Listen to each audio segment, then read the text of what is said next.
Take the deepest breath of the day. Feel the weight start to slip away. Count it slow, now 1, 2, 3. Let it rise like the tide sea.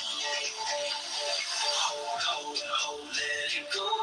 Feel it flow. Take the deepest breath of the day. 10, 11, 10, 9, hold it close, let it align. Take the deepest breath of the day. Hold, let it go.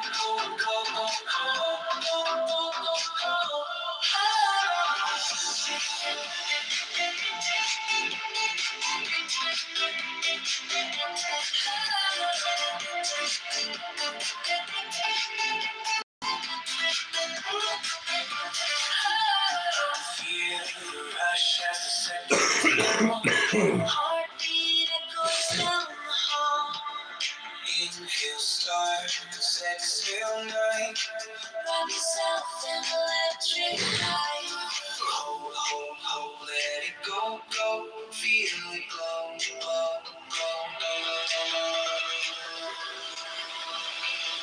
Take the deepest breath of the day. 10, 11, 10, 9, hold it close, let it align. Take the deepest breath of the day. Hold, let it go.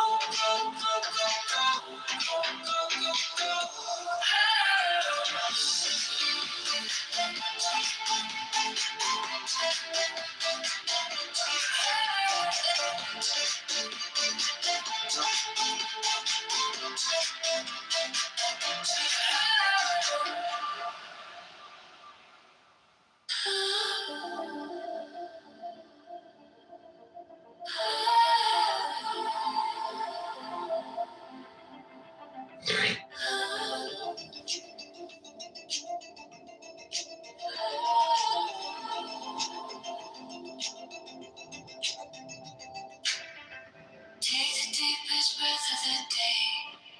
Feel it climb, feel it sway. Like a kite caught in the sky. Hold it still, let it fly. 10, 11, 10, 9.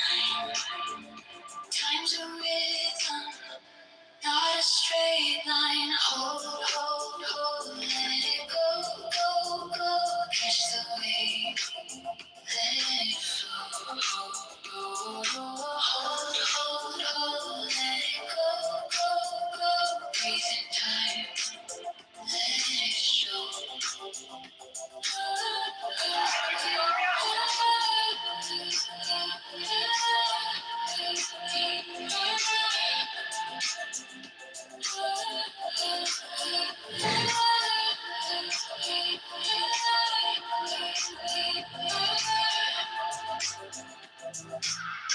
The clock's a whisper, not a shout.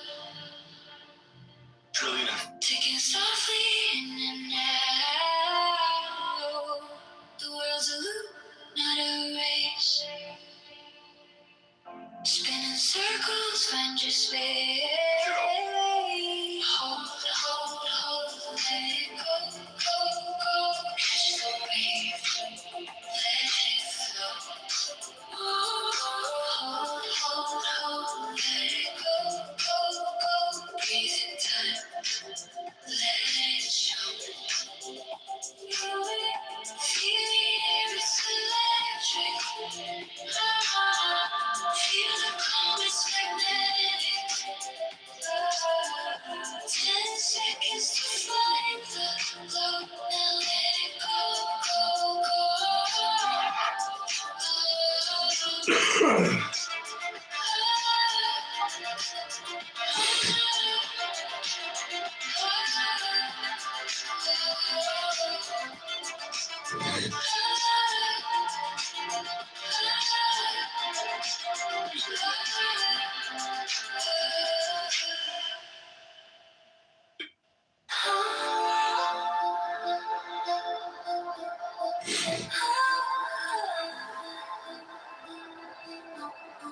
Take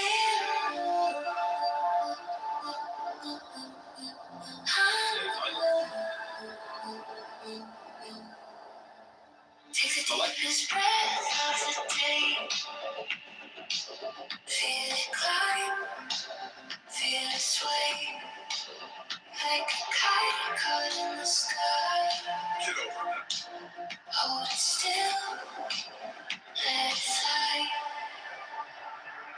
Tonight, tonight, 9 times a rhythm, not a straight line. Hold, let it go, catch the wave, let it flow. Hold, let it go, breathe in time, let it show.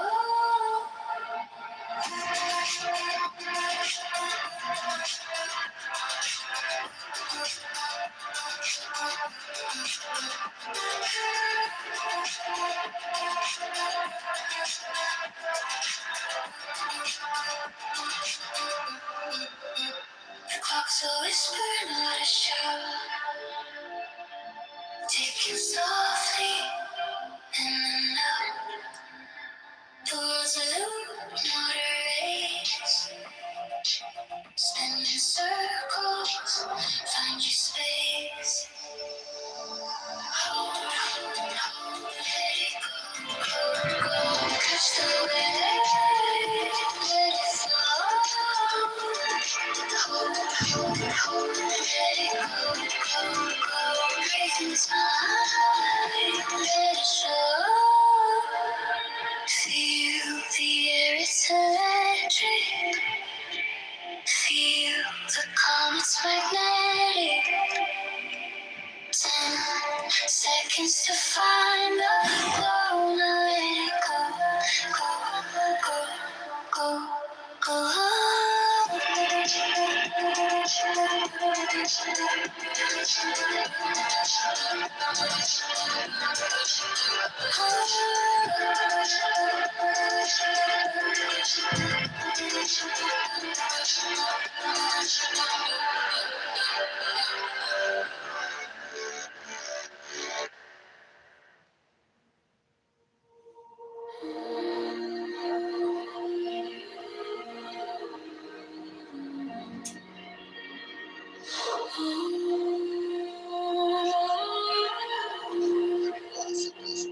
Around there, money and stuff. I mean, we're the bulk of the personnel and the funding, and you guys want to cozy up to fucking this China? That's fucked up, man. I think that's still fucked. I'm just playing some. Go ahead, girl. What's inherently wrong about China, or what's inherently wrong about communism? Like, I get, yes, historical examples are not very good, and the CCP is not good. I just don't think that the term communism is the term that deserves hatred, right? Like Canada. Well, what term would you prefer we use, Dr. Jarl?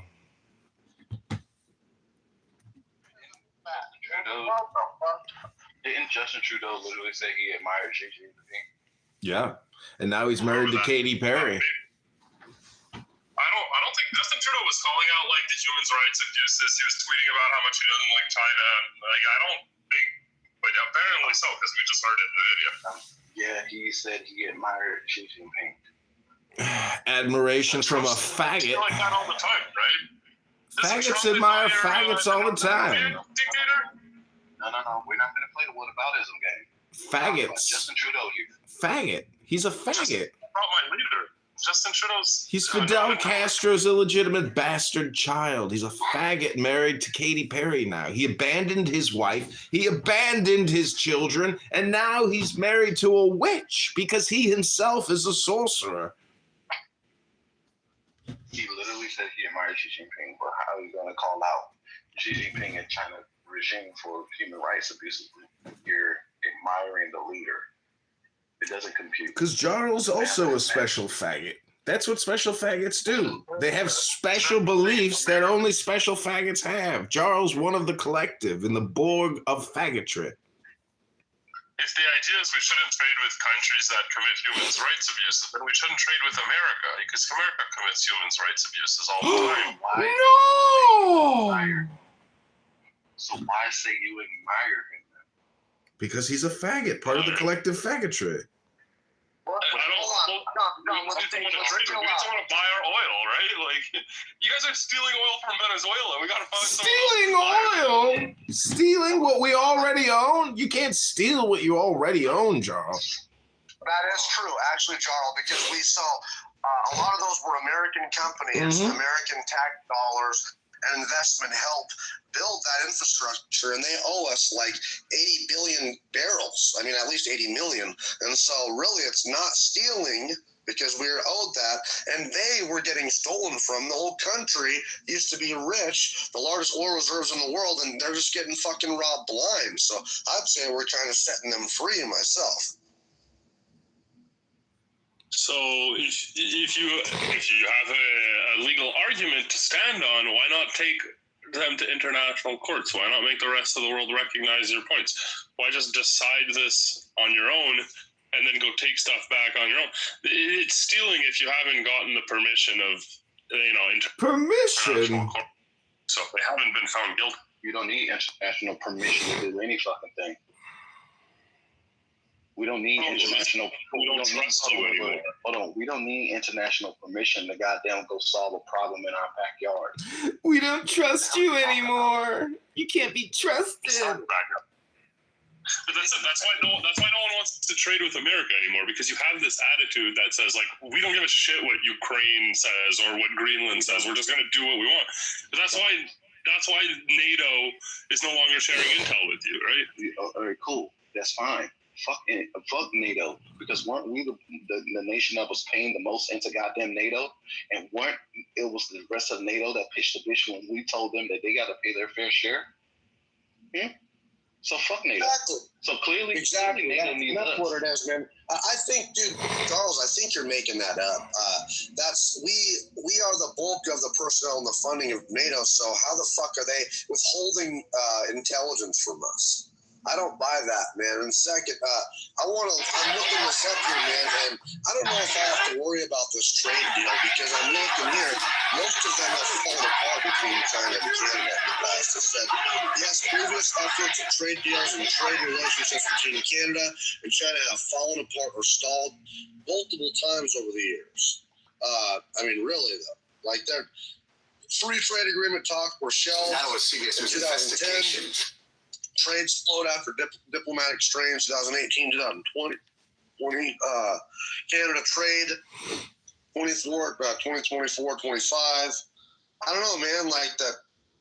I mean, we can go through this if you want. It's kind of long, but it's at least 6 different times that you guys have tried to set up trade ties and it's stalled or fallen apart. China sucks, man.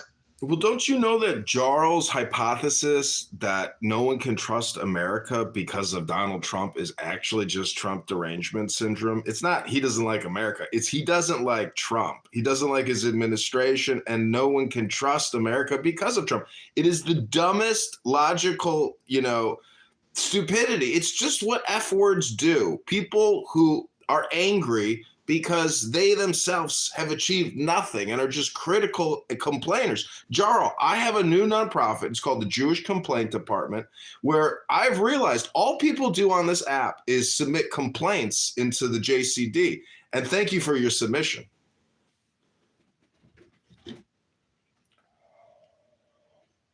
I just think anybody else want to say something, I just think we're going to do that.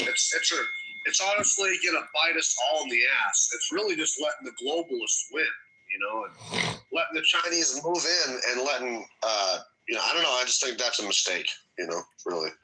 I mean, like I said, Canada will cozy up to anybody who gives them billions national debt adds up so we can stack some wet plates in the sink, and eventually the sink will change. We can't just mop around it. We have to turn off the tap. That means getting serious about what we spend, but also about how many billions in that. None whatsoever.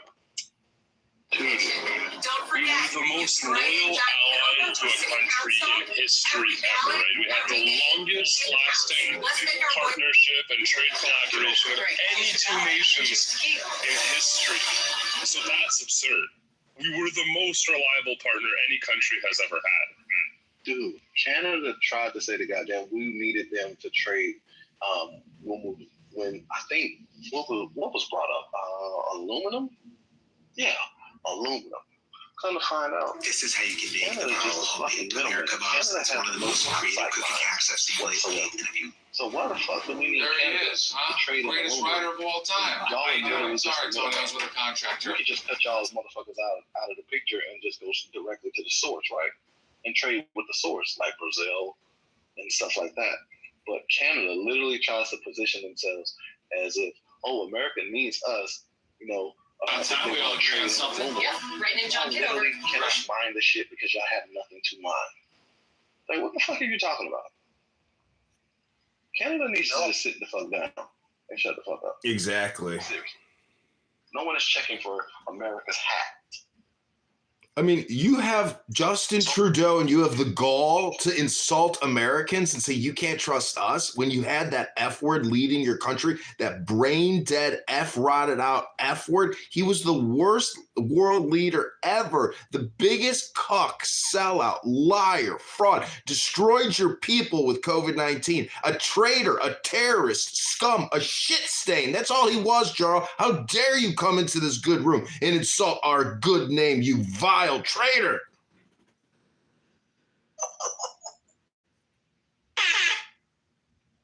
They're right. Well, free speech, first of all, which we have in Canada. So that's how. Oh, you had it, bitch. You had it, bitch. You don't have free speech. You had it. Okay, this will respond to kind of 2 points that I heard earlier. So you said there's been multiple trade deals canceled with China, and then, anyways, yes, there were, but a lot of those were because we're allies with America, right? We want to follow America and whatever they do. I think this one's going to be better. The other thing I wanted to say is we've had many trade deals with America.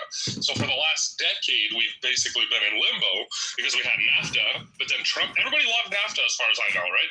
But then Trump came in and he didn't like NAFTA, so he got rid of it, and then he renegotiated Kuzma, but then he came back in power a second time, didn't like Kuzma again, asked who's the idiot who negotiated this deal, and then scrapped that. But now this is two deals where it's not even like Trump had to sit down with Canada and said, let's renegotiate these. No, he just scraps them and then puts tariffs or whatever the fuck he feels like. There's no reason why we would want to sit down with America and create, especially not under Trump, and create another trade deal, knowing he's just going to wake up one day, want to take over Greenland, impose tariffs on us, and scrap a third trade deal. There's no reason to negotiate with that kind of person. It's absurd. Yeah, you're gonna negotiate because you gotta. Cozying up to the Chinese is a real good fucking answer. I mean, so your other trade deals have collapsed. The previous, 5 or 6 ones, but you think this one's going to be better. I don't know why you're so optimistic, man. First of all, Jarl, negotiations change over time, Jarl. Why would we be optimistic about a trade deal with America? Because leadership changes, stupid, and you're going to get a good deal with Trump, but it's got to be a fair deal. America first means it's got to be a fair deal. If it benefits you too much, it's not going to happen, Jarl. You live in Trump derangement land, which is a syndrome. You yourself have other issues outside of TDS, which correspond to TDS, Jarl. You are a cuck. You are Justin Trudeau's shit stain, and you can't even see it. You don't know how bad you stink.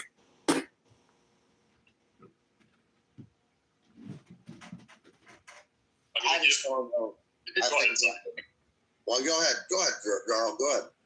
It was a silly comment. I was just going to say, I'm going to give Mountain, Matt, and Adrian the respect of assuming you don't believe TDS is like a real thing. But anyways, thank you. Wait, hold on. I never said anything about TDS. Why are you addressing me? I didn't say anything about that. I'm saying I'm giving you the respect of assuming you don't believe that it's like a real disease. That's all. It was a compliment, Adrian. Don't worry.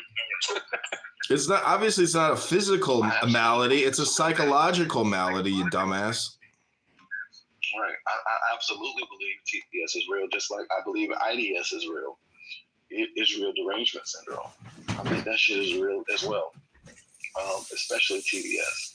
I see that shit more times than I care to goddamn recognize. Like people will purposely inject Trump into a topic that has nothing to do with him.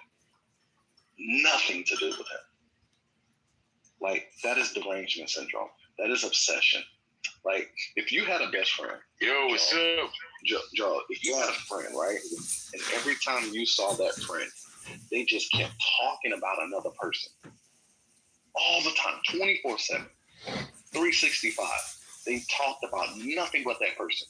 You would think something was wrong with that person, wouldn't you?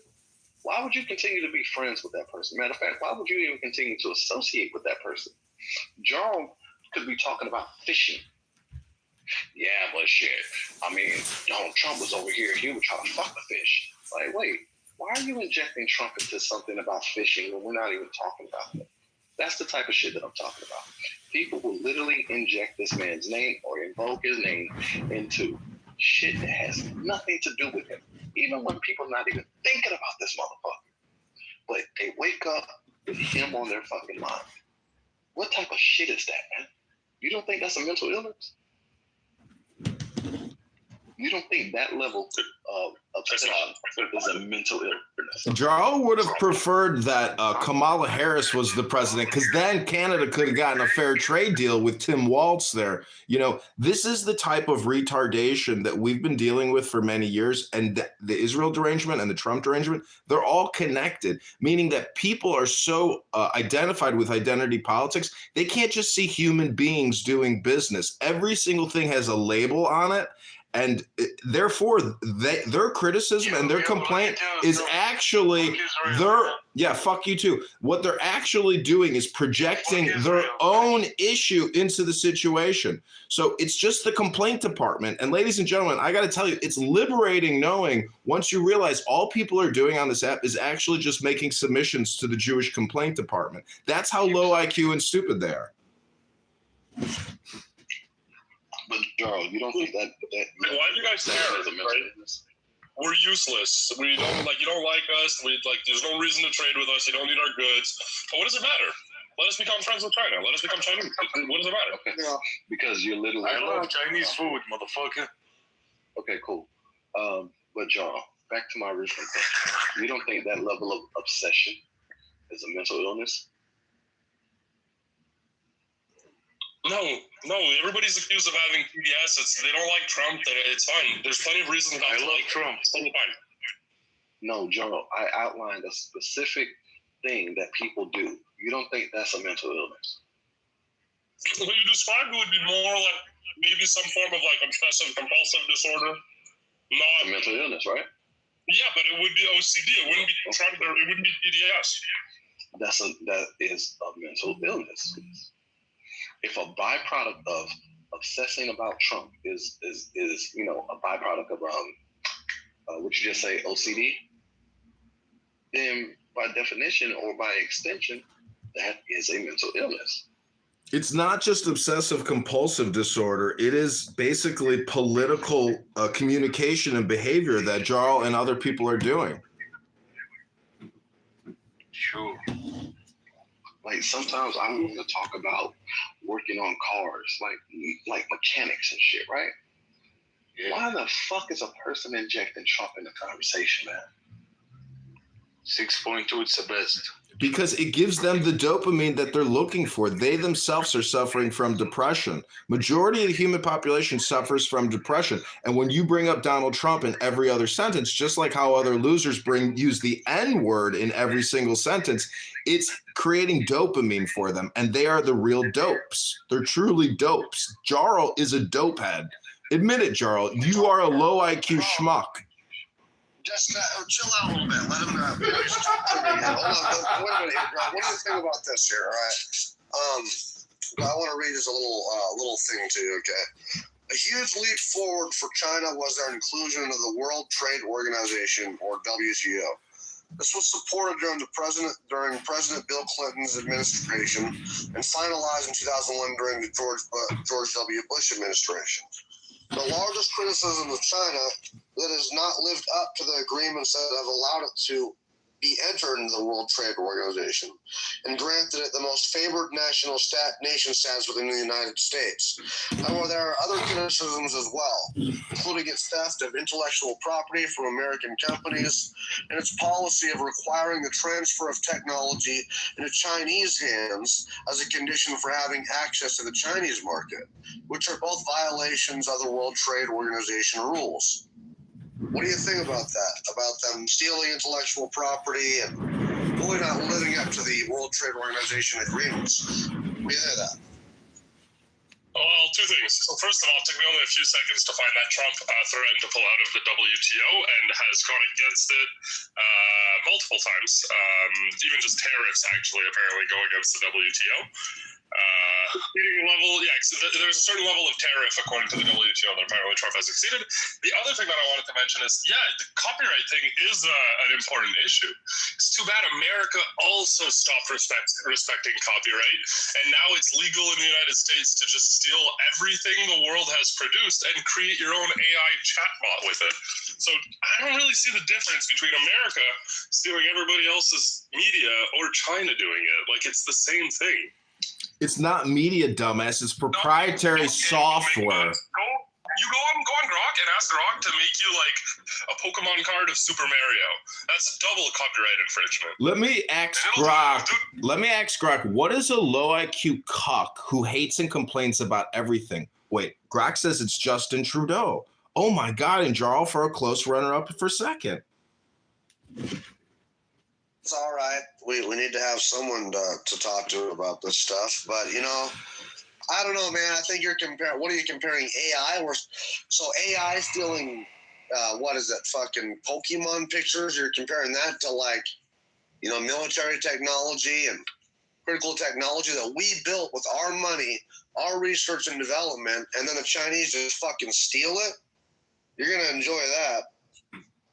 That's what thieves do, and you can't blame the Chinese. It's because America is a bitch. It's because of little bitch people like Jarl that we let them get away with it. We have none of our industries in China. Everything comes into this country, but nothing goes out of it.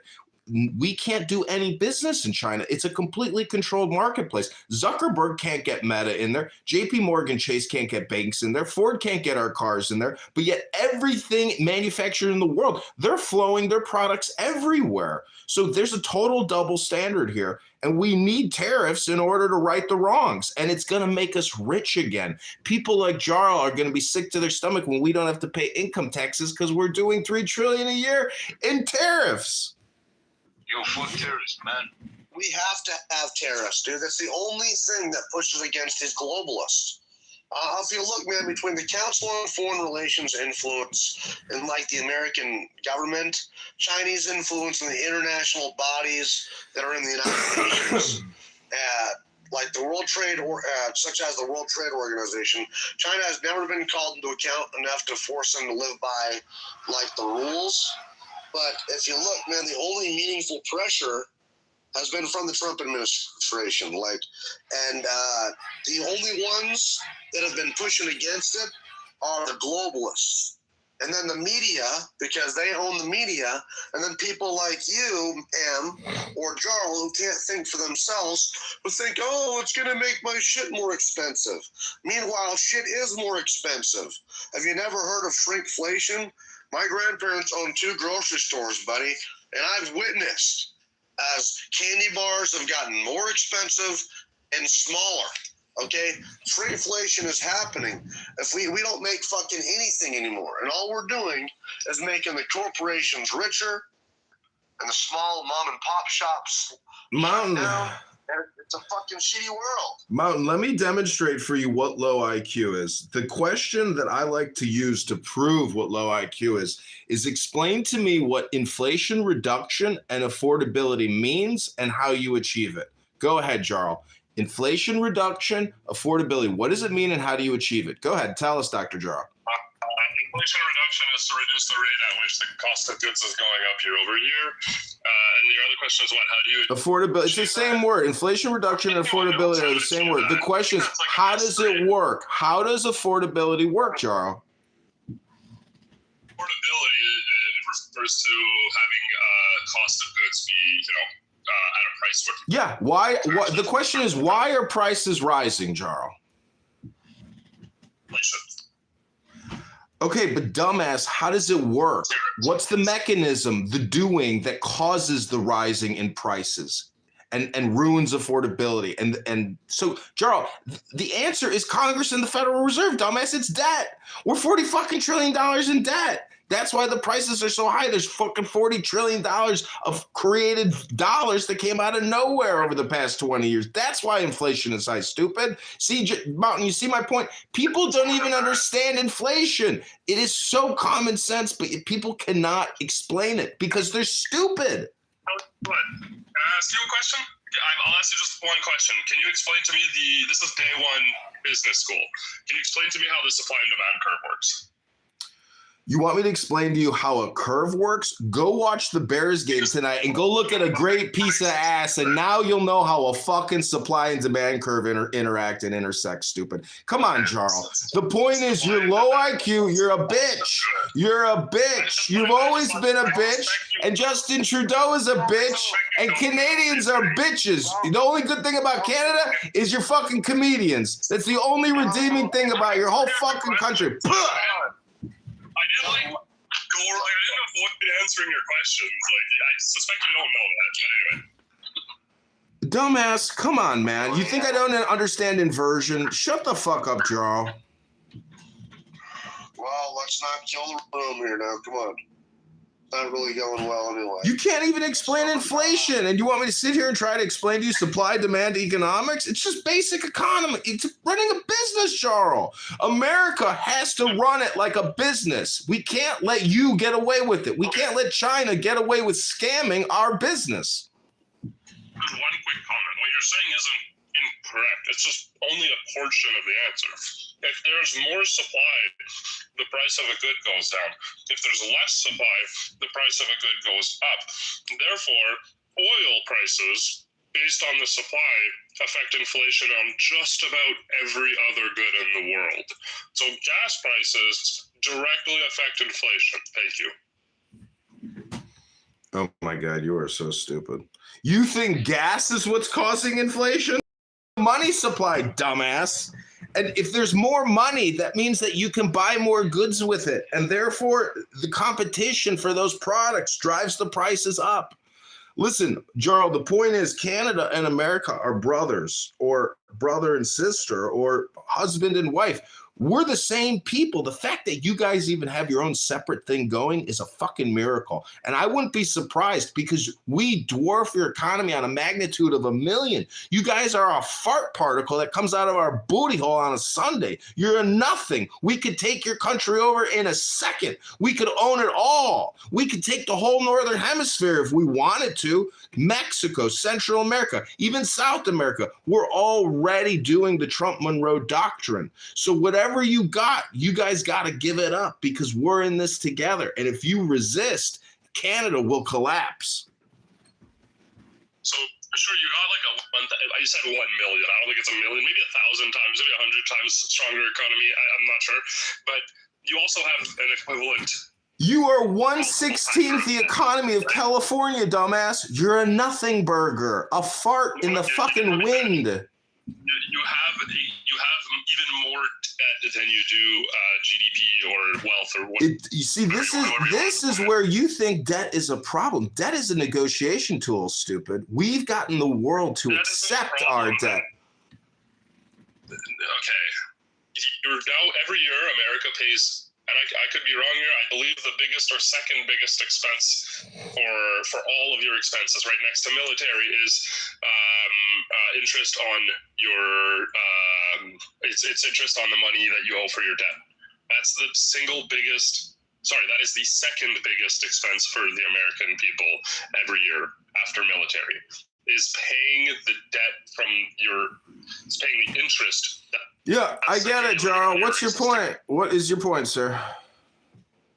It's expensive. That's not a sign of Expensive? economy, Well, that's guess what, Jarl? When times get tough, you know what we're going to do? We're going to stop paying it because that's what we can do. Not because we want to do that, but because we can do that.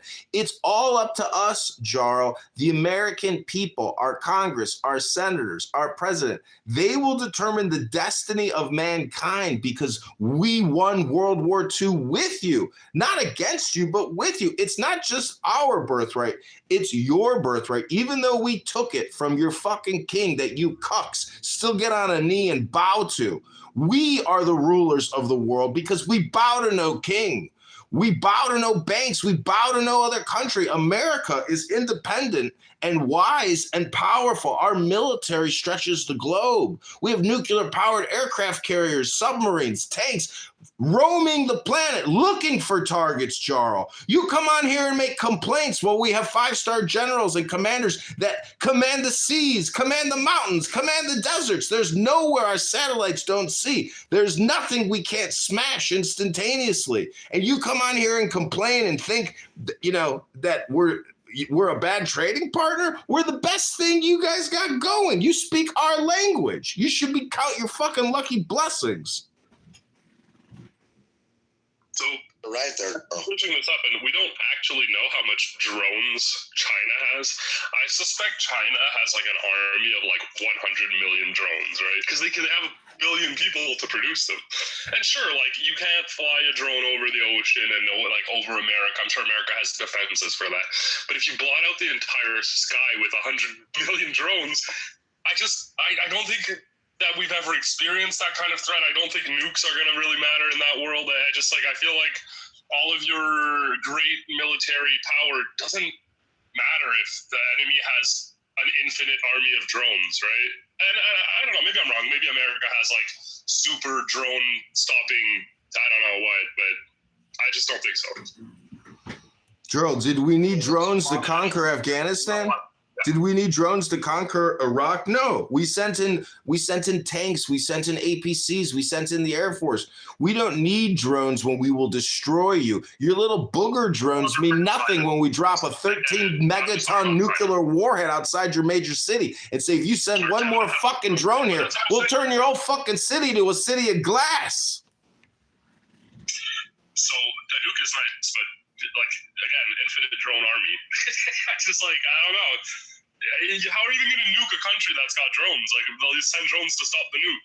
I'm sure they're not there yet. It's not public, but I think give them a few years, man. And the difference, and I know America's got all the nukes and the F-35s or whatever, but China has 1 billion people. Even if you killed 440 million people, the entire American population. Jarl, don't you know how wars are fought? We won't even, Jarl, still 600 million Chinese people. Jarl, we will never fight China. We won't even need to. We'll just talk to our Indian brothers next to them, and we would have 400 million drones sent from the south. So, Jarl, this is a global game of war, of communities engaging in strategic decision-making for supremacy. We don't need to fight because we have allies willing to fight for us, Jarl, because we're that good. I don't know. If there's a World War mounted in India, are they going to be on Team America or are they going to be on Team China? They will always be on Team America because they are our best fucking friends in the world, my friend. They speak English, Mother Chod. And I was going to say the Indians are required to speak English in the military. So I don't know. I mean, I don't. The Chinese and the Indians don't like each other. I mean, if you look, they fucking fight on the border all the time, up in the mountains and shit. I don't know.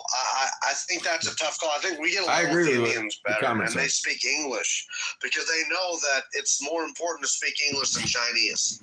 And so, but the thing is, at the ending times, I think they might help Russia and China march on Israel. So I don't know. It's a tough call there, girl.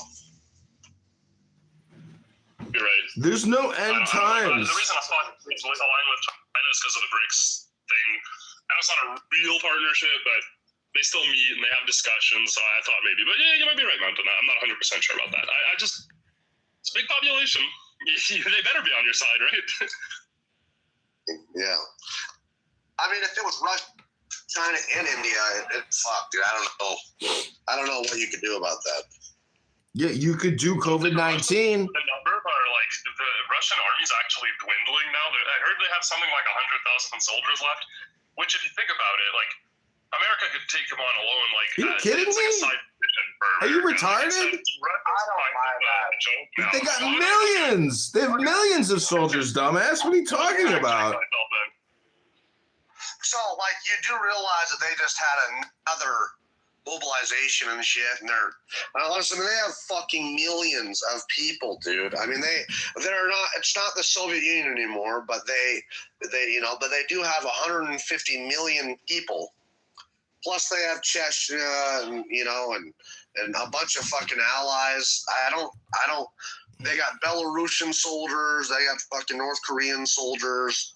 I mean, honestly, let's be realistic. That is literal just globalist propaganda trying to fucking root for the Russians to lose when they're not losing. I'm wrong. No, you're right. I just fact checked it. I definitely heard that on a YouTube video. It's definitely incorrect or exaggerated. Yeah, I'm wrong about that. Wow, Jarl corrected himself. Corrected the record. 2 years.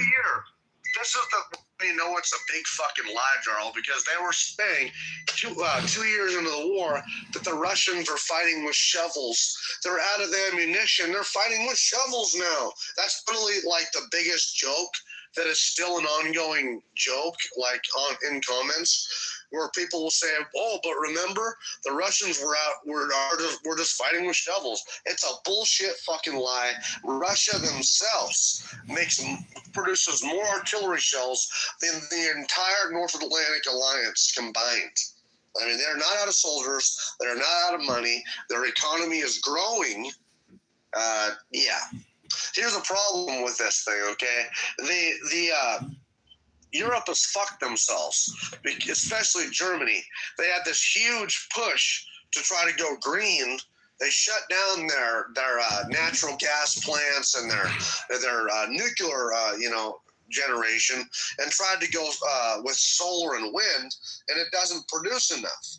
And so a bunch of these countries are still relying on Russian gas and oil to heat their homes. They're still relying on Russia, which is really fucking crazy. They wouldn't be if they wouldn't be going for this new green push. But you can't make this shit up. Would it surprise you to learn, Charles, that actually a lot of the corporations in World War II helped fund Germany's war machine, helped build Germany's war machine, and even help facilitate the escape of a lot of these Nazis into Argentina, including possibly or probably Hitler? Dude, the corporations are bad. The globalists are bad. They want us to kill each other. They want us to fucking murk each other. And you're going to see, you just don't see it now, that we're all going to fucking lose if these Chinese and globalists are able to basically take over the world. They are. While you guys are saying, but tariffs. Like, dude, we have to have this shit.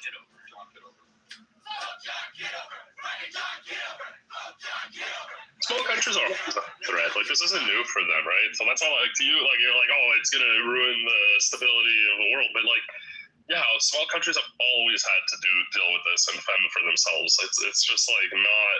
I mean, Canada's very privileged in that.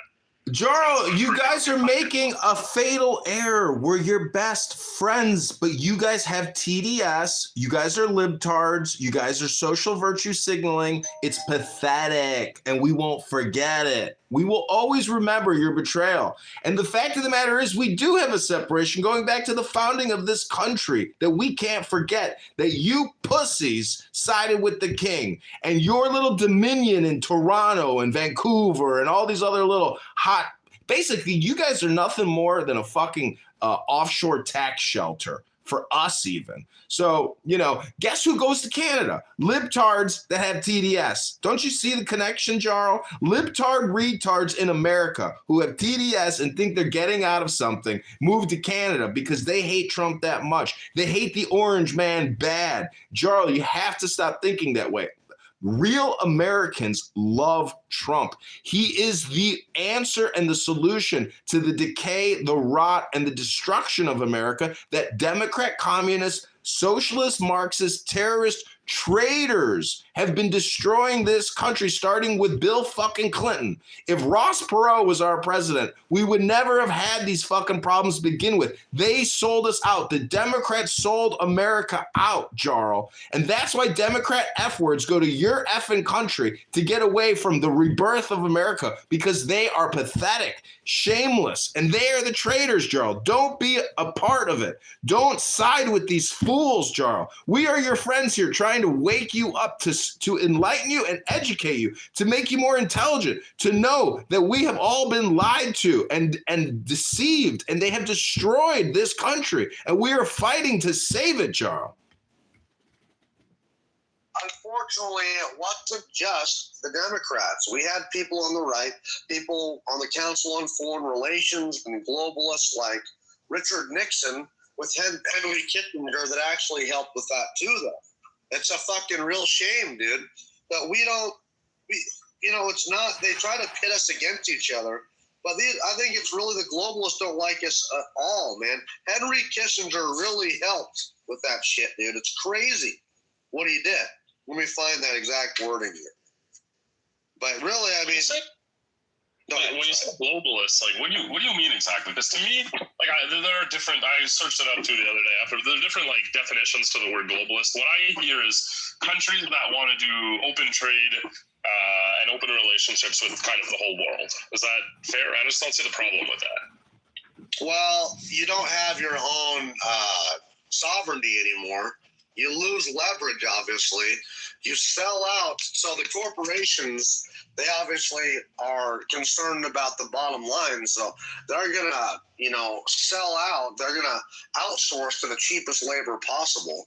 So we're going to rely on slave labor from India and China and Africa and Bangladesh, all them places. So we could just fuck over, all these people that are just, trying to produce things in their own country. If you're okay with that, fine. Also, obviously, you get mass surveillance, mass censorship. You strengthen this apparatus, and you lose your identity. And you have a federal judge that supersedes your rulings. I think that's a big fucking mistake, dude. And then ultimately, look what we have here. Jarl, do you smoke any weed at all? Have you smoked weed? Oh, yeah. Okay. Okay, great. So you can probably understand this. I started smoking when I was 15. When I was 15, it was hard to find the dealer directly, obviously, because you're 15 years old. So you got to find someone who knows somebody. And by the time... So that person, you find that person that knows somebody. He's got to go fucking find the pot dealer. So he's going to get his finder's fee, and he's probably going to even ask you to smoke a bowl with him, for getting it for him. And sometimes you'll even have it to where it's got to go through 2 or 3 hands. So every one of these people are going to get their cut because it's going through these supply chains, right? I mean, they all have to get their cut. I knew it would be cheaper if I ever found the pot dealer directly. It happens sometimes. If I found him directly, because it's going through less hands, I'm getting fucking, cheaper weed. And that's what's happening here. All these supply chains from Canada, and you got 4 or 5 different people handling this good. Everyone's got to get their cut. Everyone's got to get their fucking, make their money. And by the time it's all over, we get fucked, the consumer. That candy bar is smaller and more expensive. That soda is of less quantity and more expensive. And that's what we're witnessing here all over the world. Our housing is becoming more expensive. Houses, building materials, vehicles, more expensive and of less quality. And that's what happened. Cost-cutting measures. So ultimately they can make their bottom line. And then who stands to lose? We do. We don't have Kmart's anymore, layaway shit. We got Walmart.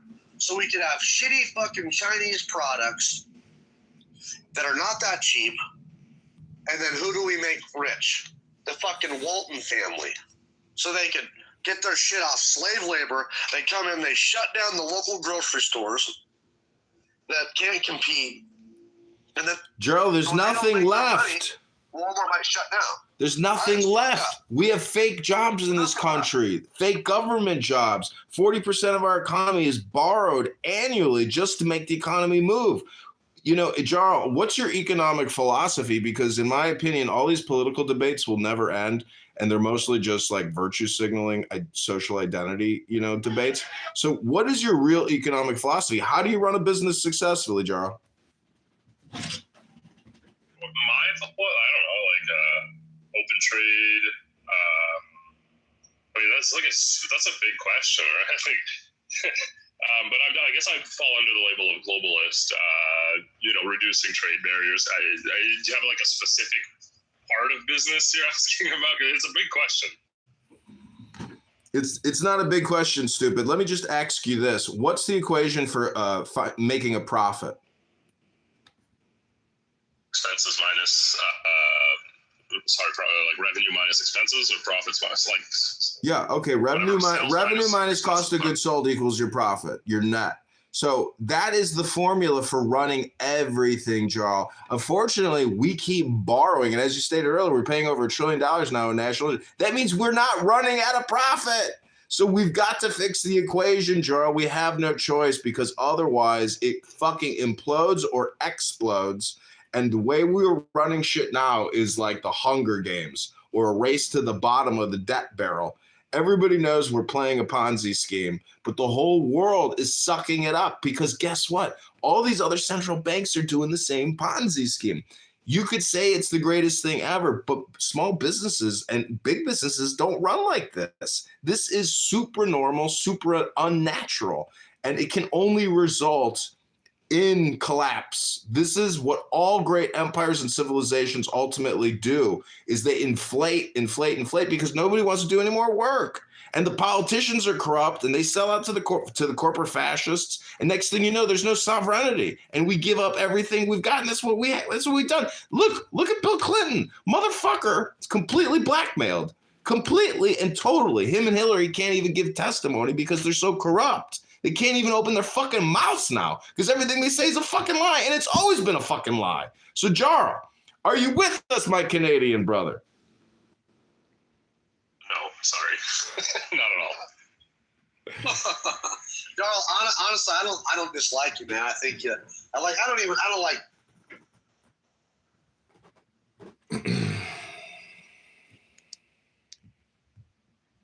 Martin, I think you're cut off. Whatever. Kicked out. Anyway, I don't dislike you guys. I just, think that we should realize this. But hey, if you're down for this stuff, but I think we're ultimately all going to lose. What's it going to take, man, when the whole world's collapsing and shit? I mean, you're probably still going to be like, this isn't globalism.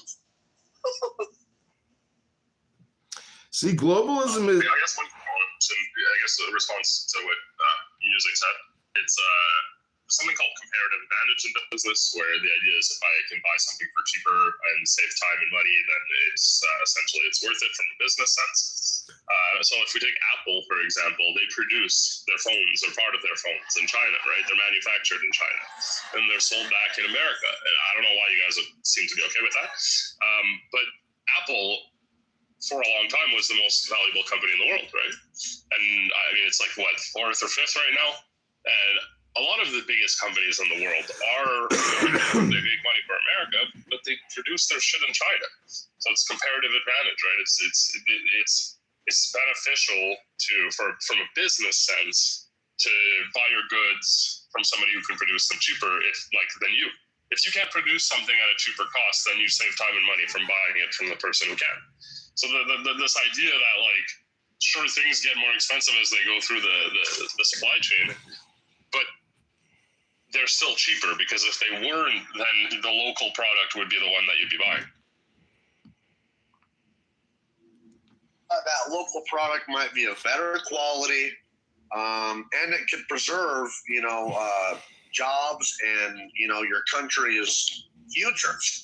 I mean, selling out to a country like China that has got a bunch of World Trade Organization malpractice, a bunch of fucking bullshit, fraud and you name it, man. I don't like them. I think that we should not be, that we're selling out to our greatest fucking enemy because it's cheaper.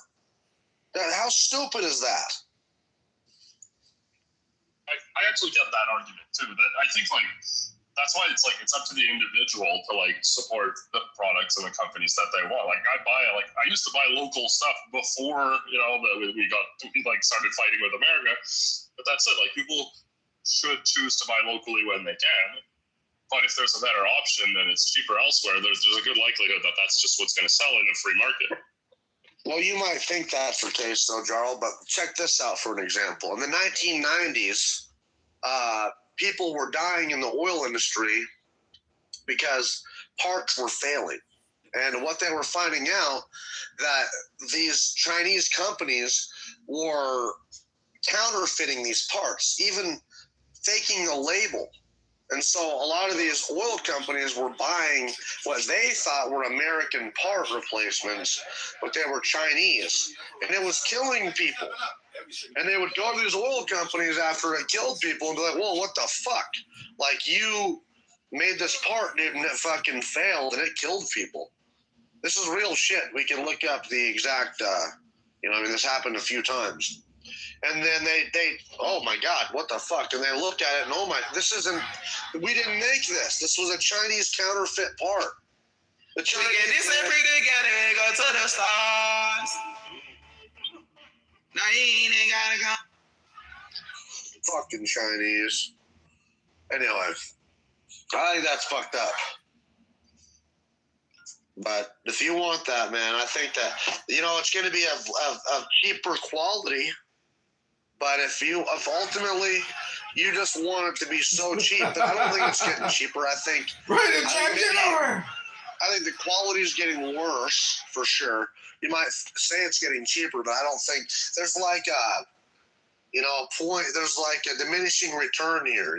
I think that it doesn't, like the bad outweighs the good with this thing after a while, and that's what we're witnessing here. And ultimately, with the bad outweighing the good is the Chinese communists fucking basically just control everything. And that's not a world I want to live in. Well, I feel like the lesson to be learned then is treat your allies with a little bit more respect, right? Like this whole thing wouldn't have happened if Trump wasn't targeting Canada, saying he's going to destroy our economy and annex us and make us the 51st state. It just wouldn't. We would still be banning EVs from China to protect American car companies because, like Americans love to say, we don't make cars in Canada. So why are we banning Chinese EVs if it's not to protect American car companies? Oh, man, just you wait. After this whole thing, Trump said, publicly, he said, yeah, make a deal, fine, but just you wait. Once Trump, kind of understands the gravity of this, fast forward to 2 months of this keeps on going through. I expect the deal to collapse myself, just like the other 5 deals have collapsed between you and China, because China's a shitty trading partner. And also we will pressure you guys to the point of no return, and to where we will make this deal collapse. I'm almost sure of it. If it continues to go forward, we're going to start playing hardball with you. We will say we will not accept any more of your fucking oil from Alberta.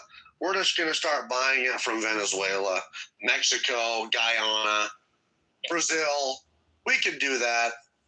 We will destroy your economy, your healthcare system that you rely so much of your, the royalties from that oil and gas that is contributing billions of dollars to your free healthcare system, your old care, your retirement funds for, your whatever, Social Security, the indigenous, whatever that goes to. I was looking, there's quite a few. The social fund that you have is reliant so much on this oil and gas from the royalties and the taxes. Once we shut that fucking shit down and say, fuck you, we're not going to buy anymore, you guys are going to really be hurting, dude.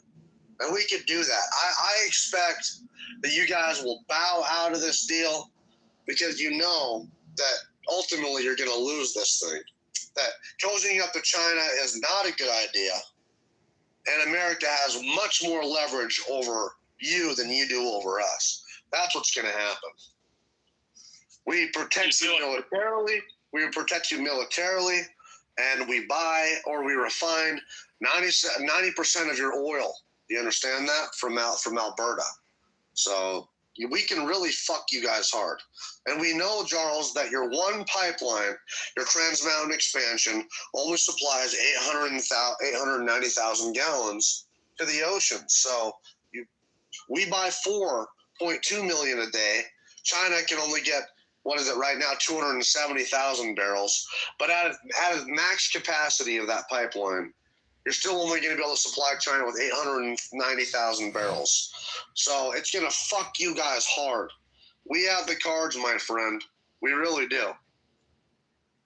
So you're saying, like, there's no more real, like, the threats, Canada's operating under the assumption that, like, they're already done, right? Like, the Venezuelan oil, you've already taken it. So Canadian oil, even if you keep buying it, in theory, you can just demand a lower price because you can flood the market and you can get your oil from Venezuela. You control the price. We're not going to let that happen. There's already boots on the ground to build a new pipeline so we can export more oil to Asia. We've already increased, we've more than doubled, I heard, our exports for natural gases to like other countries. Canada's already operating as if America has cut the ties entirely. We're not afraid of this happening because that's the reality we're operating under already. That's why we're partnering with China, because America is not a reliable partner. They are threatening to do these things. Like you're saying, like, we're going to do these. Okay. You know, you're making an all or nothing statement, bro. You're making an all or nothing statement. You keep making all or nothing statements, Jarl. Fuck you, dumbass. You've got a cognitive distortion disorder. You need behavioral health therapy, schmucko. America can't be trusted? We need new trading partner? You fucking little fucking brain rotted out dummy. You're so stupid. You keep making all or nothing statements. Nobody in America is doing that. You're doing that, stupid. You're our fucking closest geographic partner. What kind of stupid nonsense is this, Jarl? I know Mountain created the topic, so I don't hold you responsible. But I am complete. Gentlemen, go Bears. I'm looking forward to Ram Chops. Nice. Honestly, Jarl, let's look at some of the mismanagement that China's been doing here. Because you say that you can trust these people. I don't think so. Let's look here. So, confirmed World Trade Organization rulings finding China in violation. Raw material export restriction. China was found to violate World WTO commitments by imposing export duties, quotas, and licensing restrictions on various raw materials like bauxite, magnesium, silicon, metal, zinc, etc. These measures were inconsistent with China's WTO accession pledges to eliminate export duties quota except for an allowed list. Anti-dumping and countervailing duties on U.S. steel. A World Trade Organization panel appellate court body found China's anti-dumping and countervailing duties on U.S. grain-oriented electrical steel inconsistent with WTO requirements. China continued duties. China continued duties after the ruling was later challenged again in a WTO compliance proceeding. I mean, I can keep on going if you want. There's quite a few. There's actually a fuckload, dude. I mean, come on. Do you think anybody gives a fuck about WTO? Well, they should if they're going to be part of it. What for? Because it's the World Trade Organization. It's something that we brought the Chinese into, and if you're going to be part of a trade agreement, you have to abide by those agreements. WTO is bullshit. That's what you think. If that's what they think, then they shouldn't be part of it.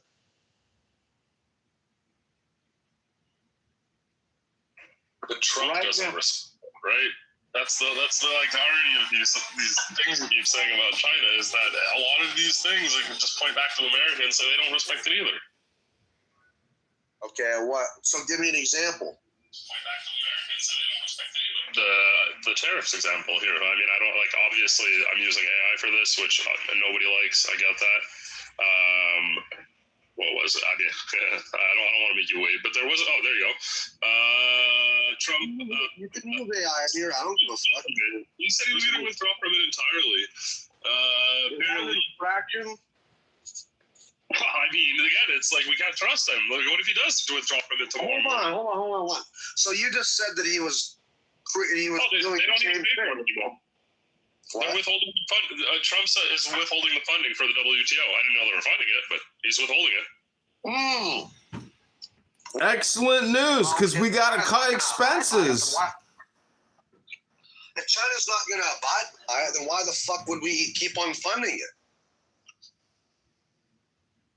Nobody expects Trump to follow anything at this point. He just goes in countries and abducts people. Like nobody expects America to follow anything.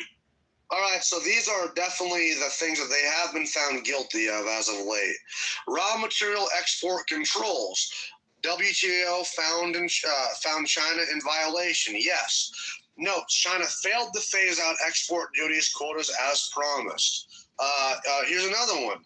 Go with steel duties. WTO found China in violation. Yes. China's anti-dumping CVD found WTO inconsistent. Here's another one. Export restraints on industrial materials. WTO found China in violation. Yes. Panel found breaches of WTO ruling. All right. So anyway, I don't know.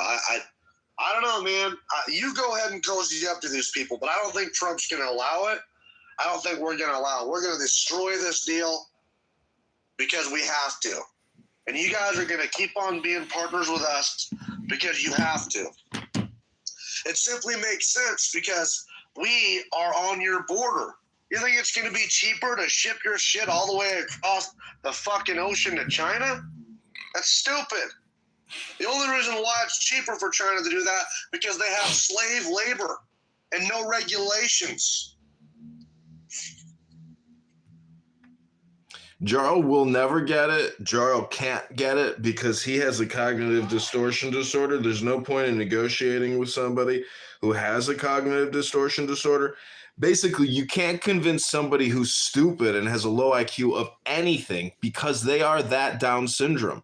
And unfortunately, Jarl, I've got to say, you couldn't even tell us how inflation happens.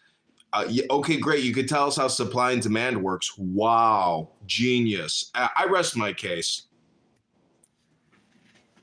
I mean, listen, I don't think a lot of like Jarl and I don't think these guys are evil. I just think that is just the difference between the left and the right. But there's people on the right who fucking who buy your bullshit too. Oh, it's going to be more expensive. These tariffs are ruining things. That's bullshit, dude. Honestly, if you look what happened to Japan in the 1980s because of tariffs, because of policy of protectionism, they went from being bombed in World War II, a defeated country, capitulated, fucking to where we were literally controlling it, occupying it, to where fast forward 40 fucking years, and look what they were. They were the second most powerful nation on earth. We had fucking Kawasaki, Yamaha dirt bikes and fucking Sony Walkmans and fucking electronics and shit, dude. And because they protected their industry. That's how they were able to do that. All right? And literally what's funny about that is if you go back to that time, like Richard Nixon was still alive, fixing to die. This is a couple years before Clinton was elected. And everybody was scared because they couldn't quite trust Japan. They were afraid that Japan was going to be, overtaking America and eventually possibly be hostile again. So we took a bunch of measures to basically stop their rise. But now look who we got. We got China. China's going to be even worse, dude. And totally fucking getting geared. Really, it's crazy. China actually is someone we have to worry about, not Japan. But the point is that protectionist policies, you protect your industry, you incentivize your industry, you subsidize your industry Canada, on a take performance-based control. system. That's what the Take Japanese did. control of your They would people. subsidize industries based on performance, and if you did not perform to a certain level, then you no longer got those subsidies. And so it incentivized these companies to keep on performing, and they eventually were able to pay off these loans from the government. That's really what we need to do here. Subsidize our industry to be and performance-based, protect our industry, start building shit again, open up our lumber mills, start fucking, you name it, man. We gotta have Greenland too. We gotta get these precious minerals, the 17 rare earths that are in the world. Greenland has all 17 of them, and so we need that. You can't just take it. But it's mind-boggling that Americans don't understand this. It's a sovereign country. You don't just. We're not just going to take it. What's it out? Well, the way Trump is, but that's the other thing.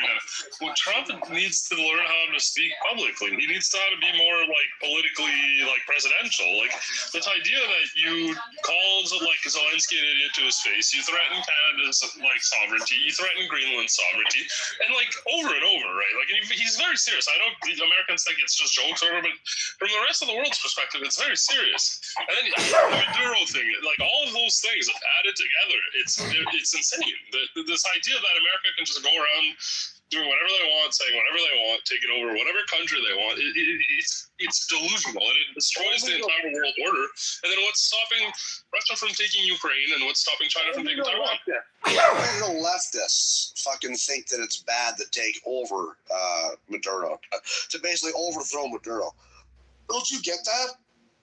You're siding with the worst people in the world who think it's okay for one guy and his henchmen to basically hold the whole fucking country hostage, starving them out. You're the one. See, this is what's terrible is that you're on the wrong side of history.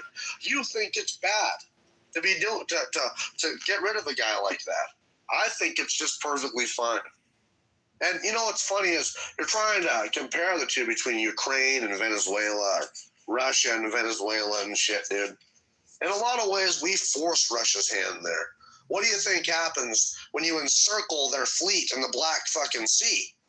Okay, that all Turkey would have to do is just shut off their little fucking corridor, and the Russian fleet in the Black Sea, 30% of their navy is locked. Okay, we did that shit on purpose. We knew what we were doing there.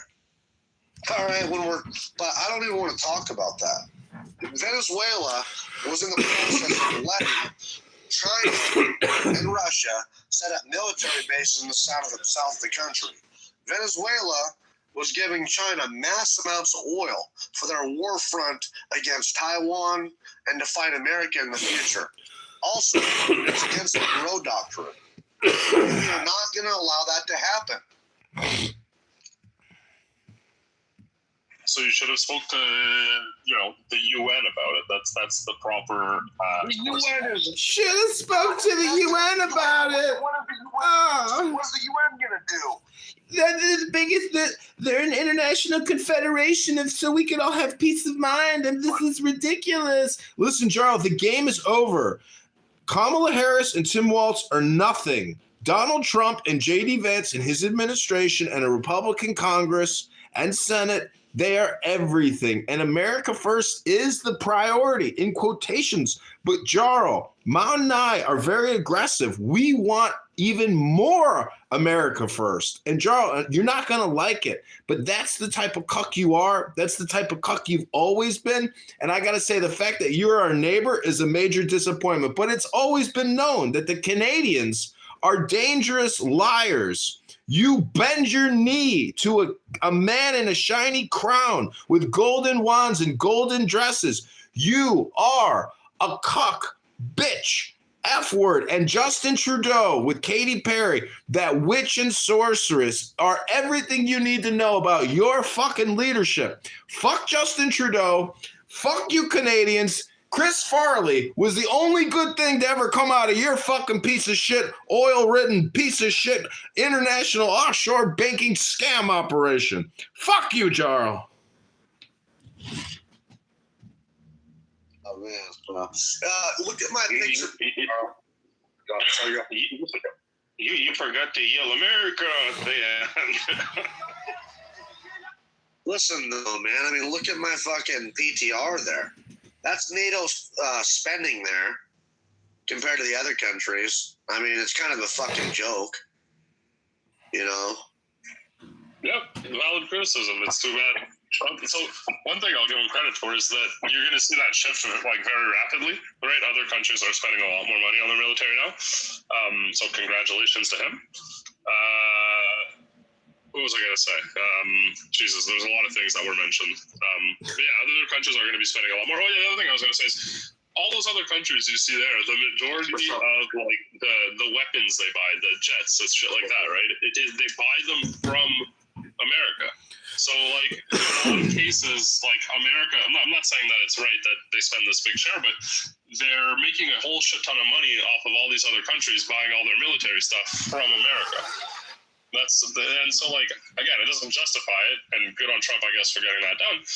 But now that other countries are going to be spending their share, like, if you're threatening the other countries in that alliance, like, what's the point of that alliance at all? He's threatening there's no point to him spending all that money if he's threatening those other countries, right? What was the point? It's actually even dumber that America's threatening those countries. Let's say the smallest country in that shit, like in there, like I don't know, Croatia threatens everyone else. It's not a problem because look at this. Doesn't matter. But I don't know. Jarl, the taxpayers are not going to foot the bill for security for these countries. It's over, Jarl. Your paradigm is fucked because the world order is changing. The taxpayers and the politicians are not going to let America keep getting fucking ridden into debt because these other countries don't want to pay for their security. If they don't want to pay for their security, well, then you can kiss the alliance goodbye. We don't need you anyways. We don't need you. America needs nobody. We're the biggest and baddest bitch around. No one can stop us, Jarl. So we don't need you. You need us. That's the way you got to look at this thing. That really doesn't make sense, right? Why are you fighting it so hard if it doesn't matter? If Canada doesn't matter, what are you on about? It know what I mean? It doesn't make any sense. It does matter to a point because you guys do have rare earth minerals and you guys are a little bit of a buffer, and we don't need China and Russia fucking up there, in the Arctic Circle. We need some sort of help here, but I just don't fucking like what you're doing. I think that ultimately this is gonna fuck you hard, But what the hell was I gonna fucking say? Damn it! Oh yeah. Trump just announced those tariffs on those allied countries that send those soldiers. They're sending them back. And it was like 13 Frenchmen and 12 Germans. Germans withdrew the whole 10 of them. Yeah, that's what's so funny is Jeremy, bless his heart, fucking dipshit Canadian, keeps on, look, they're gonna destroy the alliance, and they're sending soldiers to protect Greenland. Yeah, shut up. Okay, you know that was a symbolic gesture, a symbolic deal that was stupid as fuck. And now they look really stupid because we are implementing tariffs on them and they're sending them back. Okay? What the really thing here is that I don't think you realize how important Greenland is to all of us. Okay? Do you realize that China has got a lockdown on rare earth minerals?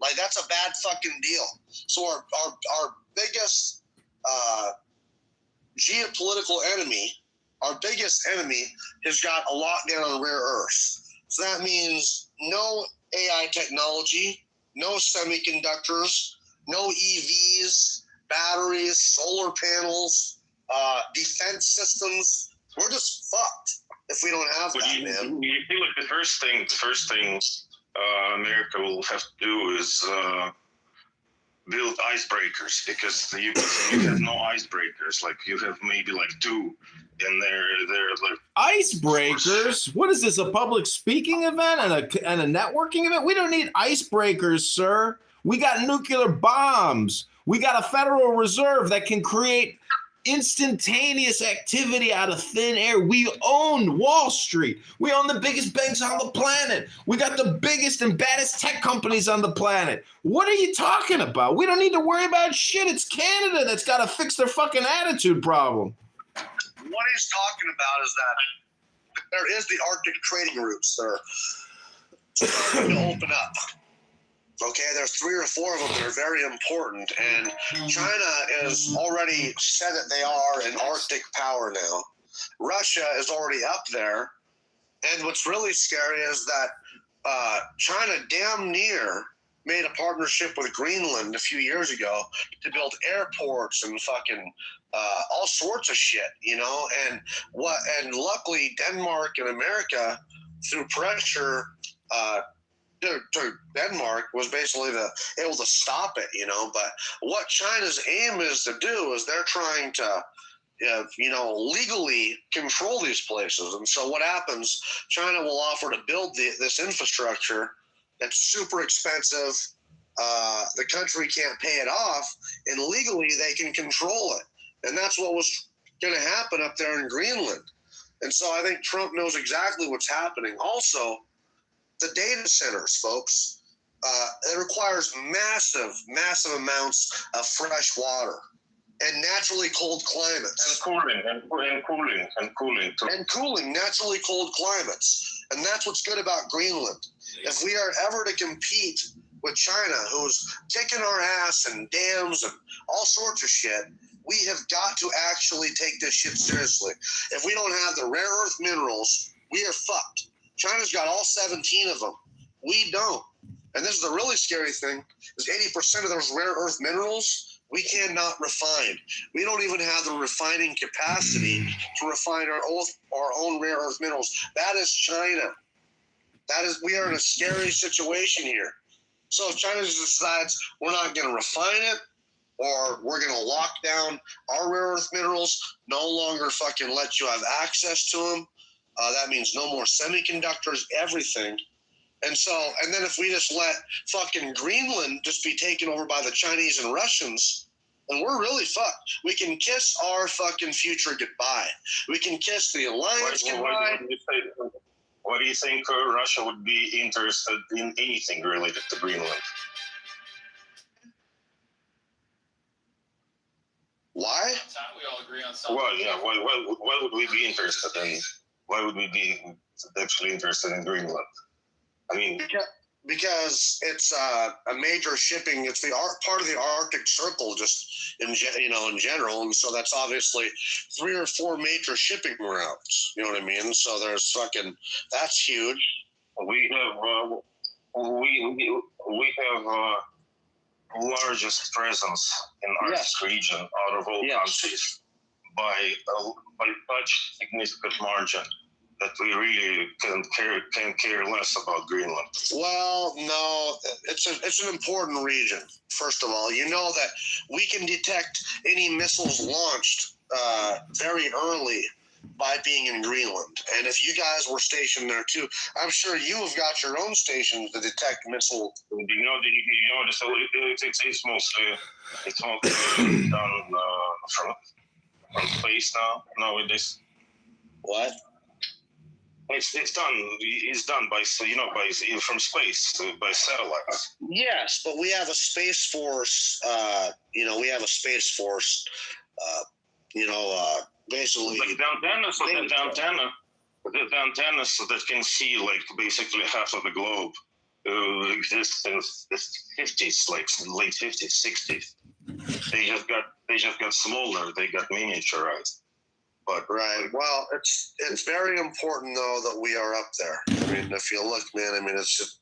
Martin, the only thing we have to fear is fear itself. Just remember what Franklin Delano Roosevelt, who saved the world, with Winston Churchill. The only thing you have to fear is fear itself. The real economy is the attention economy, Mountain. We control the content of the world. We control the minds of the world. We control the time of the world. America is the master of the universe. And that's why Jarl and this Russian little kitty cat don't like it, because we are the creators of time, the creators of reality, the creators of the universe, and no one can stop American power, ingenuity, and intelligence. And these social virtuing, political identity politicians here, they are at the low end of the spectrum. They're downstream from what we shit out to them. That's what they don't like. And that's what the way the status quo will continue being. And people better pay up. Otherwise, the security isn't going to be there. And Europe could fall to Russia. Ukraine could fall to Russia. America is the only institution, organization standing in the way of global supremacy from these terrorists. So Jarl here better get his head straight on, because he doesn't know who his friends are. He doesn't know who his enemies are. The enemy is within, Jarl. The enemy is your own government in Canada. They are destroying you. Honey, if you want to come up, I know that you probably can speak on the globalists and shit and what's going on. I mean, I think that there's an obvious attempt the globalists to take over. We witnessed it with COVID. We've witnessed it with our governments and different governments. And China moving in on Canada. I mean, Carney making deals with fucking Canada. Those are the globalists right there. I think it's a mistake, and we need to push against it. But I think a lot of people just don't understand. Well, I perfectly understand what America is. I actually went to school in the United States for a while. I see. So if you look here at my PNR, look at those Arctic shipping routes. Well, I looked all over. I know where they are. Yeah. You know that Russia currently has in Arctic there is the only base. There is no other military base further north. Well, if you just look there, I mean, honestly, it's apparent that we have got interest in they claim that the ice is receding because of global warming. Also, because they're breaking it up with icebreakers and fucking. Yeah, it makes no difference, warmer or not. You just break it with icebreakers. Well, yeah, I mean, I've seen different ways. They've put oil on top of the ice to break it because it's black, and so it absorbs a bunch of heat. That breaks it up, and they also use bubbles. You know what I mean? They have ice breaking, all sorts of shit.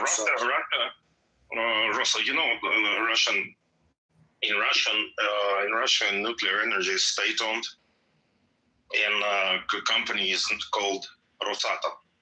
So basically, Russian atom. And Rosatom is the biggest, and in all aspects, as far as volume, innovation, and everything, it's the most powerful company in the world which works with atomic energy. No American or European company comes close.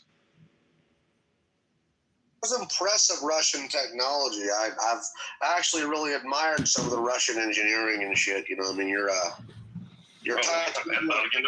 after a while, when they used to launch Atlas V rockets, NASA, after a while, they just came to the conclusion that it's better to buy a Russian engine or the 180. Yeah. Instead of No, I mean, honestly, there's a lot of good Russian shit for sure. I mean, your submarines are pretty impressive. Your titanium submarines and your different shit. I mean, and that when Putin tried to cooperate with America in the early 2000s, and he had to give Americans Mi-8 helicopters when they would go into certain places in Afghanistan, because American helicopters would land and then will not fly. Why? Because of the altitude or what? No, sand and like the engines, just like everything, get plugged. Just look at those videos, like of the first Desert Storm, like when people are just frantically cleaning their weapons and shit. Yeah, absolutely. No, there's a certain Russian way to do things, and it's admirable. But yeah, I mean, I still, like I say, I actually have a lot in common, I think, with the Duration people. Because most, like you're right, 100%. Do you know that during your Civil War, our two fleets were stationed in New York and on the West Coast side, I think San Francisco, and it's in order to prevent, to help the North. The fuck are you talking about? The Russians didn't have their fleet here in the 1860s, bro. Yeah, that's what I'm saying, during the Civil War. Yeah, okay, let me fact check that for you. Ding! Incorrect. Oh, hey, Mark is here. Oh, too bad. Anyways, Mountain, great room, great stuff. I'm going to read a book. God bless you. Have a great Sunday. Thanks for showing up. Thanks, guys. I'm going to shut this down, I think. I appreciate it, guys. Join the house, though, that Russian dude. Join the house.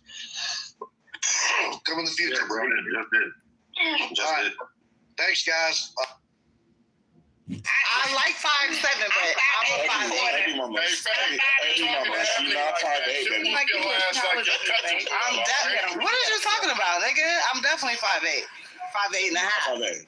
My basketball shit was 5'10", but I always knew I was 5'8". They said you 5'7". That ass might just be weighing you No, down, Faith just wants to be a little shorter than what she is. Faith is definitely 5'11". I'm 5'8". I can show you on all my documents. Faith is definitely a strong 5'10". I'm not 5'11", so Faith is definitely a strong. So you said. Oh, just feeling a little under the weather. I ended up sleeping in our truck the other night when we got down. Because we have like some infestation thing. So I'm feeling a little bit like not well. And I don't think it's kind of this weird weather where it's like a little, it's not warm. So I think, I'm going to go get a little health drink. And that always does the trick, right? The right little healthy drinks and vitamins always make you feel better. So that should be helpful.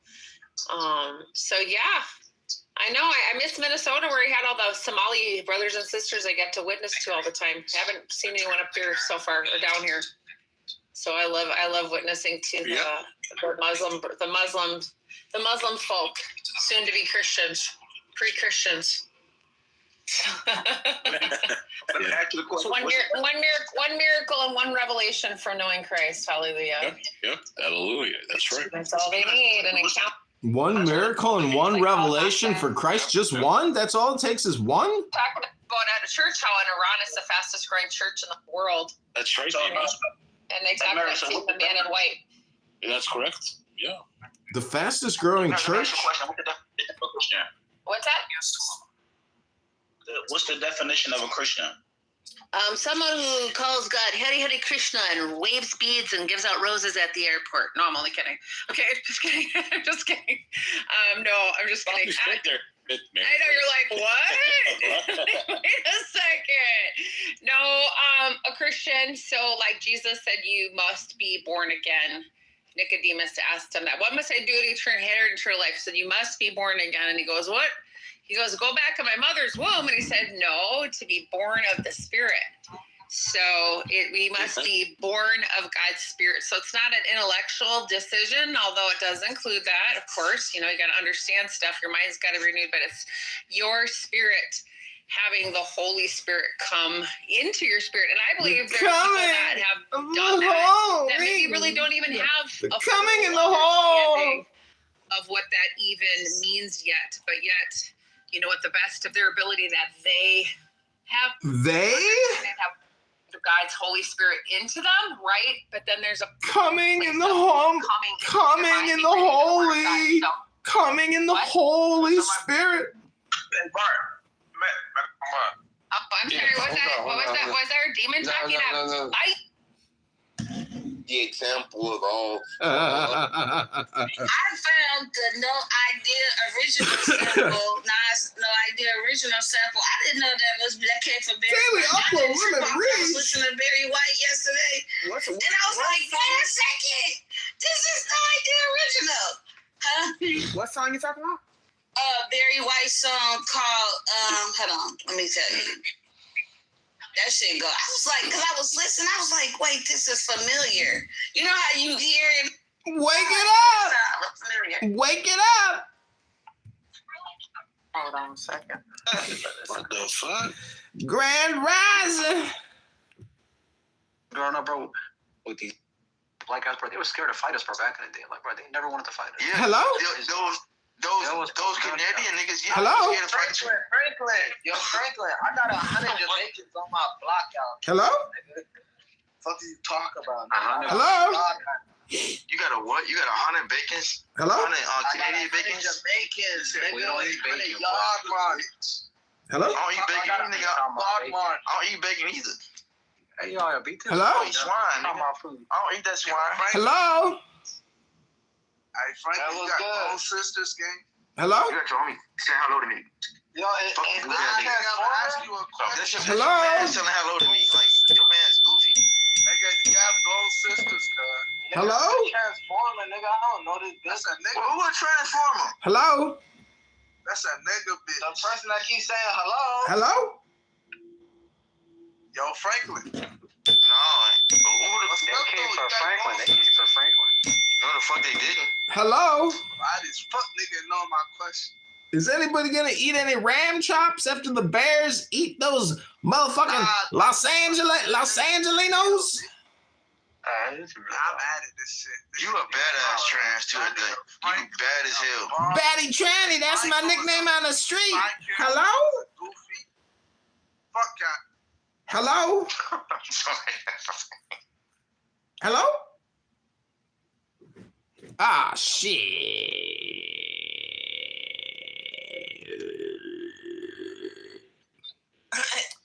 Hello? No, that's how you did it the best. Hello? That's how I took it, shit. Hello? It be like that. Hello? Hello? Hello? Yeah. Hello? You control me till I cry. Hello? Hey, bitch. Look. Are you trolling? Troll me till I cry.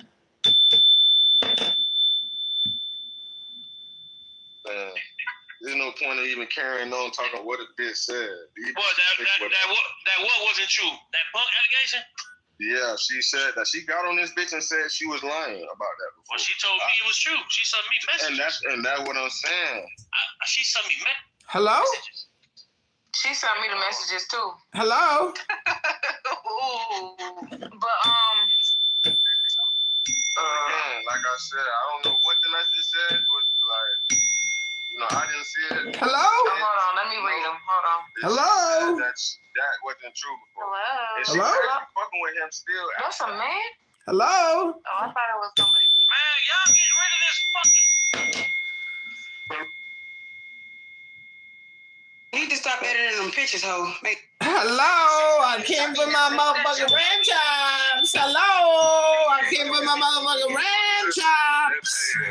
Came for my motherfucking ram chops. Hello? Pass me the ram chops and the barbecue sauce. And they could never talk to you again. Give me some bear meat. I want some bear meat. She don't want to touch you, bitch. That's why you're.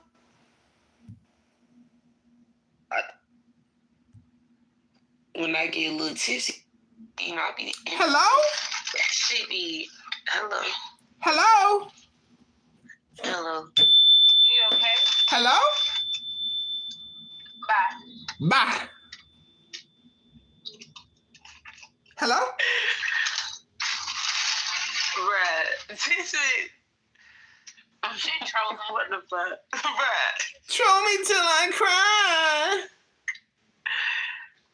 Girl, I didn't know it was like, Let me ask you. You got 5 seconds to announce yourself. Cash in your pink pussy ticket. Hello?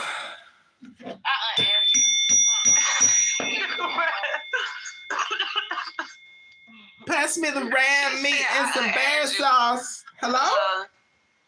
Hello. Hello? Hello. You saw it? That's a pump. It's a punk. I don't know. Bitch, my name's Tamika. Hello? Oh, that's a phone. You right. Yeah, that's a They phone. tried it. We hear the bass at the end. Hello? That nigga had to switch his life around. He was getting it. Hello? Who's that? Hello? What's up? That's a catfish. Yo!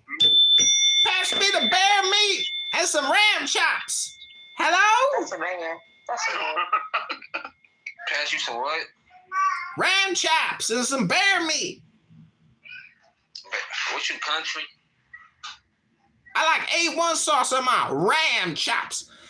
Cooked medium well. Hello? Goddamn right, you goddamn nigger. No, that's a white man. Hello? What's up, Peckerwood? Peckerwood. I'm in the cannon business. Puerto Rican, Mexican, African. Hello? Oh, that's a good shave. Hello? Hey, everybody watch this live. I ain't worried about you bitch ass nigga. Cool off. Ooh. That's her name. Hello?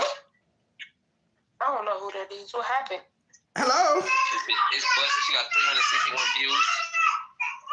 Oh shit. Let me see if I still got You you the on only my view that ain't phone. on there. Hello? Man, let me get my Facebook. That's on Instagram. Oh my God, what's the Instagram? Hello?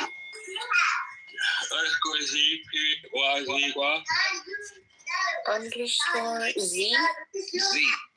Because she talks to me better than she talks to that nigga. She does not love that nigga. They don't love them niggas. Y'all better stop playing with me. Oh. She talked to us way more than she talked to that nigga. And on top of that, she needs to have that energy for her sister instead of having that energy for us. See, ain't your sister fucking over your mom and them at the house and shit, stealing all the groceries? Yeah, nigga, let's talk about that. Her parents deserve it. Yeah. But she playing with her though. That's their karma. See, playing with her. Faith to beat her ass. Go beat her ass, Faith. Why you want to beat her? No, you don't need to be fighting for them people, Faith. So why y'all telling her to check Thank us? you, Tara. Thank you. Come in. My nigga Bumpy back against the wall. All the ladies on this stage. And thank you, y'all. Thank you. And I feel like And then Target just slapping me and Reese ain't never slapped me before, bro. She been slapping me upside my head. Let them know. You got to get Reese a week. Reese is on violence because of that little Philly shit. Daughter still.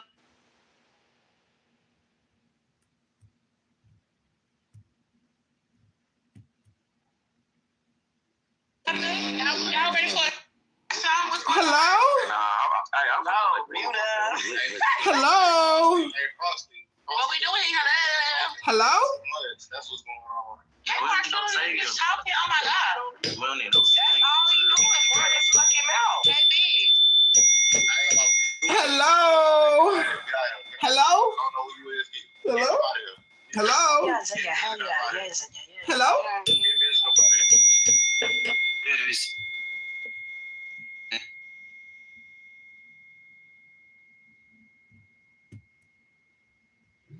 Let you join this when we start. Hello? Hello?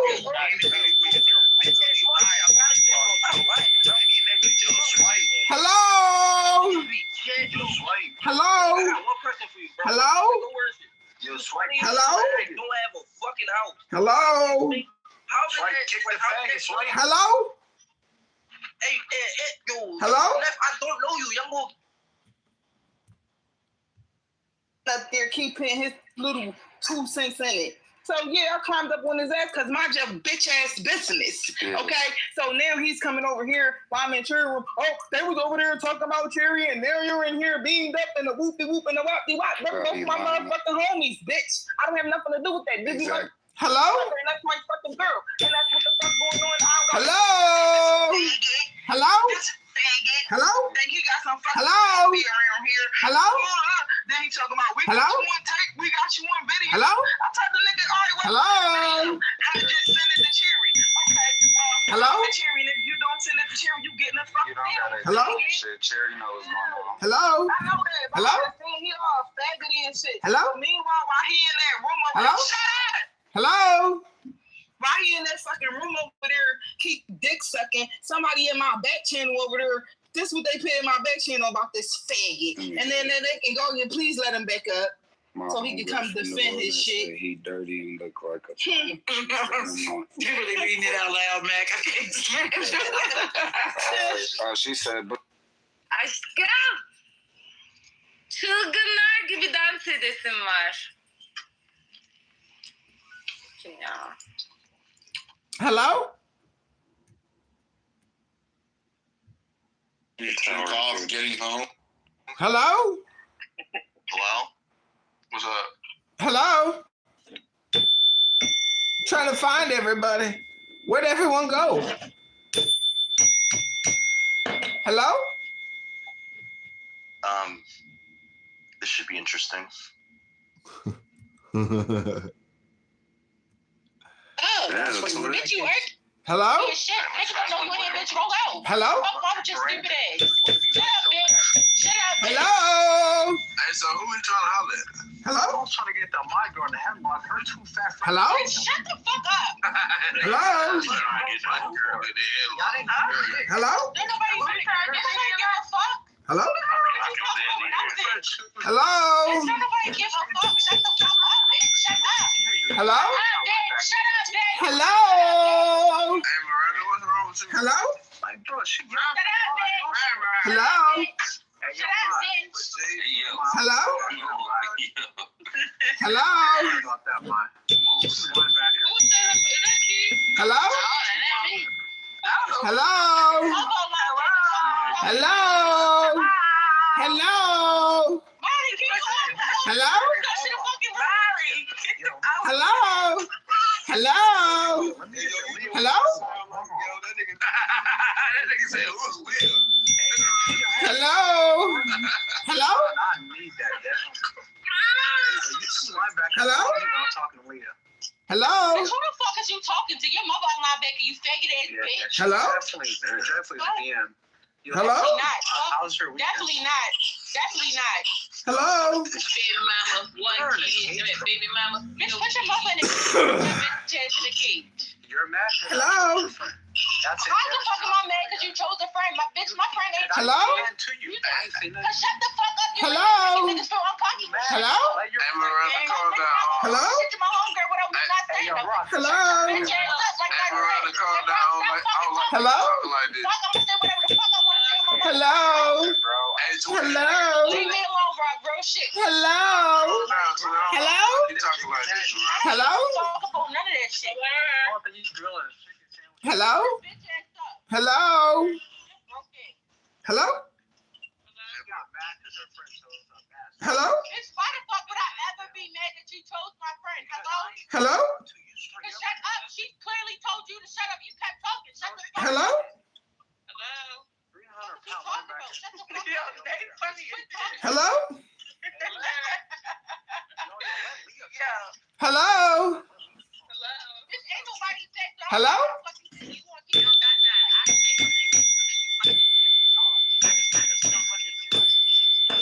Hello? Hello? Hello? Hello?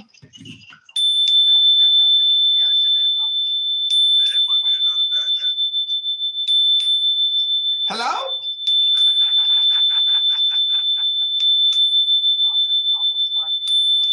Hello?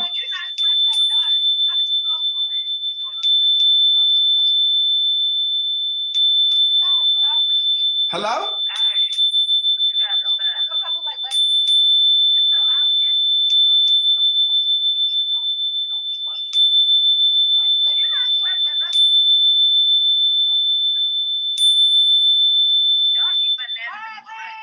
Hello?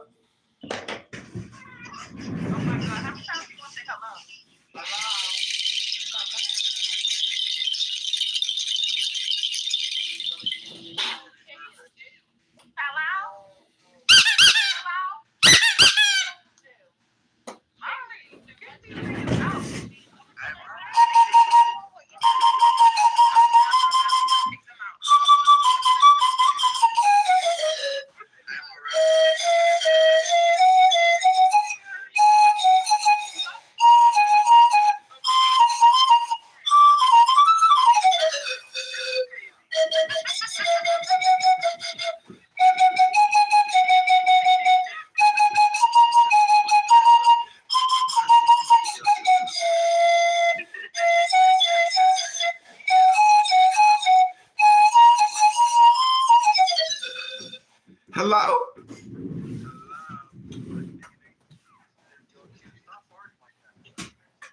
Hello? That was me. I'm a part again. Hello?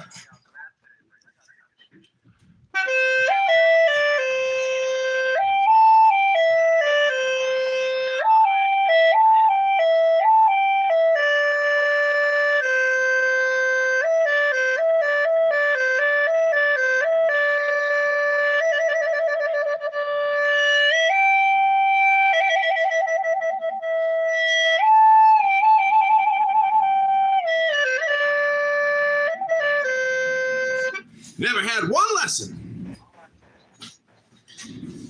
Cleaned out a whole rat hole. Hello?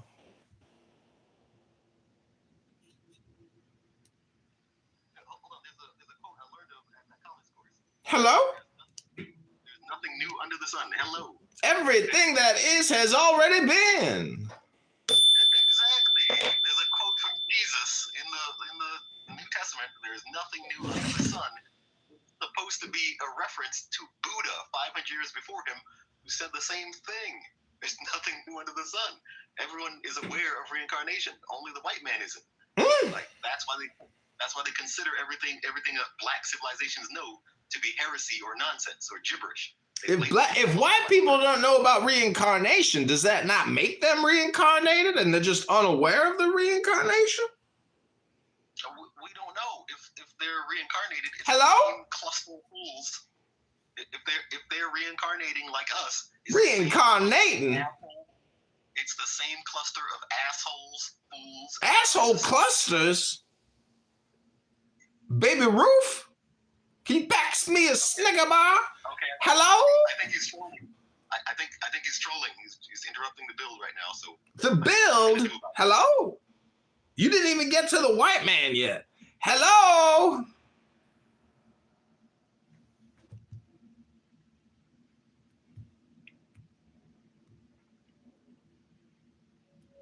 Hello?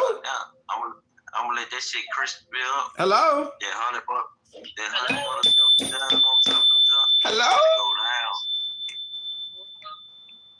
Hello? What fuck you want, boy? Hello? Hey, Chef, how you doing? Hello? Saying hello, like, Man, get this shit there. Hey, calm down. Hello? Hello? who's saying hello? Hello? Want you? Chef, you there? Hello? Yeah, I'm here. How you doing? I don't know what the fuck y'all talking. Hello? Hey, bro. Hello? One, two. Hello? Hello? Music. Hello? This is not her. Hello? Hello?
Breathe out, eyes closed.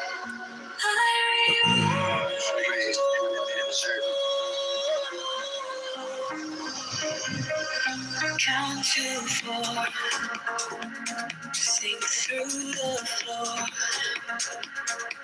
silver cold at your core, slow inhale, thoughts turn pale, you are in the day. Hypnosis, hey, I got it in my breathing, rewriting every fear I believed in. I surrender as the curtains rise. When I exhale, every limit is mine. Hypnosis, say I got it in my breathing, I'm sinking with the pulse, I'm receiving. I dissolve into a shimmering sky. On every breath, I remember who I am.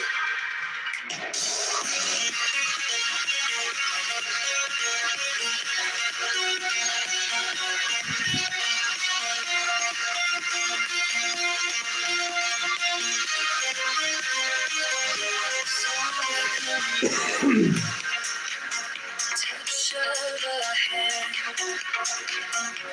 words inside, understand, golden dust, over us, every drop turns to trust, hypnosis, hey, I got it in my breathing, rewriting every fear I believed in. I surrender as the time's out. On my exhale, every limit is mine. Hypnosis, say I got it in my breathing, I'm sinking with the pulse, I'm receiving. I dissolve into a shimmering sky. Oh, lawyer.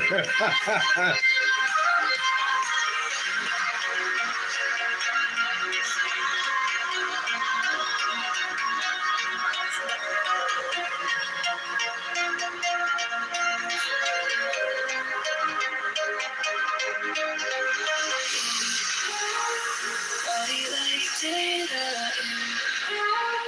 waking up later, nothing to hide.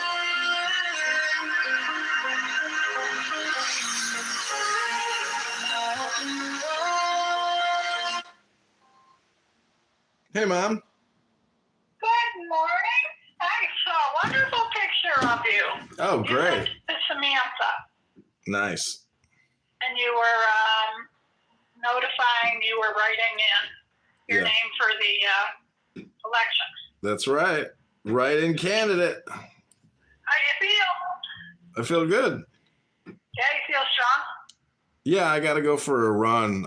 It's been so cold here. I've been trapped in the house for like 3 days. Aww. Is the sun shining today? Yeah, the sun's out right now. I got to get moving pretty soon. What are you doing? Oh, I went for a walk and I just came home and made walnut date balls. Oh. They're good, healthy protein snacks. Mhm. Kind of nice to have something with your coffee. And I'm going to look at using baking cocoa or it's baking chocolate. Mm-hmm. See if you can make brownies out of that. So when Samantha comes for her birthday, Mm-hmm. I have something to have coffee with. Nice. You can come for her birthday if you'd want, but you're gonna have to. Just call me. I'm in the middle of campaigning here for the March 17th primary. Oh, that's pretty close. Because she's coming the week of her birthday, not a week, only 4 days, but 2 of those days are travel. What else is new?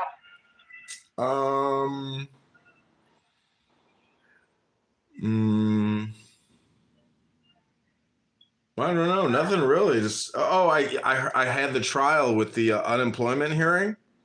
Oh. And How'd it go? guess what they did?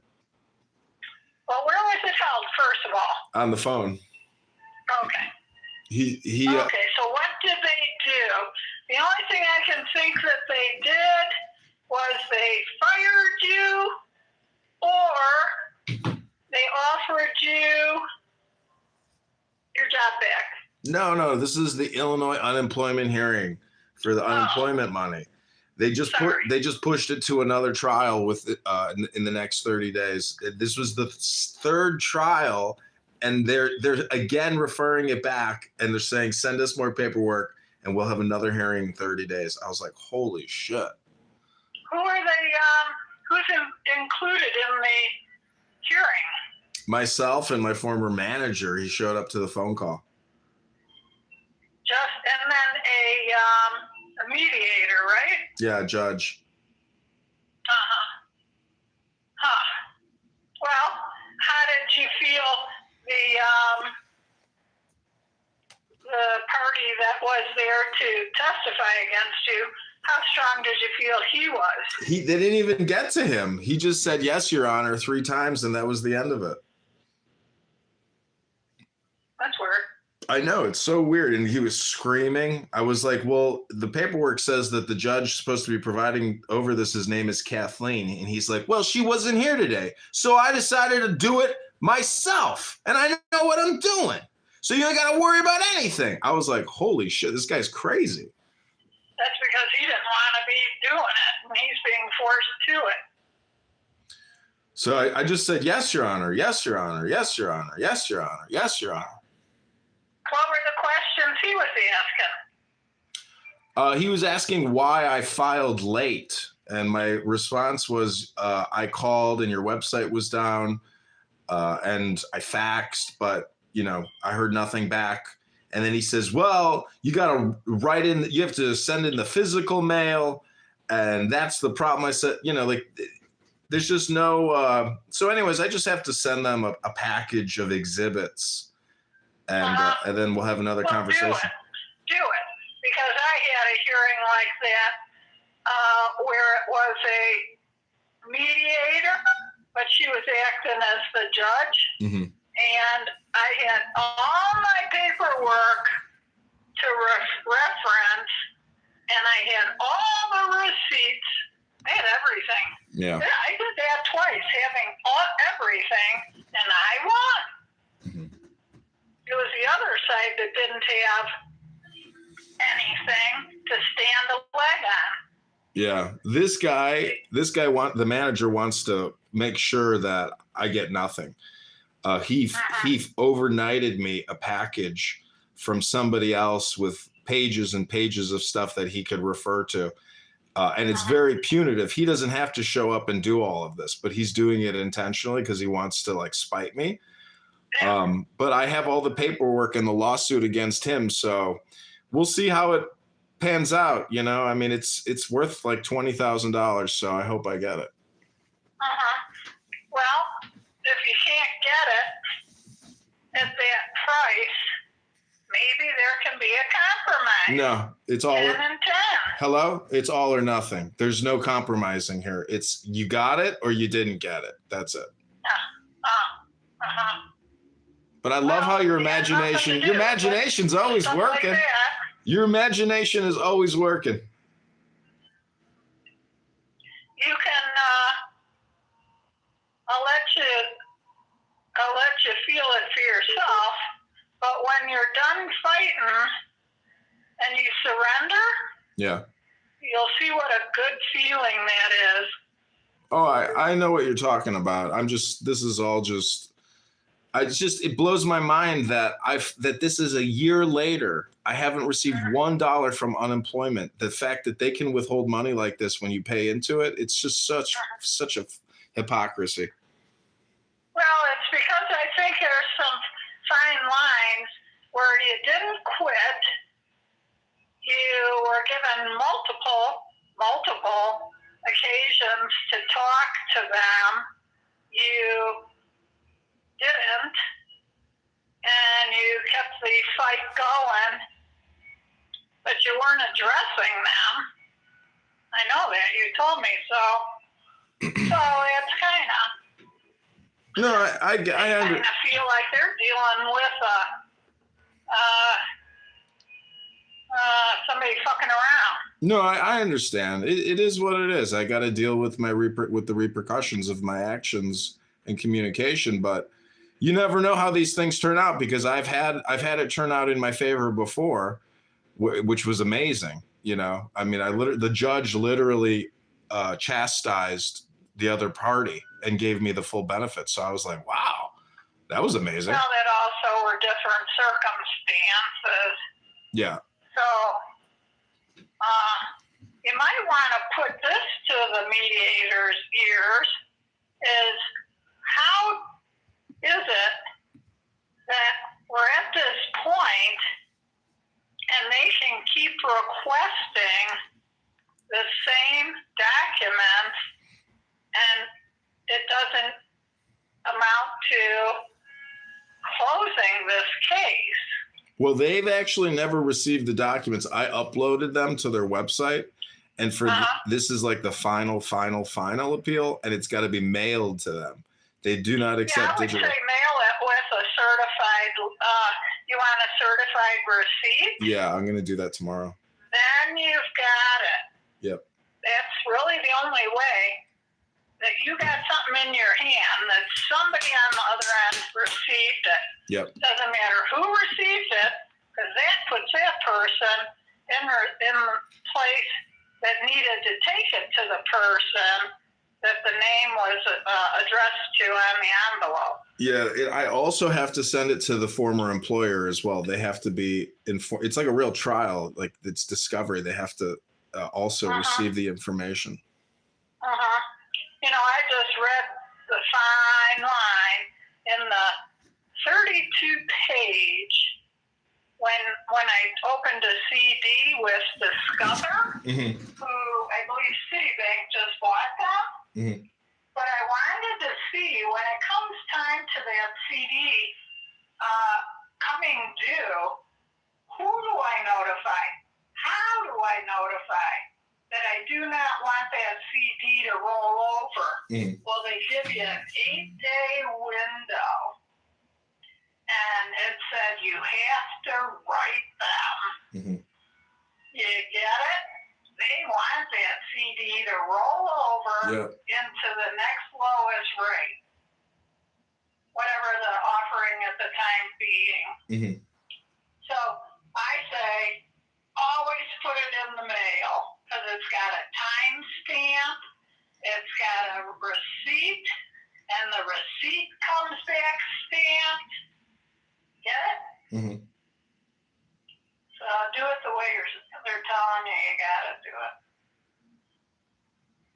Well, you sound good. How's everything? What are you doing the rest of the day? The Bears are playing the Rams. Oh, that'll be sweet. Well, I might be able to push myself out and get back into my landscape project. I've got 3/4 of it done, but the last 2 days were kind of brittle, windy. I said, doesn't mean you gotta work. So I ate too much popcorn watching the it might be Paramount, The Lioness. That is a militia group of about 7 to 9, and they have very highly dangerous jobs. Somebody's paying them for these major jobs, and so last night was, God, I must have watched 8 episodes. I'm not kidding you. I couldn't believe I did that, and hence I couldn't go to sleep because now I had finished my book. Then I started these movies. I'm like, I got too much damn rest now. So I had too much energy and I couldn't go to sleep. Yikes. No, dangerous. That's why you got to do the same routine every single day. Yeah. Go to bed at 8:30. Stop eating after 3:30. Just chill out. Anyway, that's all I know. Did you get the car fixed? No, I didn't do the strut. I'm not really doing any long distance driving, so it's fine for now. You hate to put money into the car, don't you, for the age it is? Yeah, the car is 24 years old, 25 years old. What's the point of if it's working, it's working. Yeah, just for long distances, like going downtown Chicago, you wouldn't want to get caught in that highway and have your car break down, would you? Well, that's okay. That's okay because I can always call an Uber and get the hell out of there. But if I'm if I'm Rockford or Peoria or Springfield, I mean, holy shit, that's a different Well, story. then you just have somebody to take you to a car rental. That's right. I guess you'd have to abandon your car there, wouldn't you? Yeah, it would be a major pain in the ass. Well, that's maybe where you just leave it. No and way. abandon it. I'm not going to abandon that thing. Put it up for sale. Well, anyways, your imagination is going off again, and I have to make a bowel movement and get ready for a workout at the gym. So I hope you have a great rest of your afternoon, and thank you for the call. I love you, and I hope you have a great rest of your afternoon. Okay, you're looking real buff. Proud of you for keeping up on your exercise. It's your melatonin and your good health. Okay, thanks, Mom. Take care. Okay, Bye, you too. Johnny. Okay, bye. Love you. Love you too. Bye.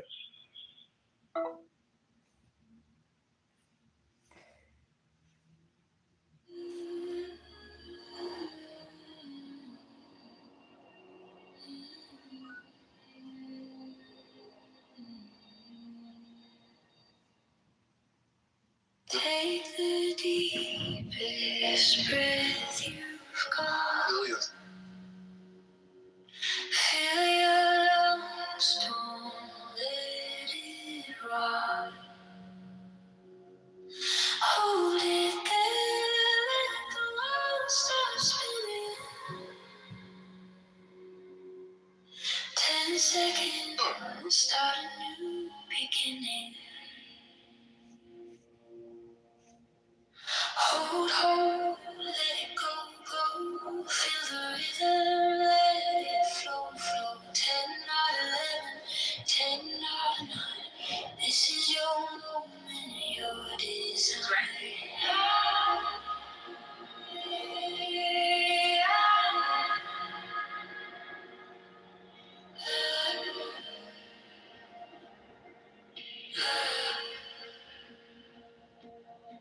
Feel the air, it's soft like silk. A quiet tide, a glass of milk. Close your eyes, let the calm sink in. A gentle storm beneath your skin.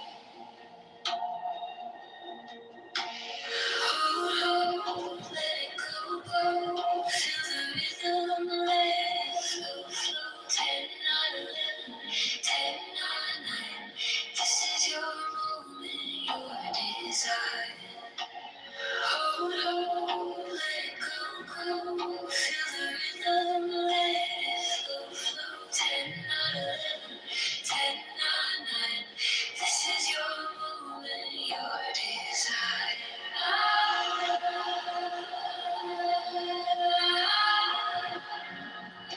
Truly, truly funded it. Time bends slow in the breath you take. The world waits as the silence aches. Hold, feel the glow. Exhale softly, let it show. Hold, let it go. Feel the rhythm, let it flow. 10 out of 11, 10 out of 9. This is your moment, your desire.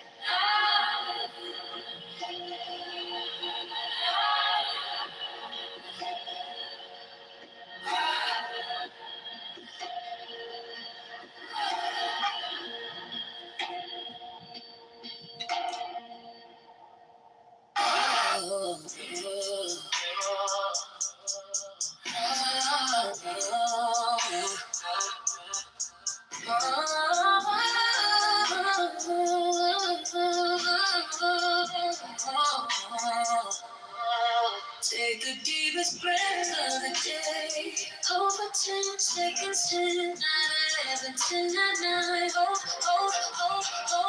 let it go. let it go, let it go, let it go. Stop thinking in your problems.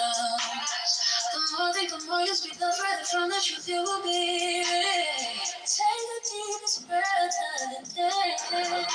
Oh, for 10 seconds, 10, 9, 10, 9, 9. Oh, oh, oh, oh, let it go, let it go, let it go, let it go. Oh, oh, oh, let it go, let it go, let it go, let it go. Oh, oh, oh, let it go, let it go, let it go, let it go. Take the deepest breath of the day. Over 10 seconds, 10, 9, 11, 10, 9, 9. Oh, oh, oh, oh, let it go, let it go, let it go, let it go. Stop thinking in your problems. The more think, the more you speak, the further from the truth you will be.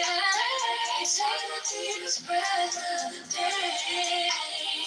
Over 10 seconds, 10, 9, 11, 10, 9, 9. Oh, oh, oh, oh, let it go, let it go, let it go, let it go. Oh, oh, oh, let it go, let it go, let it go, let it go. Oh, oh, oh, let it go, let it go, let it go, let it go.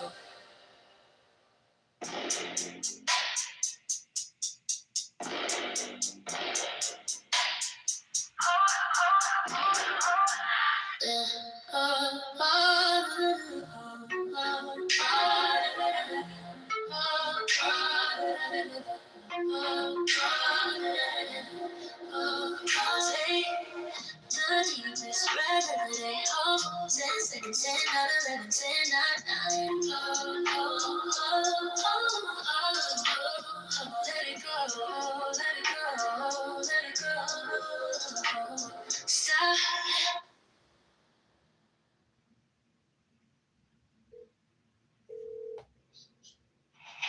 Hey, John. Hey, Daniela, how you doing? Okay, how are you?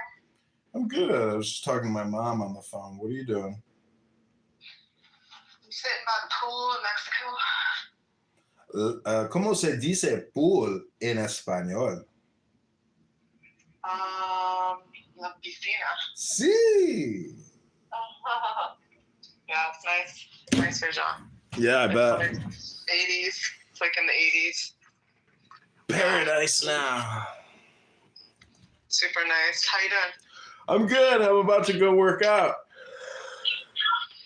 Yeah, I was out this morning. I was trying to get to the gym today, but I was out for a couple hours already. So I'm not going to make it to the gym because today they close at 4 o'clock on Sundays. Yeah. But yeah, how's Chicago? It's cold. Yeah, it's cold, but we got the Bears-Rams game today, so it's like an exciting football day in Chicago. Oh, nice. Yeah. Yeah. Did you follow the football yesterday? Seahawks are like, I don't know who won the game yesterday. I didn't follow that. I didn't see it. I think we might be going to the Super Bowl. I'm not sure. I'm not sure who won the game yesterday, but the Seahawks are doing pretty well. Well, how's life in general? Good. I'm a write-in candidate for Congress. I don't think I'll beat my opponent, but it'll be interesting to see how many write-in signatures I can get. Are you trying to raise money though before you just get on there as a write-on? I've been raising money since August. Did you raise them? How much did you raise? $700. And what did you spend it on campaign stuff? Yeah, travel, food. Yeah. Wow. And circulators. What's that? People that work for the campaign, they went out and got me signatures on my petitions. Oh, I see. How many signatures do you have? I had 1,600 something plus signatures, but they disqualified over 1,000 of them. So they kicked me off the ballot, and then I filled out a form called a write-in candidacy. Yeah. So I'm running as a write-in candidate. They have to literally type my name. There's no option to choose me. So it doesn't sound like you have a very good chance then. No, I don't have a very good chance, but It'll be interesting to see how many people I can connect with, because a lot of people are very angry with Darren LaHood, and I'm actually getting letters in the mail and phone calls and texts from people thanking me for running against him. So, yeah, it's encouraging. I mean, if your name was on the ballot, then Yeah. you would have had like a good chance. A good chance, because so many people would have flipped. A lot of Democrats would have voted for me because they don't want him in Congress anymore. Yeah, because most people just choose, I think, either Democrat or Republican. They don't know anything about whoever is running anyway. Exactly. They just choose their party. Yeah, they just choose the party. Yeah. Well, It's all right. I gave it my best shot. I got no regrets. so what are you doing? Are you still working right now? Are you retired or what? No, I got 2 pending lawsuits worth $230,000. We're going to see how those play out, and then figure out what I'm going to do. If I'm going to try to start applying for jobs or moved somewhere. I might move to Miami, to South Beach, or to West Palm Beach. I don't know. I think, since I don't have a job here, I might as well move to a nicer place. Yeah, I don't know why you're still there. Chicago's like, Yeah. I don't know. It's terrible. It's awful. It's horrible. Yeah, I mean, it doesn't excite me. That's for sure. I mean, you got like one of the cities with like the most crime in the nation besides Seattle, and then you got like this huge black population, right? Like that is not successful, and then what else? And isn't it like a democratic city too? Mm-hmm. Yep. And the weather sucks. So I know. I'm ready to leave. You don't got so much going for you. I know. I'm ready to make a move, but I'm not in any rush. I'll wait. I might wait till next year. I'm not in any big rush because, March 15th is really the biggest real estate time. That's when, people start moving here for new jobs and stuff. So you compete for all the new people and the churn in the rental market. So I'll get all that squared away and then figure out. You come down to Mexico this week. Why don't you come down for a few days? You want me to fly down there and make passionate love to you? No, just come hang out. I would just come hang out. Nah, I'll take my chances over here where I can get some love. I like physical touch in my lovemaking. I don't like looking from a distance. There's so many pretty girls here. You have no idea. It's just like, I went out last night. I mean, all these girls are in college, but they're just so, beautiful. You're like, wow, just incredible. Aren't they all covered up though with the weather? In Chicago, they come dressed out like skanks. Do they? Even in the cold weather, they freeze. They just got no pain. They don't even care. They're crazy. Do they wear a jacket or no? No. They wear skirt. I mean, it's just crazy how these girls, it's dangerous. If the car breaks down, you could have, severe hypothermia and skin damage. Really? Yeah, it's dangerous. You gotta, when you drive, you gotta get around. Do people just Uber everywhere? Uber everywhere. And late at night, there's no Ubers, it's crazy. They kick everybody out of the bar. And there's not enough Ubers for everybody. So you got crazy people out there holding their arms, freezing to death, praying for an Uber. Yeah, that doesn't sound exciting. Yeah, it's horrible. I don't want to live here anymore. I want to live in a warm weather climate. I am going to move. I'm not going to live here. Everybody who moves out of Chicago to Florida or Arizona or California, et cetera, they always say, I should have done it sooner, and they're so happy they did it. I've been telling you that for years. Yeah, but you live in Seattle, which is like the biggest. Your mayor is an open communist. Like, you live in the most effed up city one of the most effed up cities in America. Yeah, I know. No, I agree with you, but I'm not really there like that much, and I try not to be there. Actually, I can't stand like the way the city is like run and all that. But I'm in Mexico. I've been here for like a month and a half. Wow.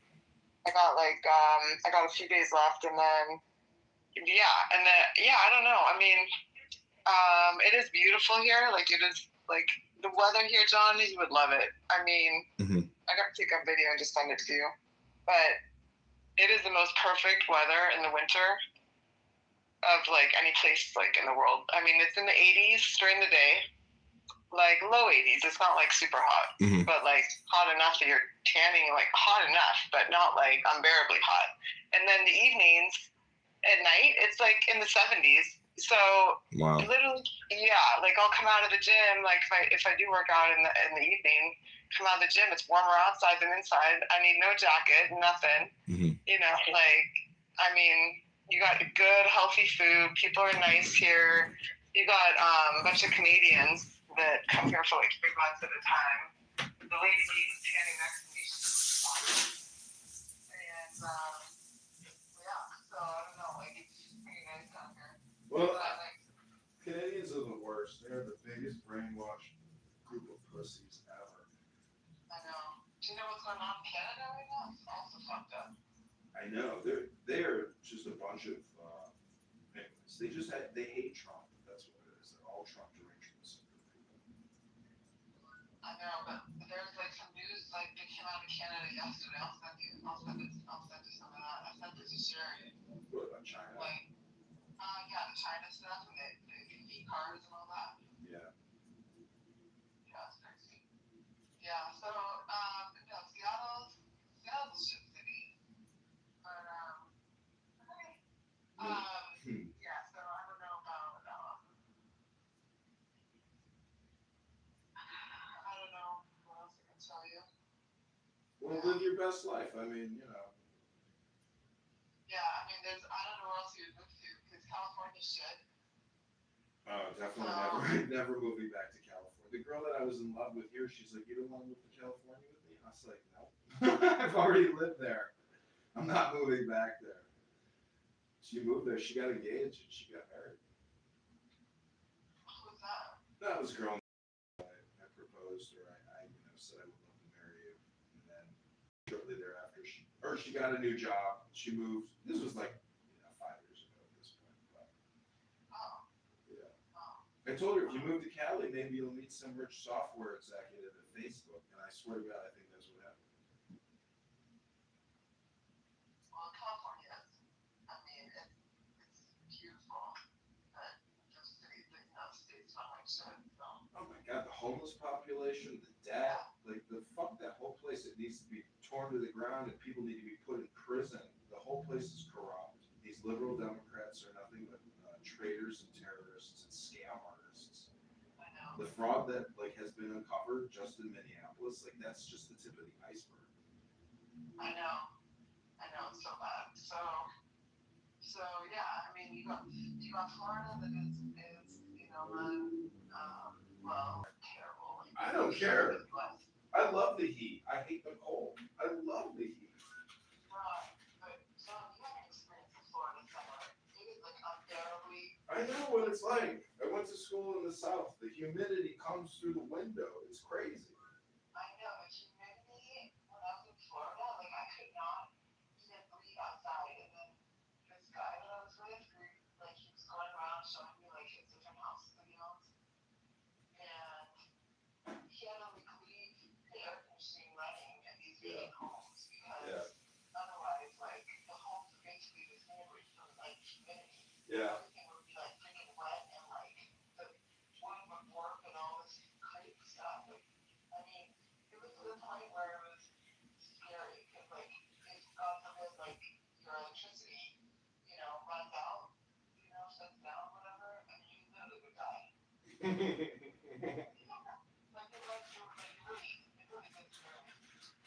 Yeah, well, I don't care. At least it's managed by normal people. The police are normal. Everybody's more normal there. And my dad already lives there, so. I was going to say, your dad lives there, right? Yeah. Where? Boynton Beach. Where's that? It's near West Palm Beach. Is that where you moved to? Is it close to him? Yeah, West Palm Beach, where all the Jews are at. You anything Jewish? Yeah. Yeah. He's married to a Jew. I know. I was just wondering if you think all. Yeah, my dad's very religious. He loves God. Yeah, Kitover means Kitover. That is good in Genesis. And the first Kitover moved to Israel in the 1700s. We're early Zionists. My grandmother was a hardcore Zionist who worked herself to death giving money to Israel. Yeah, when your mom was building the state, my grandmother was funding it. Yeah, charity.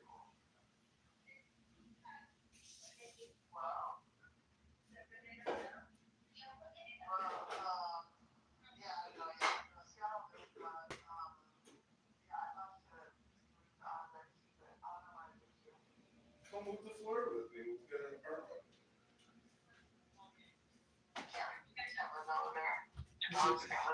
Oh, I forgot. You already have kids and grandkids. I don't know why I talked to you. You already have dogs.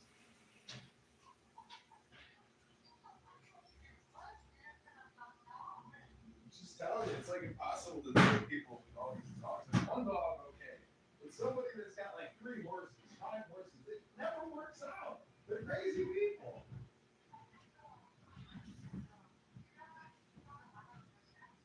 I saw. I was like, what the fuck? Yeah. I'm like, this is crazy. This girl is too much.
Well, you know, if you want to solve all your problems, you can.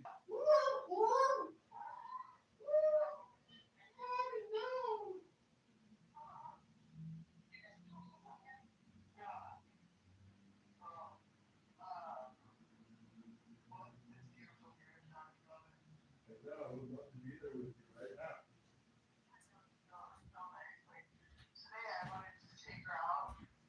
And take on a hike, but it's kind of a long way, like to get to this hike, because you gotta take a taxi to where like get these little fishing boats, and then I gotta catch a fishing boat, and negotiate with the guy to like take us to like this bar beach that's like 20-30 minutes away, and then from there you take this hike to a waterfall, and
is a man to make you happy.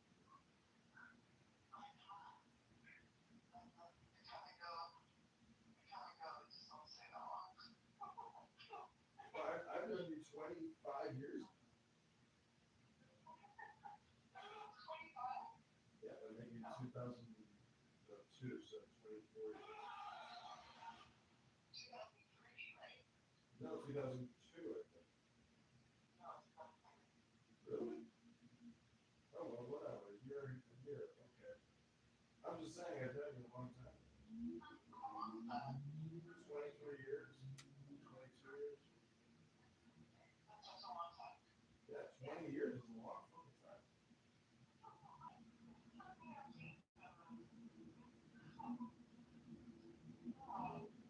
Well, you never got married and you never got divorced, so if you would have got married, you probably would have gotten divorced. If you got married, there's a 60% chance you'd also be divorced.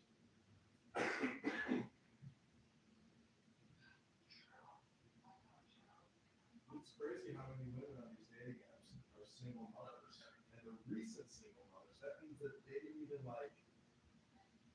didn't even last a couple of years with the guy they had a kid with. So it's like, it's crazy that they're looking for some other guy to feed her and her baby, and they're like, why would I want to date somebody with kids? It's crazy.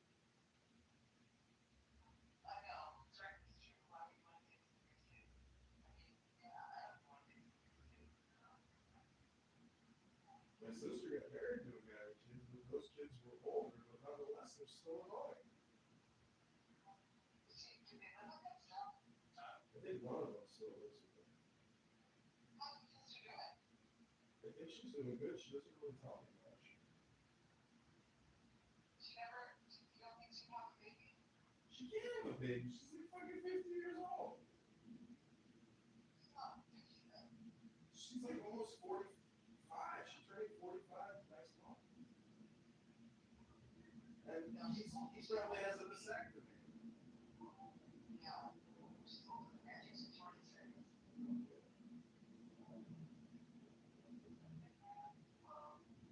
She was born in 1979.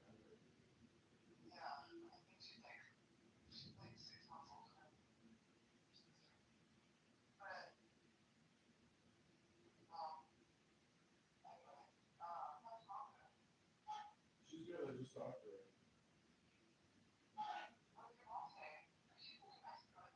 Yeah. Yeah, it's pretty nice there.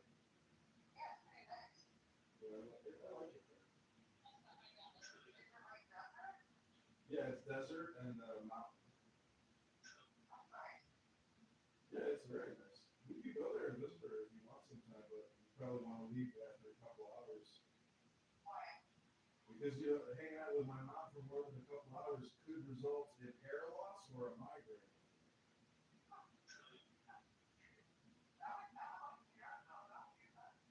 Yeah.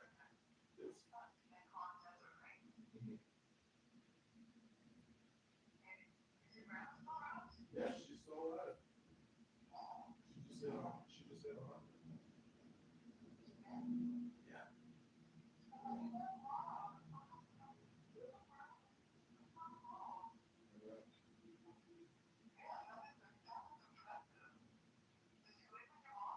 No, she lives in a nice assisted living facility. She spends $10,000 a month living.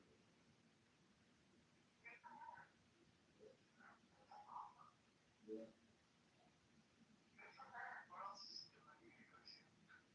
She could come live here with me for $10,000.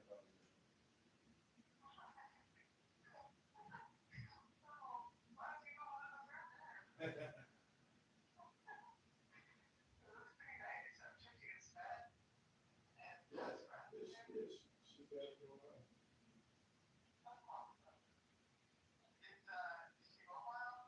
Yeah. Yeah, her health is pretty good.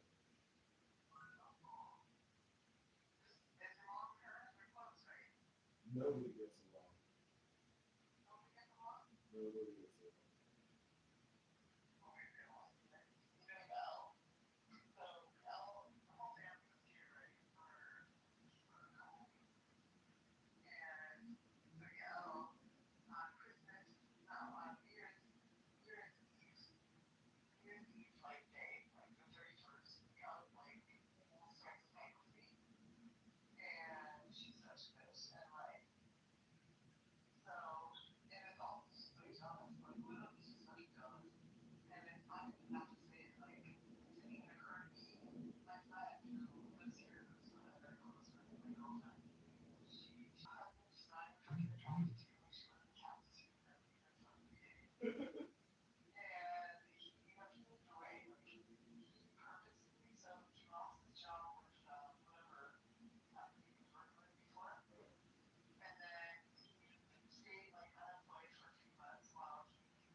Danielle, he's working on not having to hang out with his wife who's causing him stress. He's like, well, fuck it, I'll work out every day.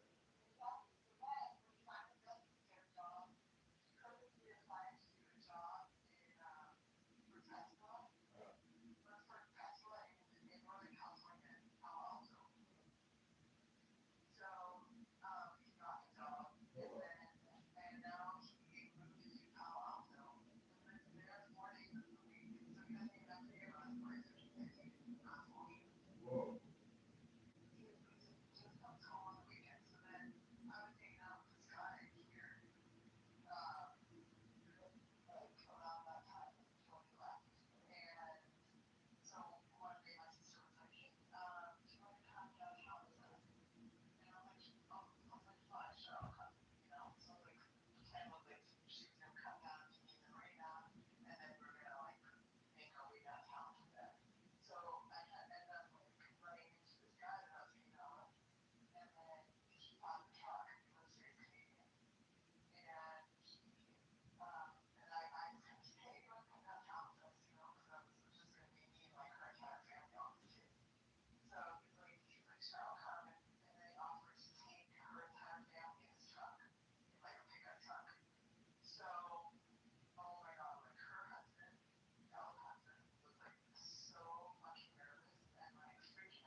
You'll talk to her again, but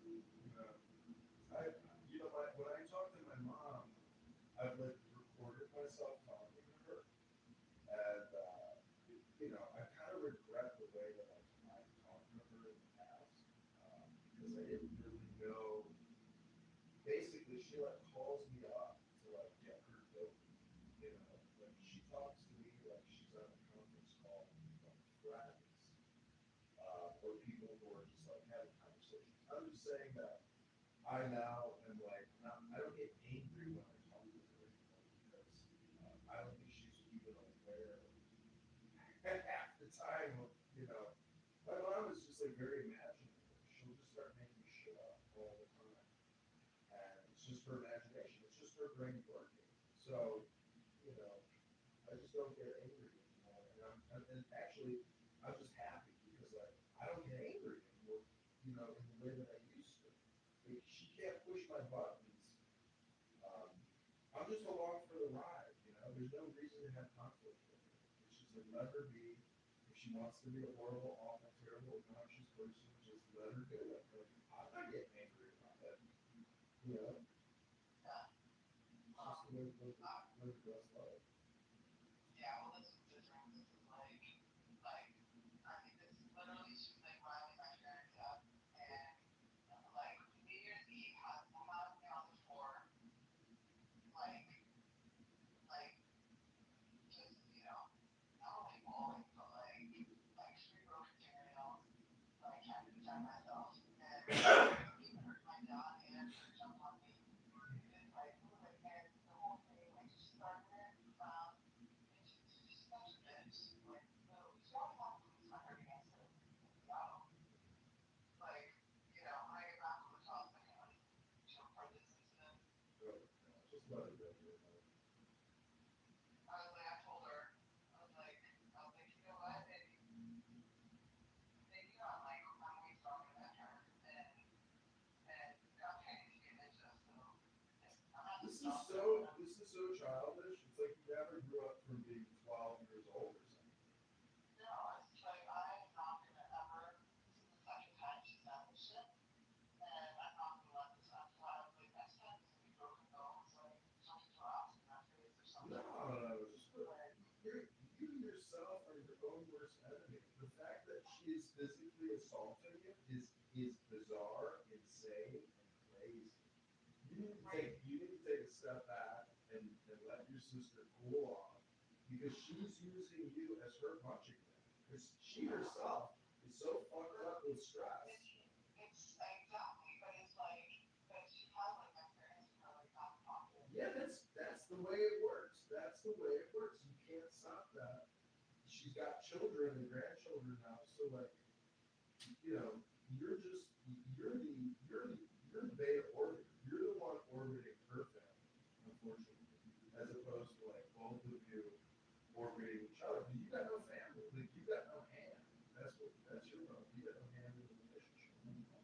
No, but because she has kids, she just has my parents circling around for little finger. Yeah. Yeah, I get it. But that's the way the cookie crumbles. Welcome to the cookie. Yeah. So anyway, yeah, I'm pissed, and like that's the way she started my years. You know? Well, fuck it. Why would you even want to spend time with somebody who does that to you? It's crazy. No, exactly. I will not. I'm not at the end of that shit. Yeah. I mean, I would never lay a hand on my sister. That would, you know, that would be extremely deranged and bizarre and violent, psychotic. But no way. I have no angst against my sister. But the worst part is that she was probably will say I was the one kicking her. Yeah, she's a manipulative bitch. What a manipulative bitch. And then my parents come coming after me after like I'm the one that started the fight for shit. Unbelievable. So she's so jealous of me. It comes down to these weird ways. You know, and I'm not around for that much back home, but it just happens like. Just know your boundaries, keep your distance, and don't let her invade your territory. But at the same time, if she's gonna invade, you need to retreat. You can't be this aggressive ninja fighter that you think you are, because it'll destroy you. You have to retreat. That's how the Chinese win wars. They retreat. They don't go into the battle and keep fighting. They retreat and retreat and retreat, and they wear down their enemy by withdrawal.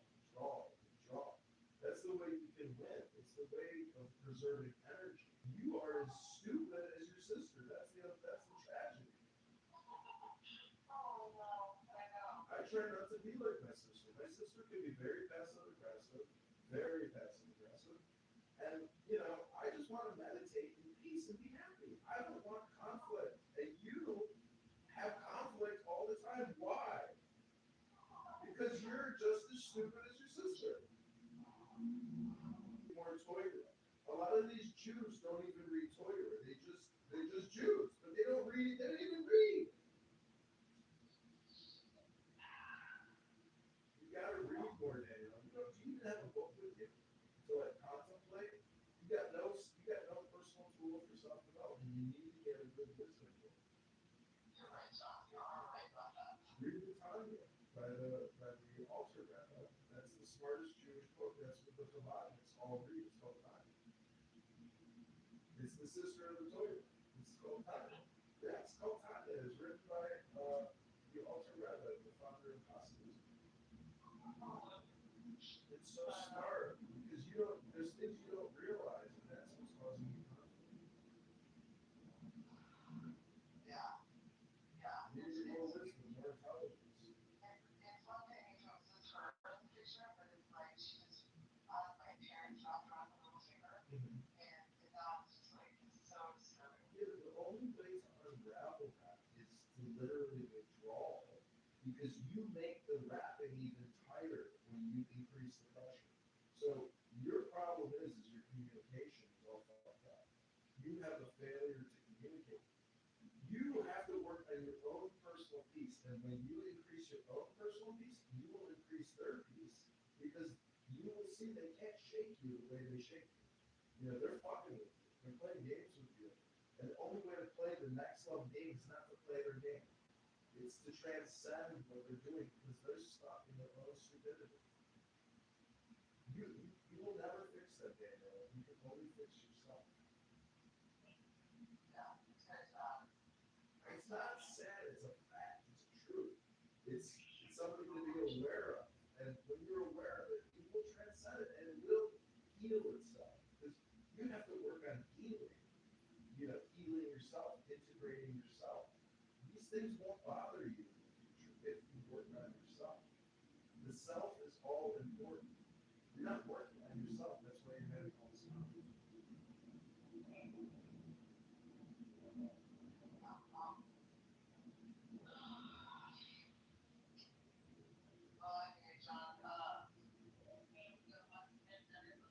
It's a misery. You got a beautiful family. You know, to have all this conflict is a tragedy.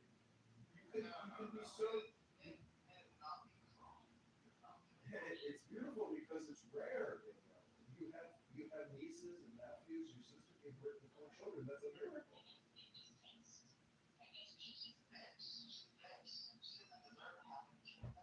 You will make mama bears are violent. They eat anything.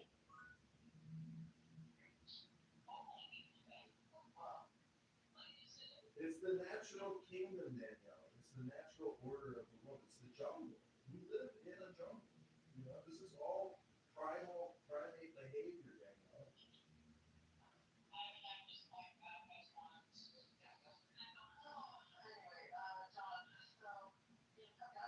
No, I'm exhausted. You're stressing me out. I gotta go to the gym. Okay, take care.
of evolution, right?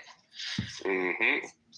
So we don't have more humans. Our race declines. Therefore, it is a negative. Beneficial. It's not beneficial to the collective. So as a human family, we start to die out. That could be that is one like naturalist argument against it. Yeah. Which even an atheist will not like deny. And the second thing would be like somehow the act seems to like not follow the principle of harm, and because of like a tear in like the tissues in the bum area, the rectum. and the rectum. So and then because in the 50s and the 60s it was such a taboo for whatever biblical, Quranic, or whatever the heck reasons, and considered a disease, these men were necessarily like forced to marry women, and yet engaged in behind the freaking curtain acts of homosexuality because of their natural urges.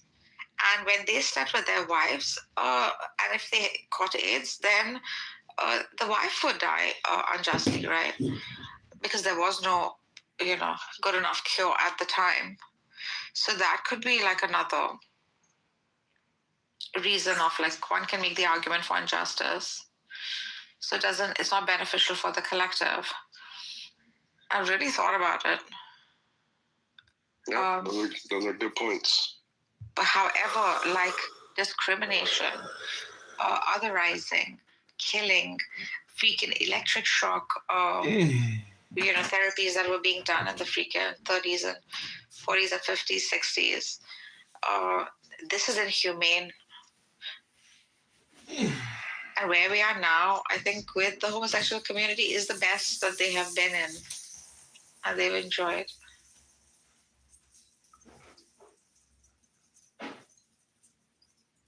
We want to know more about the stuff going on in Iran. Why is there such like confusion? For example, like there's people that are like totally against the government, and then there's people that are for the government. Bob, Iran is probably the most complicated like geopolitical issue that you have to like dissect, and it's like a freaking spider web. It's so intricately built, and yet like with a single freaking stone or injury to the web, the whole thing collapses, then makes itself up, makes itself up. So the region is freaking rich. Like my country is so rich in petroleum and gas that I remember just a few years ago when I visited, and years before that, and even when I lived, when you enter Tehran and get off the plane, you smell petroleum. Like you get that, the whole country smells like freaking a gas station. And gas also is free, like the gas at home that you use to cook your food with. Everyone from like whatever 50, 60 years has been just getting free gas. So the region is very rich in resources. However, with going off the replacement of one man with another, which by the way America helped do, the getting rid of the Shah and bringing in of Khomeini. When Khomeini turned his back to the West and said F off, we're not going to be whatever, we're not going to be subjugated. Sanctions began, detachment, otherizing, whatever. And this country has been self-sufficient for the past 50 years. What you see now is not just the application of Islam gone bad, but a product of like a 9-year freaking long ass war, okay, which led me and my family to leave the country. But also, and by the way, the quick rebuilding of it after being completely destroyed after the war. However, the corruption that has set in within the system, the sanctions that have pressurized people like so much that they can eat meat like just once a week. And similarly, in the time of Shah, the uprising happened because the poor started to call out. He would have these huge banquets and call all international guests and Persepolis and have like cutlery made of gold and all this lavishry. And on one side, and then poverty amongst like people in villages on the other. Uprising in Iran has always happened by the lower, the lower income classes. So this again is happening. However, there's also like no social freedoms were given to a group of people who are just innately built free for philosophy, for art, for sciences, for, you know, we seek freedom way more than someone in Saudi Arabia or someone in freaking any Arab country. The temperament of the country is set towards freedom. And when you take that away and enforce like principles such as freaking hijab, say, for example, even on like Christians and Jews and stuff, although worn very badly, like it doesn't serve the purpose, right? It's just like a thin piece of cloth on the head because it is the law. There's going to be an uprising, you know. Pockets are empty. Freaking social freedom isn't given to the extent that it is desired. And then you have external pressures such as America and Israel and God knows how many other countries, and factions that are Iranian outside of Iran that want it to topple, such as like Mujahideen Khalq, many others who wanted power in Iran right after the Shah, or the king, the monarch. That's what's happening. And all of these other groups, along with all others that are interested in the region for whatever reason, are waiting for a topple, so something new comes forth. That's what it is. And there is brutality, there is tyranny, like amongst the government agents and how they freaking treat protesters. Now, can we say there are other agents within it that are like, you know, allowing for this to happen? Yeah, sure. Plus, Iran has had its proxies that have been helping like downtrodden countries that needed help over a long period of time, for which like such as Palestine, such as Lebanon, etc., the Houthis in Yemen, etc. So then the Iranian people are like, why are these millions and billions going outside of the country to help like others whilst you're not helping your own people? I mean,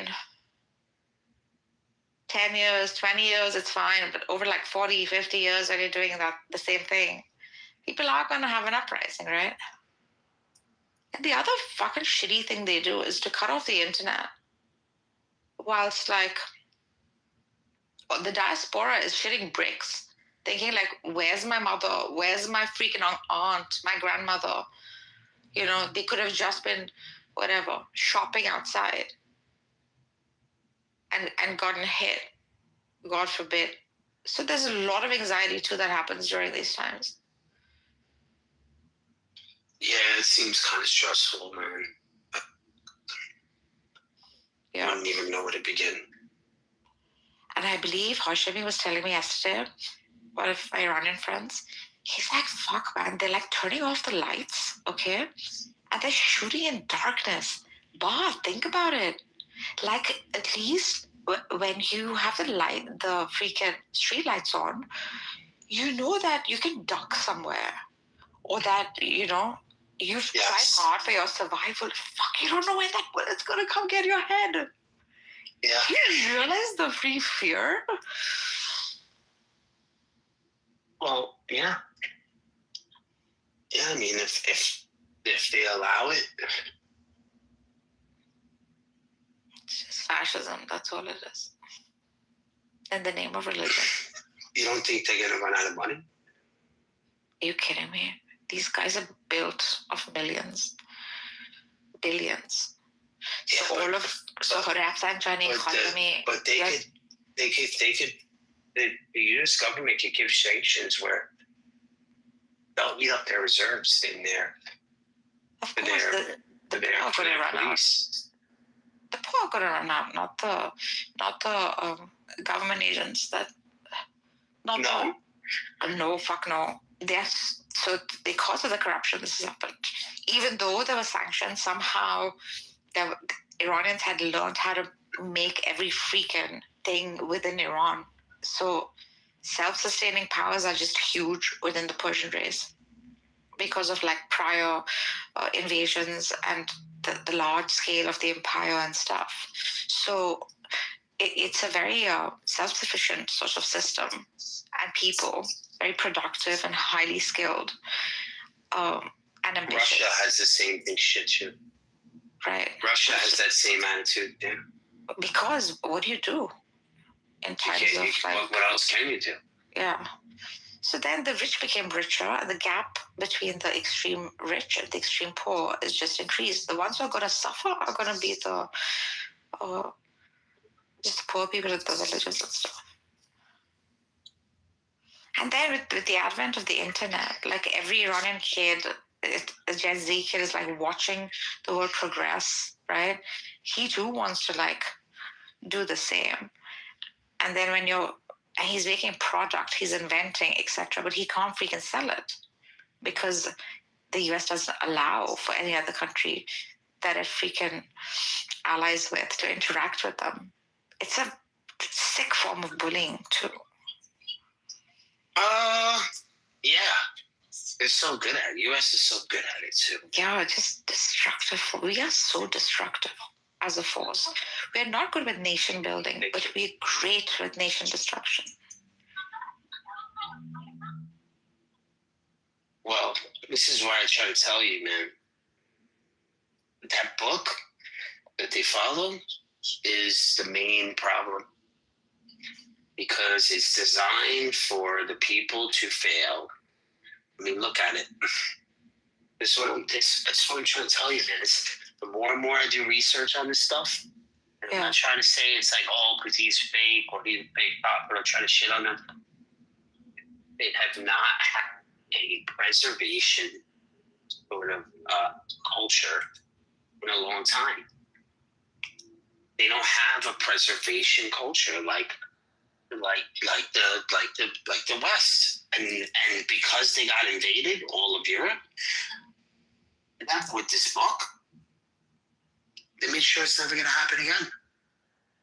They made sure that it's never going to happen again, and that if it does, it's going to be easy to dismantle. Look.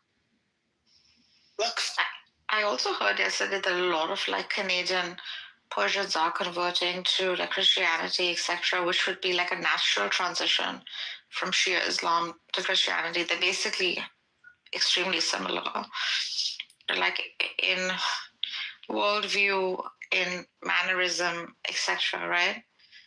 So well, if you think about a transition, right? So they used to be allies to the United States. Remember when you were fighting the Russians, I think? Was it Iran? Is it Iran? No. Where we trained you guys, or was it Iraq? When they trained with the fighters? Was it Iraq? I don't think it was Iran. At what time? In the 70s? Yeah, Iran. It was Iran, right? So it was the 19th. Yes. So back then, they trained the pilots with some of the best pilots the United States has ever trained on the F-14, and they got the most kills with this was prior to the revolution. With the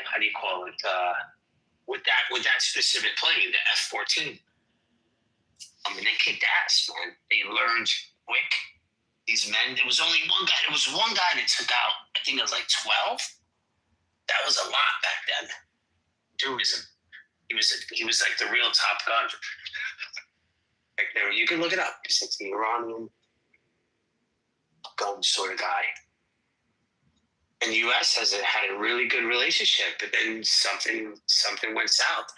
Shah showed his back towards the end. He too sort of evaded because he was the ultimate puppet Iran has ever seen, like, to the West. And towards the end, he was like, F off. And he also, like, showed his back to the Zionists. This was towards the end. And they had to take him out. They make you. We make people, and then we destroy them. Be my friend. God forbid you turn your back once and go your own way. We will take you down. That's who we are. Well. Oh well, but that's who we are. You should be more like the Persians need to bring back their own culture back. Fuck the religion. Yeah, exactly, man. Religion is truly the opium for the masses. Truly, Karl Marx was right about this. Or just separate church and state. Because Persians are very God-loving, to be honest, and have always had that very intrinsic to their culture. Whether they've been Zoroastrian, Christian, Jew, or any such thing, there's always been an affinity for this thing called God. It's not a godless society at all, right? It has affinity for God as a principle, or spirituality of some sort. You've always seen some form of it or the other from, like, time immemorial in its people, in my people. So when and that element of godlessness or atheism is not befitting. You know how certain personalities cannot be not godly? Yeah, so countries are like that too. Works well perhaps with, like, communist countries and stuff where there's no drive for God itself. Like Sweden. Correct. Even China and these places, there's just no drive for that. Worship or love or philosophy or things like that. Analytical societies. But philosophical societies or peoples will always have an affinity to this thing called God. And surely a godly society is way better than a godless society in some form or the other. But separate the freaking two with the advent of Christianity, I think, or the reform that came in, the separation of the two, again, that was a very good reform within Christianity. Oh, yeah. You kidding? Yeah. Yeah, because they didn't want to go to that anymore. Even some Catholics loved it. Yeah. Like, I think, we can't even argue, really, and blame the Protestants, right? Yeah. We would, like, there would be people that would just put the kind of, like, give the blame to ourselves, right? We were the reason why this revolt or protest started. Maybe it was something within that we should blame ourselves to make sure something like this doesn't happen again. And that's the preventative measures that the church uses. They look within. Yeah. And I think that's important, That is reform, yeah. Nah, are they perfect? No. They're not perfect. Not perfect. But they did go all fucking crazy. I remember I was a kid and we were walking once by the University of Tehran with my aunt, and then her friend is very, very pretty. Most Persian women are, like, highly beautiful. And she fucking had these bright red nails, I remember. Like these long, sharp, bright red nails. She's young and beautiful. She's going to university. Fucking a car. I'm still traumatized. This is why I never wear my nails red. Because I have anxiety because of that incident. And this car pulled by. A lady came out. She said something in the girl's ear. And then the girl went in, my aunt's friend. Fuck, Bath. I sat there and I watched it. And she sat in the car So kind of like a Tupperware box was brought out. Okay? And her fucking hands were put in it. There were cockroaches in it. Really? Fuck. Like, even now when I think about it, I feel like vomiting because of the anxiety that runs through me. Yeah, and then she came up and we all just walked away like a mundane event. That's the conditioning. Yeah, but, and then this thing, I mean, it was a period of time this was happening, and then it completely like stopped. And you were not seeing any more of these freaking moral policing. It was for like a few years this was happening. And I was a fucking kid. And my eyes were like, I remember how shocked I was. And we just walked away. She didn't say a thing. My aunt didn't say a thing. It's fucked up. Yeah, but it's like, it's, you know, that's the part, right? That's the part where I start to tell myself where there's other powers that be that want that are using Islam. I don't think the goal is to get rid of Islam. It's to strengthen it. Listen, the more you prove that it's not true, the stronger it gets. So there's no point. The problem is that people have power. Nothing to do people with have power. Islam. The people have power. That's what I'm trying to tell you. It has to do with control. Yeah. That's why when I do my research and I'm doing my stuff, it's embedded, right? Listen to the subliminal message. It's never been changed. It's exactly like it was in the beginning. They're going to hold to this with no evidence whatsoever. They're going to hold to this. And that is the subliminal message, man. It's deeper than that. I'm telling you, a lot of people see this with the Bible, too. That's why when they look at this text, they're like, man, this has been modified. This has been controlled by somebody. There's just no way how cryptic it is. It just keeps changing. You know, it's made for a specific audience, you know? Mm-hmm. Like even till today, I see any chick with red nails, I just put my head down or turn my head away. Like that's how impactful things like these are, I think.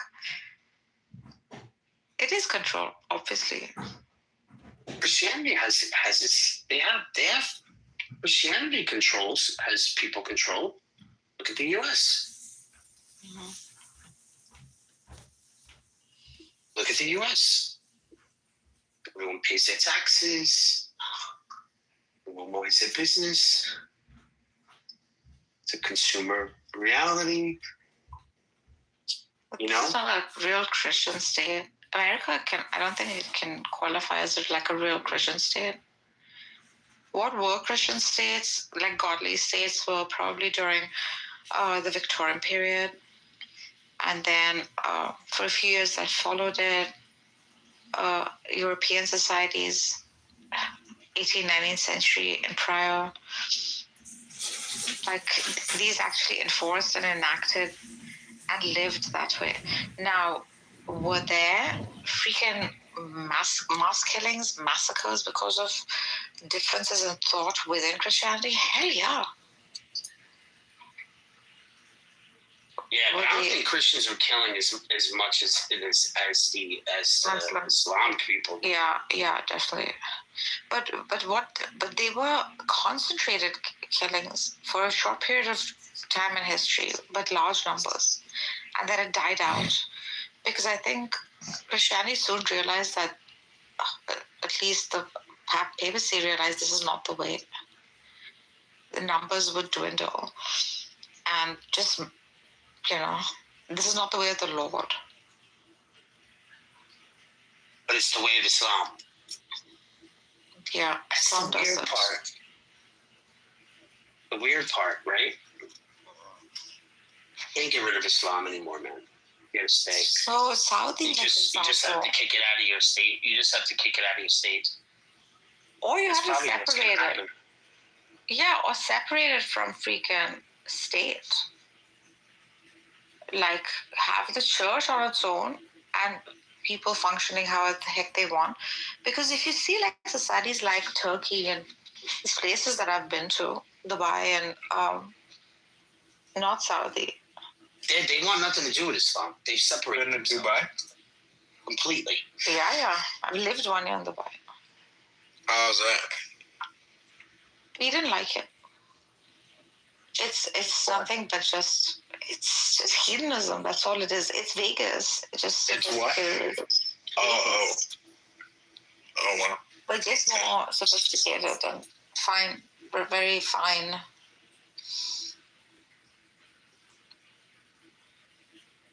And you're living like in a very rich culture of like India, and these people are very hospitable. And that's like the whole country.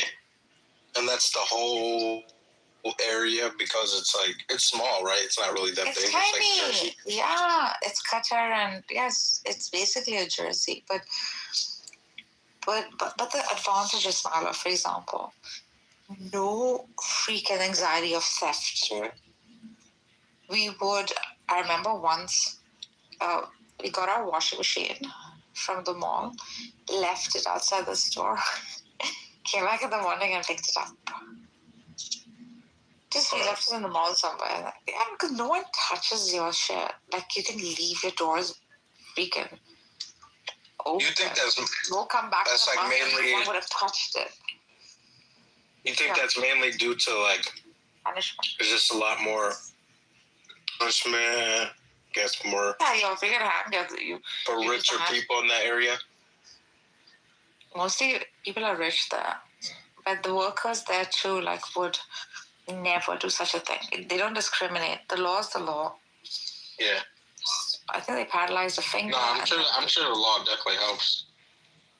Yeah, that helps. Then the safety for like women, for example, because any sort of like. I think they overplayed that though. Because honestly, like in the neighborhood where I live in, yeah, it's a nice suburb. I mean, so like theft is not. I mean, I don't know the stats, right? But as far as like I've seen people leave, like I've left my car door wide open, and nothing was stolen out my car. I know my garage, my neighbors, they've left their garage door open, literally 24 hours for a year straight. And then like in my area too. Like I hardly lock my door ever because of the freaking amount of cameras around where I live, gated community, etc. But then I'm paying for I think it's like that and the people that really make the biggest impact. It's a huge problem, but who Yeah. likes George Soros? And we also becomes pay a captured HOAs in and our stuff. country. So Congress did. Our useless leaders you're paying who we have elected into 400 to office for 600 30 bucks a years month and allowed them just to for have that so much security. massive control within the country.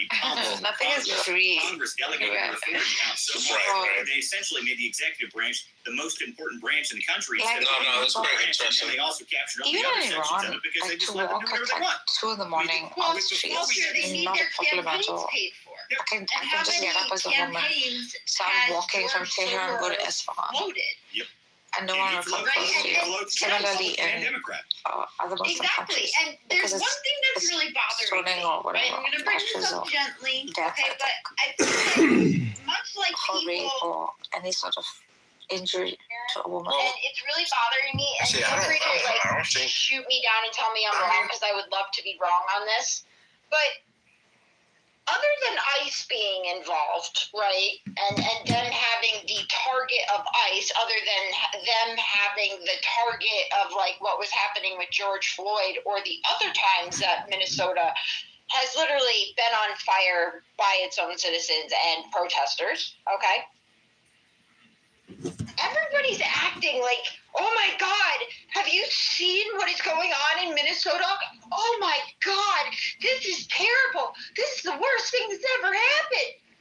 What are you talking about?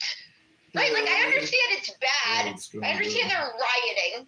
Right? I understand they're targeting police, but like, they've done that before.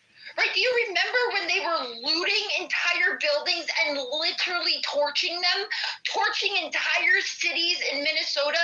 Like having Tim Walz's wife says that she sleeps with the window open in the summer so she can smell the smell of burning tires because she loves it. They support the protester. I feel like they are almost like everybody is hyping this up that it's like, oh my God, this is so unprecedented. We have to do something. We have to do something. Like, is this really unprecedented? Is this really the worst rioting we've seen? Or like, again, are we being forced or sped up to make decisions because that's what they want us to do? Because like, I don't see anything like that bad that I've never seen before coming out of Minnesota, guys. Well, and part of the problem with that, Jen, is that we've now all gotten used to it, which is crazy. It's really, to be honest, it's nuts. I mean, it's the fact that we are now in a scenario where we actually really have gotten to the point that it is a desensitized thing. This is not normal stuff. I mean, this isn't stuff that we grew up with in the 90s and the early 2000s. This came about in the past 10, 15 years of them doing this. Now, of course, it happened before. It happened in the 70s. It happened under the Weather Underground. It happened back then. But it did happen with WTO as well. Yeah, I mean, it's happened. It's happened before, but the deal is it's been a period of reasonable calm up until we got to this point, and now things are just popping off like crazy again. Yeah, but Summer of Love, Walter?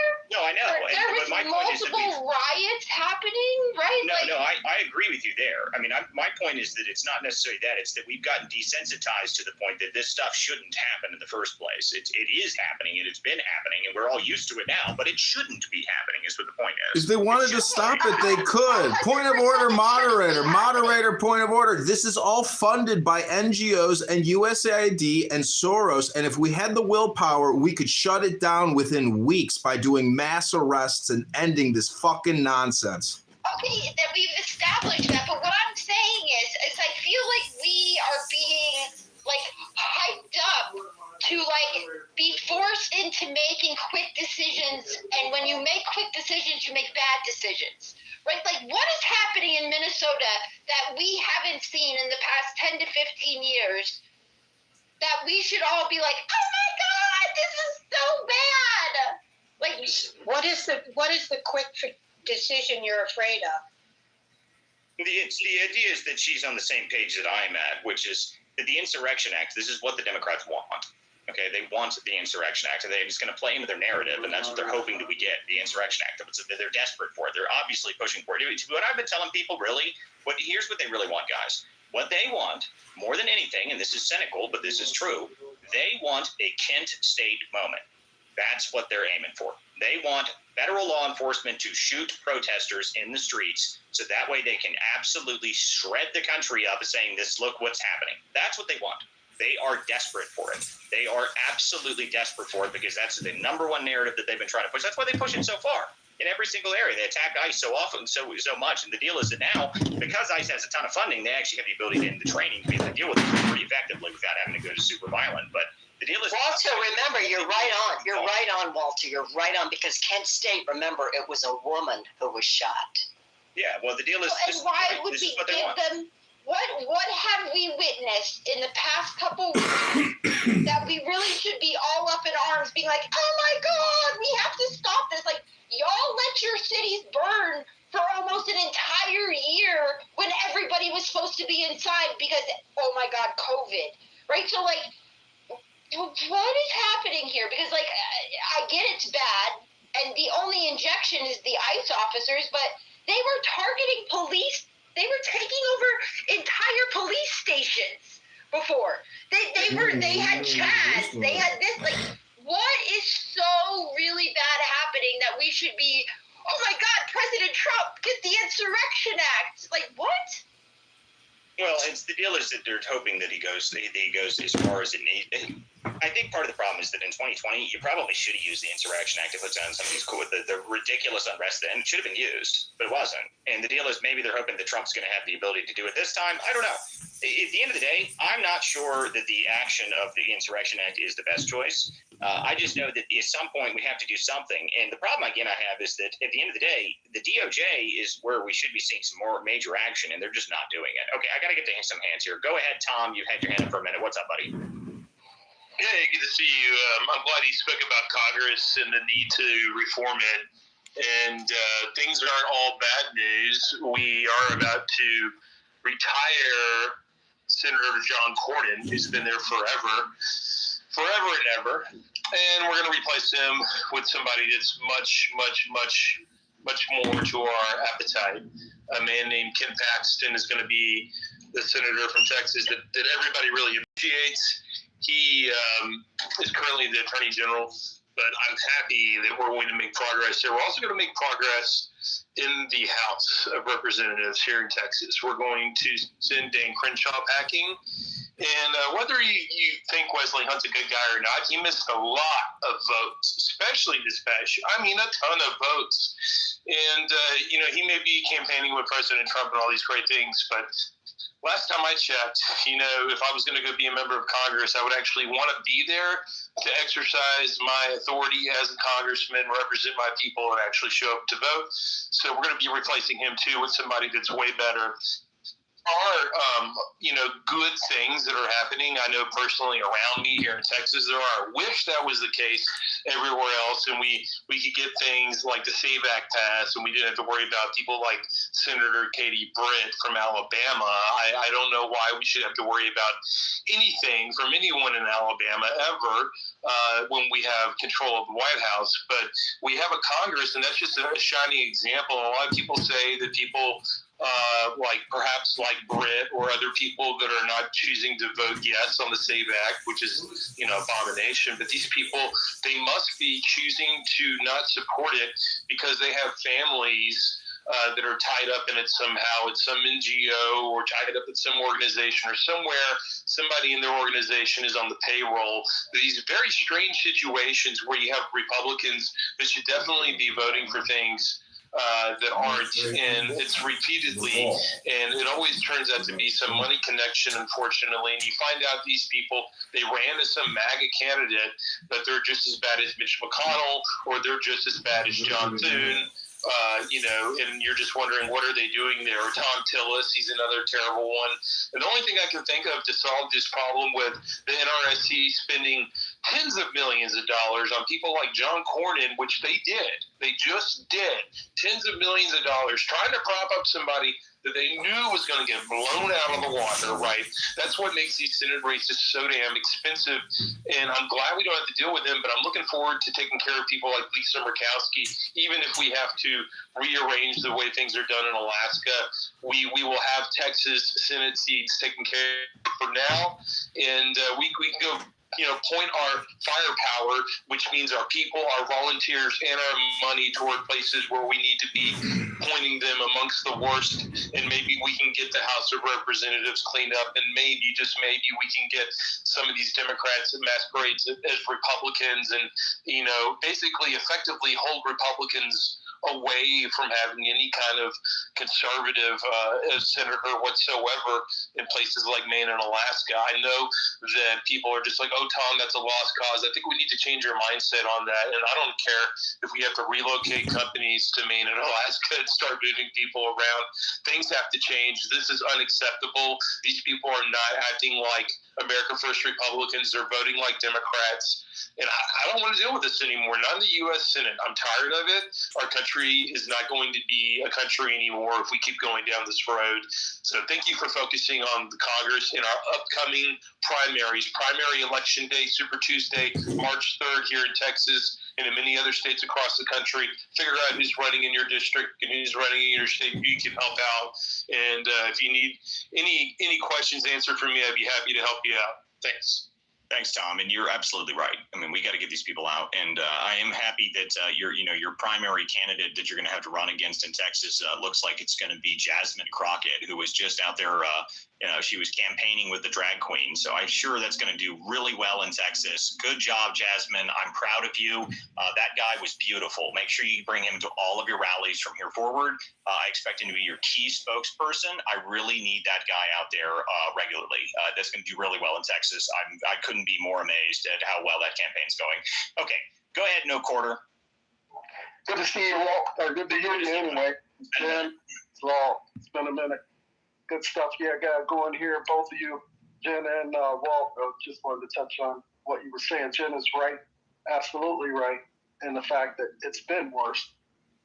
And what you're seeing on TV has been worse. But I don't know that we've ever discovered that we've had this amount of money being stolen from the taxpayers. And I don't know that we've ever had, this amount of national involvement with the inspectors coming in or investigators coming in and investigating the entire government, including the judicial system here. So, I mean, we have that. You're right in saying that it's our fault, it's people's fault for not getting involved, and that's what we need to do. We got caucus coming up here in February 3rd, and that's how you're going to become delegates, and that's how you're going to participate at the highest level. But the difference, I would say, in what happened in 2020 and what's happening now is the simple fact that we they're noticing on the national level that we have our entire system is gone rogue. And that needs, in the only way, and the only reason why I joined, one of the main reasons why I joined American Mission some time ago is because I knew that in order for Minnesota to straighten out in any form, that there would have to be involvement on the national level. Because internally, the system is completely corrupt. So I think understanding all over now how bad it is here in Minnesota, and the fact that if we don't get some indictments on the from the governor down, then none of it's going to matter anyway. So anyway, the point I wanted to make is the fact that you can elaborate on that. Well, the fact that we have an entire government and our judicial system and our law enforcement is corrupt. Yes, the corruption runs very deep, and I guess the biggest part about it to me is you mentioned something that's the most important is, we have a absolute desert of accountability in this country, and that's a huge problem to me.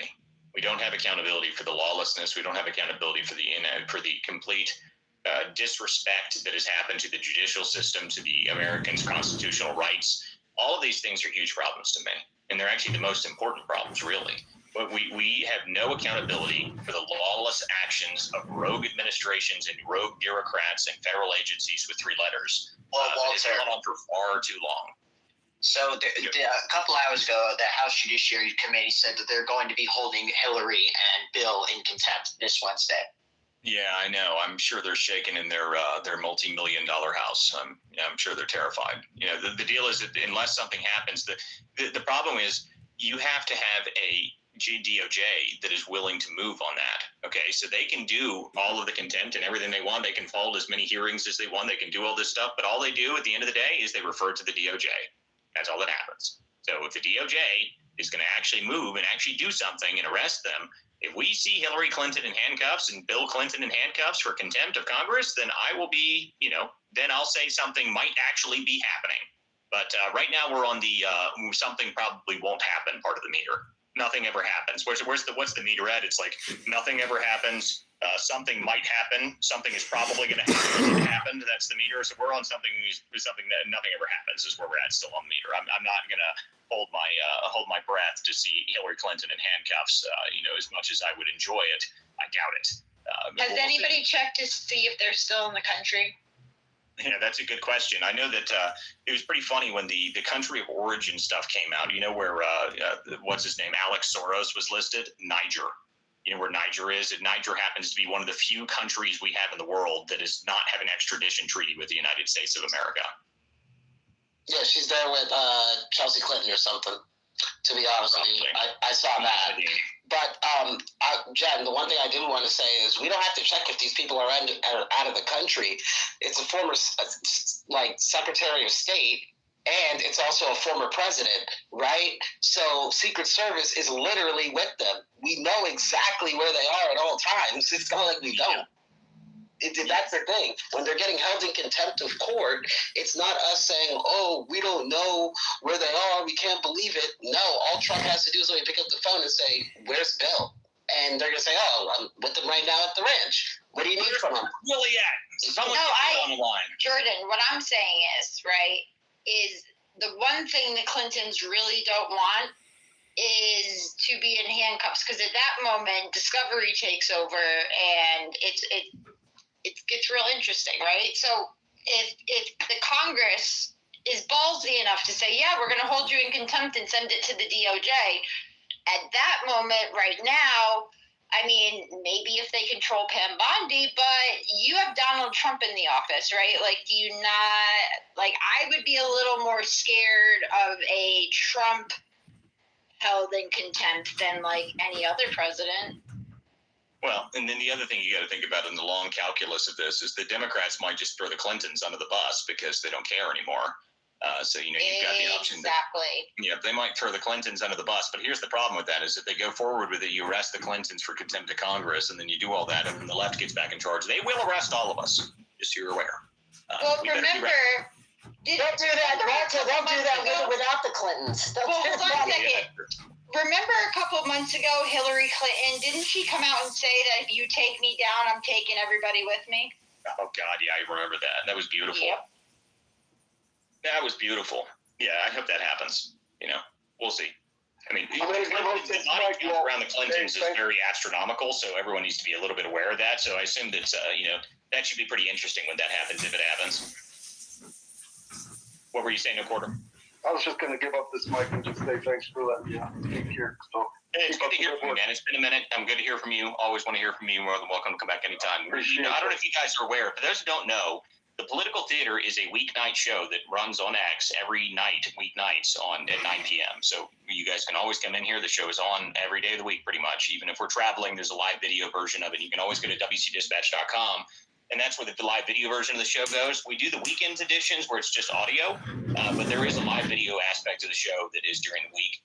We have both the space and the live video that runs during the week. So you guys can always tune in here on X, or you can go to WCDispatch.com and check it out there. And this is the best way you can support the show is subscribe on WCDispatch.com, or you can support me by subscribing directly here on X, and you get behind the scenes of the investigation stuff that I'm working on, the Somali fraud investigation. I've actually got a pretty interesting line on some of the stuff. So if you're interested in that and you want to support my work, you can always do that there. Okay, let's see here. One more thing, critical fail is what has to happen here. We don't need to jump off like Jen keeps saying. Trump is allowing, I should say the administration and the DOJ is allowing this thing to just fail on its own so that they don't get blamed for all the crap that's getting ready to go down. So thanks again, man. Yeah, good to hear from you, buddy. Okay, John Clover, what's up, buddy? Yeah, I recently went to a Democrat congressional debate in the 9th District here in Chicago and Illinois for Jan Shinkowski's seat. And Danny Bliss and Kat Abu, a radical feminist Muslim, these people are claiming that they're going to arrest Secretary Noem, Secretary Hegseth, they're going to arrest everybody, Kennedy, everybody. And they are so deranged and so dangerous, in my opinion. Now, just indulge me. If Trump is squeaky clean as a whistle, hasn't been compromised, is not a fraudulent individual, which hypothetically could be true, if that's the truth, why can't he do a nuclear, Hail Mary pass for the American people, invoke the Insurrection Act, suspend habeas corpus, and claim there's a national security threat and a serious conspiracy at the global level? I mean, Bill Gates, Dr. Fauci, the COVID-19 Zavs, the 9/11, everything, if he could make that claim to the American people and say, we've been betrayed, there is a global conspiracy, and we're putting an end to it, and we're taking America back, the top U.S. military bases would become the outposts. The U.S. military, and he's already preparing on deploying the infantry from the 17th Division. I can't remember who, but the point is, I'm just saying, if you are a believer that the deep state from JFK to 9/11 to COVID-19 is all interconnected, and that we have traitors in our midst, and it's obviously Bill and Hillary are two extremely corrupt, demonic, murderous psychopaths, and the fact that there is this underground pedophile network.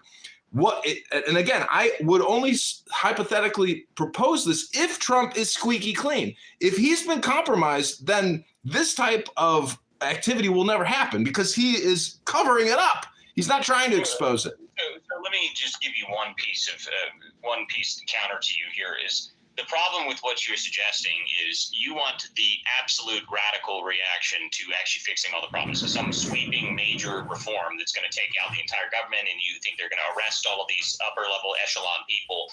These things aren't going to happen, but it's not for the reason that you're saying. It's not because someone's corrupt at the top. It's because the concept of arresting all of these people is you have to be able to do something where you prove the crime. And if you just go suspend habeas corpus and going after these people, you're not going to be able to sell that to the majority of the American people, dude. It's not going to work. Okay, you may believe it, and a large percentage of the right may believe it. You may get 20-30% of the right that believes that, but you're not going to get the rest of them. And you can't do that and think that you're going to get away with it in the 70% of the country. It'll play directly into the Democrats' hands. They will 100% be a favor of that because they will say, oh, perfect, you did it. Now we're going to do it the moment we get back in power. And if they they'll use that for the midterms. They'll take that into the midterms. They'll flip the House. They'll flip the Senate. They'll impeach Trump. They'll get rid of Vance. And they'll try and move as much as they can so that they can get to the point that they take back control. And then they will prosecute all of us under the exact same thing.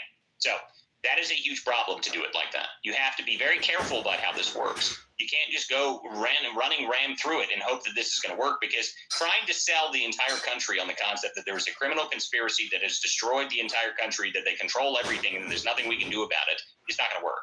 Okay, unfortunately for most people don't believe that the entire country is completely destroyed and is captured by everything, and then there's nothing we can do about it. That's not what most people think. Most people don't even think about the stuff that we're talking about in here. Okay, most people don't even have my guess is that a significant portion of the country doesn't even know that there's riots happening in Minnesota right now.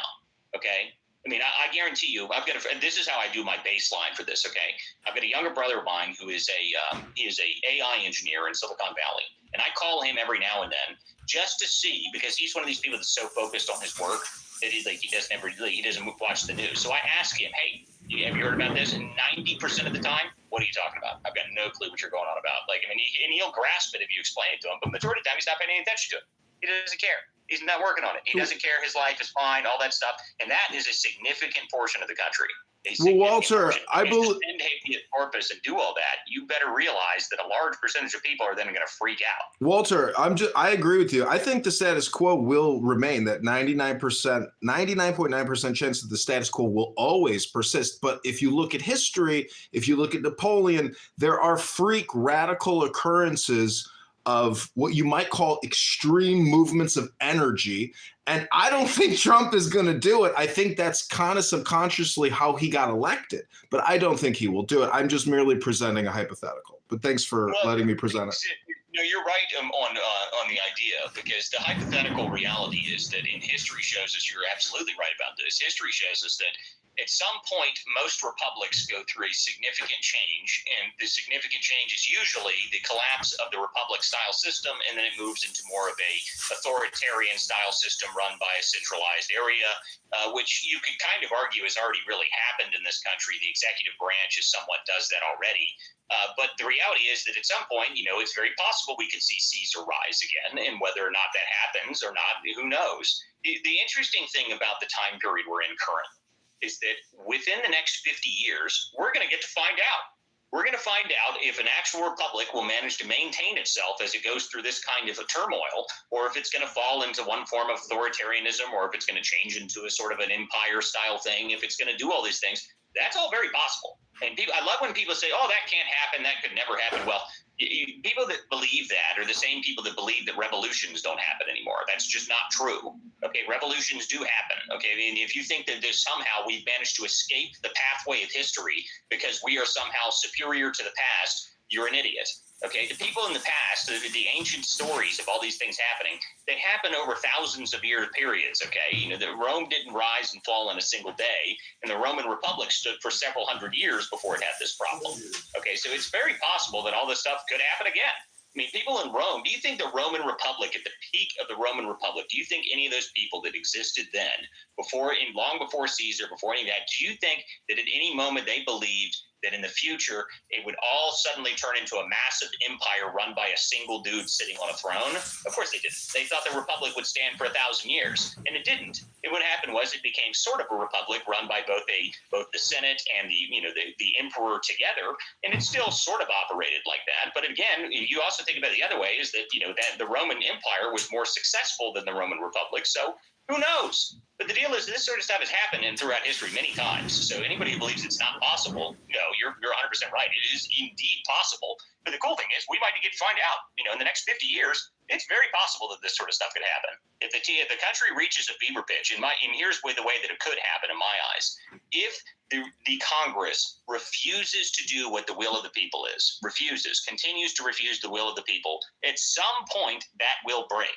Okay, at some point, the will of the people will overturn what Congress is refusing to do. Who knows when that could happen or when it would happen or why it would happen. Something may happen at some point. But the deal is, at some point, the will of the people will overthrow a government that they don't want to be ruled by. The people that believe that our military is going to turn on us, the U.S. military is not going to turn on the people and start shooting people on the streets. Okay? Well, how's it going to happen? What now? How is it going to happen? How is the will of the people going to express itself? It would be so in history, Susan, what would happen, it would be an extremely violent revolution where lots of people die. That's how that would happen according to history. And whether or not that happens again, who knows? But the reality is these are things that could happen. I mean, it's not going to be pretty. If this does happen, it would be very, very bad. It would not be good for any of our current lives. Let's just put it that way. I mean, it would not be pretty. It would not be great. You would much rather that the country sort of plod along and fix itself naturally if it can, which it might. I mean, the deal is that we are making significant progress in being able to do that. But to John's point, the point is that it could happen in the opposite direction. That is always a possibility. Violent revolutions happen. Violent revolutions have happened throughout all of history. And if a key moment sparks everything off, you have no idea if it's going to happen or not. It very well could. It's like the Eye of Sauron is the perspective, meaning the frame, because the mainstream media and mind control with all these platforms and especially mainstream media, Napoleon was the first person to ever pull out cannons and mow down his own people. He was already a part of the military establishment. So the American military, if they take out these radical leftist street terrorists, it can be framed in a way that is an assault on we the people. So I'm just saying the framing matters. Yeah, well, you never know. And again, this is an extreme hypothetical because the point being is that it is something that is possible. Whether or not I think it will happen, I significantly doubt it, mostly because our system is reasonably resilient. I mean, in the way you know that, okay, our system is extremely resilient because somehow over the past 40 years or so, we've allowed billions and trillions of dollars worth of fraud. The entire country has been run by people that are morons, and somehow we're not, all swimming in, gutters, and, the lights still come on, and, everything still seems to operate. And, generally speaking, most people's lives in this country are way better than anywhere else in the world. So our system is pretty resilient. And, there may be the political unrest going on right now, but political unrest in terms of, getting to the fever pitch of a violent revolution, I would not say we're anywhere real close to that, because even if you're doing stuff in single states and all that stuff, at the end of the day, it's really, honestly, it's not that bad. Okay, so I'm going to go over to a couple people here. Go ahead. No, Rose, you've had your hand up. Hey, how you doing? I'm doing just fine. How are you? I'm doing great. And did Jen leave? Oh, that's a bummer. Yeah, I was just going to mention American Mission had posted this video of a very sane gentleman I had reposted it, talking about protesting and how that word has been misconstrued, right? And it goes back to, for me, Walter, the mayor of Minnesota said what they said. That should have been it. They should have been under investigation and charged with not upholding the law. Period. I mean, they're not upholding the laws in their state and in this country. And that is happening across the board in many states. But I think you're right, Walter. The accountability problem and the blatant disregard for law and order is really, when you see the repeat releases of these criminals by these judges, the failure to prosecute, them not arresting, misidentifying or misnaming what these people are doing is not, they are protesting, but illegally protesting, and it needs to be called out because the Constitution does not cover what they're doing in Minnesota right now. It does not. That is not assembling to let, your legislators or, know that you do not agree with XYZ. What they're doing is lawlessness. And the governor and the mayor and the police are responsible for keeping law and order. And they're egging it on. And Jordan made this point yesterday, Rose, that, I don't think we've ever seen a governor come out and directly say, we are at war with the federal government. I've never seen that before. Has anybody else seen? I don't remember that ever being said before. So to me, yes, I agree with you that this is a fever pitch of a different kind, specifically in Minnesota. But again, to me, I think the real reason Walz is doing all this is because, Walz is in the process of, he's now not even running for governor again. He's in the middle of a huge fraud thing. So to him, he kind of doesn't have anything to lose. Well, hold on, Rose. He also has to testify to Congress as well. And my assumption is that they also want the Insurrection Act, so he's forced to stay in Minnesota while all of this is going on, because either way, there's not going to be a clean transition of power while that's going on, right? So if they do invoke that, then he's kind of power.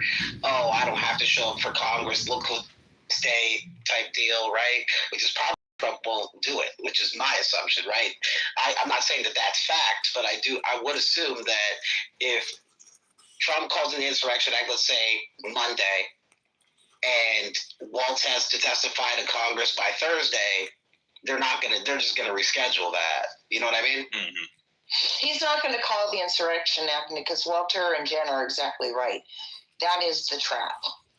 But what they can do is go forward with Walz and with Keith Ellison and the whole gang and start going in that direction of holding them accountable, right? And force them into a corner where they're going to have to obey and enforce the laws of this land. Yep. There is either way, they're going to be in jail down the road. Now, when that happens, who knows? But when you have Besant and everybody and their uncle out there investigating the fraud, and all eyes are on them, it's not going to end well. It's not going to end well for them. Now, I say we keep things in perspective. All of the No Kings protests and the recent marches, that's kind of, to me, and correct me if I'm wrong, Walter, they're showing their numbers. Like, this is how many people we can amass, right? Here's the thing about the big protests, okay? And I've been working on an article that I was going to release. I was probably going to send it to Town Hall for this one, but The real reason that they curate these massive protests is it's what I refer to as protest culture. And I actually got that word directly from some of the protesters in Portland. And the reason they do it is because it maintains their control. Okay, so these big protests they were doing in Portland, and one of their strongholds, why are they doing these big protests in a giant stronghold of theirs? Well, while they're doing the big protests and they're surrounded by propaganda and people screaming about how much they hate President Trump, they've got 25 people walking around the edges of this, outside of the edges of the protest, registering new voters. They're registering new voters. That's their voter drive. So they do these protests so regularly so they can constantly generate new voters. Constantly. And that's why you have such a problem being able to fight these people once you get into these cities. How do you recapture the cities? Well, you got to register voters and you got to get people on your side. You got to get people to talk. But they've got these big protests every single weekend, every single day. They got a new protest and they're registering new voters every single time they have that. And I've got photos of it from the last one I was at. There was, there must have been at least 24 people wandering around the edges. I got asked like 4 times if I wanted to register to vote. I thought about doing it just to see if they'd send me a mail-in ballot. But I decided, it wasn't probably a wise idea, especially since it was only about 24 hours of me being there and Antifa had already labeled me as, a target. So, it was interesting to see though, because it was very clear that they, that's the reason they do it. The reason they have these big protests and they keep the culture going of protest is because that's the voter drive. And it works. And it works well because the radicals like it. Their base likes it. They keep propaganda in the middle of the streets to get their voters out there. It's effective. It's highly effective. Why do every June they got LGBTQ parades? It's the same thing. An LGBTQ parade in June is the same thing. It's vote organizing. Yep, that's exactly right. That's exactly right. Okay, Miss Lou, go ahead. And then, guys, I think we're going to shut down for a while because we've gone for a couple of like almost 3 hours now. So go ahead, Miss Lou. Walter, you nailed it. It's about getting those votes. And, you know my age. I was back in the day when the Students for the Democrat Society, the Weather Underground, the Watts riots, that's all my era, okay? This is the long, slow march that none of us paid attention to through the institutions for decades. But for the first time, the communists that have infiltrated this country in every corner of it, including our government, have aligned with, they call it the Red-Green Alliance, have aligned with the communists that they subverted in the Middle East to get over here, import these guys, and the Somalis are just bag men. They're the ones capturing the money. The money's actually being found in Dubai for some strange reason. But the reason the money's being found in the Dubai is because there's a very large Somali diaspora there. There you go. That's the reason that it's being pushed there. That's part of the Somali fraud investigation where we're at, and figuring out the physical cash part of it, which is the one thing that I'm focused on. Which, by the way, I don't know if you guys noticed the post I put up here on the top. I was actually talking about this earlier. I've got a source that she literally wrote the book on South Sudan. Actually wrote the book on it, and she was explaining to this, and it gave me a really good insight into why exactly some of these places exist, these Somali resource centers, these education resource centers. In those things, I think that we need to start kicking some doors in, because I think we're going to start finding large amounts of cash in these locations. So that's why all that stuff's happening. There's a reason that it goes back even further. It goes to about the 90s when this stuff started, and it's because of the Office of Refugee Resources, or whatever the hell it's called, Office of Refugee Resettlement. That's what it is. We switched it so that it was run by refugees, which just turned into an ultimate fraud organization that's operated for a very long time. So hopefully we can fix all that stuff, though. But there's one other thing I want to land with, Walter, and I saw a post on it and confirmed it with BNK, who was in your space earlier. Mm-hmm. These Chinese that are coming in, and where they're having surrogate mothers, but they're also creating babies that they can that are going to be birthed as American citizens. And we're talking hundreds of tens of thousands of them that they can use as voters, because they'll be American citizens, but they'll be Chinese voters. There's a whole thing on this, on how they're trying to get American-born babies anyway. This is something that's actually existed for a long time. This is one of the biggest problems with birthright citizenship. The concept that you can come here on a tourist visa while pregnant is insane. Especially if you come here when you're like 8.5 months pregnant and then you give birth in the United States while you're here. That's the craziest thing in the world to me, that we give those people citizenships. I don't know why we do that. The whole concept of birthright citizenship needs to be reevaluated. And actually, we might get an answer from the court on that, which would be fantastic. I would love to hear that.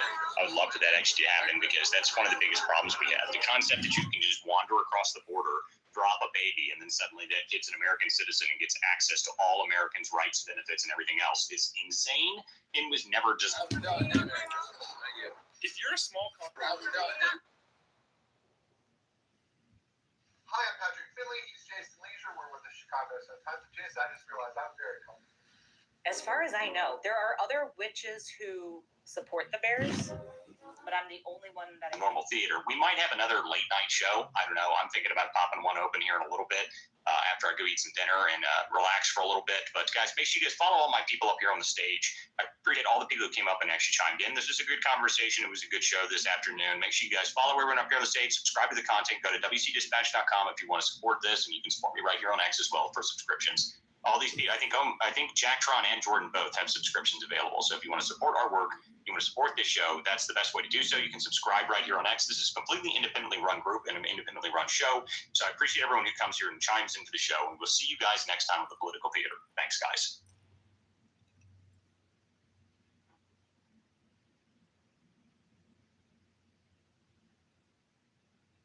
Softball.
that I think has come out and said that the Bears witch. I think I ran up against a Green Bay witch last game because she came into my TikTok live and was like, well, no, I've done.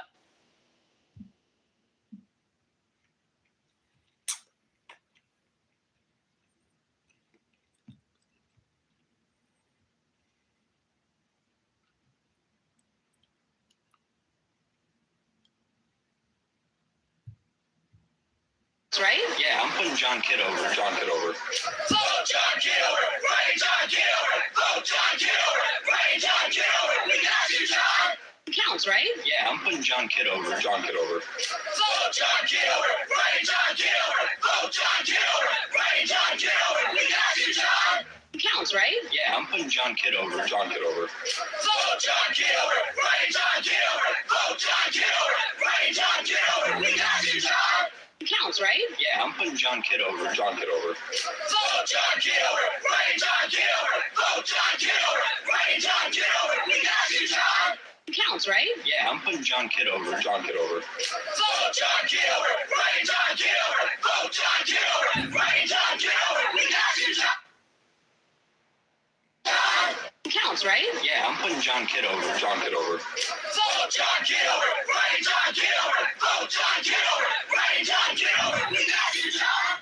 Counts, right? Yeah, I'm putting John Kitover.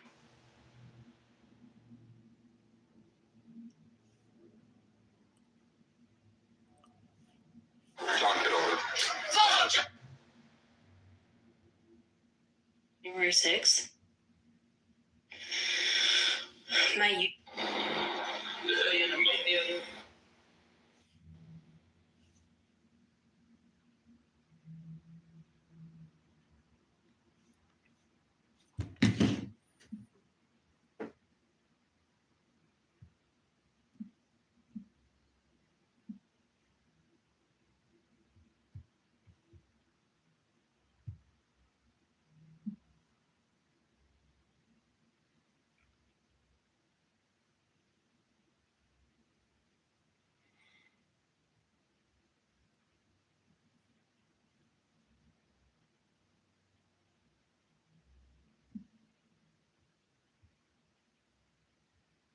Man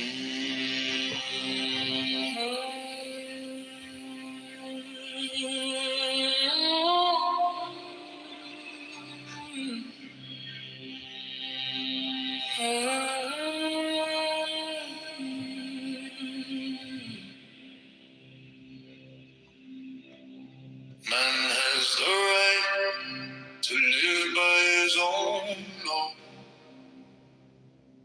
to live in the way that he wills to do,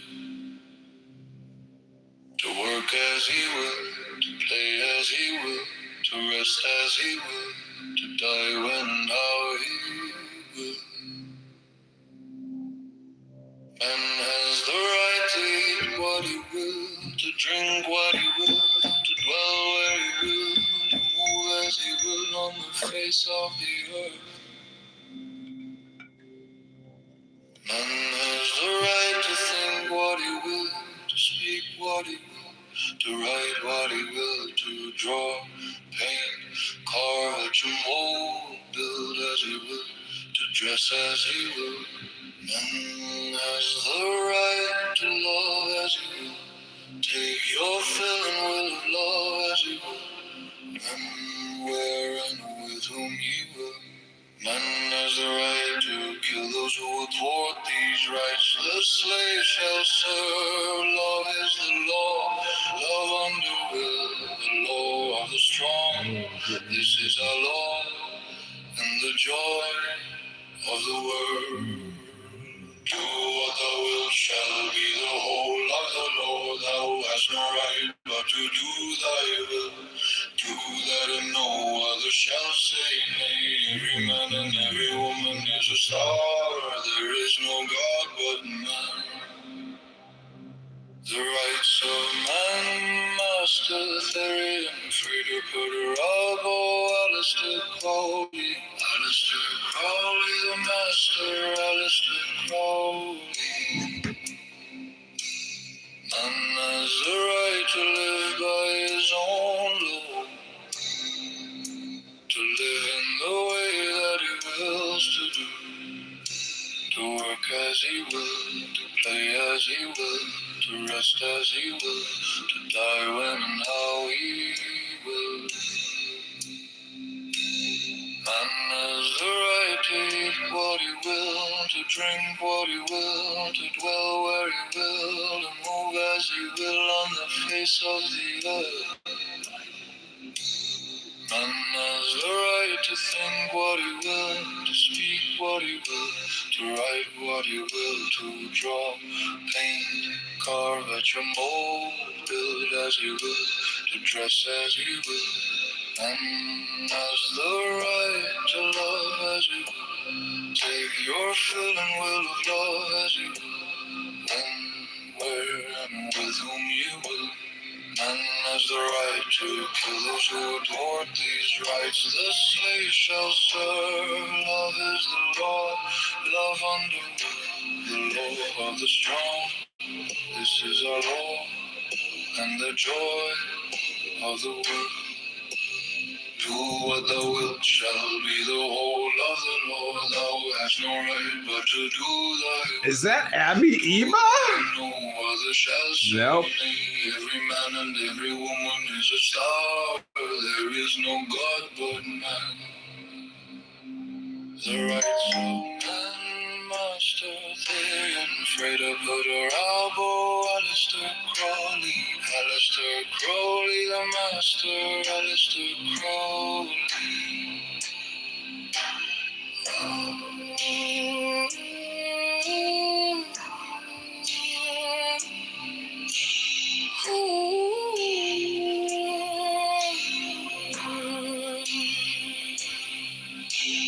Man has the right to live by his own law,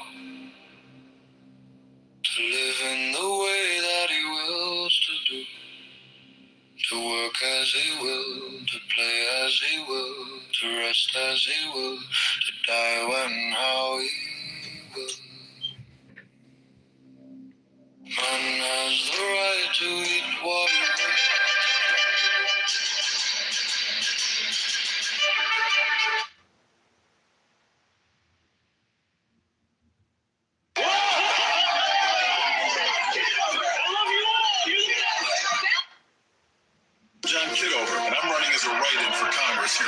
16th district. This district deserves a representative who listens and fights for everyday families. We're registering voters and collecting signatures to break the stranglehold of the Republican and Democrat machines. Want to add your name? Yeah, absolutely. Great. Just fill in your info here and sign at the bottom. Thanks for stepping up. Every signature. We're registering voters and collecting signatures.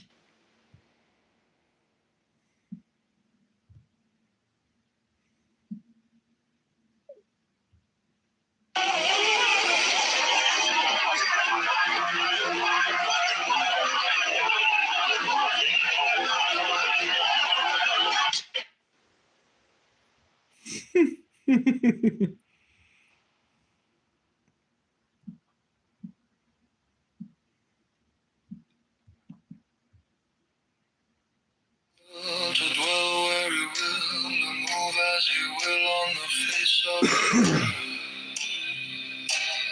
None has the right to think what he will, to speak what he will, to write what he will, to draw, paint, carve at your mold, build as he will, to dress as he will. None has the right to love as he will, take your fill and will of love as he will. And where and with whom you will. None has the right to kill those who would thwart these rights. The slave shall serve. Love is the law. Love under will. The law of the strong. This is our law. And the joy of the world. Do what thou wilt shall be the whole of the law. Thou hast no right but to do thy will. Do that and no other shall say nay. Every man and every woman is a star. There is no God but man. The rights of man, Master Therian, Freda Puderabo, Alistair Crowley, the Master, Alistair Crowley.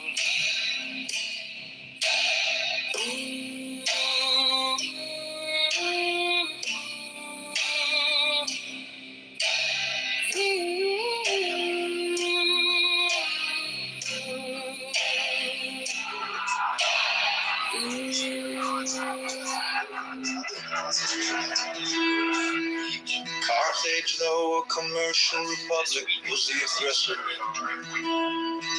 In the very war that ended in her destruction, Hannibal had carried her arms into the heart of Italy, to the gates of Rome before Scipio returned. Gave him an overthrow in the territories of Carthage, and made a conquest of the Commonwealth.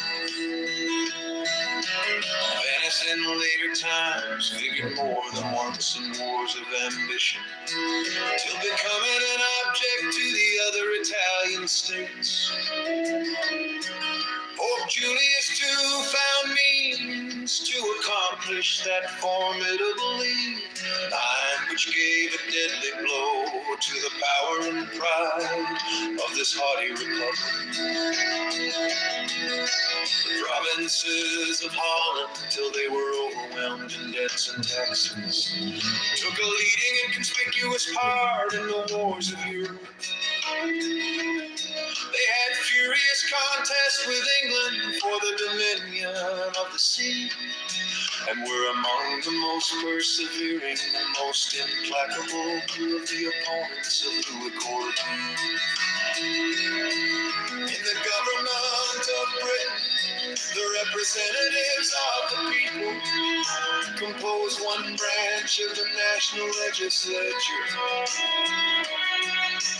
Commerce has been for ages the predominant pursuit of that country. Few nations, nevertheless, have been more frequently engaged in war. And the wars in which that kingdom has been engaged have, in numerous instances proceeded from the people. There have been, if I may so express it, almost as many popular as royal wars. The cries of the nation and the importunities of their representatives upon various occasions drag their monarchs into war or continue them in it, contrary to their inclinations, and sometimes contrary to the real interest of the state. In that memorable struggle for superiority between the rival houses of Austria and Barbie, which so long kept Europe in a flame, it is well known that the antipathies of the English against the French, seconding the ambition, or rather the avarice, of a favorite leader, then protracted the war beyond the limits marked out by sound policy, and for considerable time in opposition to the views of the court. The wars of these two last-mentioned nations have in a great measure grown out of commercial considerations, the desire of supplanting and the fear of being supplanted, either in particular branches of traffic or in the general advantages of trade and navigation. From this summary of what has taken place in other countries, whose situations have borne the nearest resemblance to our own, what reason can we have to confide in those reveries which would seduce us into an expectation of peace and cordiality between the members of the present Confederacy in a state of separation? Have we not already seen enough of the fallacy and extravagance of those idle theories which have amused us with promises of an exemption from the imperfections, weaknesses, and evils incident to society in every shade? Is it not time to awake from the deceitful dream of a golden age and to adopt as a practical maxim for the direction of our political conduct that we, as well as the other inhabitants of the globe, are yet remote from the happy empire of perfect wisdom, perfect virtue? Let the point of extreme depression to which our national dignity and credit have sunk, let the inconveniences felt everywhere from a lax and ill administration of government, let the revolt of a part of the state of North Carolina, the late menacing disturbances in Pennsylvania, and the actual insurrections and rebellions in Massachusetts declare.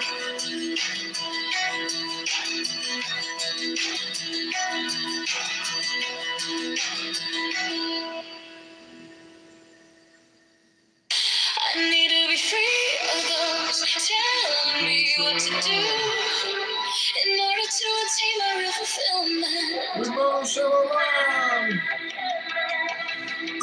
Followers the weather. Impulses and urges. I may do harm to my natural development. I am a mature person. I can read whatever I wish, watch whatever kind of TV program or movies I wish.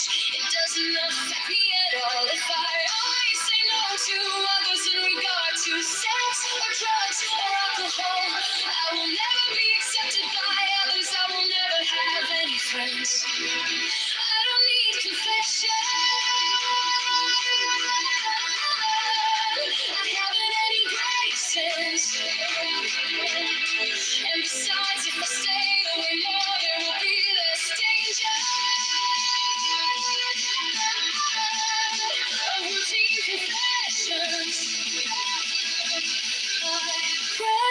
don't seem to be answered. Seem to be answered. So what is the use of praying? My conscience is the only guide I need. As long as I am at peace with my conscience, I need not worry.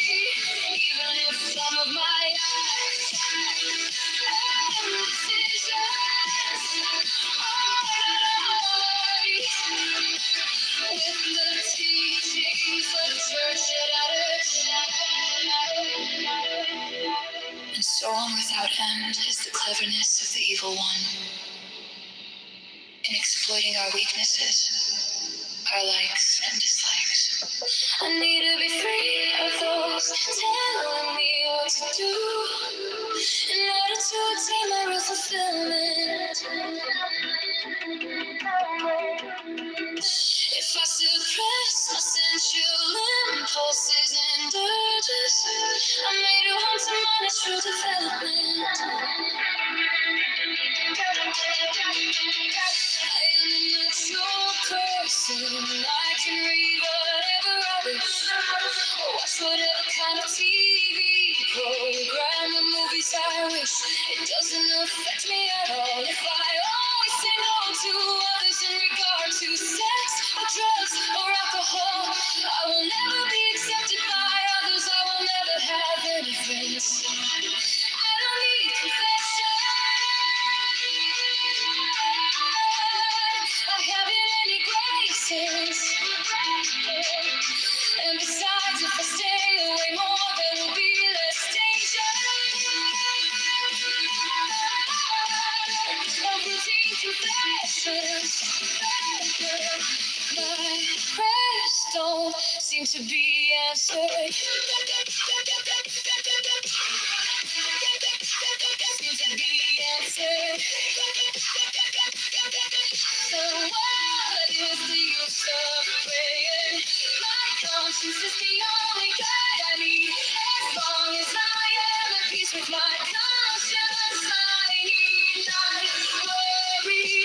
Even if some of my acts and decisions are not always. Then this light say the chicks that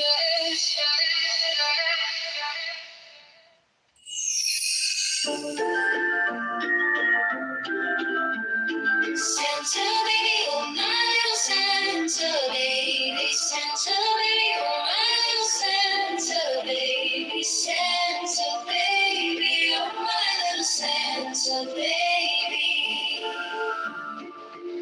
Strike the master chord, draw the flaming sword. Merry Christmas, Merry Christmas, Merry, Merry Christmas. Take the deepest breath of the day and hold for 10 seconds, 10, 9, 11, 10, 9, 9. Hold, hold, hold, hold, hold, hold, let it go, go, go, go, go, go, go. Santa baby, oh my little Santa baby, Santa baby, little Santa baby, baby, oh my little Santa baby. Strike the master chord, draw the flaming sword. Merry Christmas, Merry Christmas, Merry, Merry Christmas. Take the deepest breath of the day and hold for 10 seconds, 10, 9, 11, 10, 9, 9.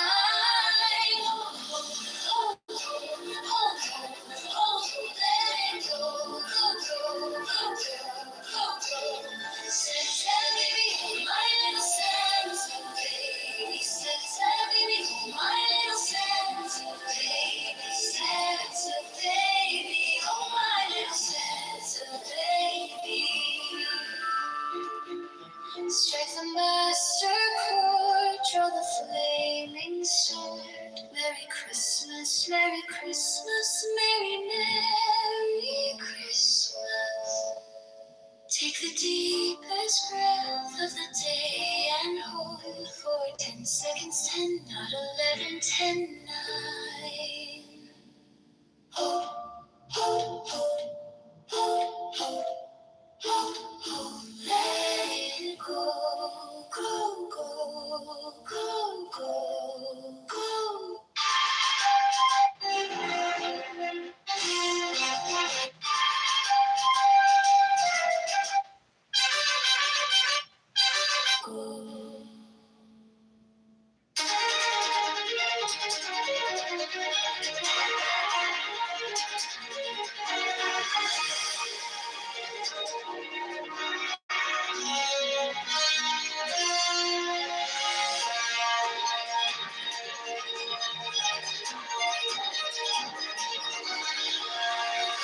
To the people of the state of New York, a firm union will be of the utmost moment to the peace and liberty of the states as a barrier against domestic faction and insurrection.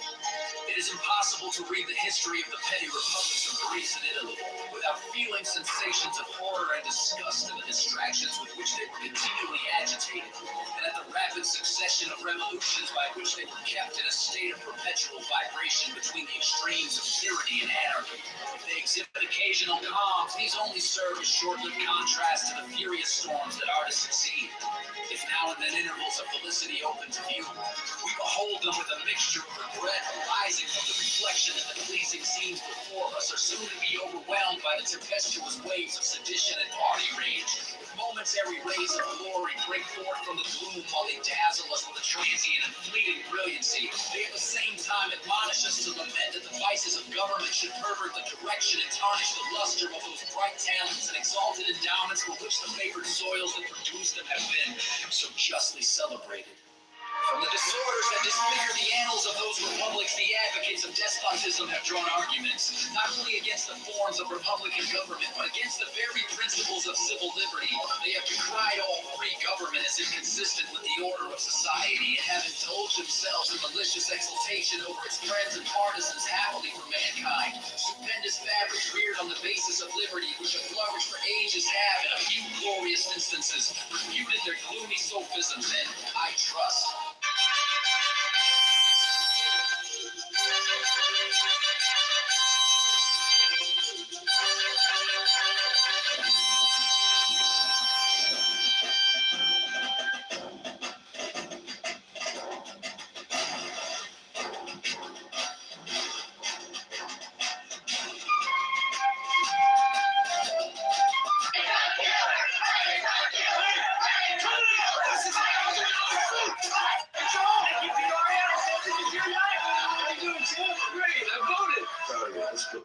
Afternoon. We're registering voters and collecting.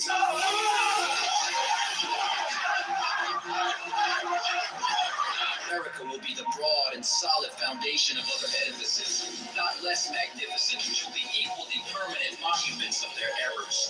But it is not to be denied that the portraits they have sketched of Republican government were just copies of the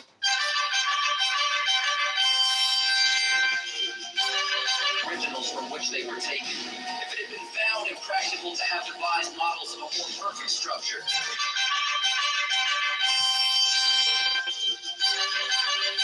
enlightened friends to liberty would have been obliged to abandon the cause of a species of government as indefensible. The science of politics, however, like most other sciences, has received great improvement. The efficacy of various principles is now well understood, which were either not known at all or imperfectly known to the ancients. The regular distribution of power into distinct departments, the introduction of legislative balances and checks, the institution of courts composed of judges holding their offices during good behavior, the representation of the people in the legislature by deputies of their own election. These are early new discoveries, or have made their principal progress towards perfection in modern times. They are means, and powerful means, by which the excellences of republican government may be retained and its imperfections lessened or avoided. To this catalog of circumstances that tend to the amelioration of popular systems of civil government, I shall venture, however novel it may appear to some, to add one more on a principle which has been made the foundation of an objection to the new Constitution. I mean, the enlargement of the orbit within which such systems are to revolve, either in respect to the dimensions of a single state or the consolidation of several smaller states into one great confederacy. The latter is that which immediately concerns the object under consideration. It will, however, be of use to examine the principle in its application to a single state, which shall be attended to in another place.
Many years. That's how I met my husband. I'm dancing very good at that too. But what I will say is like, first of all, I'm not really into women, and so, but like I said, when I'm bi-curious, that means I might try some shit, you know, every now and then. But that's not really my thing. See, but that's where that's my fault, Archie. But that's where everybody keep crashing at with you. On one end, you're saying no, and then simultaneously you're saying when I feel like indulging, I indulge. Like it's not making sense. And every time they try to make it make sense, you're the one that tries to make it seem like everybody is simultaneously. It's not that they're confused. You don't want to own what you're saying, but you still say it. You don't want to own it. In my book, don't say it. But to say I indulge when I indulge, and then when I don't want to indulge, I choose not to indulge. And the difference, but I got you, Gigi. But the difference, and the reason why I did the men instead of the women, because men hold men accountable. We don't feel it is what it is, my guy. Ain't no bouncing around it. When it's time for women, you're giving off the impression it's more relaxation for women than it is men. And it's no, it's the same thing. It's just when women do it to women, y'all are What's my fault? Because you're repeating yourself. How can we rebel? You know what I'm trying to say? Gigi, listen to what I'm saying. When women are offered a lane, women give them a lane to shuffle and dance. Men don't offer that same lane to other men. Like it's not a back and forth bullshit when you're dealing with men. We gonna call it. And I can respect that. But I'm not a man. All right, so Lisa, I hear what you're saying. Let me say what I gotta say. You can't tell me what I'm saying because you're a man. If you want to speak to me or speak for me, now I'm gonna think you the one gay. How the hell you want to speak for women? Call me for a second. Repeat it yourself 3 times in 5 different ways. Over and over. As I was saying, you can't speak for me though. I would never allow that. Everybody know who I am, baby. I got my opinions. I ain't never switched. I ain't never changed. It ain't going nowhere. I said what I said. First of all, we are not like you. Period. We ain't like you. We are not men. We get to pick and choose what the fuck we want to do when we feel like doing it, how we want to. And we're not just going to be labeled by a program that y'all made the fuck up anyway.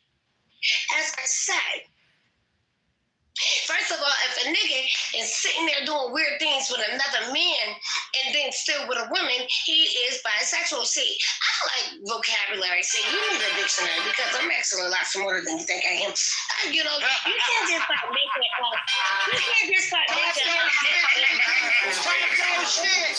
Talk your shit. Big power to this way. Pick up a dictionary and find out the meanings of these names. Now, if you are a man that's just with a man, only been with a man, only dealing with men, then you're gay. How the hell, when I say I'm not gay, y'all get offended and literally go through all this. That's the truth. I can't be gay because I'm a woman. I'm not a lesbian because I have a husband and I like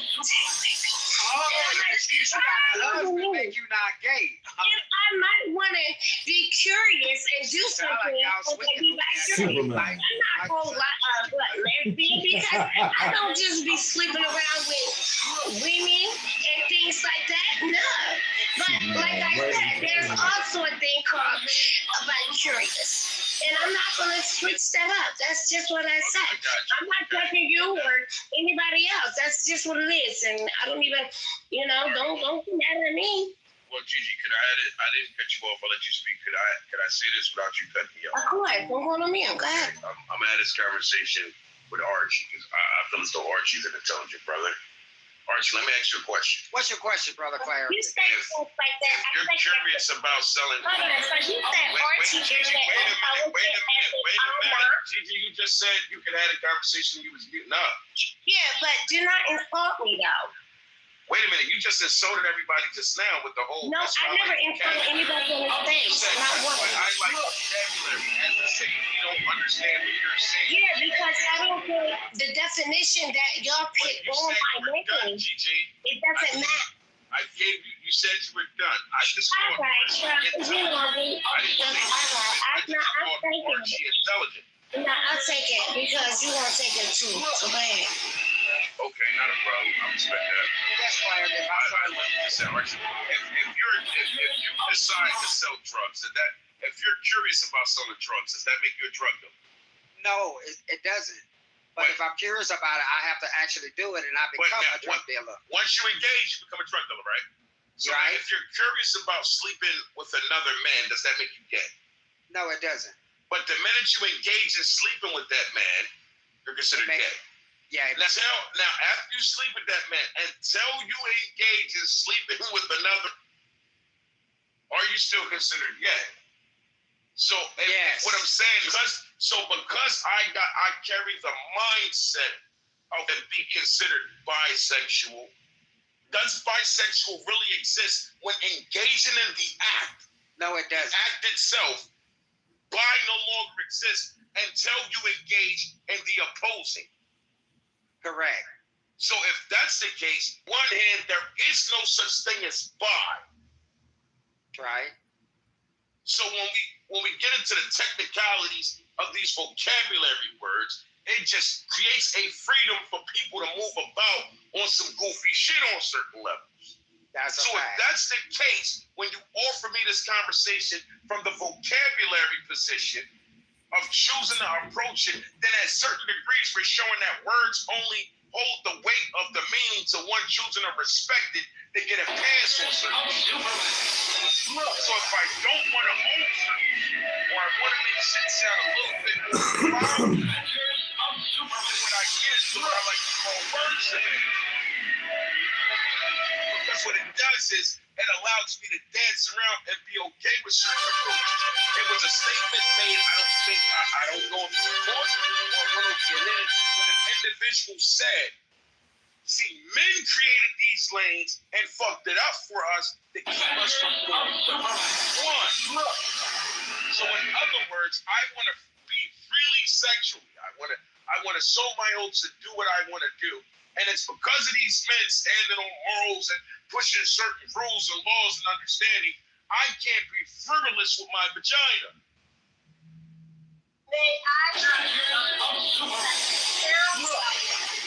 It sounds like you one of them pastors, and then you got one goddamn person that's sitting in the front seat, which is Archie. So let me educate you on something really quick, right? Because you sound like one of pastors that just came out of jail for 15 years, and you trying to redeem yourself. So the word gay definition: sexually or romantically attracted to a person or one's own sex. You specifically of a man. So that whole speech you just gave, talking about people just using words and get around what they gotta say. Yeah, come on. Can I get an amen, Archie? No. What it is what it is. A gay motherfucker is a nigga sleeping with a gay man. A lesbian is a lesbian sleeping with a woman. A bisexual is a gay or a man that's sleeping with both sex at the same time.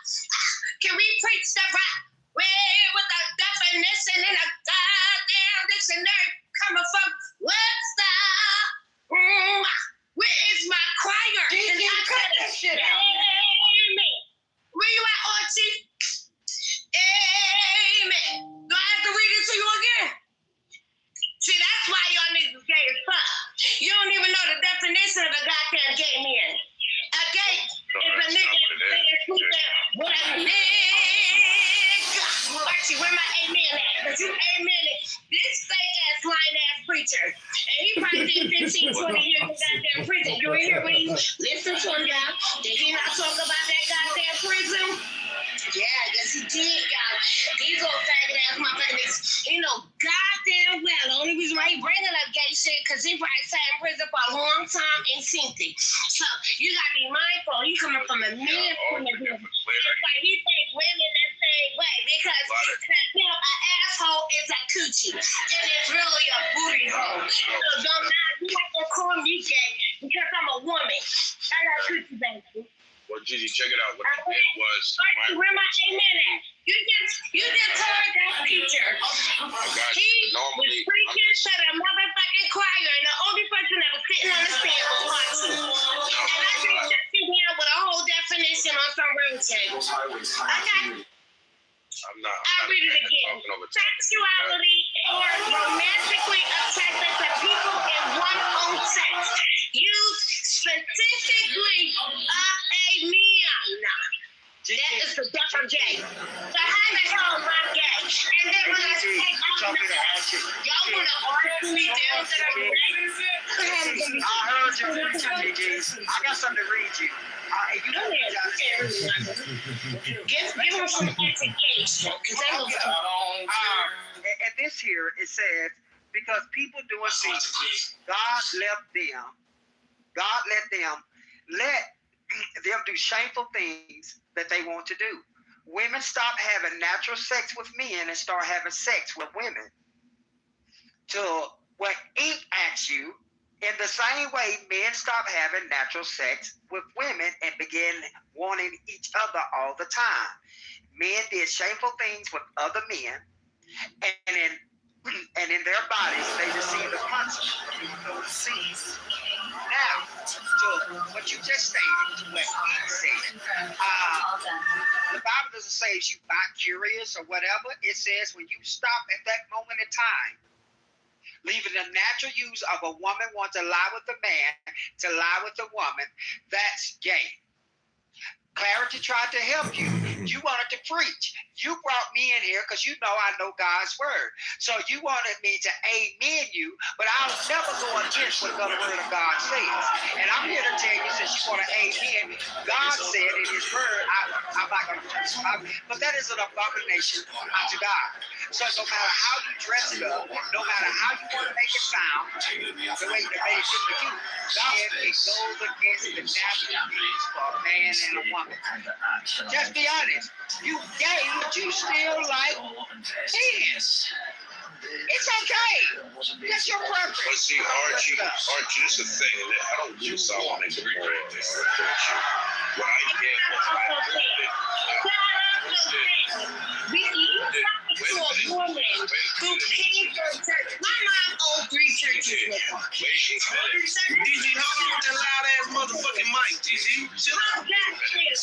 We all sin. Ain't not one sin better than the other.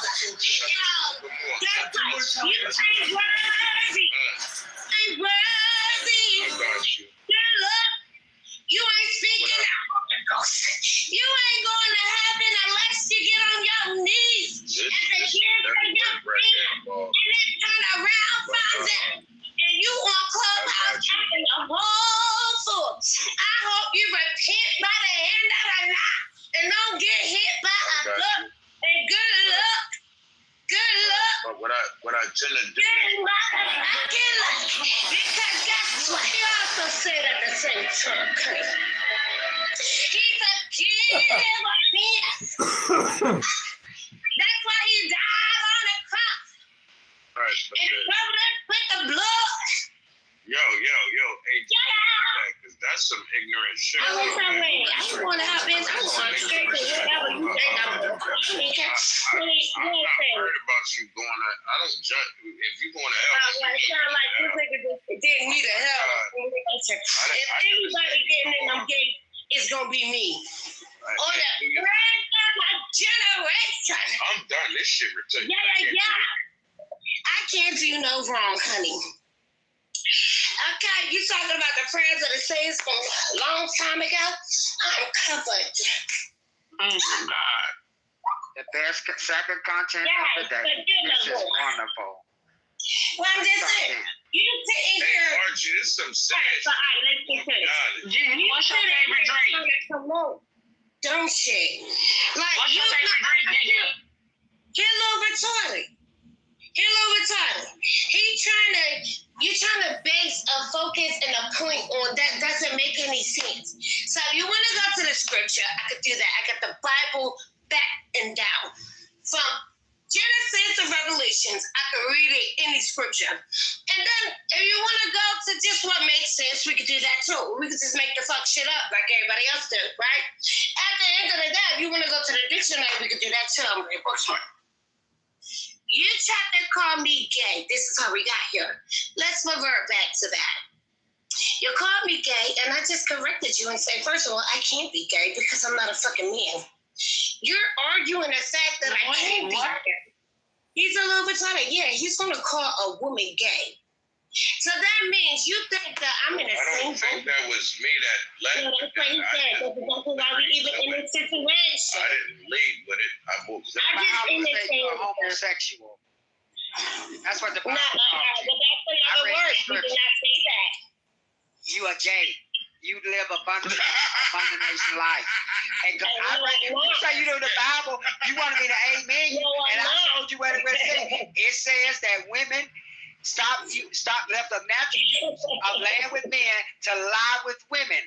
That's the you are homosexual. That's just saying you are gay. You are gay. You're gay. You are gay. Why are you gay? This is why men are gay. Because black men, this is why most of gay men are black. Faggots. Dying from HIV. Because of this right now. No, you said you bring women home. I rebuke you in the name of Jesus, bitch. Because you are a bitch. You just said you bring bitches home to fuck with your husband. You open up your marital relationship for said activity. I only tried that once. Is anybody else listening? Let me try that once. No, because you said in the beginning, you bring them home to smell their pussy. That was the original statement. That's what I heard first. Oh no, the smell. First of all, we clean over here, baby. Yeah, we ain't held us. We clean. That's a whole different story. You talking about? You talking about 50 people? Because he was talking about when the girl sat on your husband's lap naked, and you like, you might as well bring her home. Bring her home so I can smell her pussy. That's what he said originally. If you want to turn a conversation into something disgusting, I'm going on mute. Because I'm not going to speak about it. That's disgusting. I'm not going to indulge in the women when you feel honestly, listen, if you feel insecure, go get in the fucking shower and then come back when you clean. I was insecure about repeating what you said. Yeah, he said it. You literally said I was trying to tell you, you said it twice. I'm not going to the original statement, and then there was the second statement where somebody said you bring home women to fuck them. That wasn't the original statement. The original statement was you said you bring them home to smell their pussy because you want to know where your husband has eaten from you. That's what you. All right, I'm going to mute. No, you're absolutely right. And was I crazy? You went further. You went further. No, you went further to say that you opened up the relationship. First of all, who the fuck is sniffing somebody's coochie? You exactly. Oh my goodness. What have I missed? This is crazy. You know what? Let me do me a favor. Take your finger, stick it in your ass, and then tell me what it smells like. And that's the only ass you need to be sniffing. Damn, I never. No. I'm a grown ass woman. You're right. So don't do it and say it. You talking about sexuality. I was here when Kyla was here. I was here when and you're talking about. I was on age. You're a nigga. You're a nigga, right? And you're forgetting that when you're all. Sometimes they fall on deaf ears. Sometimes people actually real quick. When you got one of them project calls that come around listening, Gigi, that's and get that disgusting, that's when you just take the fuck over, because what you're not gonna do is take a good conversation when everybody was giving facts and their opinions and turn it into something disgusting. Like I'm not into it. If you have anything to offer about what we were talking about, then do that. If you're not gonna talk about anything that we were talking about, do me a favor. Shut your funky ass the fuck up. Because you were saying somebody was saying how you fuck bitches and bring them home. Like damn, like you ain't even got the basics. Like go get a fucking bath. Ain't not like you go to what it looks like.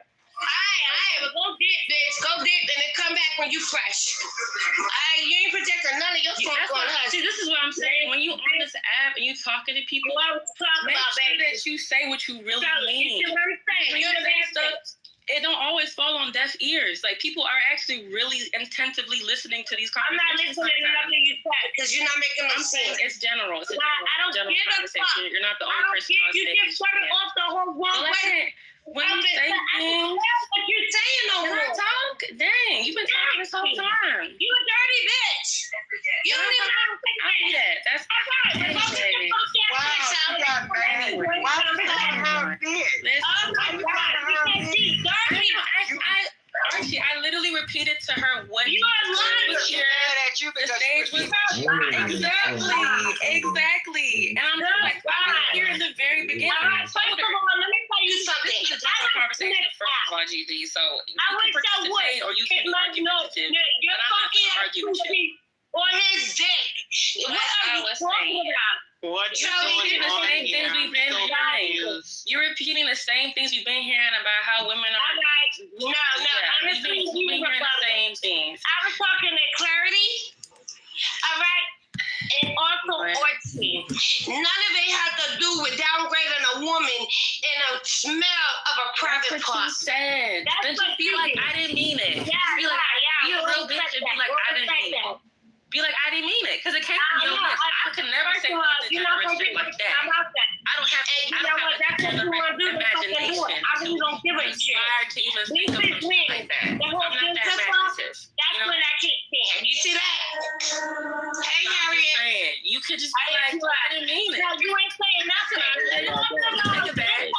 You can take it back. It's an option. We won't let your head off for it, girl. We're gonna take it back. It's okay. Because I won't look back about it. I never said that originally. Call her a bitch right now. She's the bitch.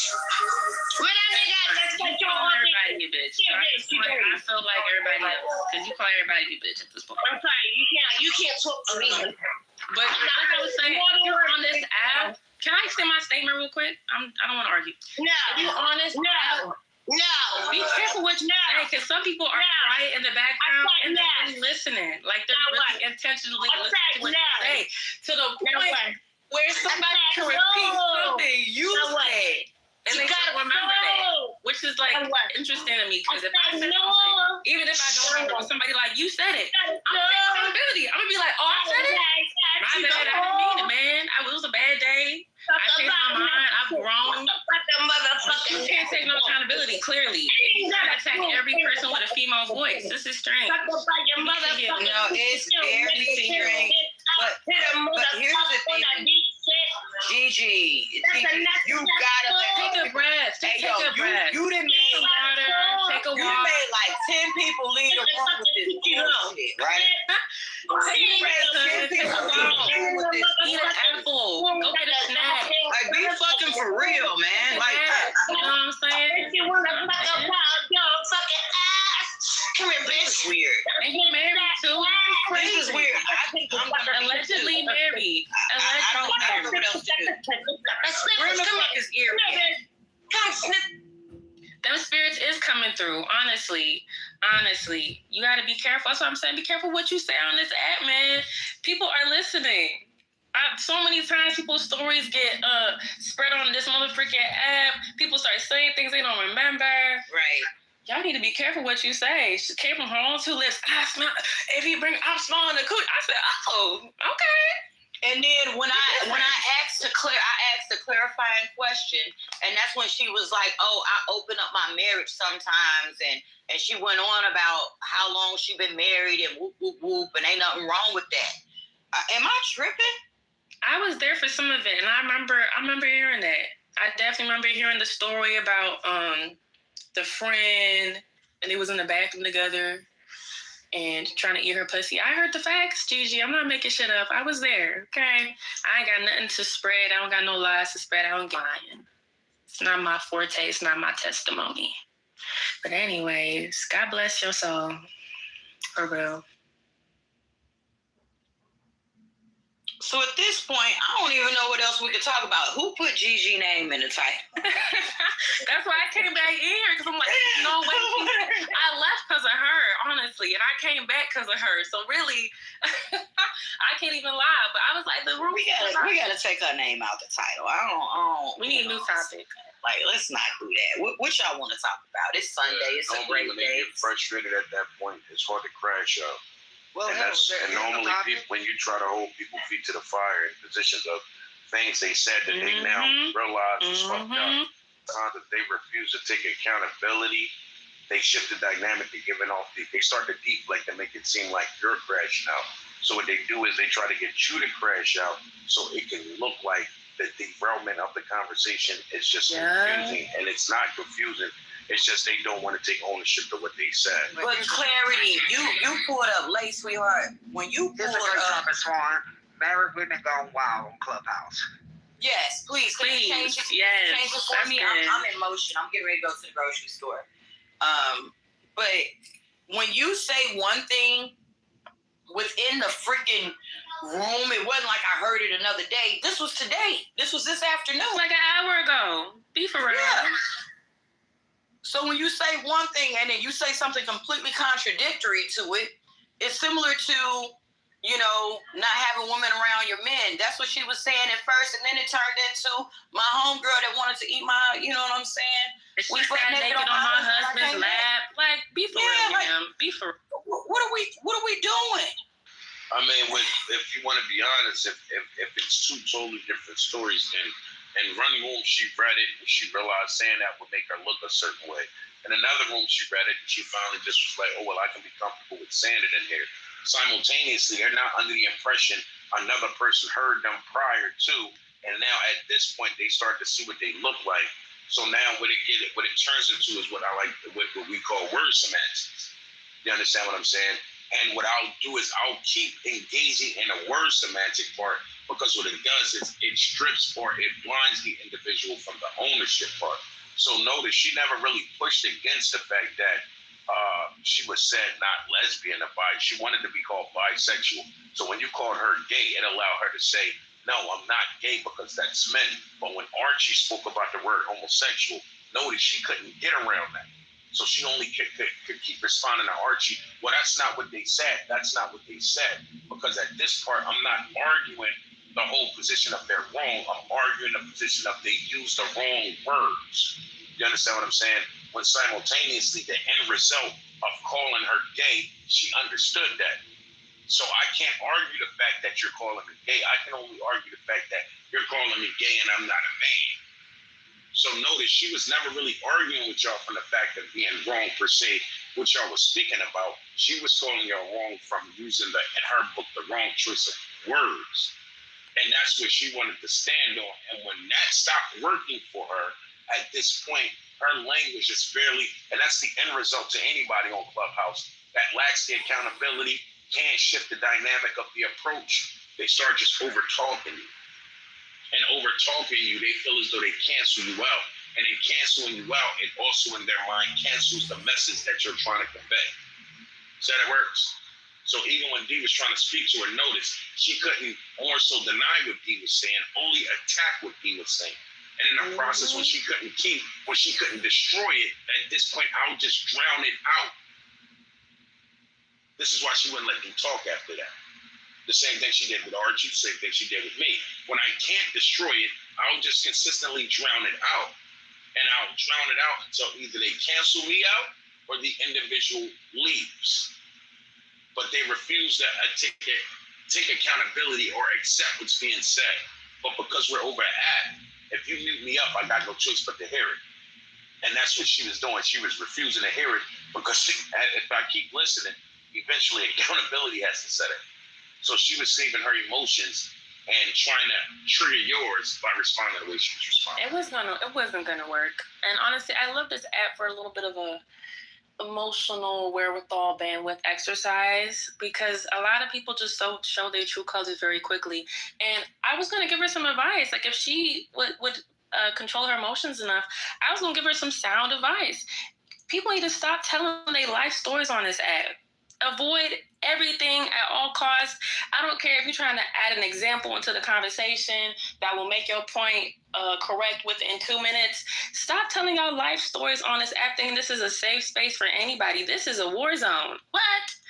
I haven't been on this app for a while, but I've been on here for the last 2 weeks, maybe a month, and I'm just like, this place is a war zone. Well, why are we even I'm gonna be honest safe? with you, D. If you're, it depends on your approach. Just like social media, it's a tool. You feel what I'm saying? With your approach to using a tool, be the exposure of your craftsmanship mentally. You understand what I'm saying? So one thing I can say about this app is it strengthened me on knowing on how to listen genuinely. But you can't give a person advice that's not taking accountability to their actions.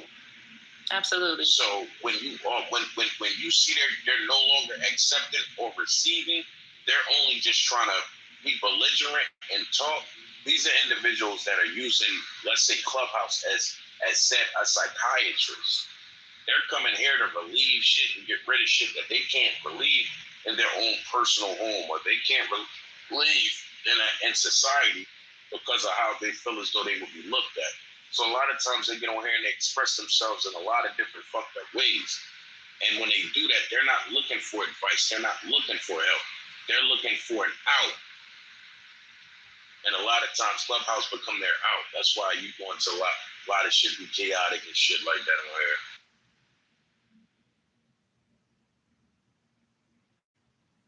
In other words, they're looking for a place to dump their garbage at. And what better place to do it on Clubhouse, where you get to talk shit to people that you normally wouldn't talk shit to in person. And while under the influence. So you can say, I don't remember that. When your ass sober up the next day and you hear about shit. Oh, I can't believe I said that. Oh, yeah, you can believe it. Well, Archie, not only that, some people like to be the center of attention. That's true.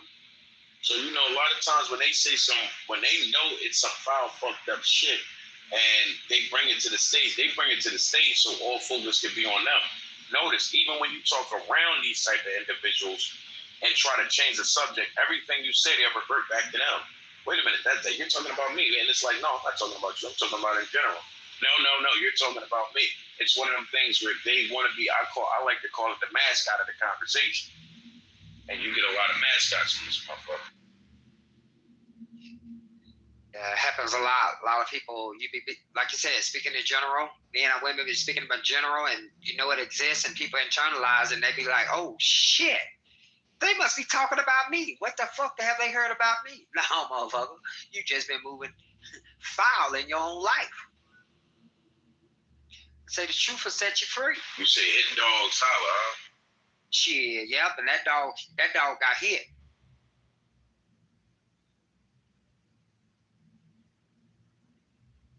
Well, I tell you what, that kept me up.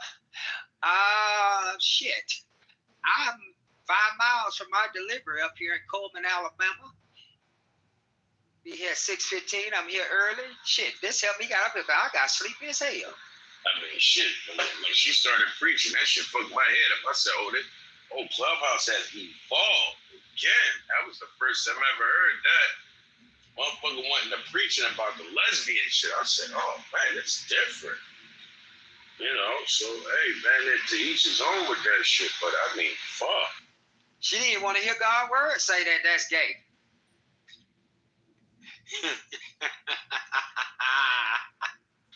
Well, what she did was like I said before, Arch, you put her in a bind because our fight was to say that people didn't know how to use the vocabulary word and this, that, and the third. So when Swan said she's gay, her fight was I'm not gay because a man can be gay. I'm lesbian. You motherfuckers don't know what you're talking about. But when you switch the word to homosexuality holds both genders accountable at that point. Facts. And that's why she couldn't really attack you, more so just say, well, they didn't say that. They didn't say that. It was like, why do we have to get so technical when everybody has a clear understanding of what's being said? Even she, when Swan called her gay, she knew what Swan meant. But because she wanted to get into the semantics of the situation, it's when you get into the semantics is where now we got to be technical on the vocabulary side of things, which means we got to use all power words when we talk. And normally power words is the overview of it. It covers all. So instead of me saying gay and lesbian, when I say homosexuality, that would be considered the power word for the concept we're speaking. That's right. You understand what I'm saying? So now when you're dealing with a person that get into semantics, you got to use power words to keep them from dancing around. They put them in a box. My mentor always taught me, when you get in a debate and a person is dancing, don't argue with them. Choose words that put them in a box that they can't escape, especially when there's words gender neutral.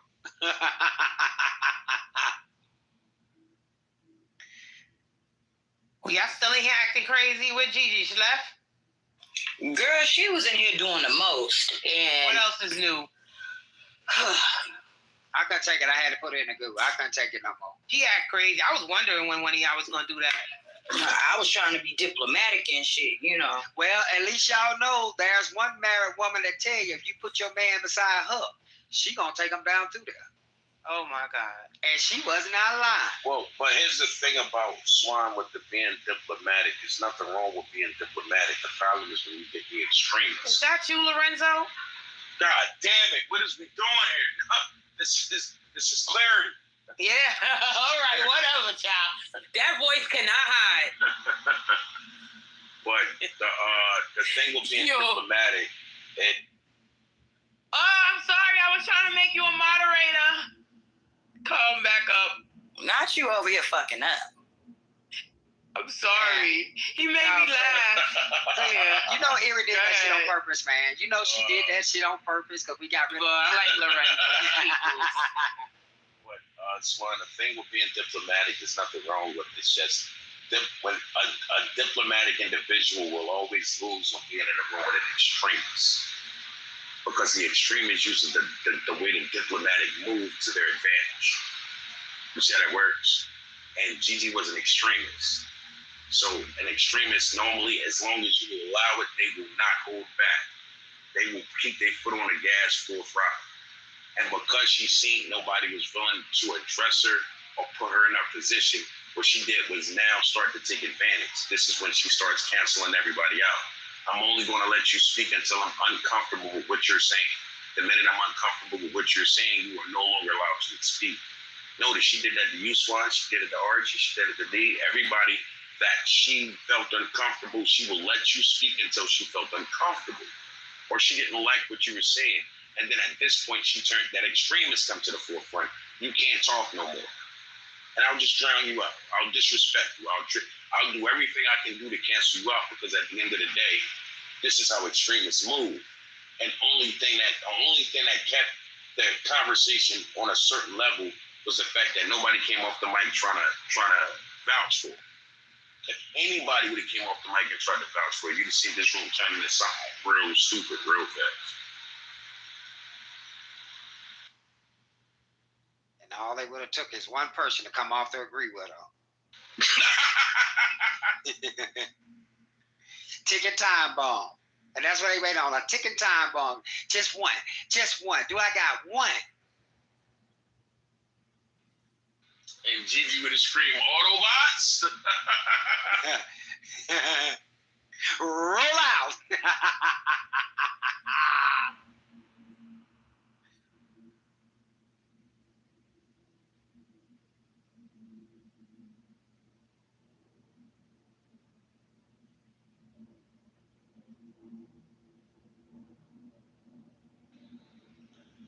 But to the title, have married women really gone wild on Clubhouse? Or have they been wild and just converted to Clubhouse? Ooh. That's a great point. So she single-handedly drove like half of the people out the room with that bullshit. And honestly, I feel bad, but I'm moving around. I'm washing clothes. I'm cleaning out drawers. I'm on my way to the grocery store right now. So I'm just like, the mods failed us, goddammit, because and I didn't want to put her down because some of it was entertaining, but she went on a tangent with Ink about him. You was here for that. And then it went into where she was like, yeah, I fucked your husband. Like, bitch, you married. You was just shaming Nisha for not being married. And you've been married 18 years. And, like, I don't know. Like, the girl is crazy. And how her marriage is this, that, and the third. I'm like, ain't you the same one that was on stage in your back room of your house on the second floor talking about jumping out the window because this nigga was whooping your ass? Like, that was you, wasn't it? She's like, yeah, that was me. Like, what the fuck are we talking about? Like, these replays would be crazy, Erie. Well, I wouldn't see why she wouldn't fuck your husband. I mean, she let other females fuck her. The replays is on, Lord. Yeah. I wonder, I'm curious if she allowing her husband to bring men home and they doing them together. Because that's what it sounds like, too. Sound like they swingers. That's what I said. I said they were swingers. Because she said they get together every weekend or every 2 weeks and all of this. And let me come downstairs and see my homegirl butt-ass naked sitting on my husband's lap. Because why the fuck are you so comfortable to get butt-ass naked in my house, for one? For two, and sit on my husband's lap? Three, what the fuck are you doing letting this bitch sit on your lap? Four, what? She said, well, I just went and sat beside them. Well, Swan, you're missing a part in that same conversation when she said that same female was bisexual and she knew it. No, I ain't missed that part.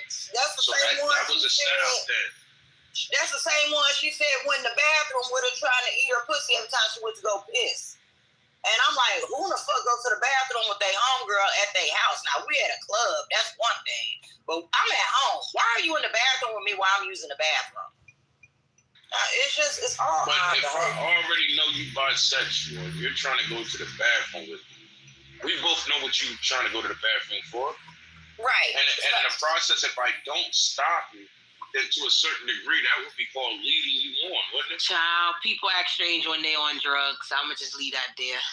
Okay, it sounded like it was dope. I was wondering what type of dope niggas on. Because I don't do drugs. You know what I'm saying? I drink my tequila or whatever. But I don't do drugs. Get your ass out the street, white woman. And we know that wasn't me. You know, and I'm not even drunk right now. I'm driving my car. If y'all know anything about me, I don't drink and drive. But that shit was, I don't know, like this recap, this. I don't know if you're gonna recap it, Erie. I implore you to, because this has been an interesting conversation. YG, you late. Thanks for showing up, but you're late, fucker. When we end the room, I'm gonna go back and listen to it because I wasn't here for half of it. Remember, I had to leave to take a couple of important. See? There you go. And Everybody late. Bullshit go. I be feeling bad sometimes, but I can't help myself. I'm addicted to the toxicity. But I called her out a couple of times, and other people did too. It was crazy. It was crazy. And then she, listen, I don't. I'm gonna go on mute because I'm going in this laundromat. Who the fuck at the laundromat? I'm at Walmart. YG, where you been? I was catching up on people that I ignore all week. Oh, okay. Well, I'm about to take my ass down to Star's room. I'm gonna close up the room so we get these replays, and we gonna go back over these shit after I go back. Okay, I'm gonna go. Hey, can you link our room so we can all go? I can. Hold on, let me get it for y'all. Thank you. Oh, here come a motherfucker speeding in a raggedy ass Honda. But yeah, YG, I got some juice. Did she leave? God damn it. I got some juice, y'all. I'm here. There's a man in Starstream room talking about he slept with 2,000 women with an escort. So y'all can go over there. Hold on. Let me put the thing in the chat for y'all. Give us the link. He's mad because people asking questions after he volunteered that information. So Shit, that was worse than the damn the other room we was in where the nigga talking about he gave his wife, his woman with 3 babies 50 STDs. Woo! I didn't even know it was these men. I don't know what's going on, but the link is at the top, y'all. Go on by, because this is crazy. This is crazy.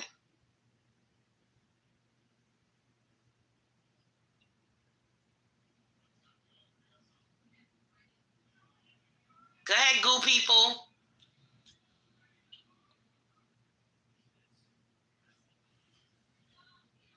We closing in 5, 4, 3, 2.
Picking and choosing. Once you stop loving and hating, it will enlighten itself. Depart for the heaven. That is so amazing. Heaven and earth are set apart.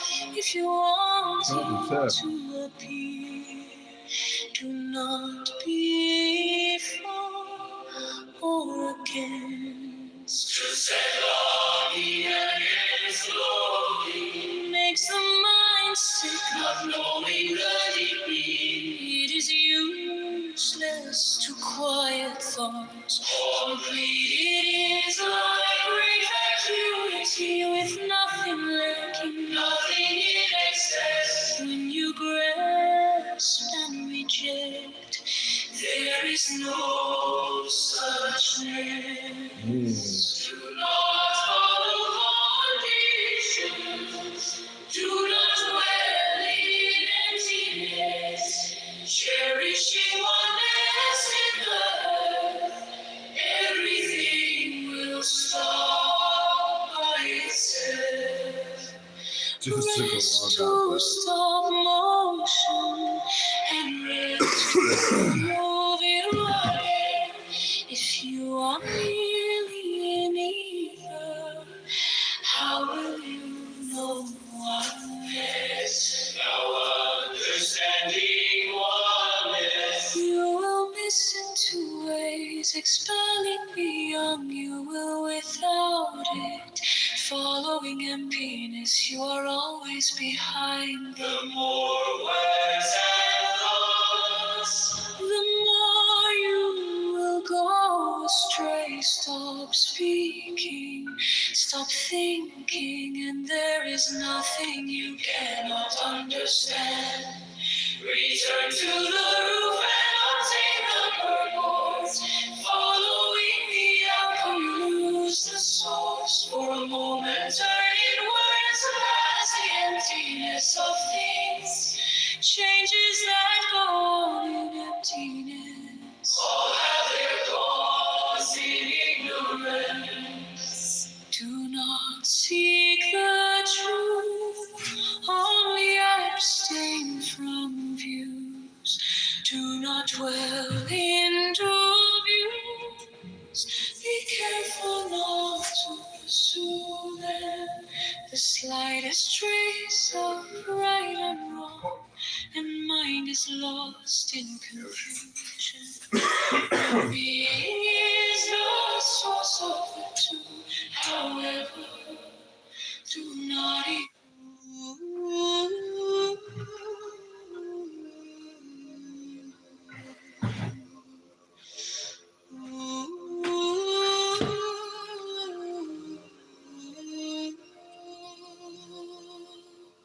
the best way in everything it all looks good. Picking and choosing. Once you stop loving and hating, it's Let's get to work. John Kitover. Mark 7.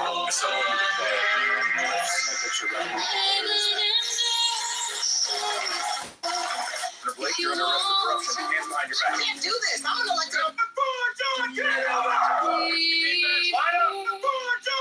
Defense, line up! That's what we do in politics that protects the people. Time to find something out. Makes the mind sick, flowing the meaning. It is useless to quiet thoughts. Complete it is like great vacuity with nothing lacking, nothing in excess. When you grasp and reject, there is no suchness.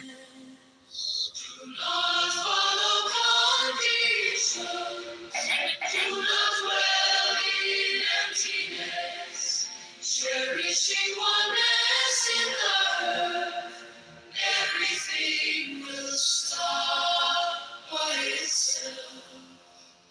Rest to stop motion, and rest will move you again. If you are merely an ether, how will you know oneness? Now understanding oneness, you will miss into ways of spelling beyond. You will without it, following emptiness. You are always behind. The more words and thoughts, the more you will go astray. Stop speaking, stop thinking, and there is nothing you cannot understand. Return to the roof and obtain the purpose. Following the outcome, lose the source. For a moment, turning word into past the emptiness. Is that Nora Bandura? Changes that go on in emptiness. Is it the Bandura? Is she back? She got a new account. Only abstain from view. Do with politics that protects the people. Time to play something honest. What are you talking over? Get it. Not to pursue slightest trace of right and wrong, and mind is lost in confusion. One being is the source of the two. However, do not even maintain the one. With one mind there is no rising, and everything is without blame. No blame. Is that Nora Bandura? It can't be. Vian, that's your PTR. That sounds like you. Everything is always so dramatic. Nora specializes in drama creation. She is a dramatist, a modern age Karen from Care, a Care Karen. It's a joke, Nora. Hope you like the music. I just took a hot bath. Headed out to watch the Bears game. I hope you're well. I'm sorry, but I don't think I'll be able to get you and Diego back together again, you know. The status quo is the status quo. Look, either way, you're heartbroken or a heartbreaker. That's life. There's only two states in this video game. The heartbreaker and the heartbroken.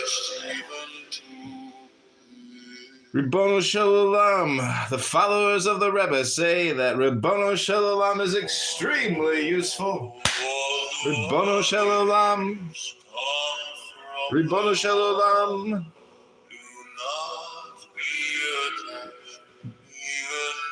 Do not be attached, Nora. That's the whole thing. You're too attached. You're clinging. You're clinging. You're holding. You gotta let go. Be free. Flow. You can't cling. You can't have opinions. You can't be selective or discerning. I mean, you can, but the secret is not. What we do with politics and something honest.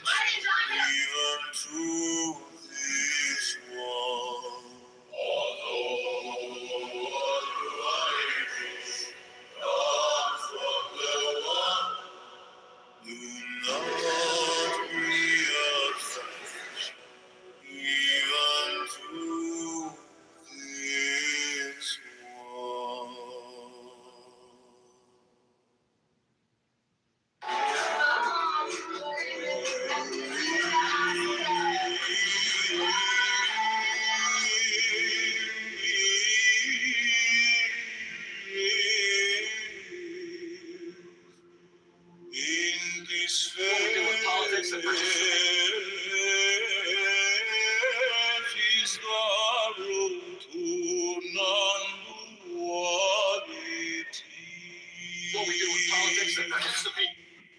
Because the non-dual is one without trusting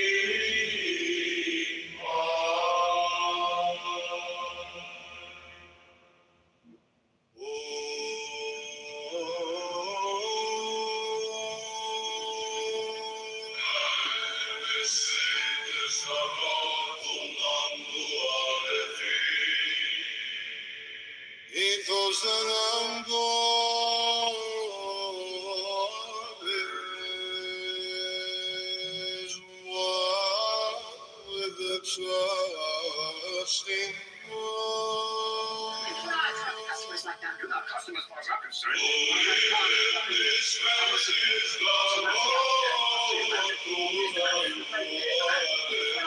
Customers like that. You're not customers as far as I'm concerned.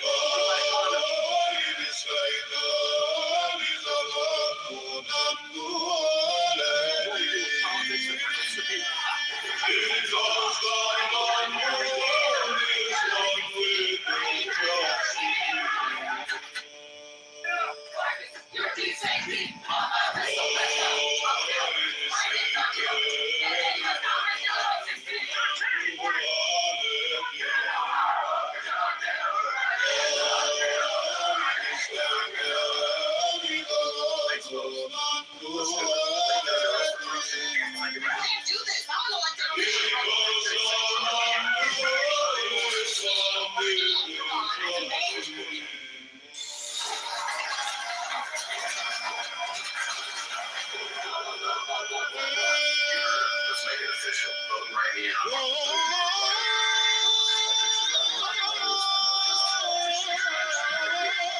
Inside it's all confetti.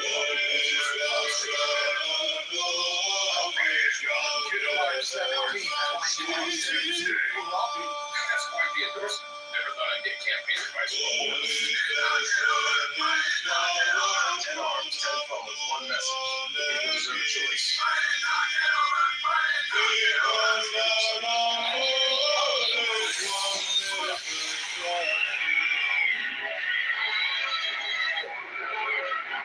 Those highways, farms and sunrise, the factories that keep America running. This is not the faith in the ordinary sense. It is a belief that comes from first-hand experience. A faith which arises out of supreme knowledge and wisdom of enlightenment. What we do with politics and this believing is an affirmation that all existence or reality is essentially Buddha, which is our true nature. Hasten is the conviction that at the bottom of all phenomena lies the one mind, the Buddha mind which is one with our real nature, the Thanks, let's do it. Hissing literally means mind. It means mind. Not the deluded mind of the ignorant, but the Buddha mind. Hissing is the mind that merges with the all-encompassing. You heard him. Let's make it official.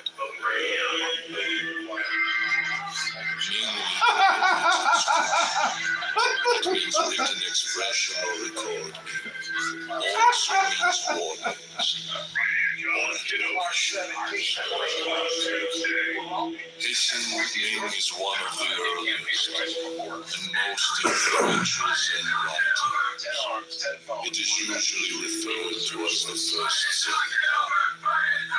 It consists of 146 unrhymed, 4-1 verses 2 to 15. Praising Hissing Ming was composed in Shit form. Shit was the principal poetic form in use in the early period. It is first used in the Book of Otis 5. Like the early Shit, the Hissing Ming consists of lines that are 4 characters in length. But contrary to most Shit, no end rhyme is employed in the poem. One step at a time. What the fuck? Used, belief, or faith. This is not the faith in the ordinary sense. It is a belief that comes from first-hand experience. A faith which arises out of supreme knowledge and wisdom of enlightenment. This believing is an affirmation that all existence or reality is essentially the Buddha, which is our true nature. Hasten is the conviction that at the bottom of all phenomena lies the one mind, the Buddha mind, which is one with our real nature, the Buddha nature.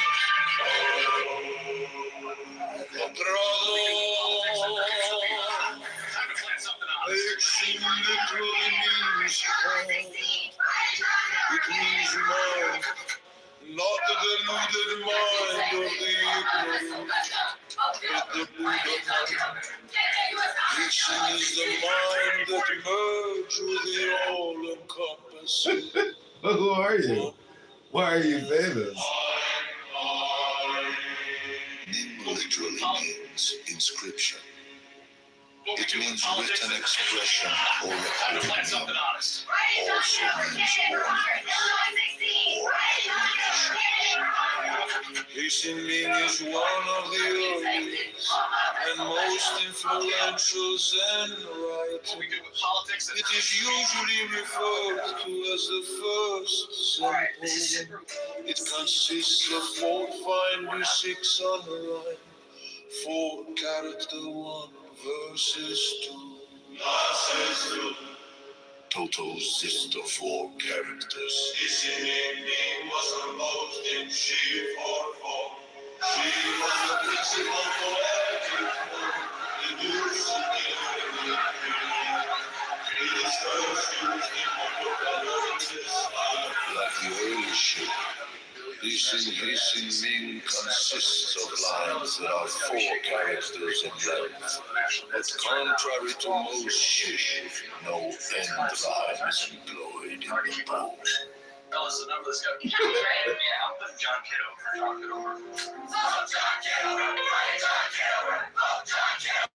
About time we all agree on something. Yep, right name John Kitover. Fresh choice, fresh start. There, sign and seal. My turn. There are 7 keys to the broken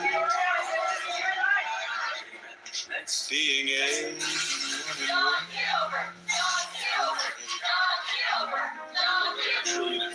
first let the body of thee be still. bound by the ceremonies.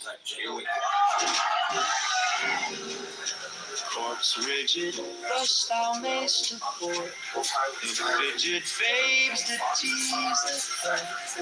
Next, let the breath rhythm blow, easy, regular, slow, so that thy being be in tune with the great seas Pacific smooth.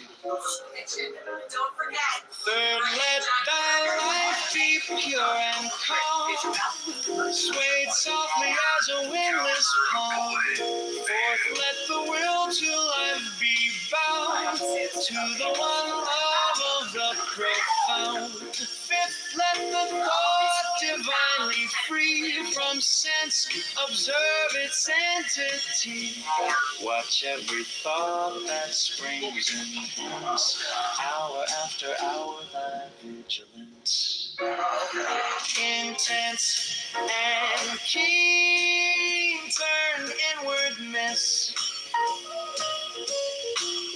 No atom of an hallucis. Sixth, on one thought securely pinned, still every whisper of the wind.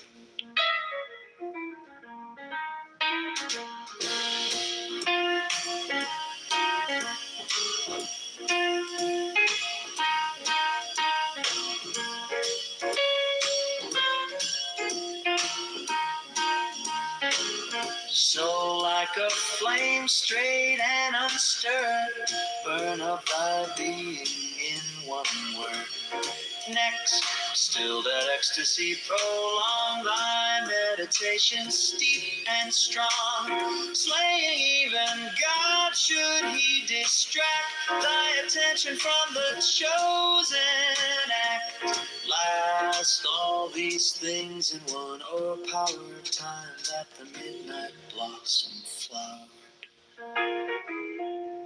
The oneness is yet, even in this, my son, thou shalt not do amiss. If thou restrain the expression, shoot thy glance to rapture's darkling root, discarding name, form, sight, and stress, even of this high consciousness. Pierce to the heart, I leave thee here. Thou art the master I revere, thy radiance that rolls afar. O brother of the silver star. Kralita.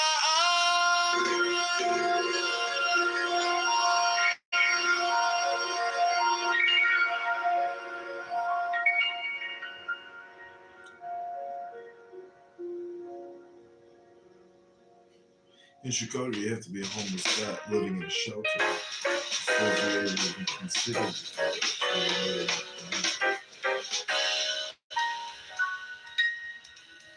There are 7 keys to the great gate, being 8 in 1 and 1 in 8.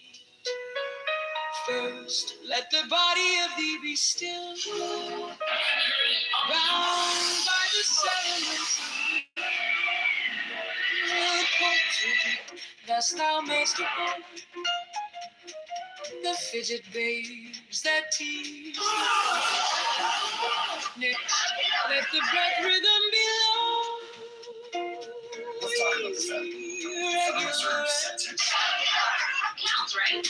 so that thy being be We're registering voters and collecting. That's how we all agree on with something. the great The number that's got me shaking my head is 34 trillion. That's for the national debt. Third, let thy life be pure and calm. What we do with politics, they produce the Softly as time to find something honest. Fourth, let the will to live be bound to the one love of the profound. Fifth, let the thought divinely free from sex observe its entity.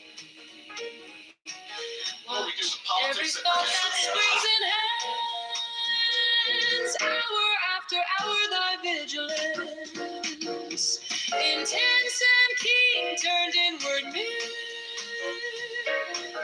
No animals and lawlessness. Time to plan something up. 6 on one thought securely pinned, still every whisper of the wind. So like a flame straight and unstirred, burn up thy being in one word.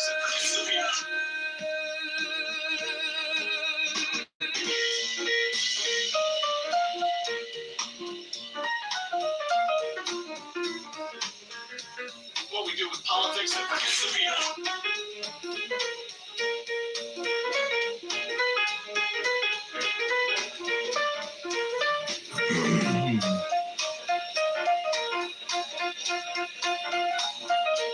What we do with politics and Sabina.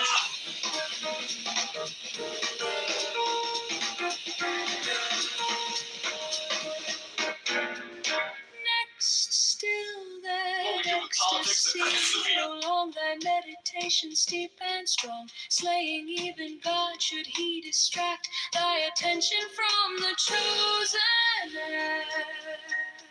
What we do with politics and Lest all these things in one or power, time that the midnight blossom flower, the oneness is yet even in this.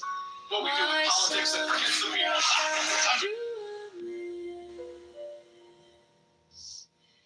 If thou restrain the expression, shoot thy glance to rapture's darkling root, discarding name, form, silences, even of this high consciousness. Here's to the good I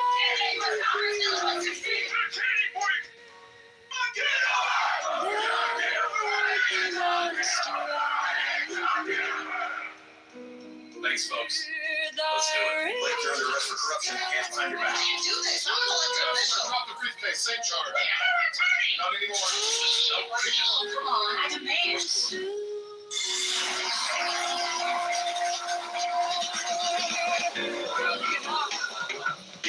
Let's make it official.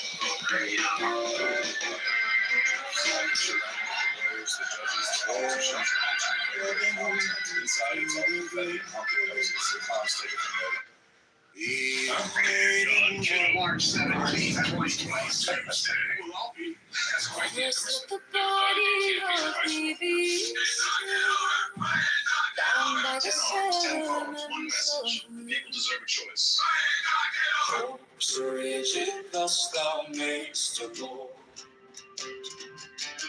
The fidget waves that tease the flow. Promises. Don't let politicians lie to you so we can promise friends and Let the breath rhythm be easy as you This district is so that thy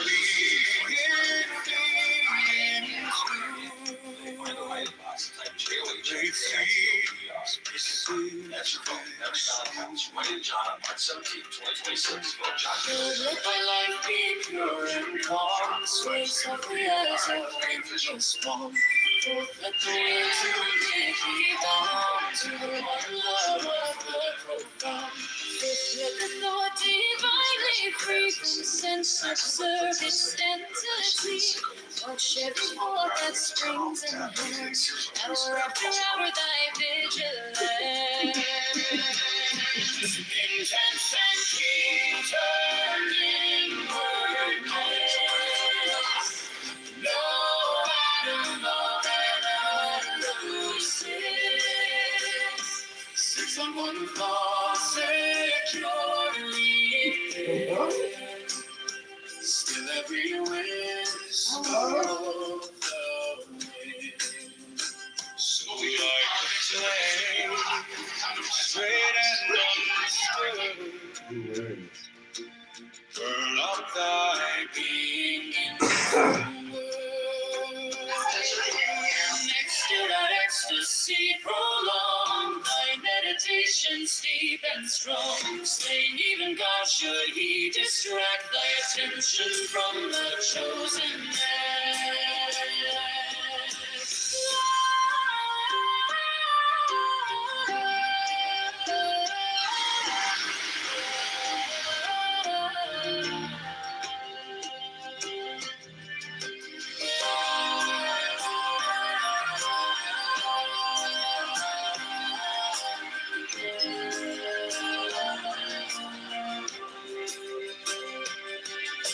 Last all these things in one or power, time at the midnight blossom flower. The oneness is yet even in this, my son, thou shalt not do amiss. If thou restrain the expression true, thy glance to rapture's darklings, restoring sight and stress, even of this high consciousness.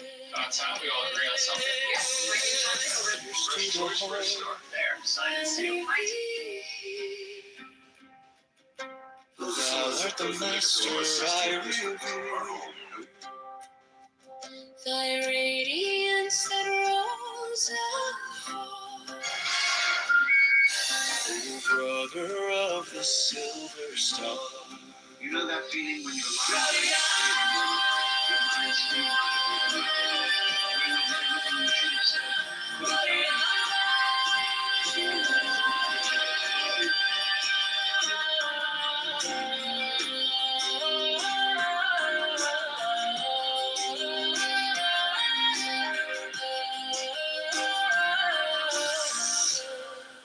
What we do with politics that forgets the people. Those are some of the zip codes that make up Illinois' 16th district, our home. And we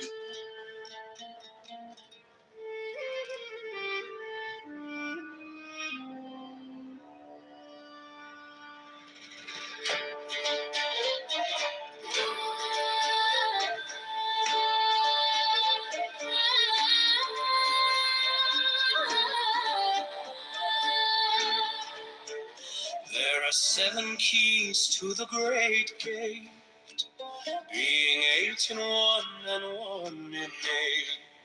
First let the body of thee be still, bound by the cerements of will. Corpse rigid hast thou made support, the fidget babes that tease the thought.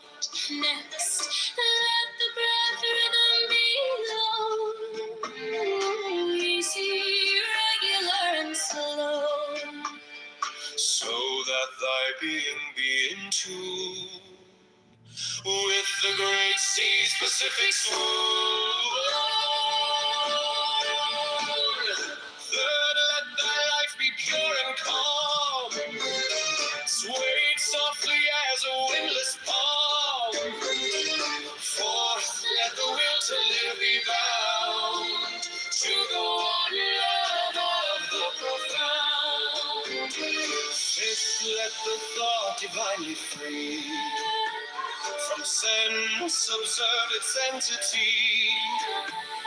Watch every thought that springs and hands, hour after hour thy vigilance, intense and keen, turned in wordness, no atom of mercy. 6 on one thought securely pinned, still every whisper of the wind. so like a flame straight and unstirred, burn up thy being in one word. Next, still that ecstasy, prolong thy meditations deep and strong. Sling even God, should he distract thy attention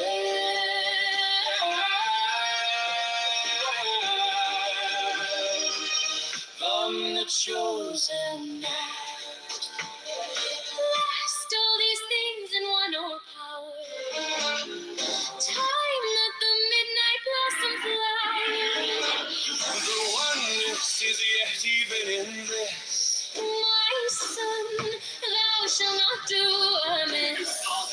if thou thou restrain the expression, shoot thy glance to rapture's darkling root, discarding name, form, sight, and stress, even of this high consciousness. Pierce to the heart, I leave thee here. Thou art the master I revere. Thy radiance that rolls afar, oh brother.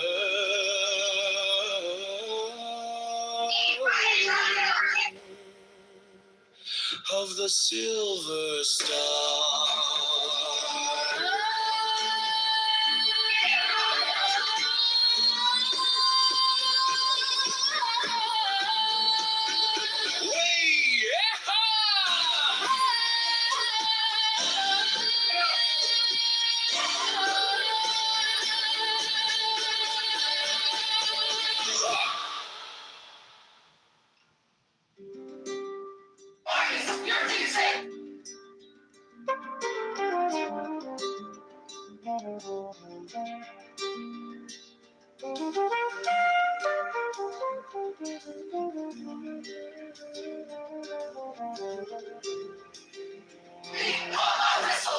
There are 7 keys to the great gate,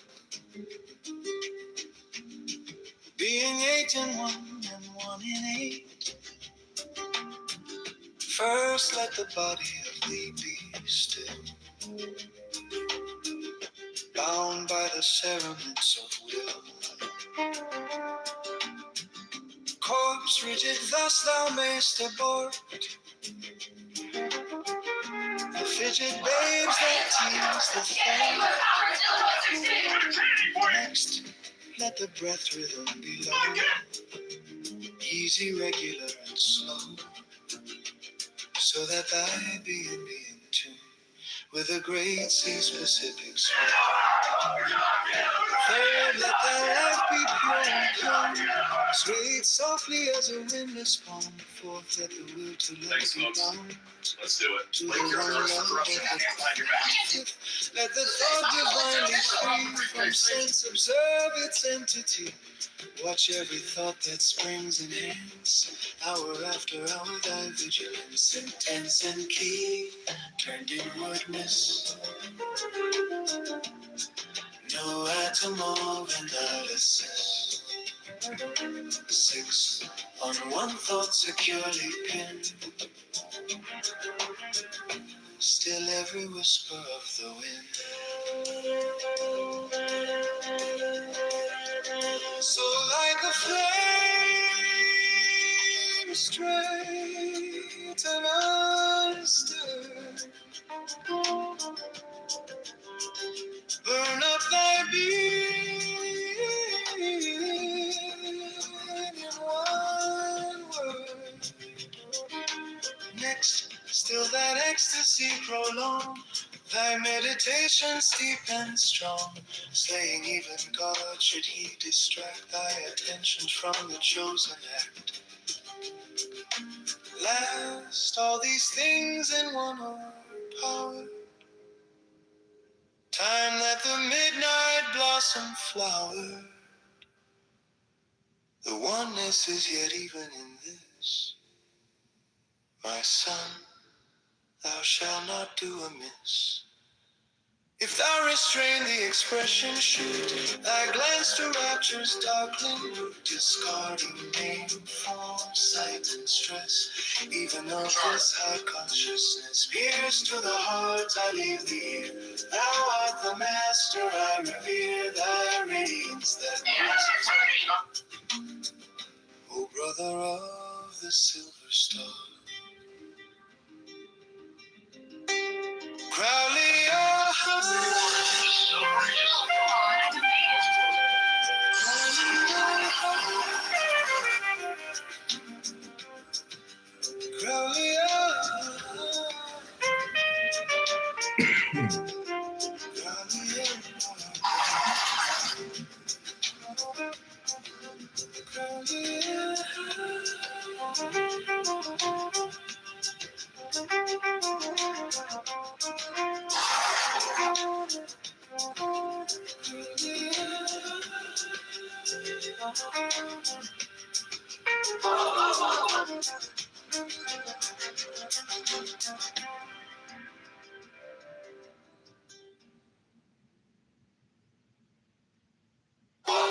You heard him. Let's make it official. Vote.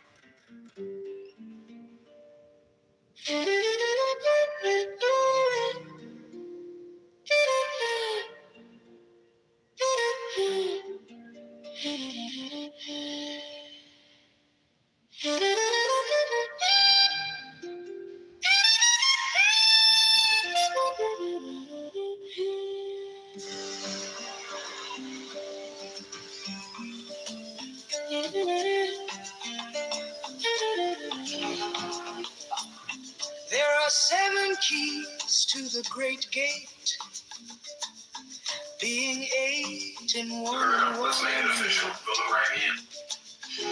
First, let the body of thee be still, bound by the cerements of will. Corpse rigid, thus thou mayst abort the fidget babes that tease the thought. Next, let the breath rhythm be low, easy, regular and slow, so that thy being be in tune with the great sea's Pacific swoon. Third, let thy life be pure and calm, swayed softly as a windless palm. Fourth, let the will to live be bound to the one love of the profound.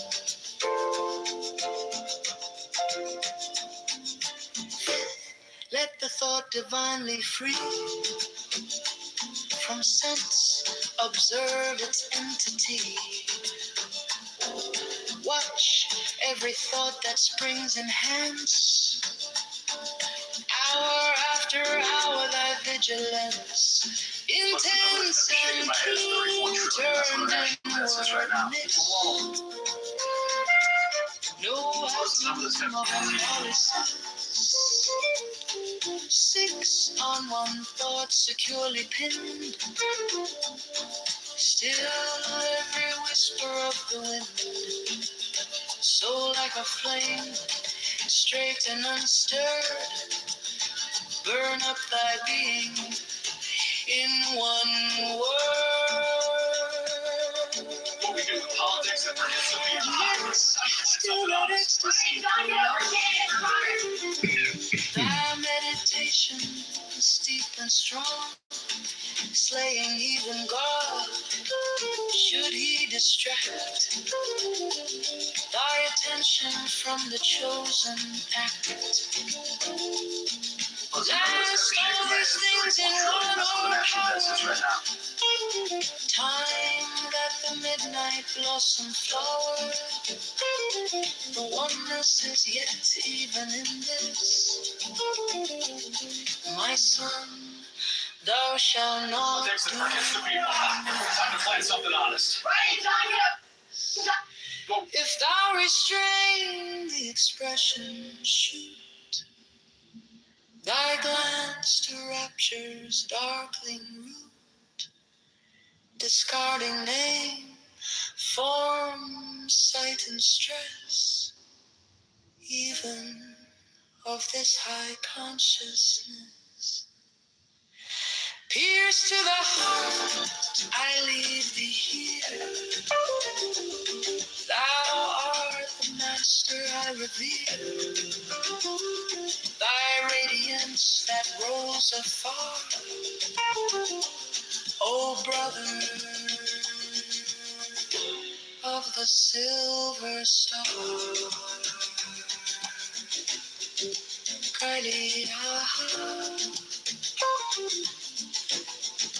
cry-dee-ha-ha, cry-dee-ha-ha.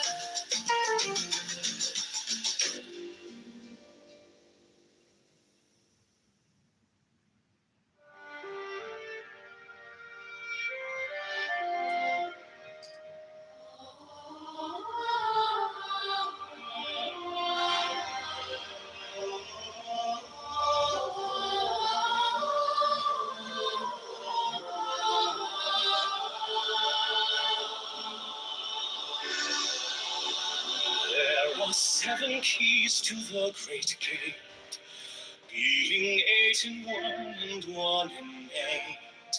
First let the body of thee be still, bound by the cerements of will.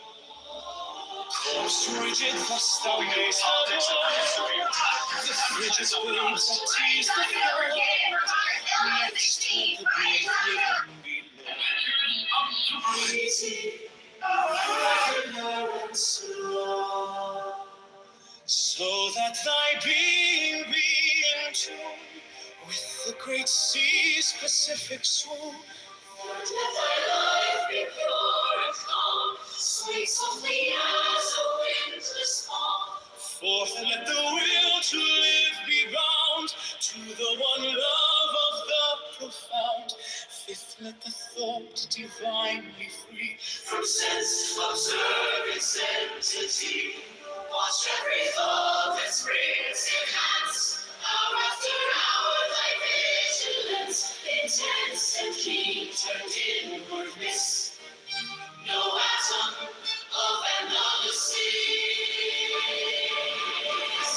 On one thought securely pinned, still every whisper of the wind.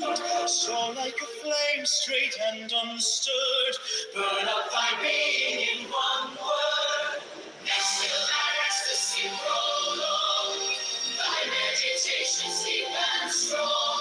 Slaying even God, should he distract thy attention from the chosen end? Last all these things in one power.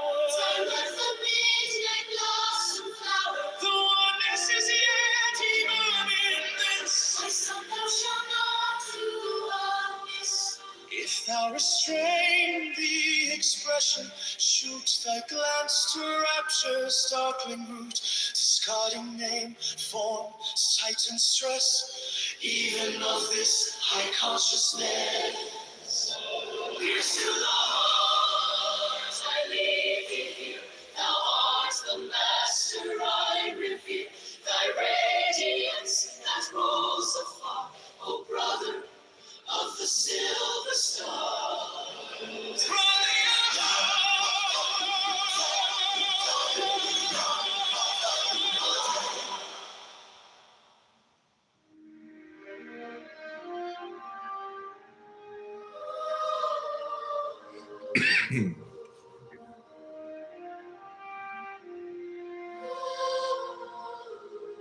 There are 7 keys to the great gate,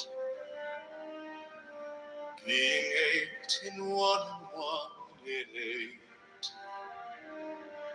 8. First let the body of thee be still, bound by the cerements of will. Corpse rigid, thus thou mayst abhor the fidget babes that tease the thought. Next let the breath rhythm be low, easy, regular, and slow, so that thy being be in tune with the great sea's Pacific swoon. Third, let thy life be pure and calm, swayed softly as a windless palm. Fourth, let the will to live be bound to the one love of the prophet. Fifth, let the thought divinely free from sense observe its entity. Watch every thought that springs enhance. Hour after hour thy vigilance, intense and keen, turned inward miss. No atom of endless. Sixth, on one thought securely pinned, still every whisper of the wind. So like a flame straight from the stirred, burn up thy being in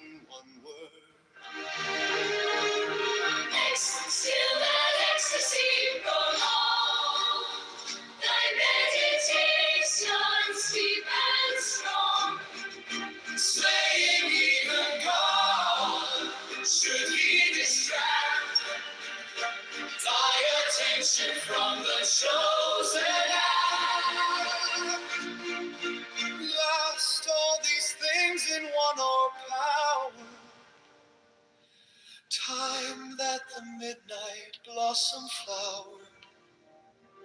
The oneness is yet even in this. My son, thou shalt not do amiss. If thou restrain the expression true, thy glance to rapture's darkling root, discarding vain form, sight and breath. Even of this my consciousness. Here's to the heart I really hear. Headphones, one message. Something different. My radiance that rolls apart. The silver storm. March 17th.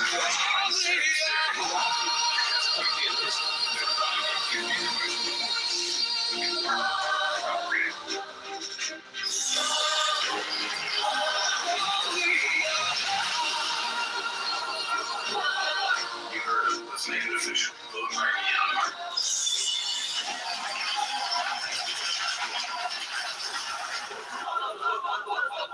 You heard him. There are some of the zip codes that make it feel like 16th district are home, and we deserve better representation. I'm trying to work with the right free national establishment. We're a politician. This is what we do with politics. Something honest.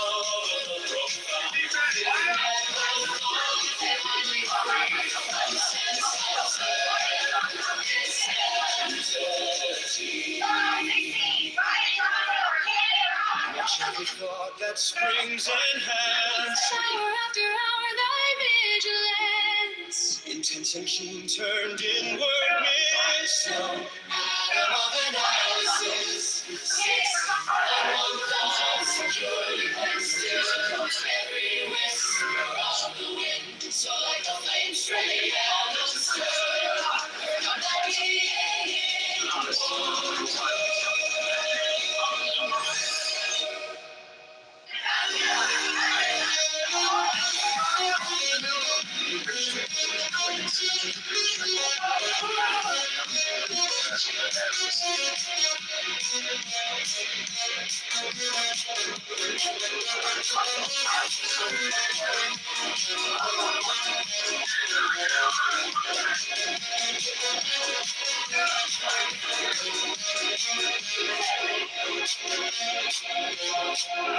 Still that ecstasy for long and meditation's deep. You wouldn't even go to distract thy attention from the chosen act. Last all these things in one or power. Time that the midnight blossom flowered. The oneness is what's even in this. My soul,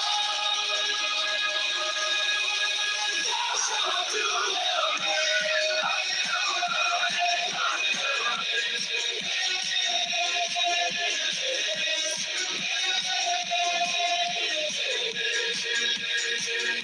if thou restrain the expression shoot, thy glance to rapture's darkling root, discarding name, form, sight, and stress, even of this high consciousness. You say the heart I believe, thou art the master I revere, thy radiance that rolls on, brother of the silver star.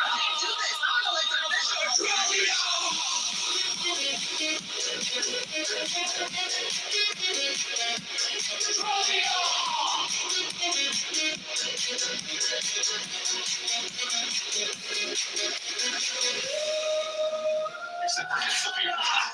to find something honest. Right and John Kitover, candidate for Congress, Illinois 16. Right and John Kitover. Keys to the great leading to wrong and Kitover. Right and John Kitover. Let the body of nature still bound by the cerements of will. The fidget babes that tease the wall. Rhythm below. Regular wants to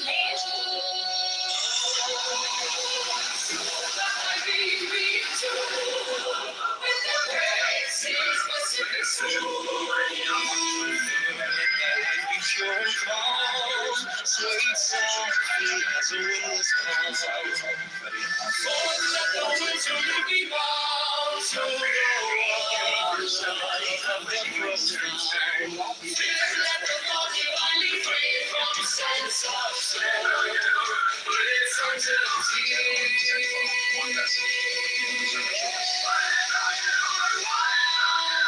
watch every thought that springs in.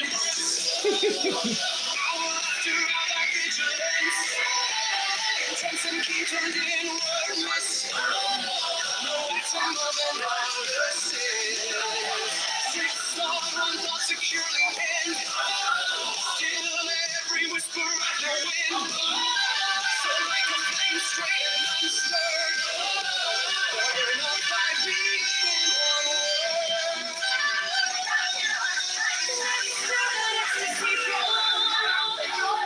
Meditation's deep and strong. Even God should be distracted by attention from the all these things in water power. Time at the midnight blossom flowered. The oneness is yet. Even in this, my son, thou shalt not do.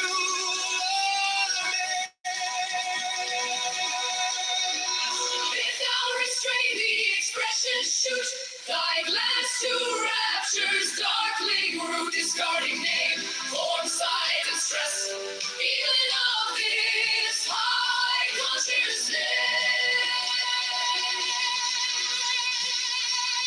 Pierce to the heart. Master, I revere thy radiance that rolls afar. Oh, brother of the silver star.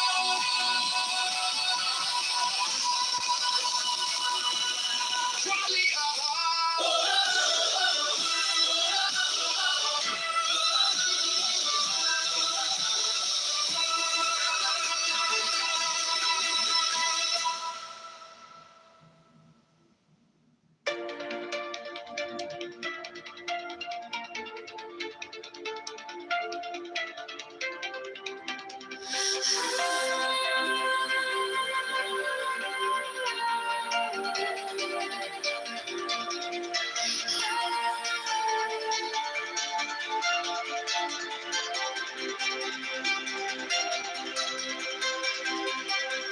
everything that is good is God.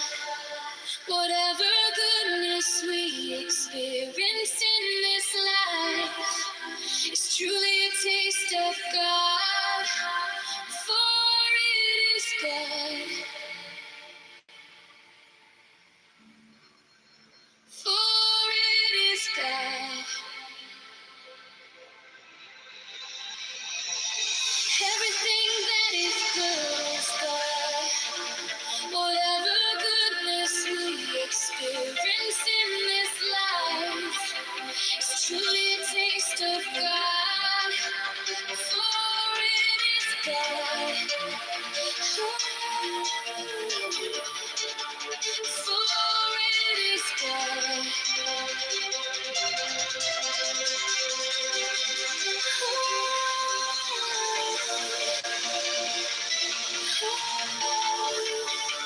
For it is God. Everything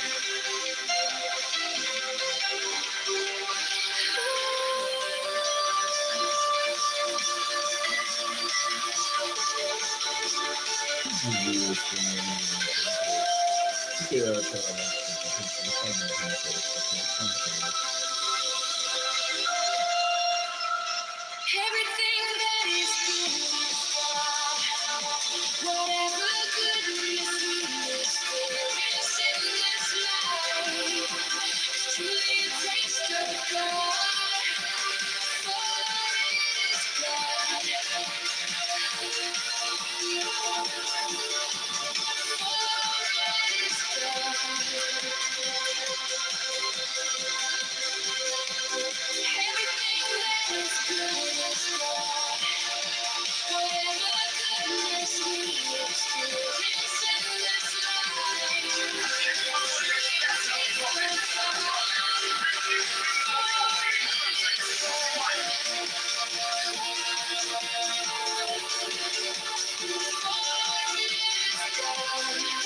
Politics and their history. Time to play something honest.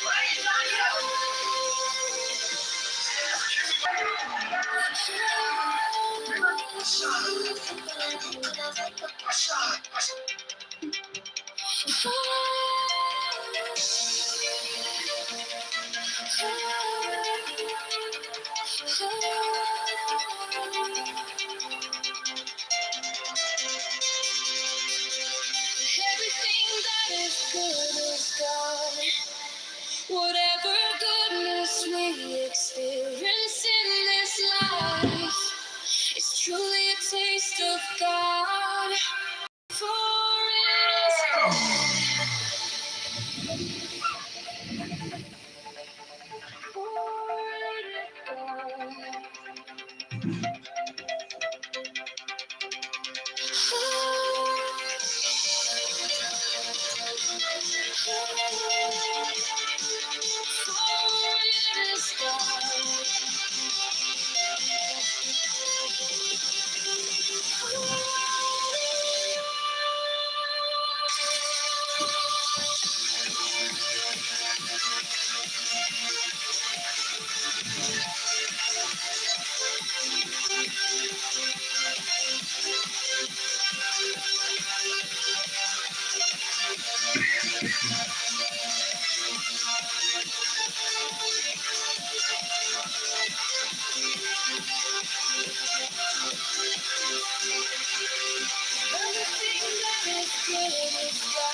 Whatever goodness we experience in this life is truly a taste of God.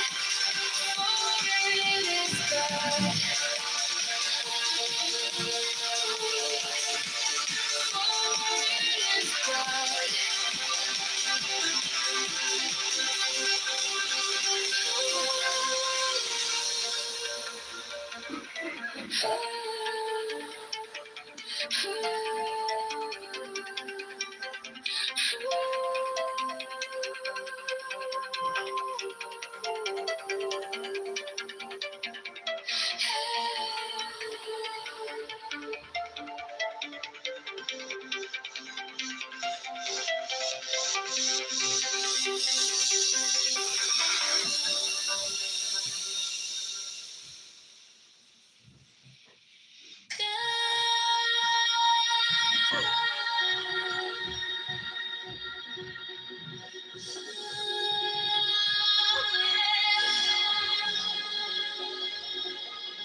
in this life.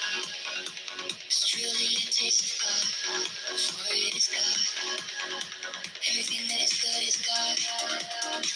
Whatever goodness we experience in this life, it's truly a taste of God, for it is God.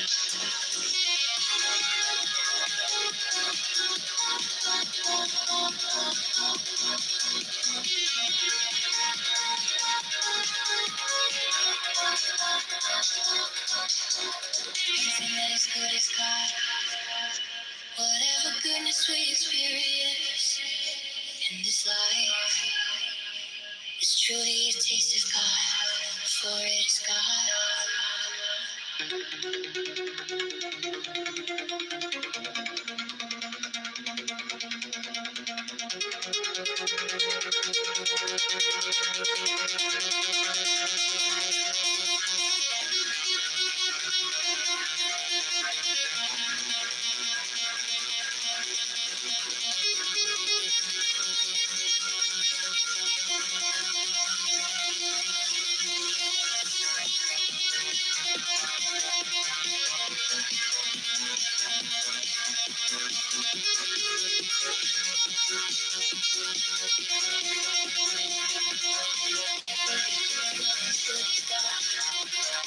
Whatever goodness we experience in this life is truly a taste of God, for it is God. Everything that is good is God. Whatever goodness we experience in this life is truly a taste of God, for it is God.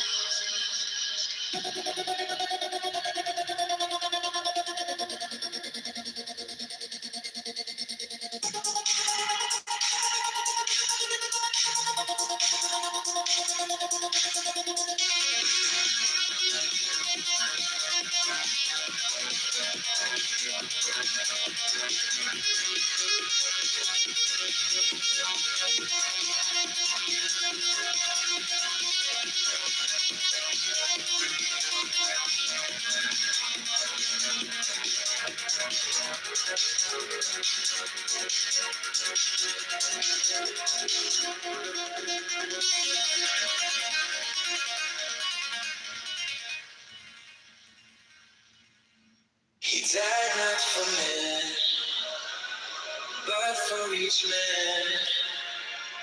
If each man had been the only man made, he would have done no less. He died not for men, but for each man. If each man had been the only man made, he would have done no less.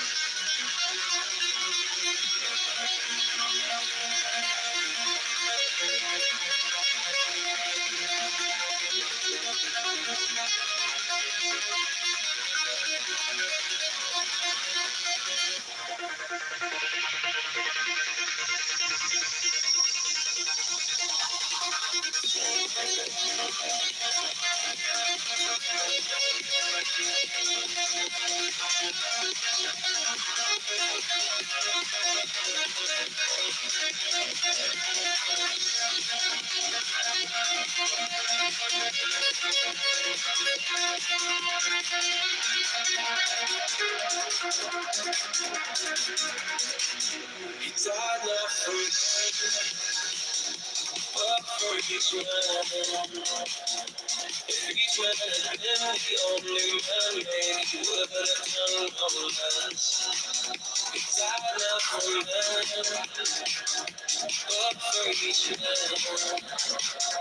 If each man had been the only man made, he would have done no less.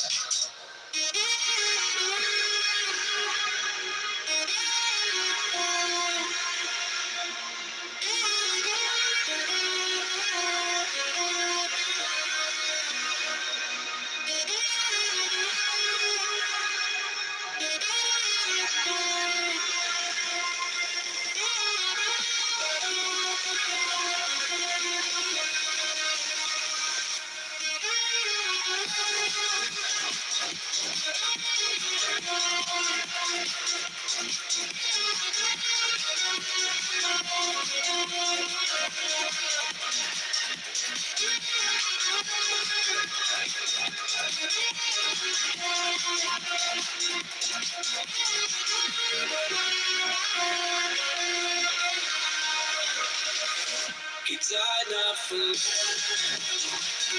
but for each man. Each man had been the only man made for the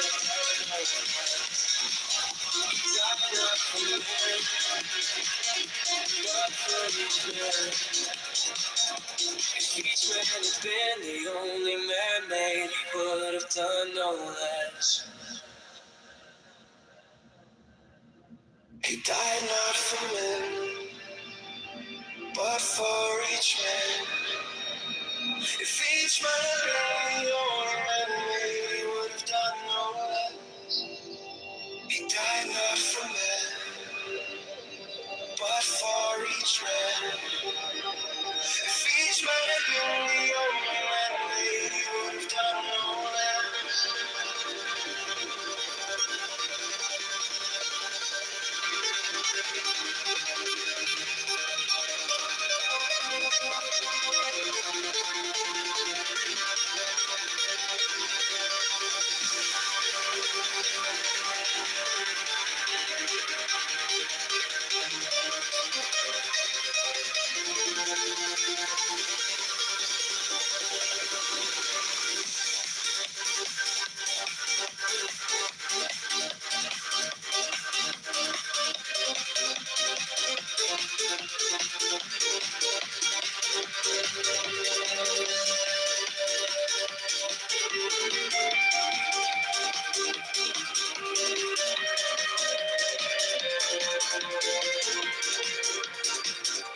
Died not for men, but for each man.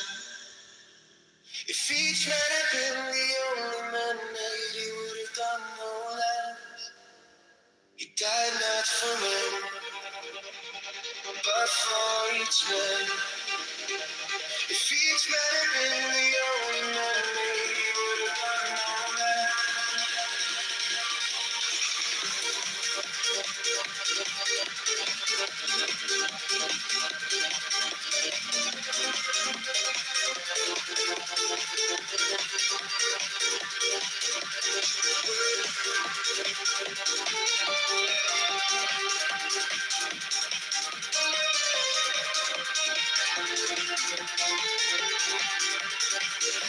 Died not for men, but for each man.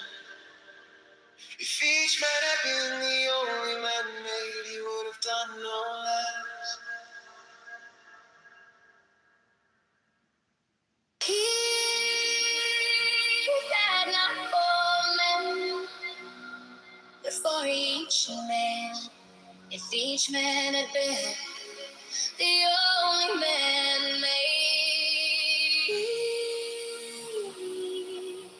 he would have done no less.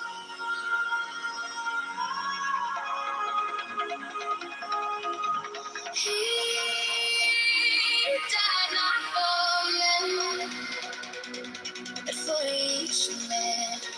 If each man had been the only man made,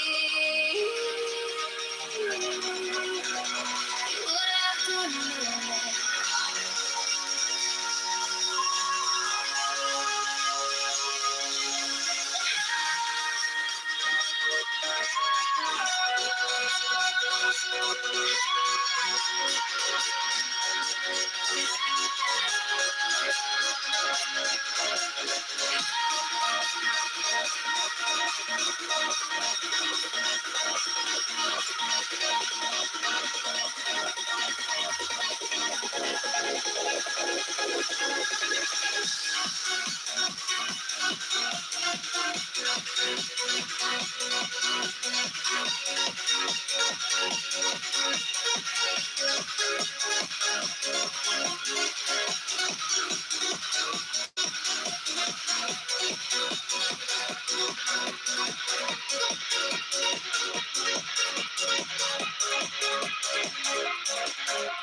He died not for men, but for each man. If each man had been the only man made, he would have done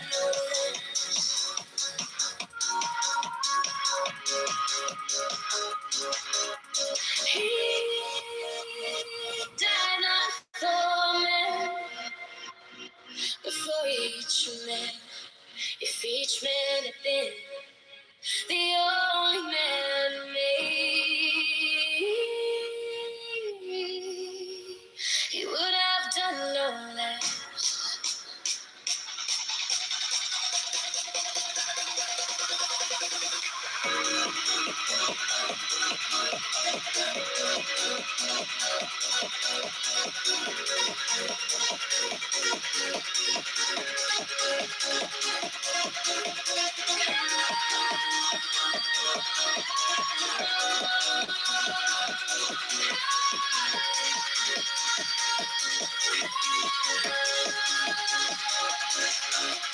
He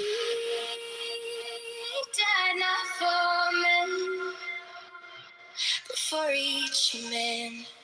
If each man had been the only man made, he would have done no less. He died not for men, but for each man. If each man had been the only man made, he would have done no less.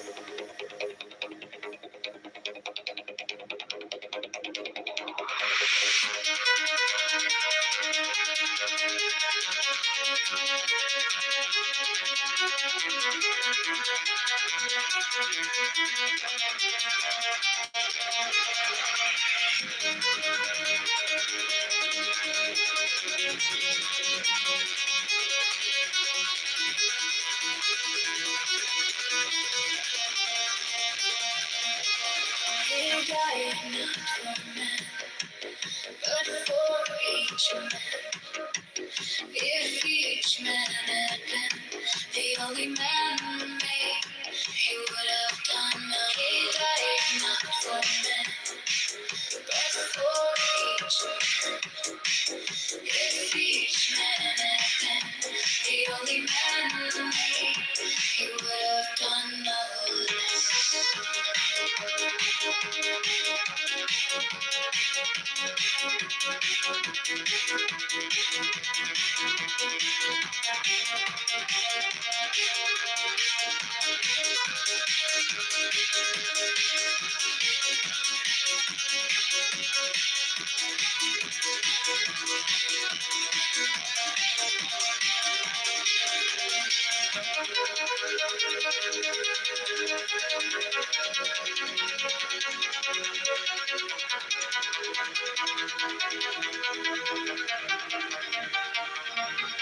He died not for men, but for each man.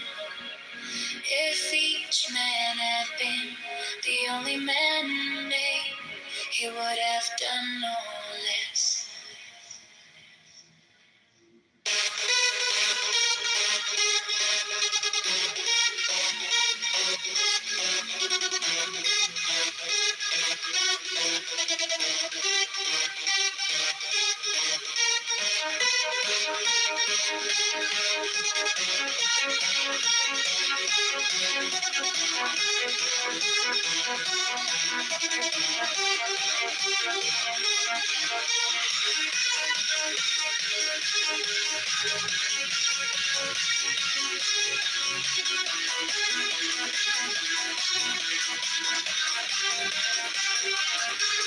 He died not for men, not for each man.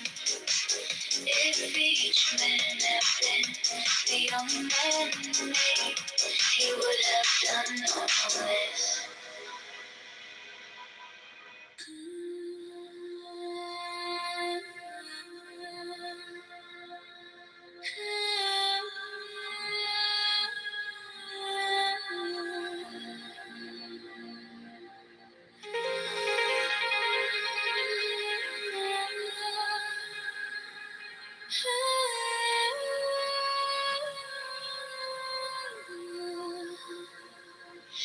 As a light bearer, you are not afraid of the dark, but it is only when you walk through your own darkness within your mind, bearing your torch, that you can become one with the light. You can illuminate the whole world and never become the light. Once you walk through the deepest, darkest places of you, a flame in light. That is where you become.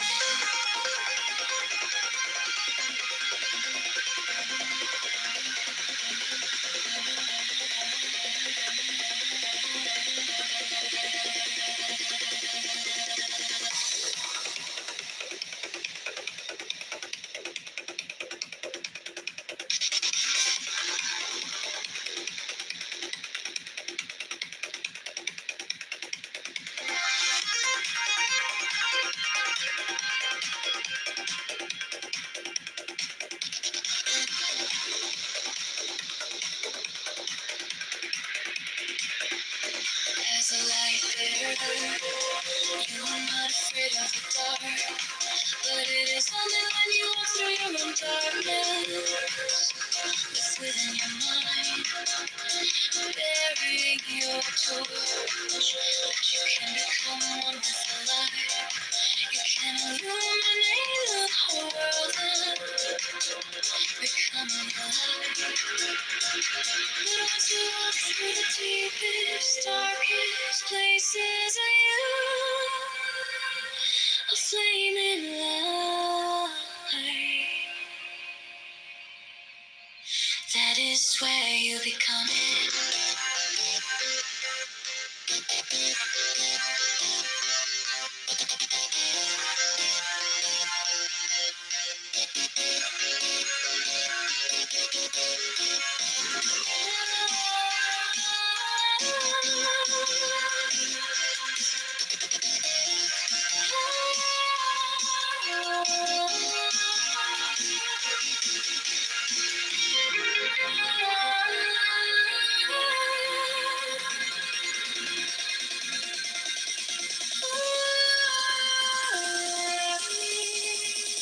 That is where you become it.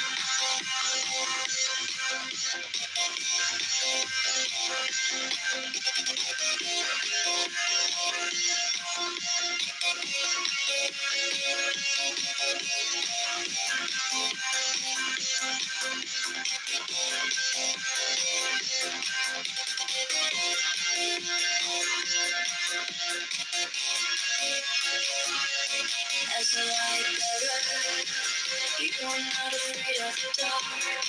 But it is only when you walk through your own darkness, within your mind, burying your torch, that you can become one with the light. You can illuminate the whole and never become the light. Once you walk through the deepest, darkest places of you,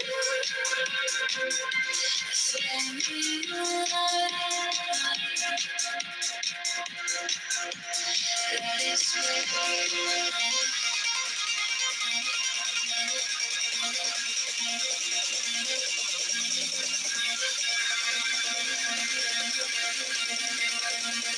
that is where you become it.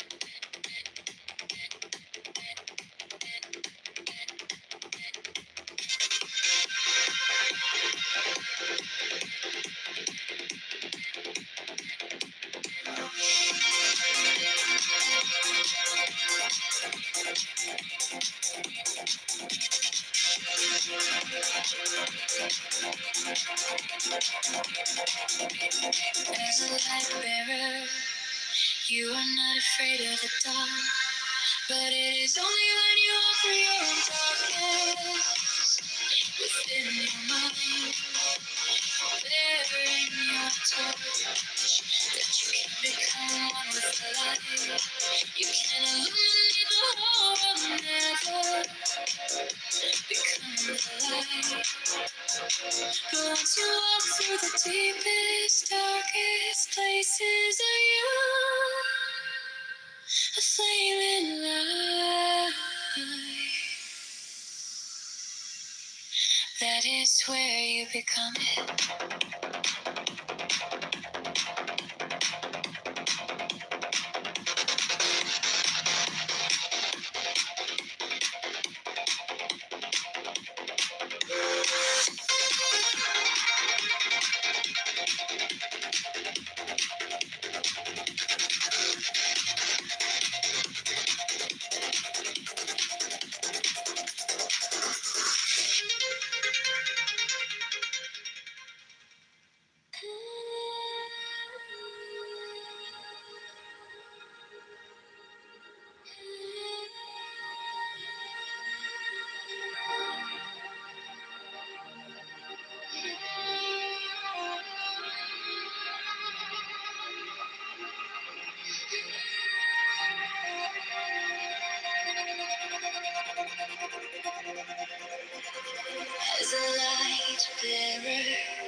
can become one with the light. You can illuminate the whole world and never become the light.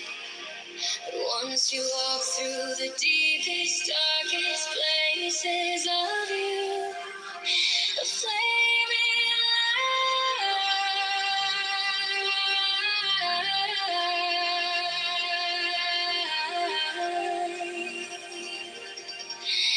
That is where you become it.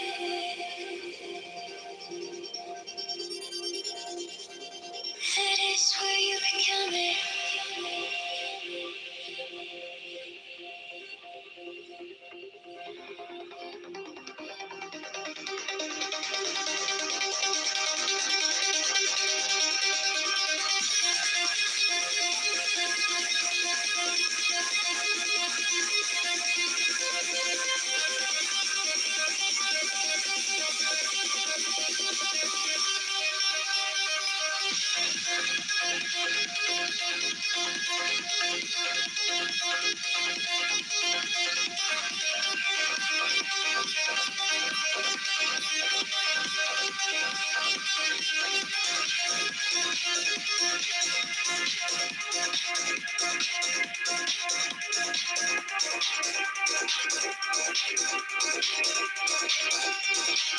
There's a light there.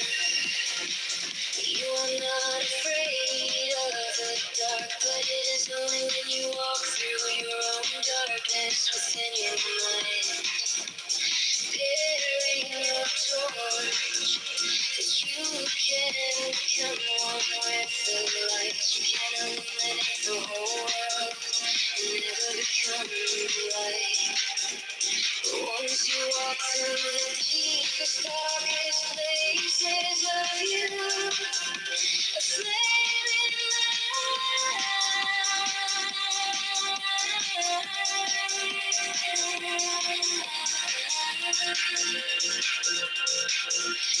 that is where you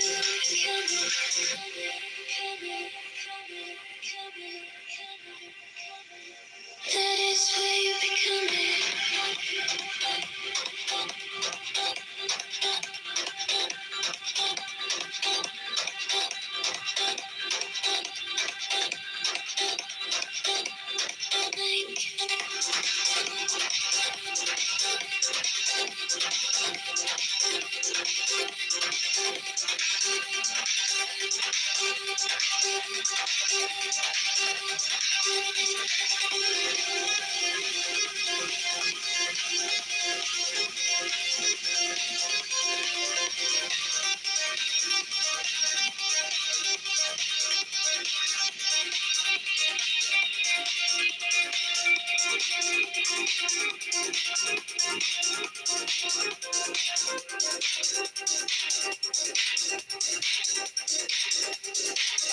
As a light bearer, you are not afraid of the dark, but it is only when you walk through your own darkness within your mind, bearing your torch, that you can become one with the light. You can illuminate the whole world and never become light. But once you walk through the deepest, darkest places, darkest places,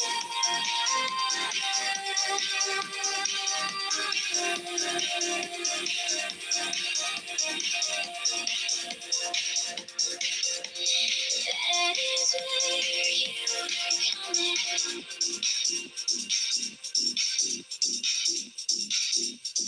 That is where you become it.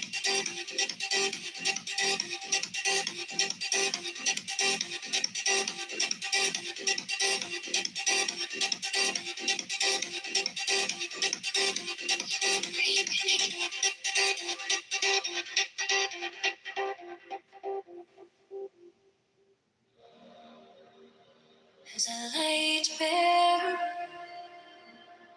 you are not afraid of the dark, but it is only when you walk through your own darkness within your mind, Bearing your torch that you can become one with the light. You can illuminate the whole world and never become the light. But once you walk through the deepest, darkest places of you, a flaming light, that is where you become it.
As a light bearer, you are not afraid of the dark, but it is only when you walk through your own darkness within your mind, bearing your torch, that you can become one with the light. You can illuminate the whole world and never become the light. But once you walk through the deepest, darkest places of you, a flaming light, that is where you become it.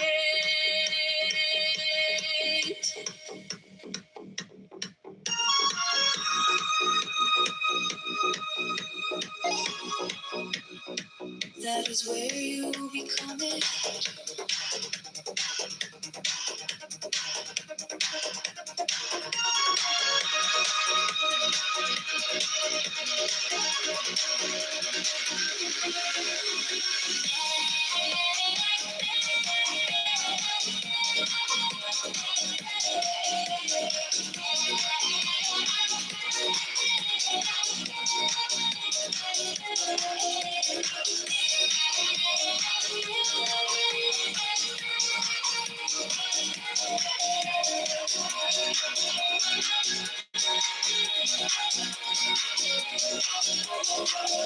As a light bearer, you are not afraid of the dark, but it is only when you walk through your own darkness within your mind, bearing your torch, that you can become one with the light. You can illuminate the whole world and never become the light. But once you walk through the deepest, darkest places of you, a flaming light, that is where you become it.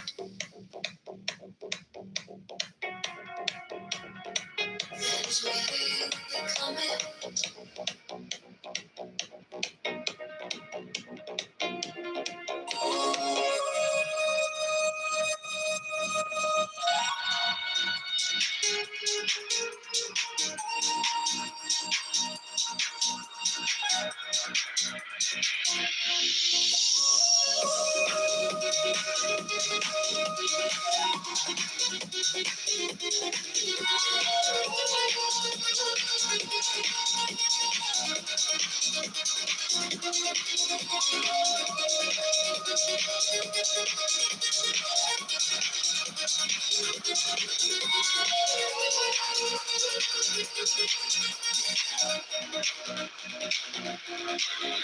As a light bearer, you are not afraid of the dark.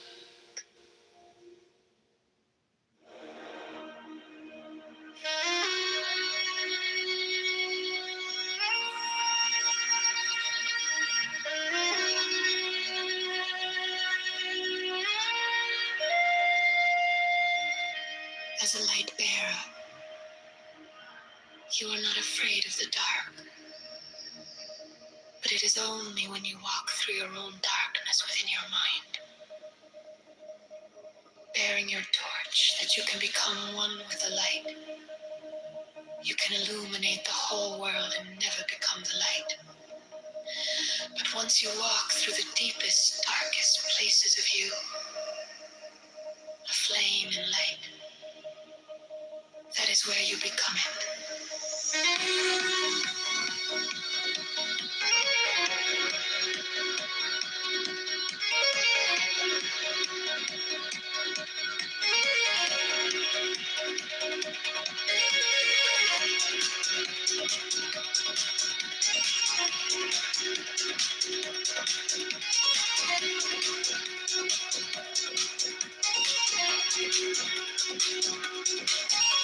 As a light bearer, you are not afraid of the dark.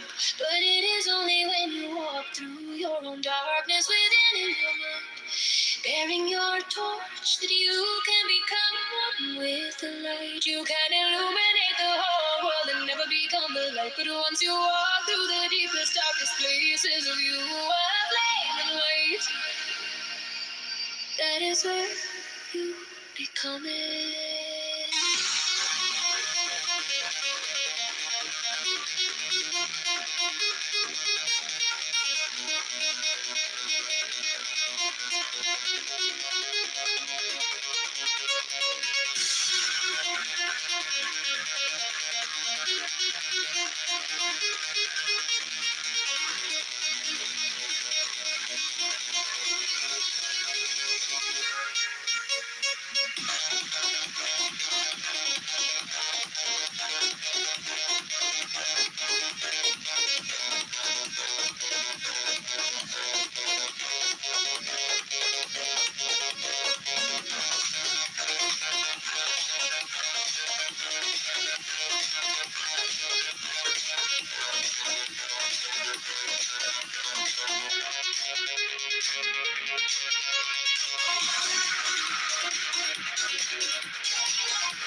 Light bearer, you are not afraid of the dark. But it is only when you walk through your own darkness within your mind, bearing your torch, that you can become one with the light. You can illuminate the whole world and never become the light. But once you walk through the deepest, darkest places of you, a flame and light, that is where you become it.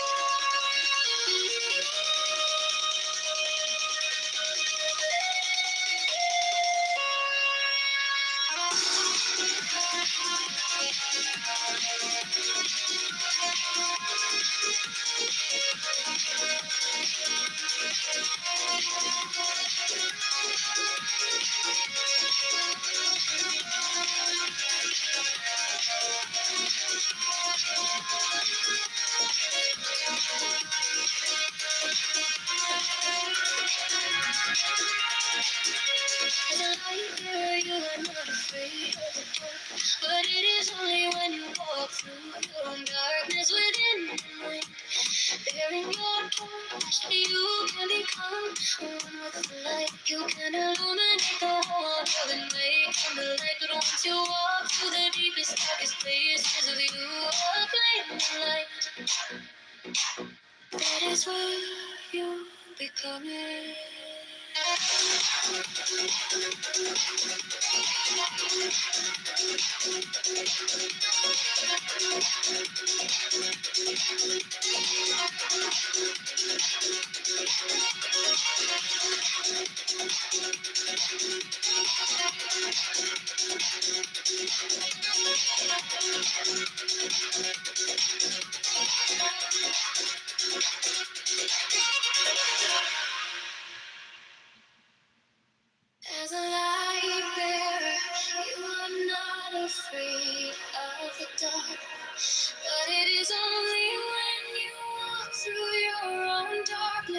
within your mind, bearing a torch that you can become one with the light.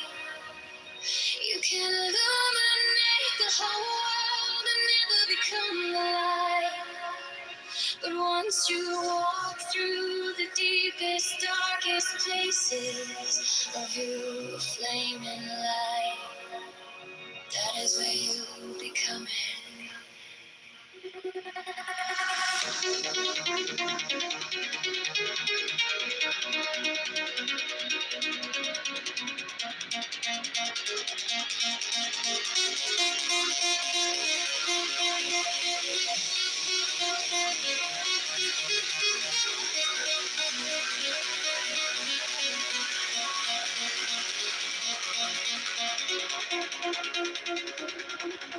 As a light bearer, you are not afraid of the dark. But it is only when you walk through your own darkness within your mind, bearing a torch, that you can become one with the light. You can illuminate the whole world and never become the light. But once you walk through the deepest, darkest places, you flame and light. That is where you become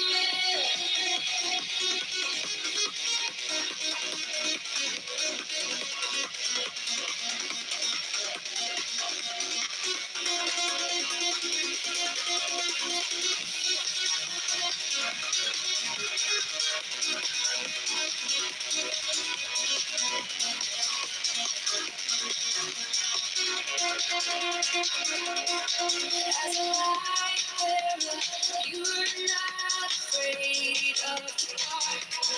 But it is only when you walk through your own darkness within your mind, bearing a torch, that you can become one with the light. You can illuminate the whole world and never become the light. But once you walk through the deepest, darkest places of you, a flaming light. That is where you become it.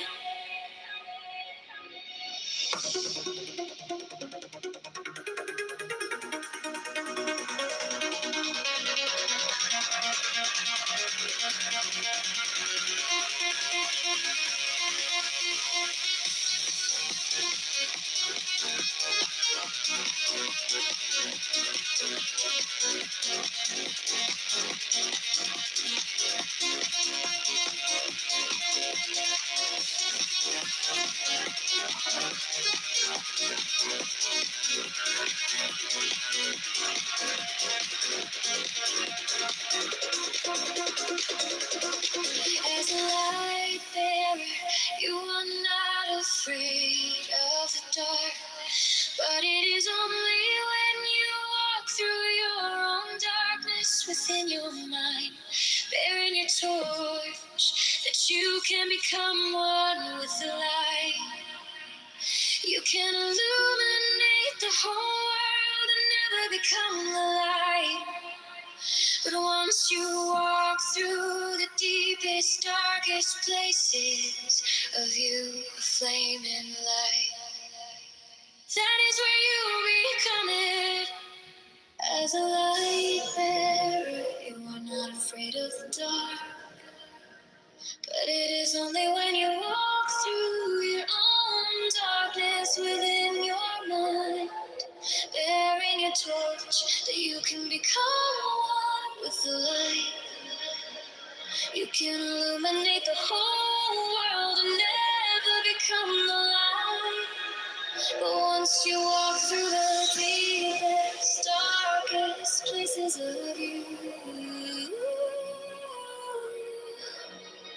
a flaming light, that is where you become it.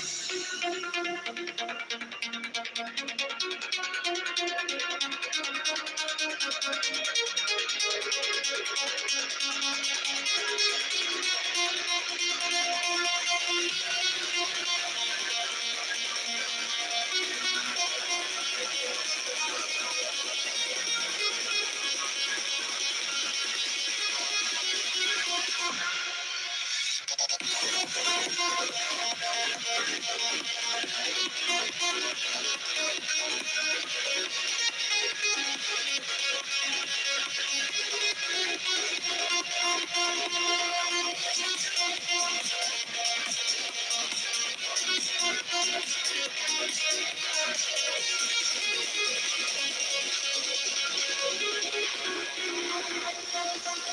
a light there, I'm not afraid of the dark.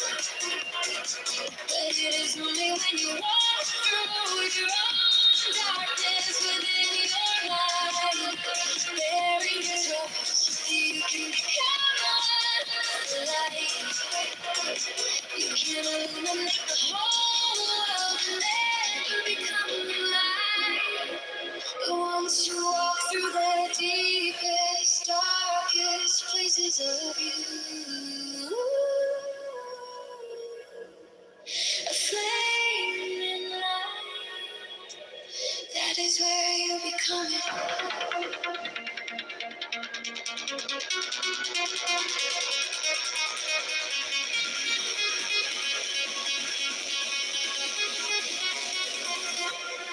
As a light bearer, you are not afraid of the dark. But it is only when you walk through your own darkness within your mind, bearing a torch, that you can become one with the light. You can illuminate the whole world and never become the light. Once you walk through the deepest, darkest places of you, a flame in light, that is where you become it.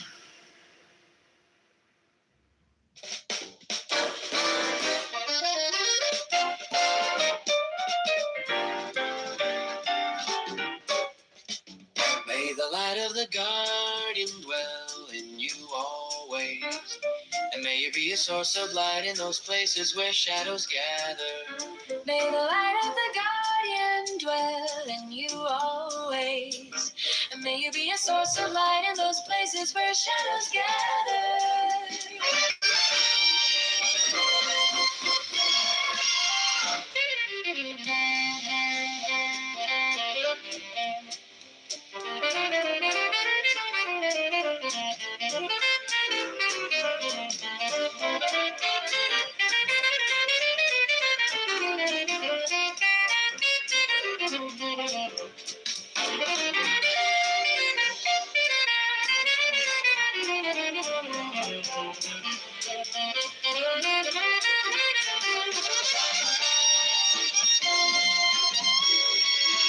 May the light of the guardian dwell in you always. And may you be a source of light in those places where shadows gather.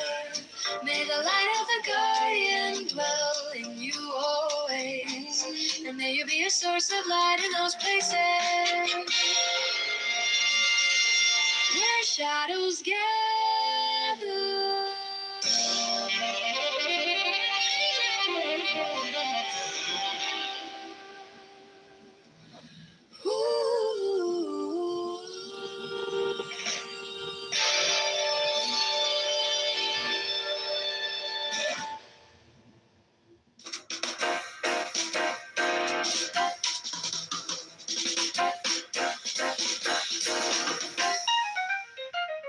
May the light of the guardian dwell in you always.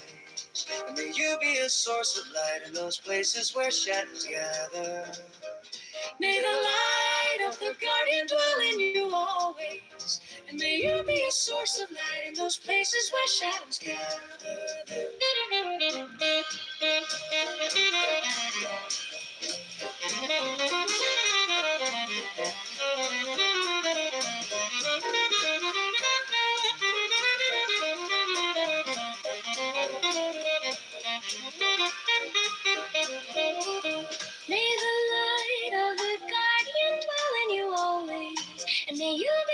source of light in those places where shadows gather. May the light of the guardian dwell in you always. And may you be a source of light in those places where shadows gather.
by the force of the fashion of love when I go through the shroud, through the cloud, through the storm, through the smoke, to the mountain of passion volcanic that woke.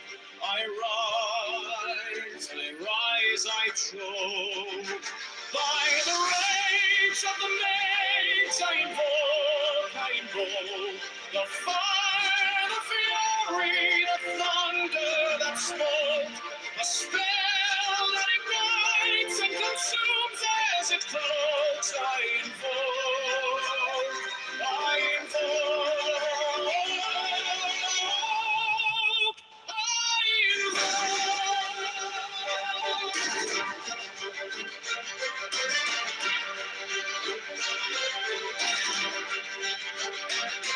through the ash, through the ice, where the shadows entwine, I have carved out a path to the edge of the line. Every heartbeat a drum, every breath an incline. I climb divine. By the rage of the mage I invoke the fire, the fury, the thunder that spoke, a spell that ignites and consumes as it cloaks. I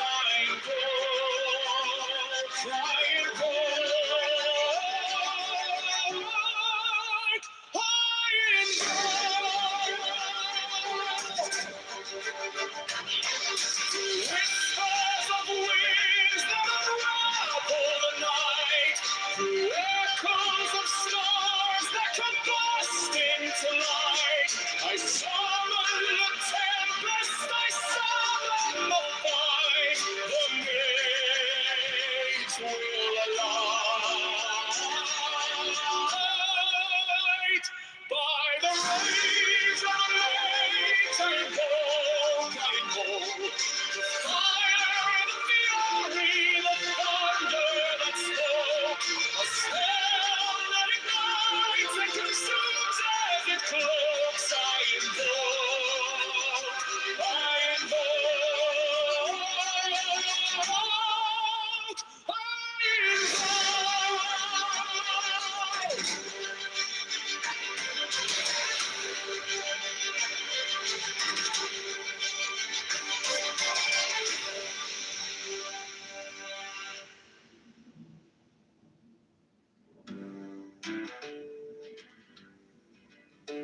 Are you going to Scarborough Fair? Parsley, sage, rosemary, thyme. Remember me, the one who lives there. She once was a true love of mine. On the side of a hill in the deep forest green, tracing a sparrow on the snow-crested ground. Blankets and bedclothes, the child of Did you see my Instagram yet? You have to see my videos. I'm gonna put it away. No, I'm gonna take a look. Where am I at bed? Gotta put Gma to bed. You're ready to go to bed. Let me see this thing. And this one.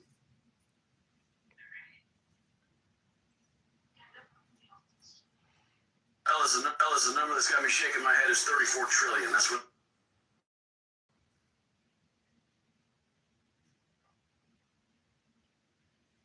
Just clean counter.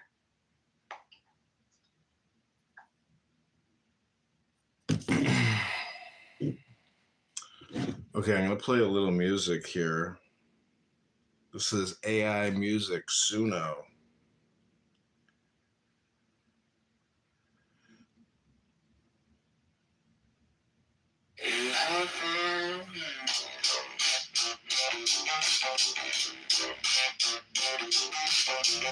Hey, hey, hey. Hey, hey, hey, knowing this body is frail like a jar,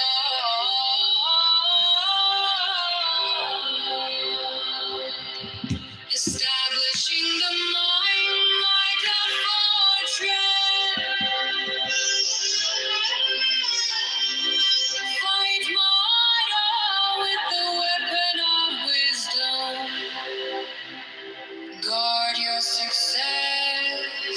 Do not be attached.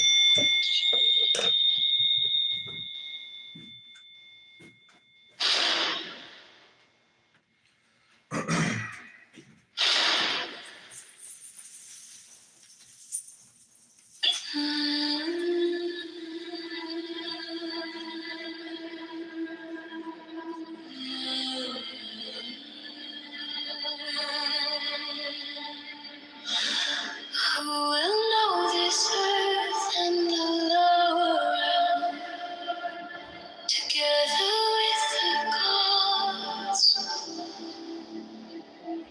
Who will try to reflect on the well-taught verse of Alma, as a good man reflects on a flower?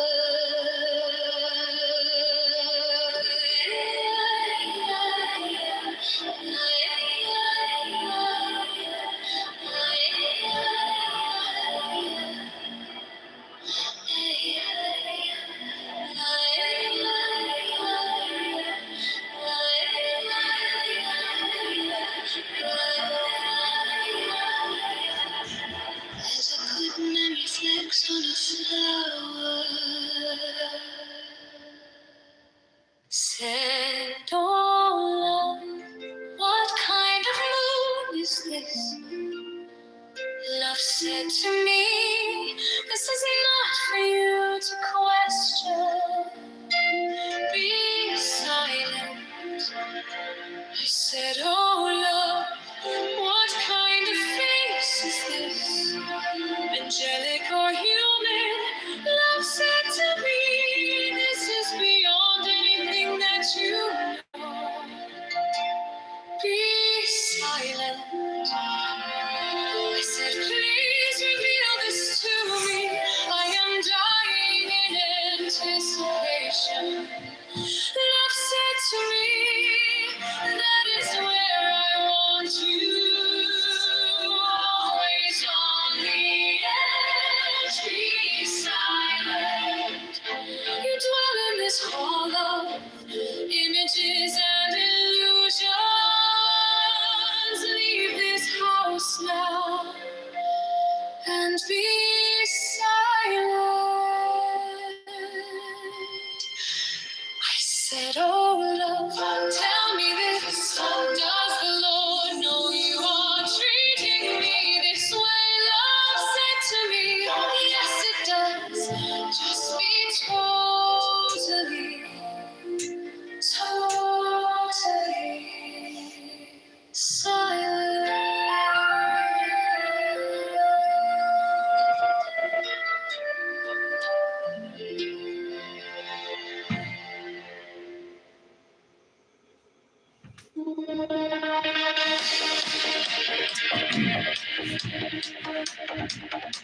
Okay, I'm going to read a book. Then I'm going to leave. Nora, thank you for being here. Sarah, Bima, thank you for being here. Pick a number 1 through 30, Bima, and I'm going to read to you from the sayings of the Buddha. We shall say number 27 for 27 constitutional amendments. Actually, I think 26 is as high as it goes. Really? I'm wrong? Yeah, 26 is the noble one. There is no 27. You went above it. You are the Buddha, Bima. You must have a great booty. Then let's change it to 7. I switch my number to 7. You want 7? Okay. 7. 7-Eleven, number Arahant. There is no burning for him who has completed the journey, who is free of sorrows and all else, and who has broken off all chains. The mindful put forth great effort. They do not remain content in the household life, but leave their homes behind, just as swans leave a muddy lake. Arahants do not hoard. They take a right view of eating, focused on deliverance and void. They leave no trace, like the path of birds in the sky. He who is free from obsessions, eating simply, clear-headed, focused on liberation, like a migrating bird, leaves no trace of a track in the sky. Even the gods delight in the presence of one who has freed himself from pride and mental obsessions.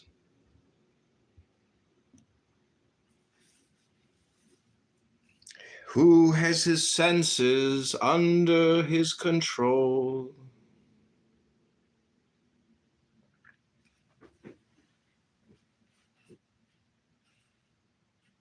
Like horses trained by an expert trainer.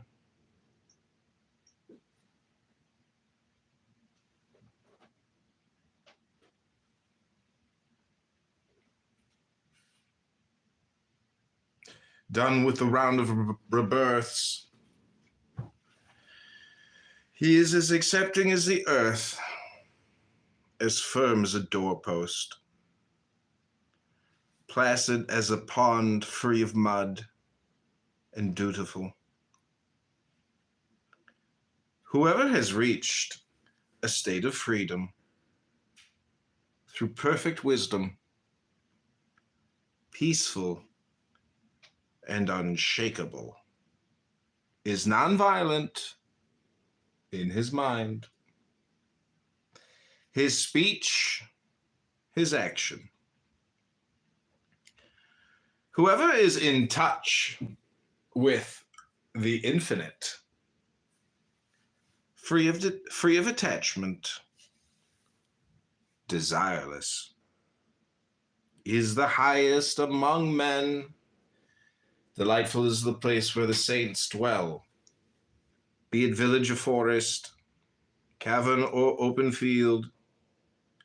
Delightful are forests, where more worldly men find no joy, being free of the pull of desire. Saints who seek no worldly pleasures find delight in such places.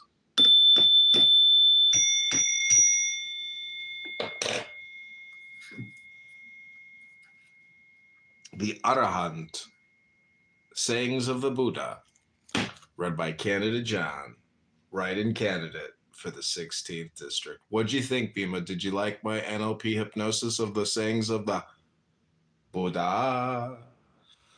I did like it. I like some of the messages in there too. Yeah, it's beautiful. Thank you for the reading. I followed you on Instagram, so I'm gonna go check that out. Yeah, it's called Suno. Yeah, you can. I would love it for you to create me some videos. So what you do is you create a Suno account, and then you write in there, John Kitover is on a donkey holding a ballot, and like you can use me as your avatar, which is really a lot of fun. I'm open to it, as long as it's not insulting. You can mock me. I'm open to mockery. Do you know what mockery is, Bima? I think so. I think it's a joking mimicry. Mimic would that be like you mock you? Is that right or no? Like when I think of mocking somebody, I think of like pattern, like doing whatever they're doing, like mimicking them. Like the way that they talk, the things that they would say. Is that wrong? Here, listen to this clip from this really great movie. Have you seen the movie Rob Roy? No, Rob Roy? Yeah, it's an incredible film. Listen to this movie quote. This is one of the greatest movies. It's just a great movie, but listen to this quote. So, McGregor,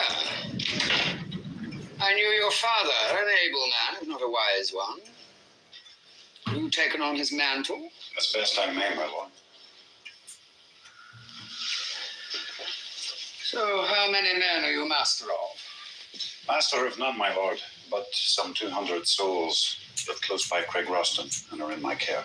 Yes, but you are prophet and provider to them, is that not so? What I do. It is no great matter compared to your lordship's world. Oh. To know one's place, McGregor, in the order of things is a great blessing. And what terms, Cullen? A fifth, Lord. A fifth, you say? What, is this man kin that you offer such kindly terms? Am I not accustomed to a quarter on unsecured loans? McGregor has 300 acres at Craig Roston, Lord. A man of property intent on growing richer. Well, we have more in common than I would have suspected, McGregor. £1,000 for 3 months, you say, and these acres of yours as security. And my oath. Yes. Tell me, is there something in what Killarn says that you might have driven off my cattle and returned them with stories of Tinker's Court and summarily executed? I have in my day thieved cattle, your lordship, but none that were under my watch. Is that what passes for honour with a McGregor, then? What passes for honour with me is likely enough the same as with your lordship. When my word is given, it is good. Well, you are to be congratulated on such cheaply bought nobility.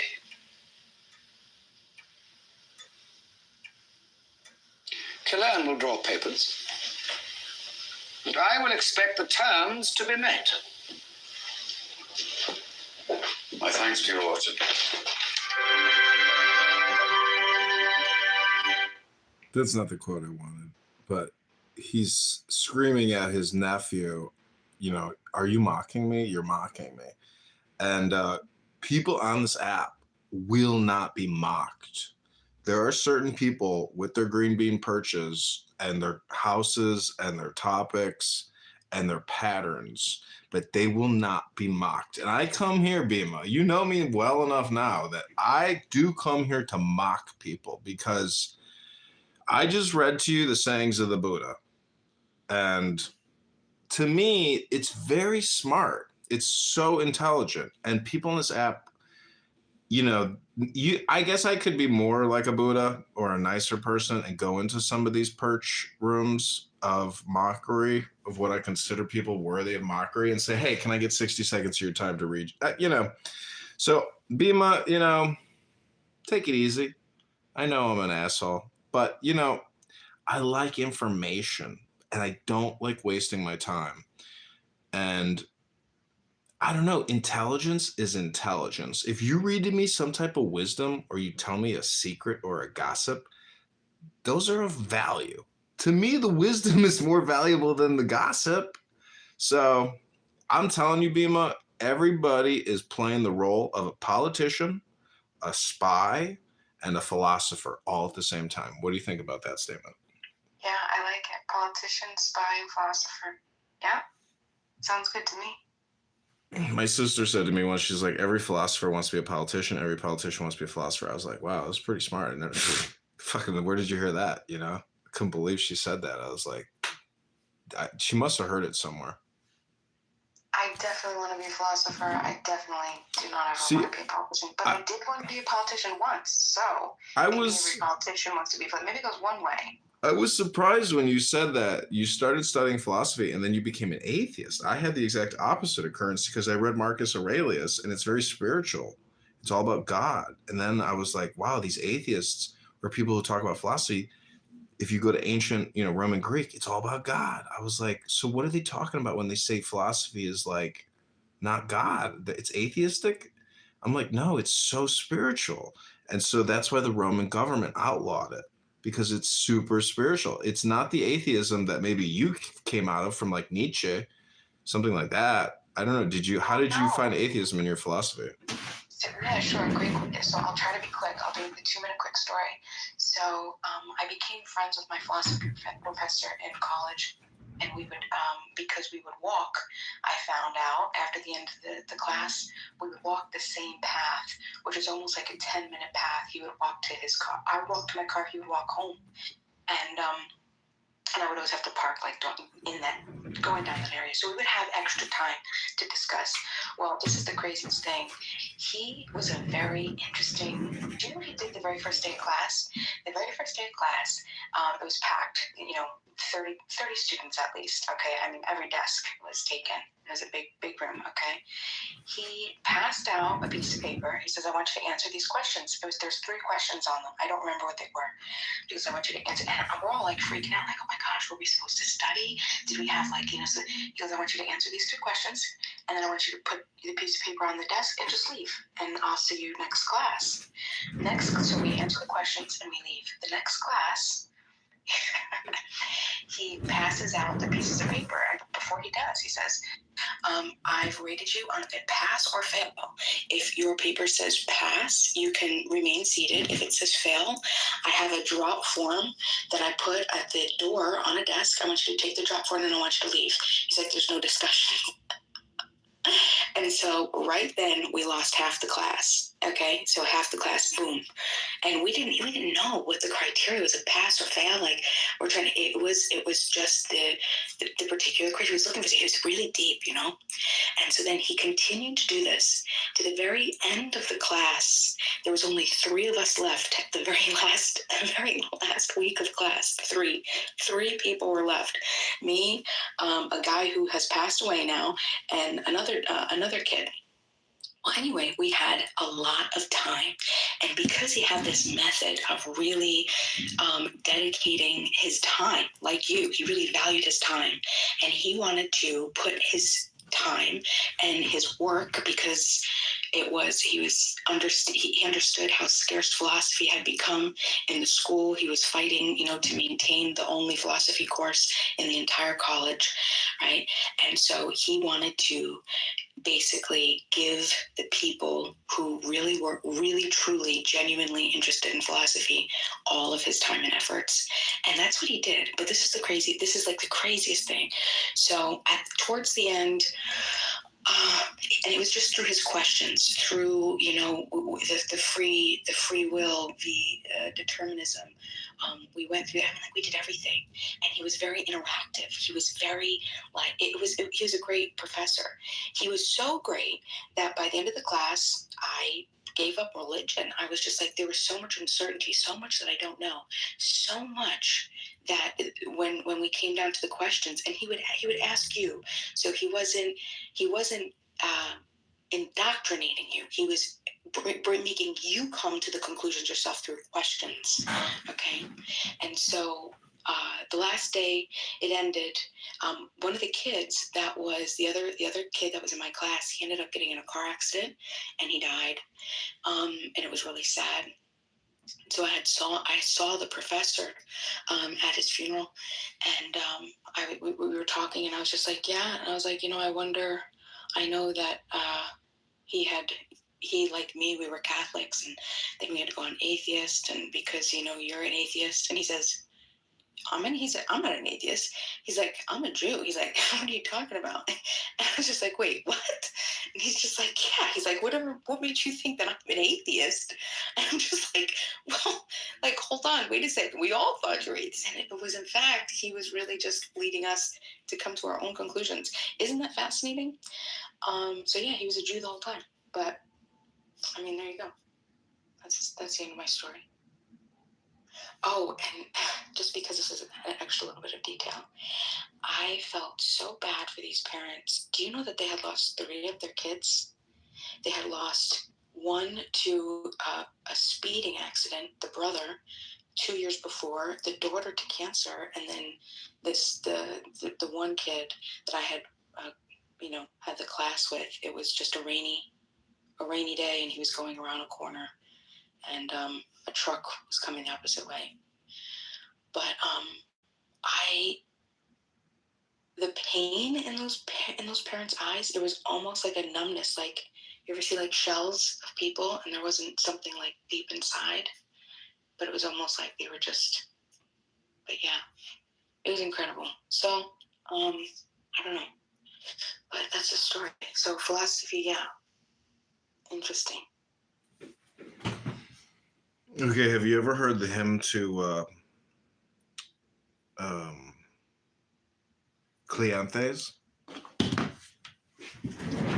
No.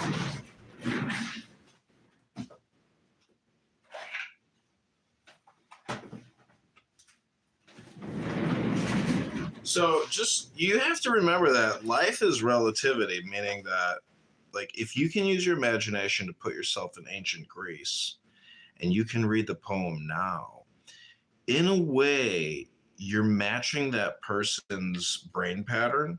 And it's just like a fun way to experience life. I think all these people who debate all these religious texts all day, they're not experiencing them by reading them out loud performatively. You know, I don't know if you know this about me, but I was an actor in the 7th grade. I played Franklin Delano Roosevelt in Annie on Broadway.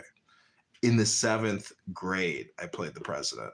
I sat in the wheelchair. I'm just kidding. It wasn't Broadway, but it was our high school music, or a junior high musical. Anyways, let me read to you the hymn of Cleanthes. I was on our local newspaper cover for the month with Annie. I played FDR.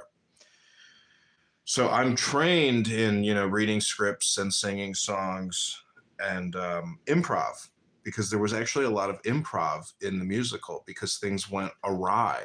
Things fell, people forgot their lines, people forgot their place, people, the audience wanted to see how the kids reacted. Anyways, this is called the Hymn of Cleanthes. This is philosophy, Bima. So take the deepest breath of the day. This may be philosophy you've never heard before, but the thing is, it's not literal, but there's like messages in it that can help improve your life. That's the point of studying this stuff. Personal development, not debate. Take it with you. Because people come into the gymnasium and they leave with what they brought in, but I'm giving you what I brought in. So this is called the Hymn of Cleanthes. This is from a book. This is the Harvard Press. This is an old book, Bima. This is like 120 years old. But this poem is thousands of years old. That to me is what's super cool. So it's called the Hymn of Cleanthes. Clean thus. It's kind of interesting. Chiefest glory of deathless gods, almighty forever, sovereign of nature, that rulest by law, what name shall we give thee? Blessed be thou, for on thee should call all things that are mortal, for that we are thine offspring. Nay, all that in myriad motions lives for its day on the earth bears one impress, thy likeness upon it. Wherefore my song is of thee. I hymn thy power forever. Lo, the vast orb of the worlds round the earth, evermore as it rolleth, feels thee its ruler and guide, and owns thy lordship rejoicing. I for thy conquering hands have a servant of living fire. Sharp is the bolt, where it falls, nature shrinks at the shock and doth shudder. Thus thou directest the word universal that pulses through all things, mingling its life with lights that are great and lights that are lesser. Ein as beseemeth its birth, high king through ages unending. Naught is done that is done without thee, in the earth or the waters, or in the heights of heaven, save the deed of the fool and the sinner. Thou canst make rough things smooth at thy voice. Lo, jarring disorder moveth to music, and love is born where hatred abounded. Thus hast thou fitted alike things good and things evil together, that over all might reign one reason, supreme and eternal. Thou, thereunto the hearts of the wicked be hardened and heedless. Woe unto them, for while ever their hands are grasping at good things, blind are their eyes, yea, stopped are their ears to God's law universal, calling through wise obedience to live the life that is noble. This they mark not, but heedless of right, turn each to his own way. Here, a heart fired with ambition, in strife and straining unhallowed. There, thrusting honor aside, fast set upon getting and gaining. Others again given over to lusts and dissolute softness, working never God's law, but that which warreth upon it. Nay, but, O giver of all things good, whose home is the dark cloud, thou that wieldest heaven's bolt, save men from their ignorance grievous, scatter its night from their souls, grant them to come to that wisdom wherewithal, sistered with justice, thou rulest and governest all things, that we, honored by thee, may requite thee with worship and honor, evermore praising thy works, as is meet for men that shall perish, seeing that none, be he mortal or God, hath privilege nobler than without stint, without stay, to extol thy law universal.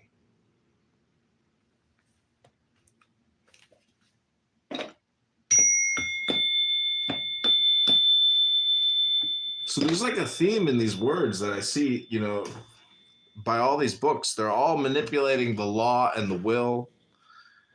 And, but it's a meditation, Bima. That's the whole point, that's the point that people aren't getting. Is what I just did was basically hypnosis, but it's a large language model, a universal large language model. So it's very smart. People aren't communicating this way. They're not transmitting this information on this app. This app is a entertainment. It's a profane, vulgar hypnosis. I just gave to you a very intelligent hypnosis. Would you agree? Did you enjoy it? That was called The Hymn to Cleanthes. I think it's the hymn to clean your mind. What do you think? I appreciate it. I'd like to read it. I was trying to find it to read along with you, but I couldn't find that translation. Yeah, I got this book. It's Plato, Epictetus, and Marcus Aurelius, the Harvard Classics. And that is a short little poem in between Epictetus and Marcus Aurelius. And this to me is like a very valuable philosophy book. And it's so smart, Bima. I don't think women will ever read this stuff. Therefore, I don't like put a lot of trust in women unless they're in my book club. That may sound ridiculous, but there are women that claim, like I heard this literally by Cora, Cora on this app, who just had a breast surgery for. I do know Cora. Why are you exposing her details like that? Because I was asking her, are you gonna get angry today? And she's like, can you just like, take it easy on me? I'm sitting here relaxing. I was like, oh yeah, sure, my bad. Okay.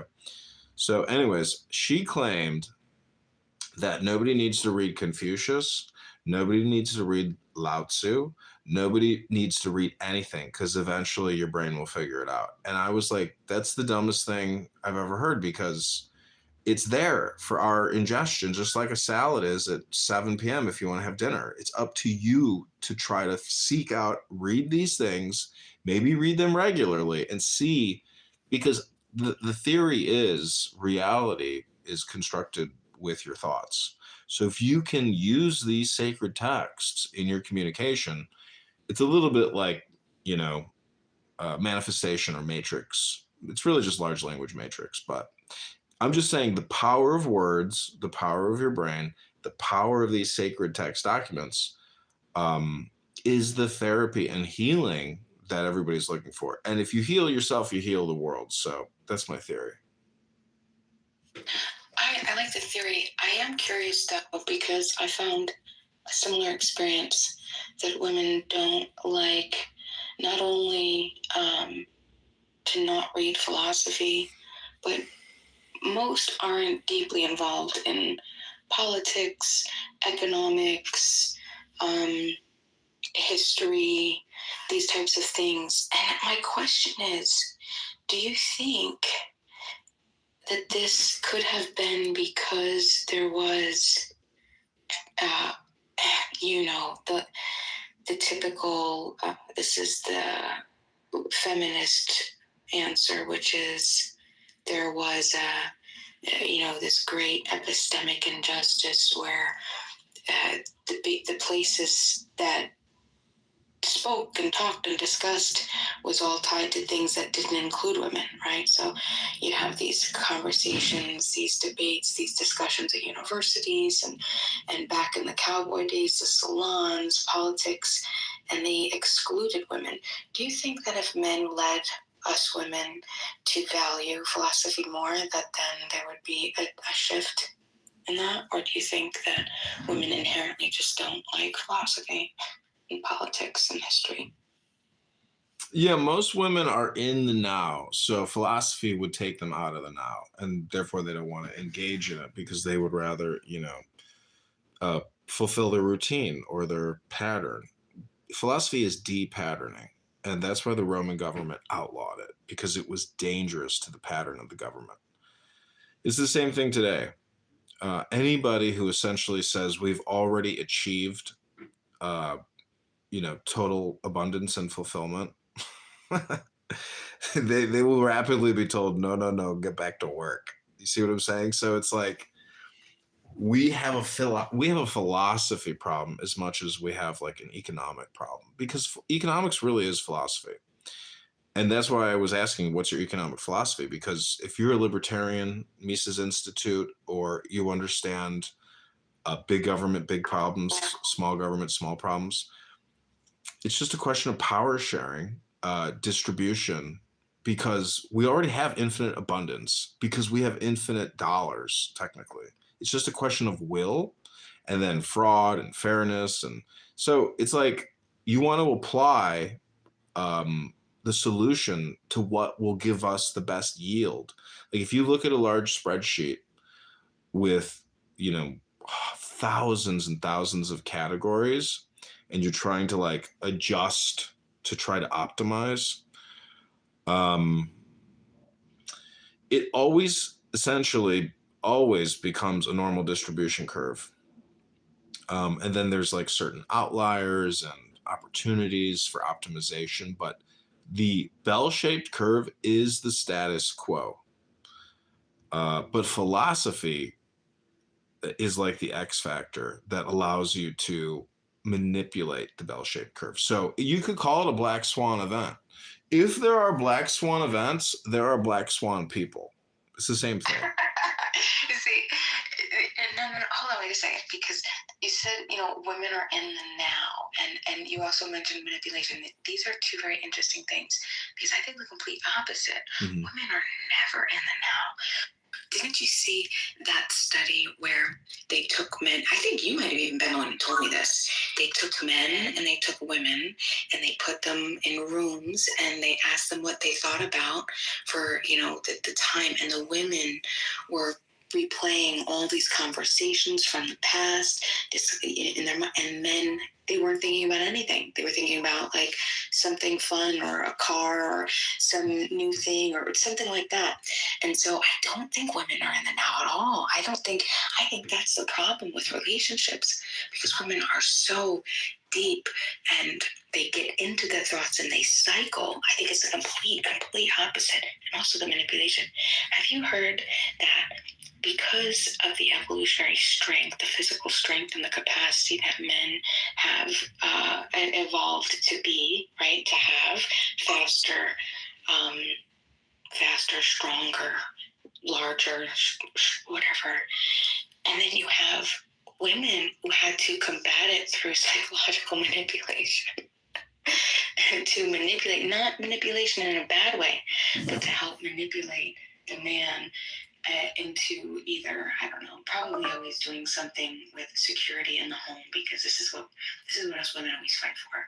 We just want you guys to support us, to secure us. We want to feel safe. Some women, they want more.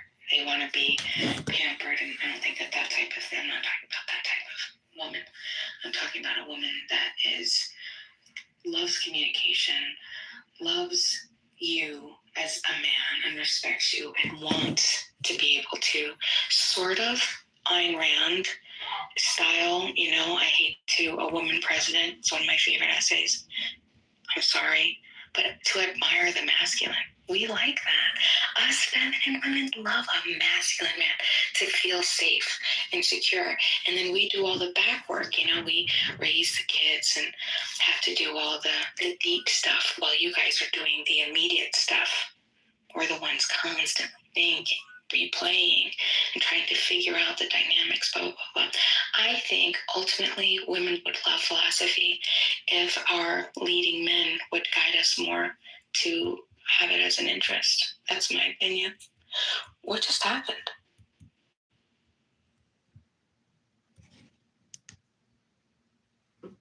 Well, I'd like to read a little more Marcus Aurelius to try to demonstrate to you further. Are you still an atheist, Bima?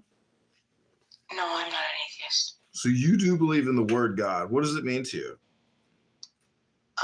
Source, power, source. Source and power is what the word God means to? Yeah, I would say source. Source then would be the equivalent to love. So source and love, and those are interchangeable for me.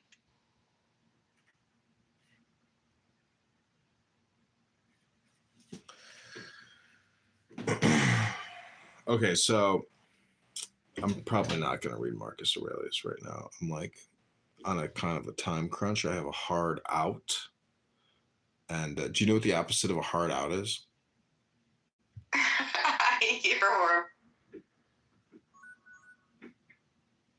going to say soft energy.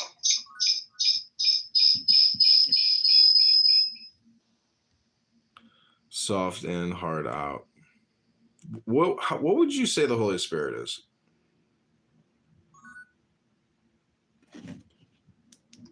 I'm not sure I understand it in the same way that different sects of Christianity understand it, but I would just say I'd probably get how I've developed my understanding of what source is, what energy is, how energy transmute, how source connects, how we're connected, how it touches us, what love is, soul.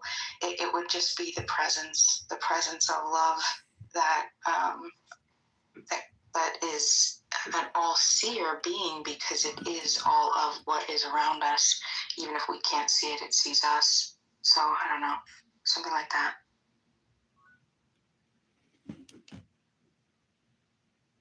You know, the Chinese have a philosophy of retreat under battle. So, meaning that, like, the question is, what is energy conservation to you? Because if you are energy, how do you conserve yourself for tactical deployment? So it's like Jesus is a carpenter, meaning that you get a solid block of wood and you carve an object out of that in the same way that you are like a pot or a cup.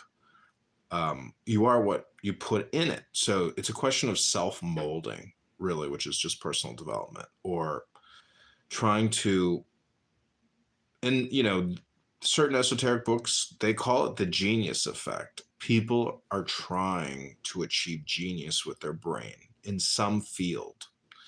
So how would you consider your brain achieving? You know, what are you trying to achieve in your field? Like I heard Jerry Seinfeld say, whatever you're doing, try to do it better. That's your job, is to try to do what you're doing better. And I'm like, yeah, that's like a very simplistic way of like framing it for you. So what are you trying to do better, Bima? My ultimate goal is to master a form of communication that enhances people's life.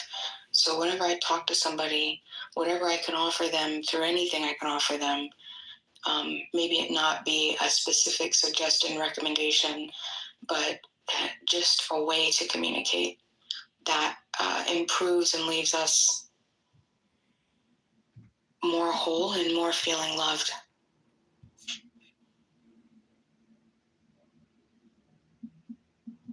I don't want to see people in pain, and not if we can help it, right? Not if we're the cause of it, and there could be an alternative.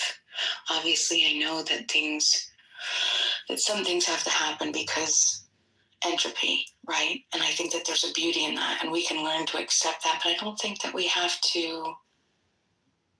I don't think that it's a good thing. I know I'm sneaking in a lot of reifications, but I don't think that it's a loving thing. And I like to love, so I'm a lover. I thought for the longest time that I wanted to know so much. And then I started to learn more, and you know the phrase, the more that I was learning, the more that I was like, I really don't know anything.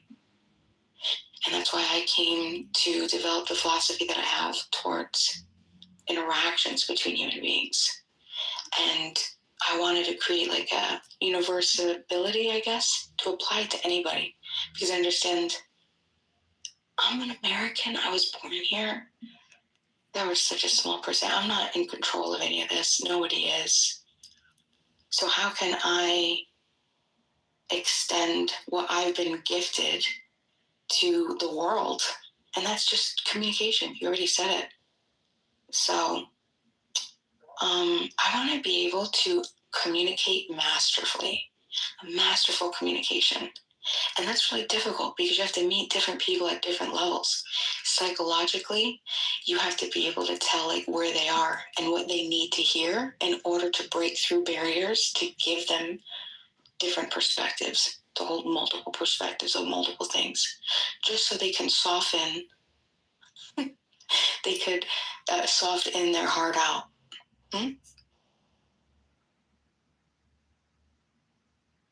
You know, heart in, heart out. I like people who say, I got a heart out at 10. 10, not 11, 10, not 9.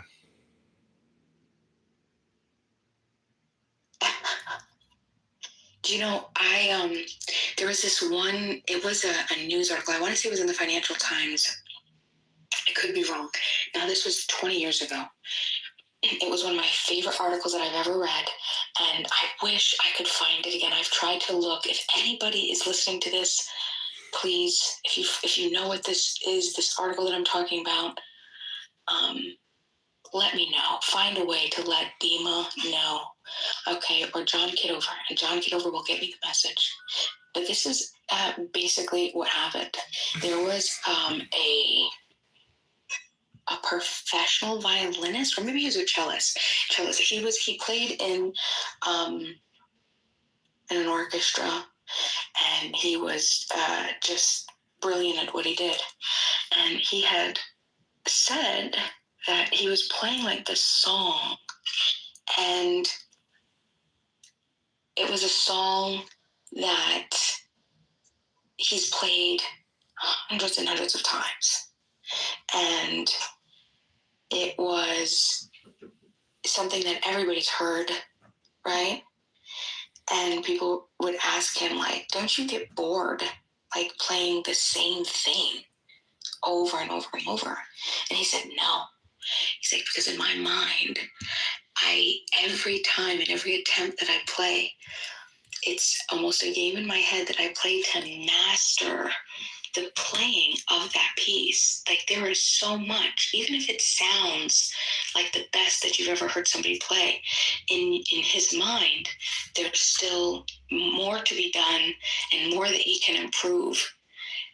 And I thought that was so beautiful. Like, he's at peace and content with doing something that is just, would be so, like, I don't know if the word would be monotonous or boring to everybody else, doing something over and over and over. And that's what I want to do with communication, because you think, like, oh, you learn to communicate, and then there's like, no, there's just so much. There's so many different ways to talk to somebody. There's so many different things that you need to know about what people are thinking in order to create a communication that there can actually be an exchange, like a true exchange, a true communication, a transaction of communication. Mm-hmm. Yeah? Instead of just like this, like me, I'm just talking. I doubt that you're receiving anything. You're probably doing something else. No, I hear you. So I'm just like, so there's what you're saying is already true. However, there are treacherous people about. There are traitors, there are betrayers, there are backstabbers, there are liars, there are charlatans, there are thieves, there are murderers. So that always throws a pickle in the bone. But lucky for you, I've already been to the deli and I got a great pickle. I hope it's half sour, because that's the only thing I'll eat. So you know Zach Ruda on this app? No. Him and I have a theory that you can, like, within 10 minutes, you can get like 100 song titles just by listening to what people say on Clubhouse. So when he talks, sometimes I'll just be like, okay, I'm going to create a song based on what you just said. And I came up with a song called I Just Went to the Deli and I Got a Great Pickle. Can we hear it? Possibly.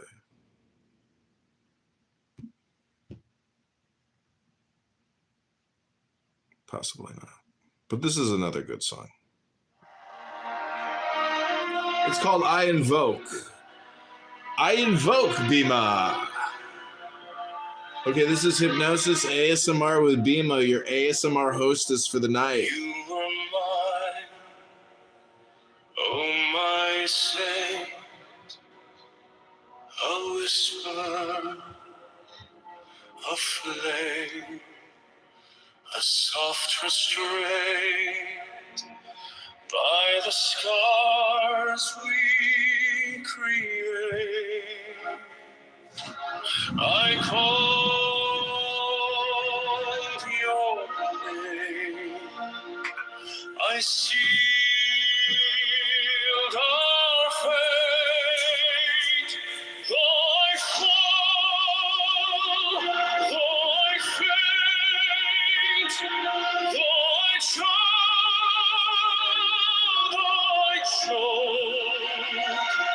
by the fire of desire I invoke,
Okay, Bima.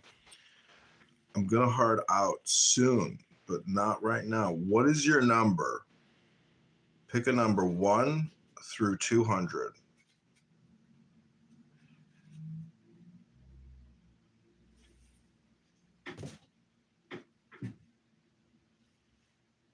Hello?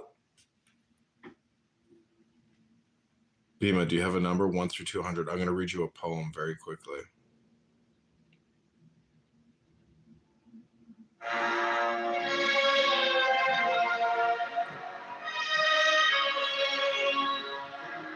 What up, McZed? McZed just came in for a second. Okay, Bima, let me know when you're ready for your poem, 1 through 200. This song is called The Secret Communion. By the mystical union of fairy and fowl, unspoken, unbroken, the dust to the dawn, a secret communion, unmeasured, unsung, the listless resistance, tumultuous tongue, through shadows that shimmer, through whispers that hum, an echo eternal, a heartbeat, a drum, a secret communion, unmeasured, unsung, listless resistance, tumultuous tongue, beneath moonlight's mirror, where stars softly weep, the vow that was uttered, still buried so deep,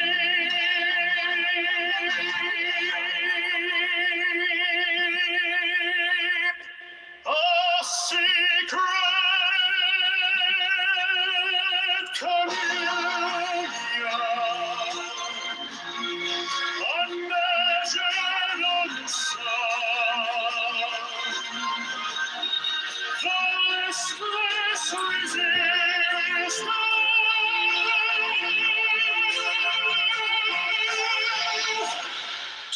tumultuous tongue.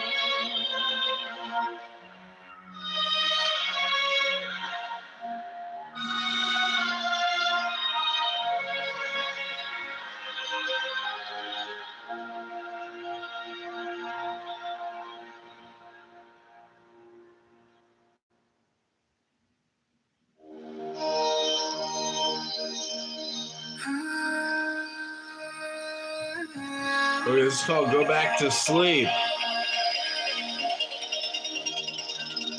You who have no love in your heart, you can go back to sleep. That's the name of this one. Another banger by John Kitover Music Incorporated. Bima, thanks for the hypnosis and ASMR. Let's start this Sunday night. This is your 10 o'clock, not 10, not 11, 10, not 9. Hard out. You made it. You are a survivor. You did it. You can go back to sleep. Oh, you're here, Bima. You're here. All right, well, I'm going to read a poem to you. I'm going to just go to the 10th page, 10, not 11, 10, not 9. Couldn't give me a straight answer. I'm watering my begonias. Watering begonias. Go back to sleep. You who have no love in your heart.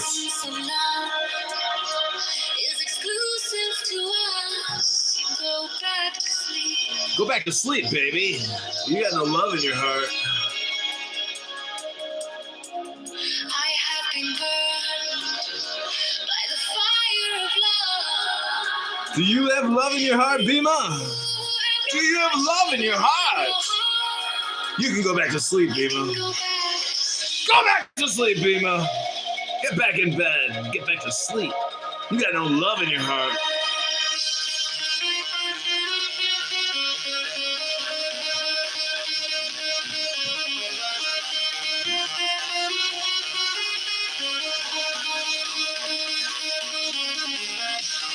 This is DJ Bane. Let the games begin. One of you lucky Clubhouse users is the Trigger Man.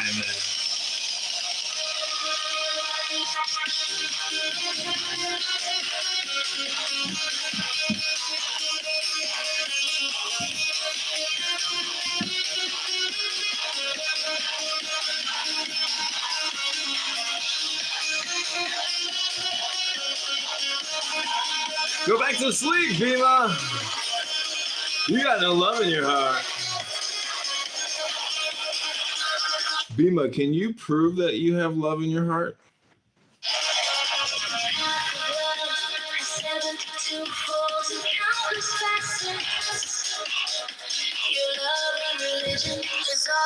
This is Bima's ASMR moment. Everybody, I just want you to know, this is an ASMR experience. Bima is your host for the rest of the night.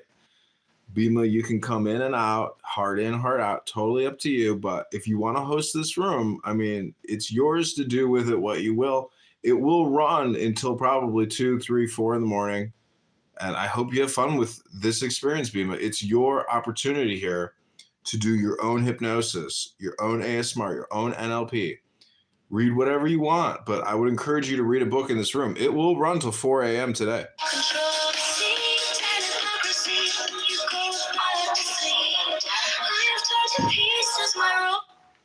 What was that?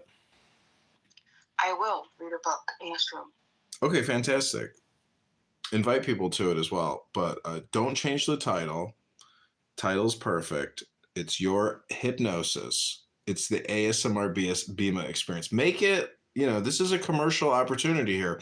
People make money with ASMR. It's very hard because it's so competitive.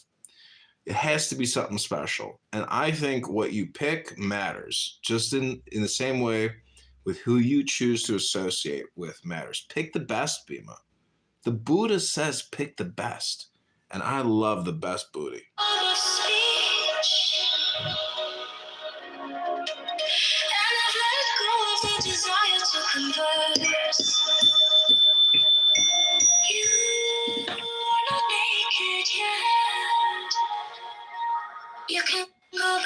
You can go back to sleep, Bima, but before I leave, can you give me your number so I can read to you a poem from my heart to your heart? Sure, my number is, are you ready? Mm-hmm. Do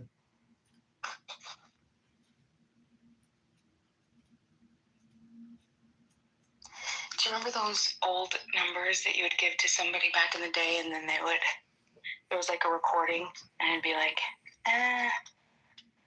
this isn't really my number. 1 through 99. What's your number, Bima? Let's do, Begoniaceae. How many? You can go up to actually 196. All right. I'm just going to read you one page. Hurry up. Give me your number, Bima. It's your poem. This is going to rock your world. 97? No, 77. 77? All right, good pick. Okay, here it is. Ooh, oh, what the F? This is what I wanted to read you, which is strange. Okay, so take the deepest breath of the day. This is a journey, Bima. Are you open to going on a journey? Affirmative. Okay, can you record this somehow, Bima?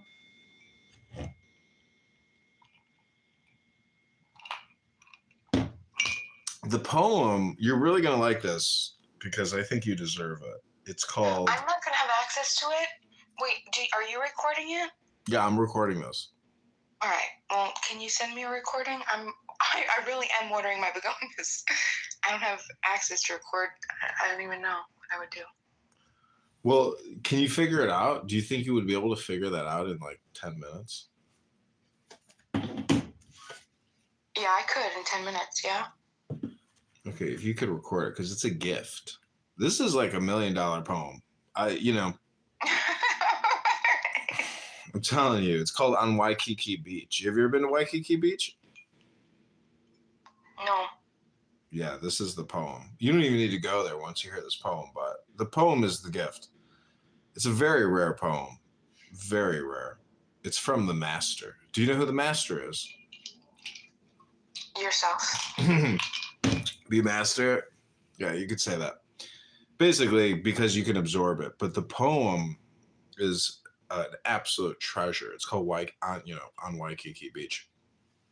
Can you record it somehow? Can you stop the watering and somehow get a recording device? Recorder, video, Yeah, I just told my poor... stream. My beautiful Dindui. The begonia.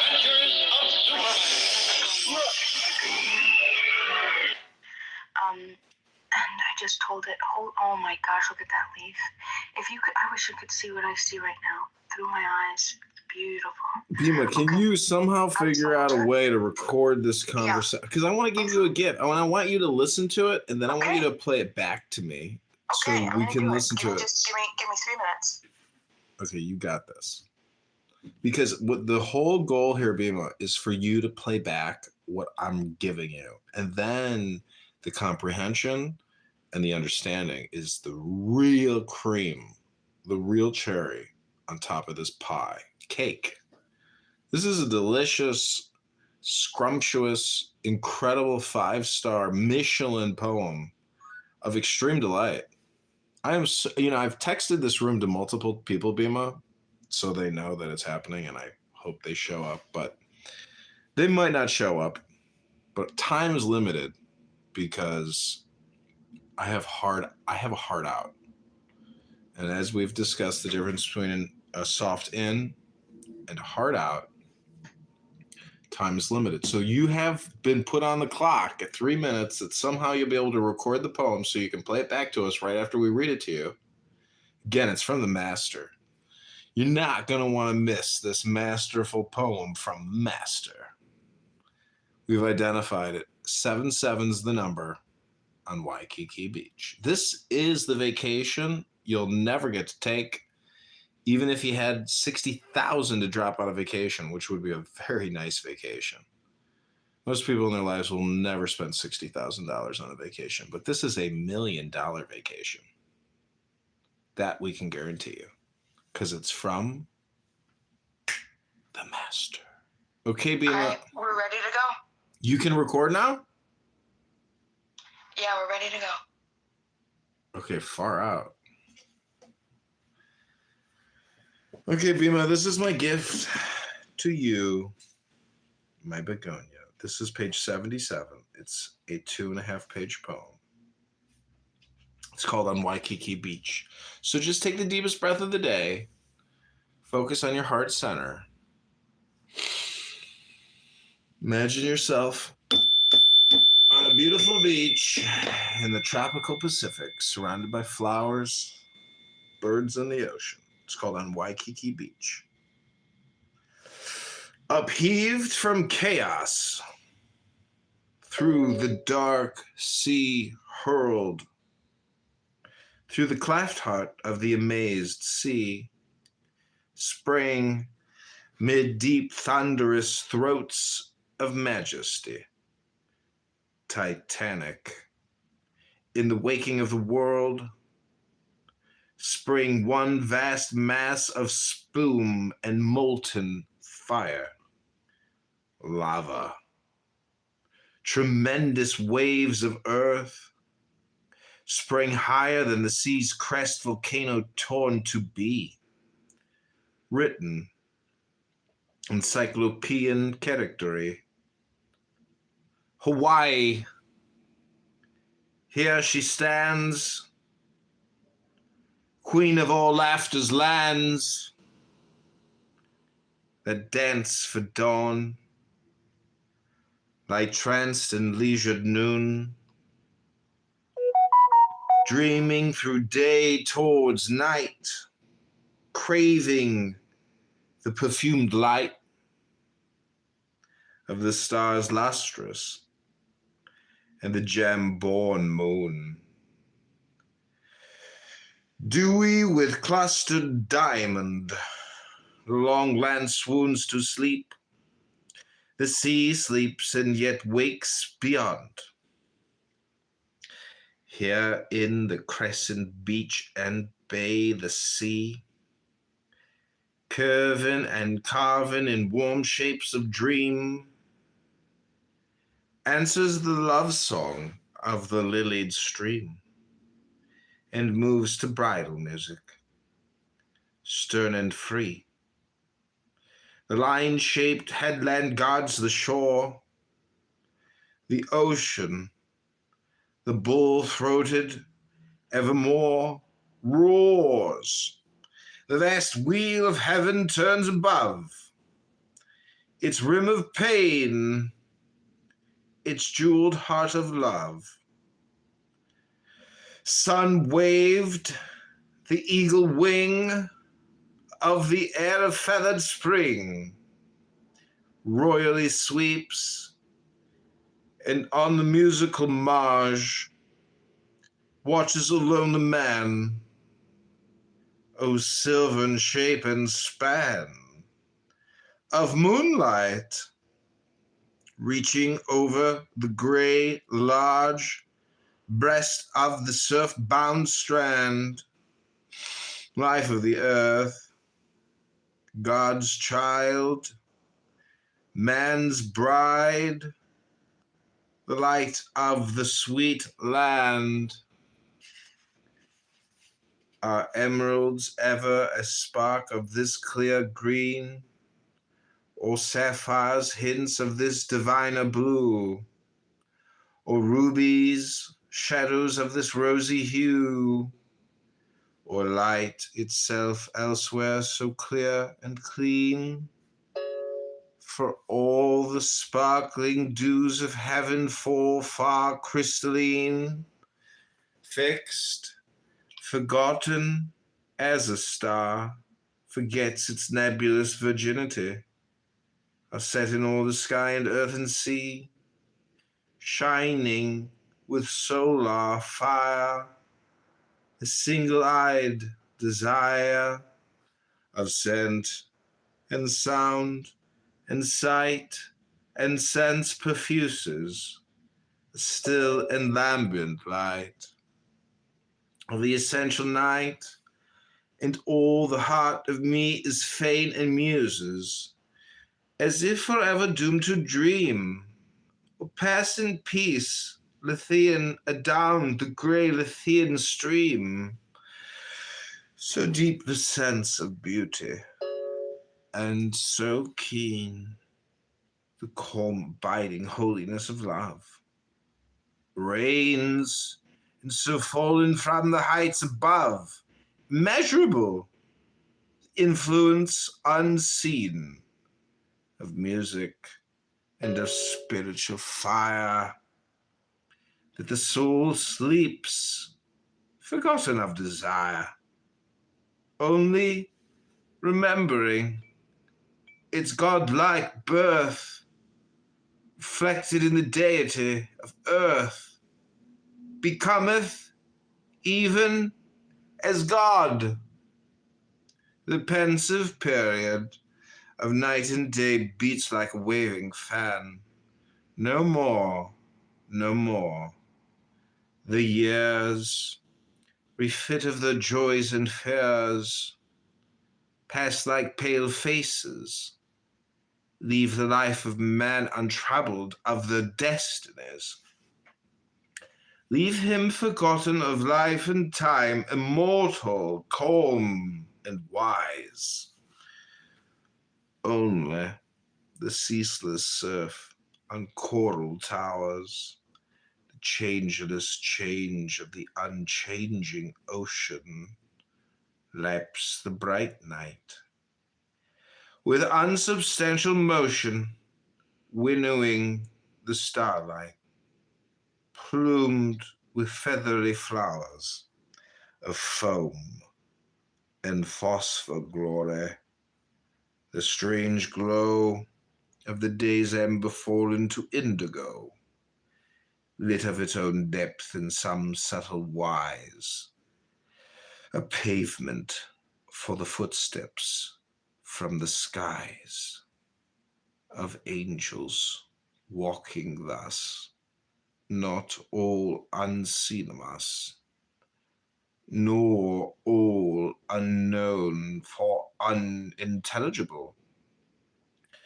When with souls lifted up in the Cadmean cup, as incense lifted in the thurible, we know that God is even as we, light from the sky and life on earth and love beneath the sea.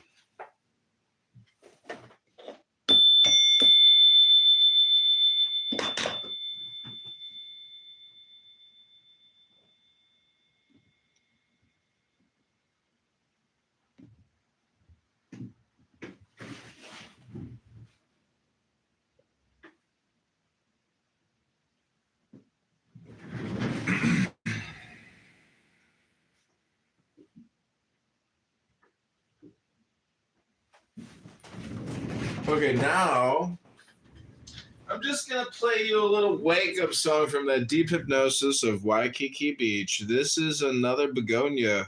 That was about 8 minutes. Was it? Wow. Okay, I want you to play it back to us, but to just like refresh us, take a deep breath, have a little drink, and I'm gonna play you a little flute song.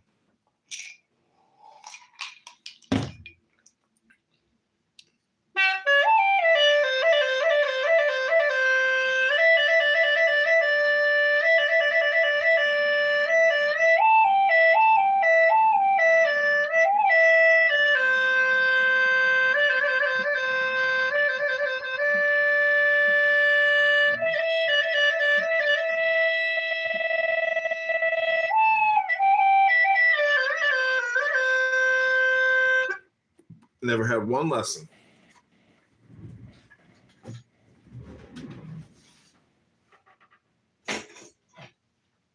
Okay, this is one more little musical instrument before my heart out. Here we go. Oh my gosh. I injured my finger playing this drum like 2 weeks ago, and it feels like I have a splinter in my finger because I was banging on it so hard. And if I hit a certain part of my finger on the nook of the joint, it's like extremely painful, but it's gotten better. I honestly thought I had like a serious problem. And then I played this drum one day and I realized that playing this drum is what hurt my finger. I couldn't believe it. I was like, oh my God, I thought I had a sliver. I thought I had a piece of metal or wood in my finger, but it was that fucking drum banging on this thing. You would, you should, you got a hand pan? You need to do the hand pan. Yeah, I got a hand pan. I have a, what is that thing called? I'd love to hear the hand pan. What key did you get it in? The hand pan I have is actually the top of an oil barrel. Oh, you got it from the original. Like, who did you get that from? Some music store on eBay. Oh, okay, never mind then. Yeah, the other one I have is called a space drum or a pan drum. Oh. But the space drum is like an octagon, and then the pan drum is like a concave versus a convex. Do you want to hear it? Mm-hmm.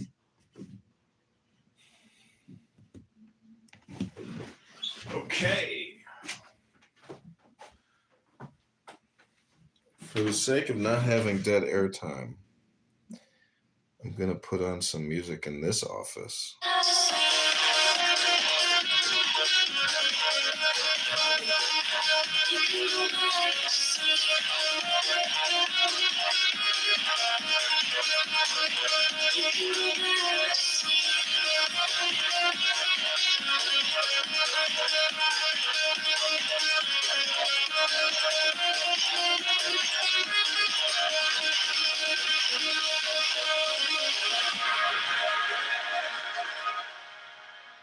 Have come to take you by your hand and bring you to myself.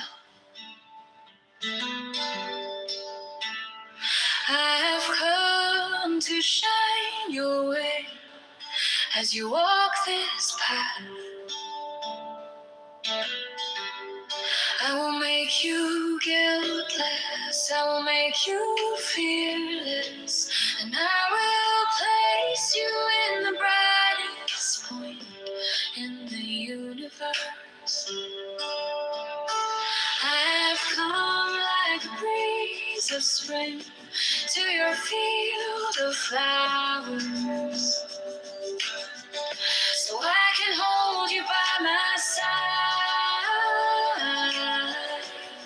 and embrace you tight.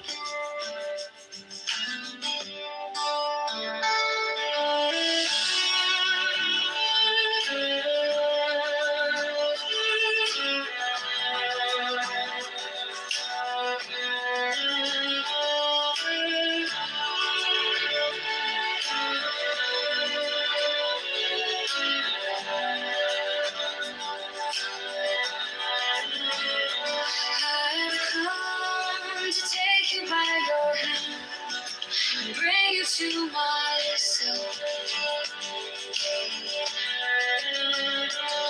I've come to shine your way as you walk this path, like the cry of lovers. I will help you reach the roof of heavens, from the dust of the earth to a human being. There are 1,000 steps, I've been with you through these steps. I have held your hand and walked by your side, and I will be with you as you move beyond this human form and soar to the highest heaven.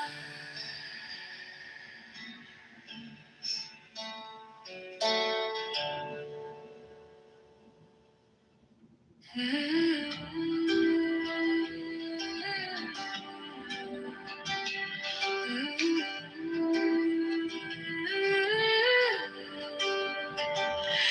have come to take you by your hand and bring you to myself. I have come to shine your way as you walk this path.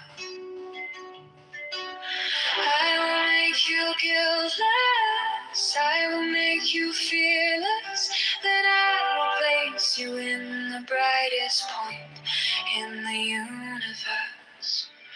I have come like a breeze of spring to your field of flowers, so I can hold you by my side and embrace you tight.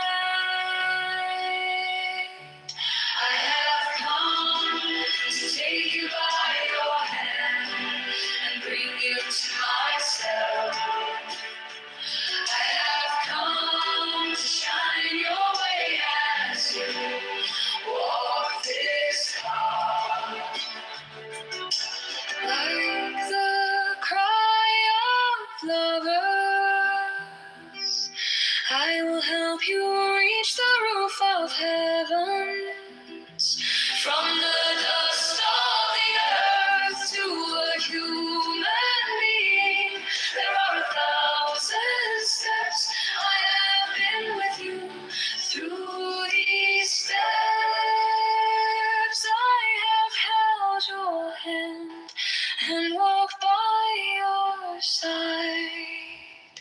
and I will be with you as you move beyond this human form and soar to the highest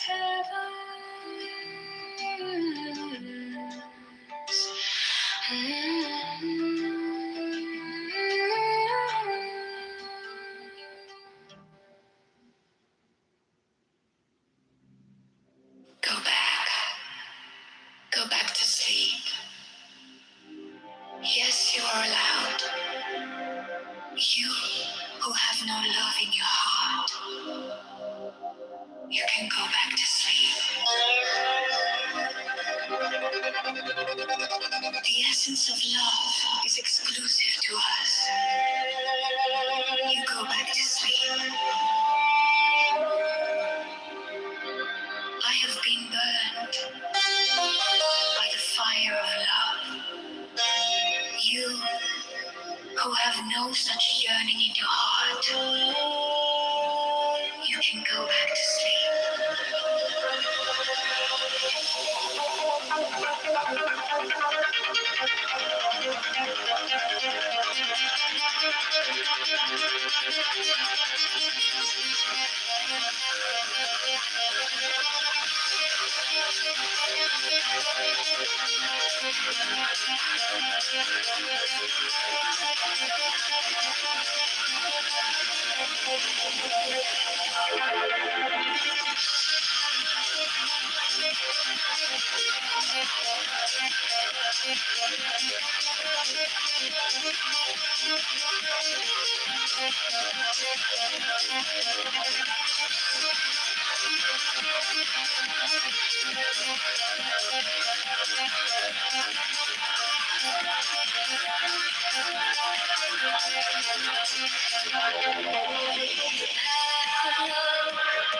The 72 folds and countless facets, your love and religion is all about control, deceit, and hypocrisy.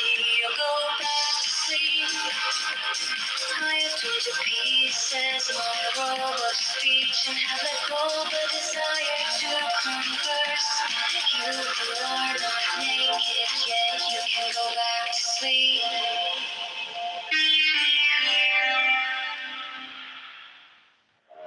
When you dance, the whole universe dances.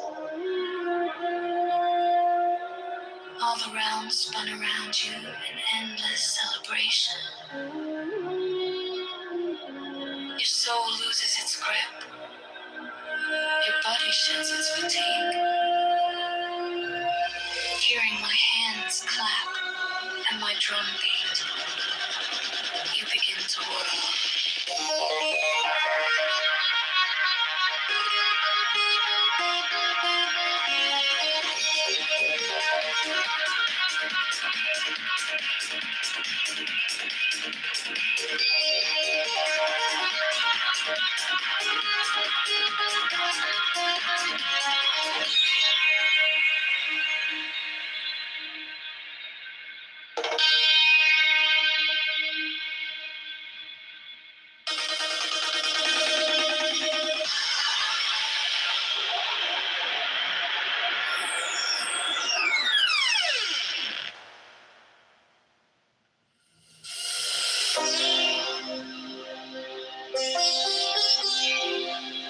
When you dance, the whole universe dances.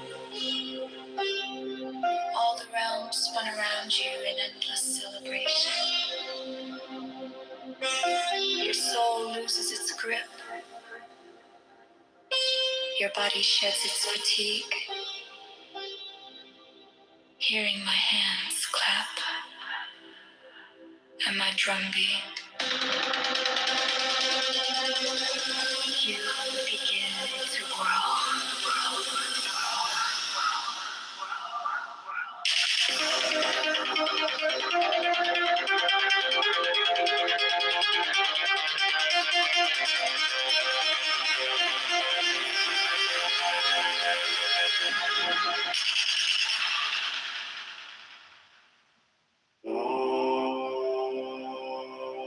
Walk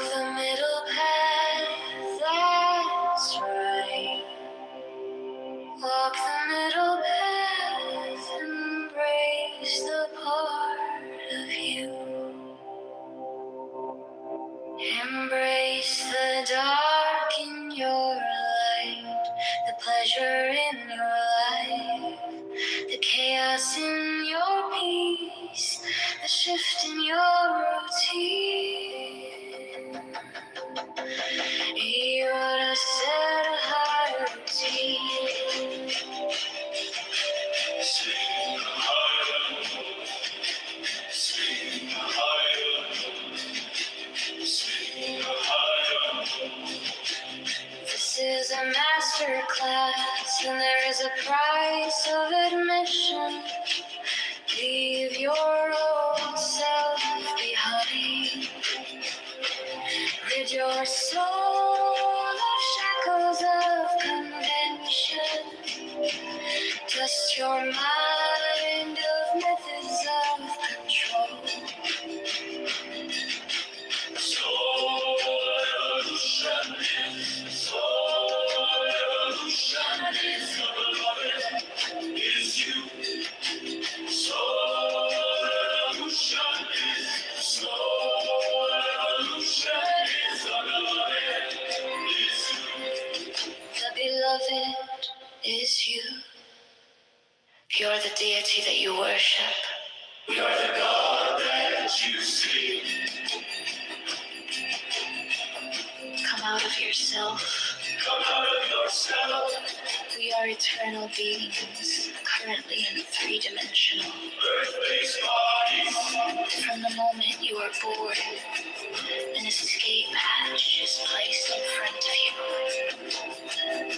Escape with your mind and the desire to be free and learn more. You are starlight, particles of matter mixed with energy. You are born of light and will return to light. Manifest like a flame. No place in time. Power on the inside. No place in time. Power on the inside. Enjoy this bounty. Eat your heart out. Now listen to heal your wounds. I get you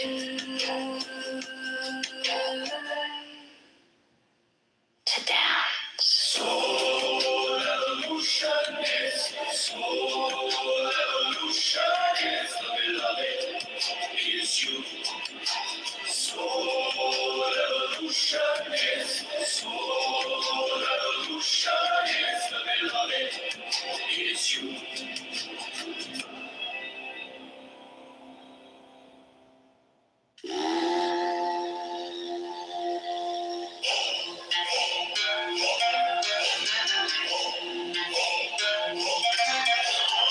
You got it all figured out. You bend your body real well. You repeat my name so loud. You call your meat. Take away the eyes and what you read. You read about the stars and the wheels that turn eternal. You think you got it all figured out. You think you got it all figured out. You are all that you'll ever want. You are all that you'll ever need. You are all that you'll ever see.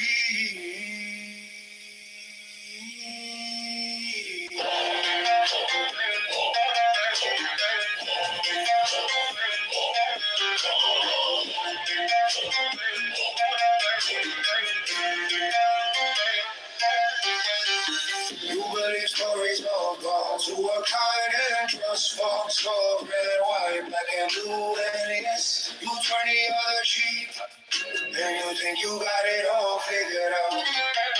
You think you got it all figured out. You swing from dogma to dogma, you switch from control to control. Oh friend, this is a vicious circle to buy your soul. This is a vicious circle to buy your soul.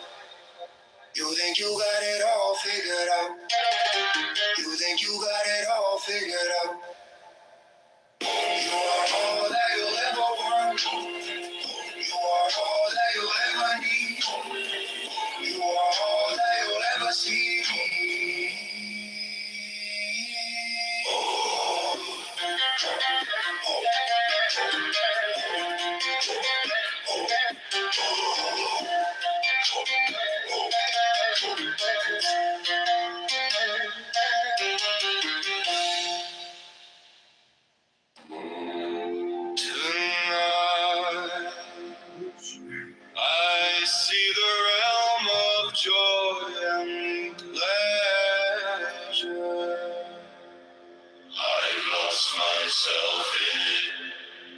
and it has lost itself in me.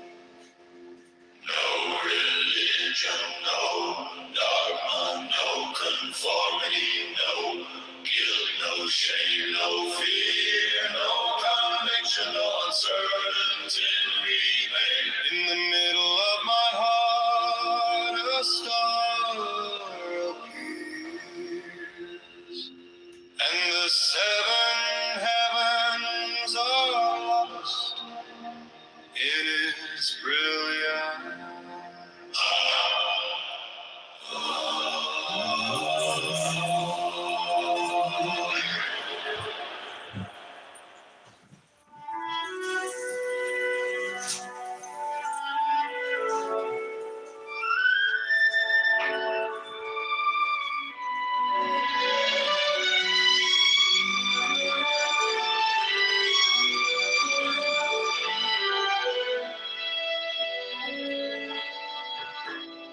Listen, my love, your soul is ever intact. Don't mind the destination, don't mind the end, don't mind the good or bad, or right and wrong. Grow from the past, but grab hold of now. Now is always evolving. The end is eternal, it's ever reaching. As there are billions of stars, there are billions of steps. As there are billions of souls, there are billions of ways to grow. Last night, under the roof of all nations, a woman in red spoke of self-realization. She said, I am fully illuminated. Listen, my love, illumination is eternal. It can never be full. Evolution is eternal. Now is always evolving. The end is eternal. It's ever reaching. As there are billions of stars, there are billions of steps. As there are billions of souls, there are billions of ways to grow. Listen, my love, your soul is ever intact. You can't be hurt. You can't be hurt at all. Listen, my love, as you carve your own path on this eternal joyride. Show courage by remaining open, free, and guiltless in the midst of an ever-reaching end.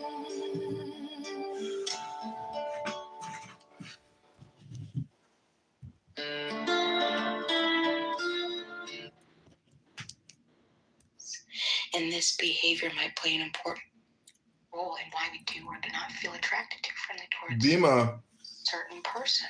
Bima, point of order, moderator. Can you play back the poem I just read to you? I'd like Beaver to hear this incredible, majestic poem that I read to you as a gift. Can you give the gift back to me now, of the gift that I just gave to you? This is horrible. My darling Bima Begonia. Okay. We're going to just end right at this last paragraph, okay? The term morals in the broadest sense. Listen, my love, your soul is ever intact.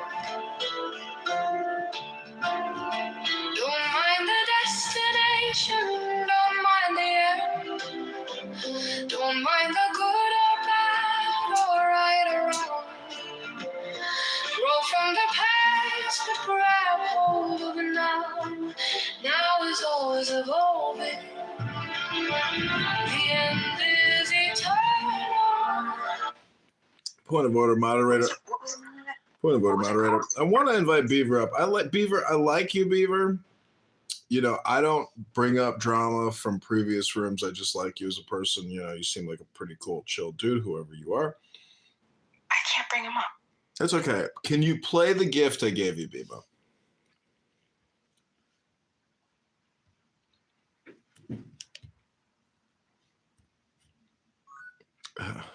Hello, Bima? Bima, can you play the gift I gave you? Yeah, we're preparing. It's an 8-minute poem, Beaver. Welcome to Hypnosis ASMR with Bima. This is a book reading room. I'm going to hard out. The opposite of a hard out is a soft in. So I hope that you just had a soft in and you have a hard out, because knowing, you know, when you basically it comes down to scheduling. You're in love with, and I'm in love with Bima. Oh boy. Okay, so Beaver, do you have love in your heart?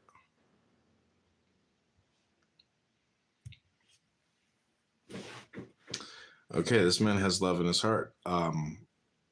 That's incredible. Bima is about to play for you a poem that I just gave to her from my heart. It's called In Waikiki Beach. Here we go. Oh. Bima, this is my gift. Breathing, okay? This is page 77. It's a 2.5-page poem. So just take the deepest breath of the day. Focus on your heart center. Imagine yourself on a beautiful beach, tropical Pacific, surrounded by flowers, birds on the ocean. It's called Waikiki Beach.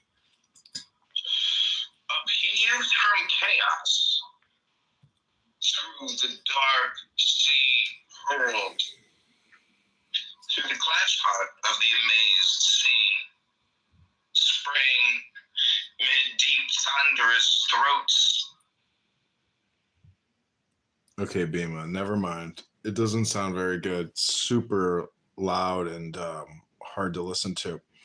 So, Beaver, I will leave you with your love, your Bima. This is Hypnosis ASMR Bima. In music, musician, AI Wisdom House. If you haven't joined the house, cash in your little pinky, your little dinky winky. Augustine is here of Hippo.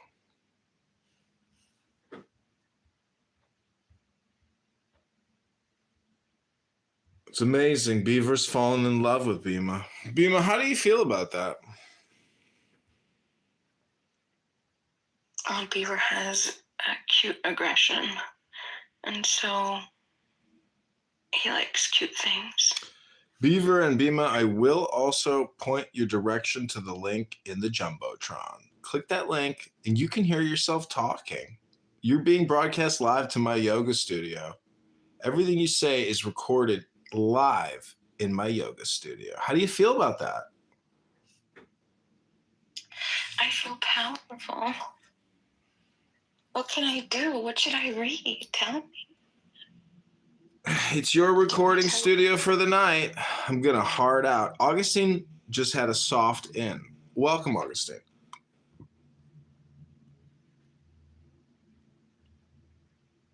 How you doing?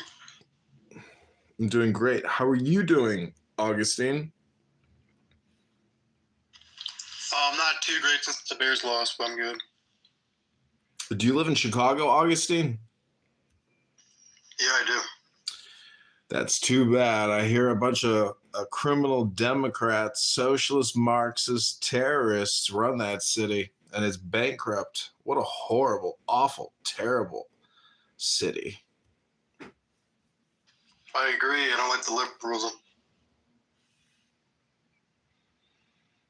Well, this is your hypnosis ASMR experience to help you relieve the pain of suffering, the loss of defeat.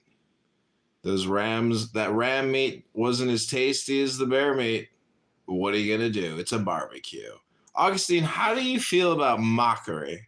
Are you open to being mocked? Yeah, I'm fine. Like, not too many things bother me. Okay, so welcome to the inside joke, where we will be mocking people who come to this room. They will not be aware that we will be mocking them, but mockery will occur, I assure you, sir.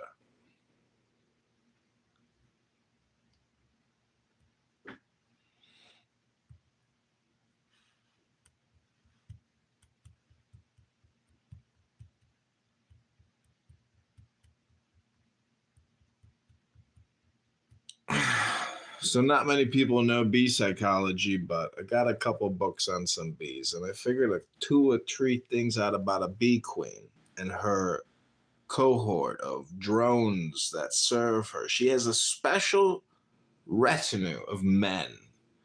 And here we are, gentlemen, all in love with the same queen bee in a honey hive of joy. But ladies and gentlemen, let the games begin.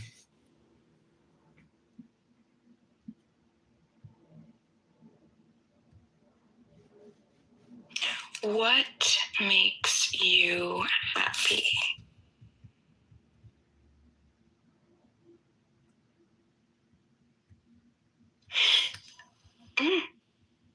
You could probably list a number of things. I'm reading from a book. All of which, upon closer scrutiny, will be seen as restrictions of your happiness. To put the question another way, under what circumstances and with what will you be happy? Nothing makes you happy. Nothing is all that can ever make you happy and all that ever will make you happy. Things can only provide you with a state you call happy, which at best is a temporary distraction or absence What we do with politics of sadness. Cause and effect is a tool of the mind on a large scale. It's an attempt by the mind to make things predictable, but at the same time, it oppresses the mind endlessly by the conditions which exist outside of it. You think something causes something else, then you're not the cause. You are to some degree the effect which makes you a victim.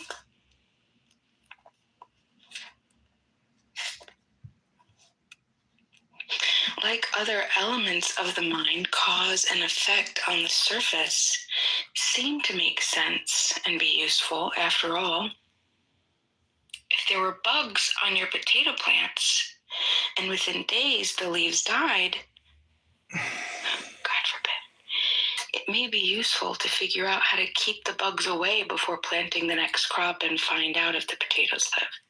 If you're the only potato producer and there's no other food, then this is a matter of life and death. The mind will seldom admit it, but for the mind, everything is always a matter of life and death. So you get a pesticide and you kill the bugs on the potatoes. You get potatoes, but your pesticide runs off and kills all the fish in your lake. You've now traded potatoes for fish. This is not a trade you meant to make, but as a result, you controlled those bugs, the potatoes and the fish. What appears to be cause and effect from one perspective may not seem so from another perspective and may seem entirely different from a third. Anything that is dependent on one perspective is not real and is food for the importance of the mind. Anything that is dependent on one perspective is not real and is food for the importance of the mind. Anything that is dependent on one perspective is not real and is food for the importance of the mind.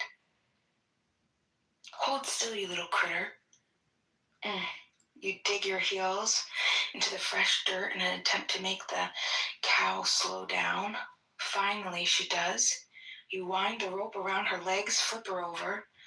In this position, as she bawls, you brand her. Horrible, you horrible human being. Now the cow belongs to who? To you. When you purchase the property, you get a deed, a piece of paper letting you and other people know that this little piece of dirt is really yours, bought and paid for. Cause and effects, either way you personalize and legitimize your illusions. They are the way you convert what really isn't into what really appears to be so. They are the way you convert what really isn't into what really appears to be so. They are a tool to turn your limited perspective into general perspective so that you're justified in holding it. They are your brand, your stamp of reality. Huh. Happy because as a species, people are going down for the second time, drowning in their limitation of perspectives. If you're listening to this, you probably are a sufferer of limited perspective. Getting a bigger perspective will not save them, nor will a smaller one.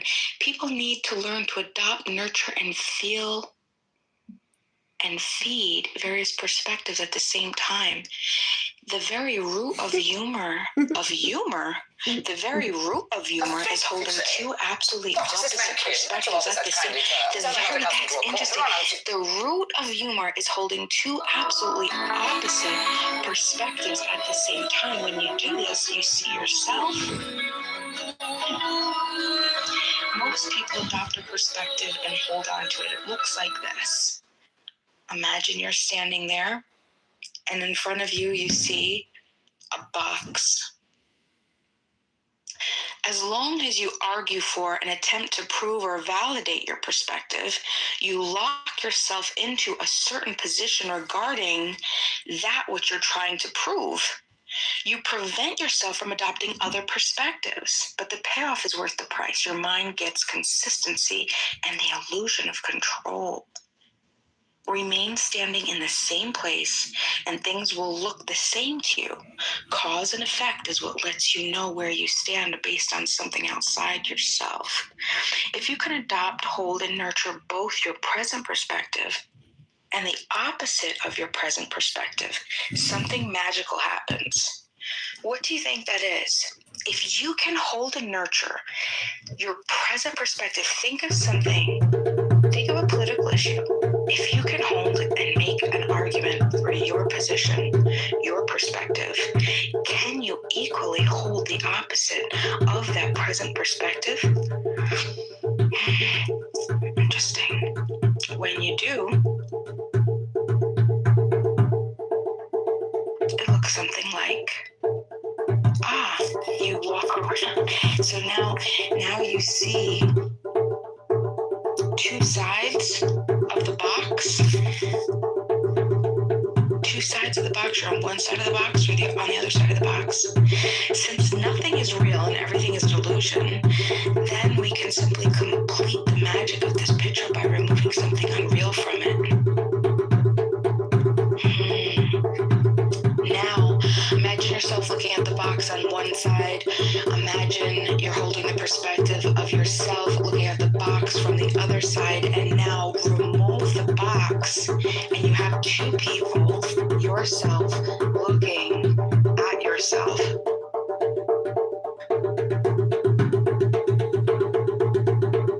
When you adopt opposite perspectives and hold them at the same time, you see yourself. A moment of revelation and enlightenment.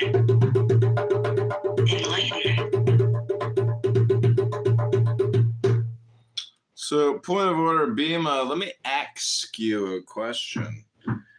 If you look at the word enlightenment, what does that mean to you? Enlightenment. I would think enlightenment. An enlightenment, an enlighten, to enlighten, to lighten, to lessen, to enlighten, to lighten the load a limited perspective. So enlightenment, you had the magic word there, to lighten, meaning to let go of or to illuminate with light. So the secret of life, I believe, is that it's a conspiracy to essentially generate an anger response. And light, the first three letters is let it go, lig. I call it the principle of lig, let it go. So if you want to illuminate yourself with light, if you want to enlighten yourself, meaning angels fly, because they take themselves so lightly, and the Lord of Hosts, or the Blessed Holy Ancient One, is so much more foolish or comical that, he's the host of the angels. So that's the secret, is comedy. Comedy is the catharsis. Can you imagine, biologically speaking, what is the laughter response? Isn't that actually kind of a phenomena? Like, what makes people laugh? If you could have a list of like, what are the top 10 things that make people laugh, it would be an interesting list. I'm just saying. That is very interesting. What do you think laughing is for, or why you developed it?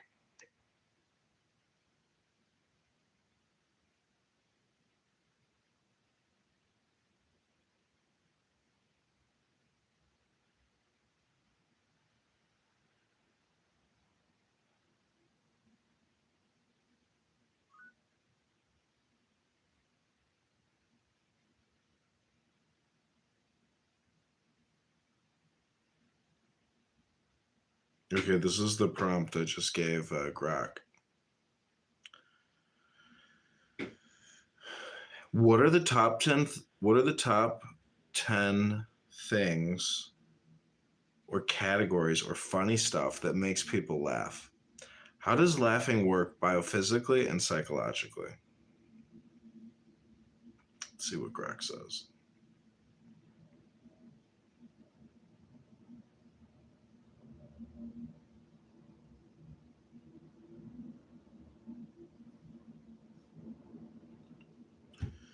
So, Biba, do you have any songs memorized? Yeah, I do. Okay, sing us your favorite song that you have memorized. Okay.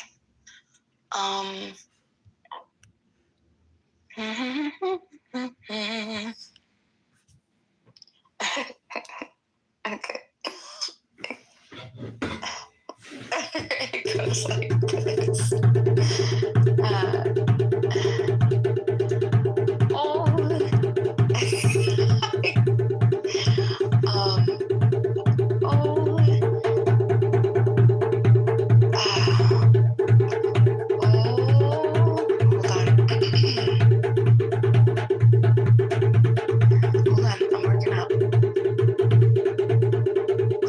There's a bright golden haze on the meadow. There's a bright golden haze on the meadow. The corn is as high as an elephant's eye. It's near up to the sky. I guess I don't remember it. So, Bima, let me ask you a question here. Too much distraction. Do you hear? It's 12 o'clock at night. Bima, what's in your PTR? Because I'm looking at it and my eyes look blurry. Like, what does your PTR say to you? What does it mean to you? How does it make you feel?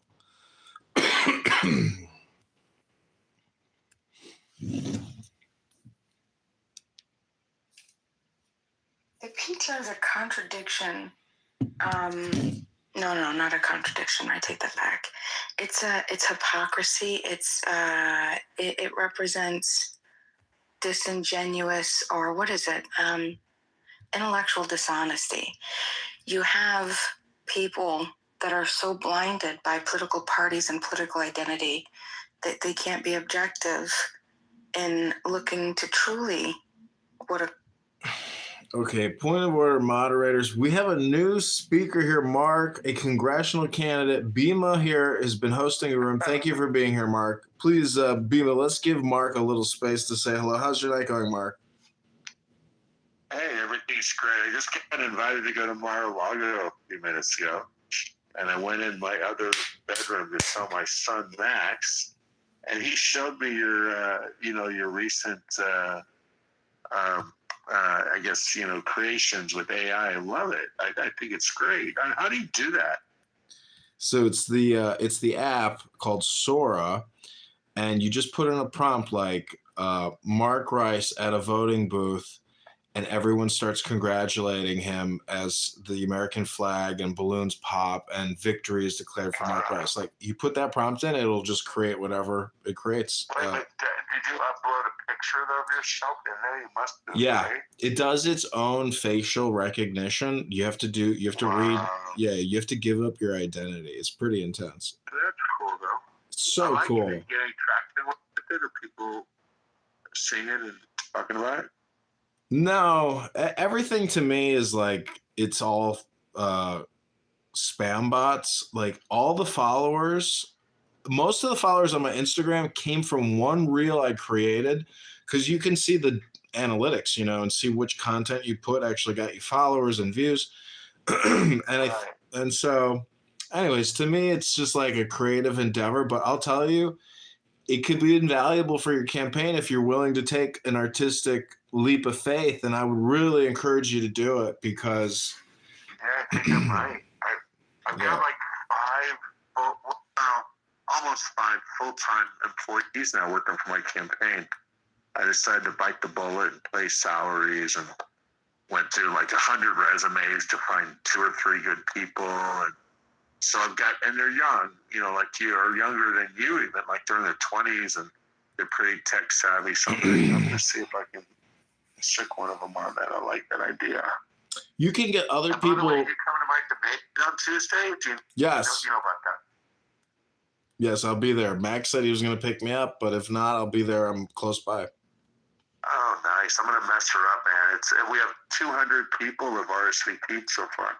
When I heard you do your debate with that X account, you did this like X space, and you were so patient with this very difficult Karen on, I know who you're talking about, yeah. So I would say that I think if you follow that same formula, you're a winner.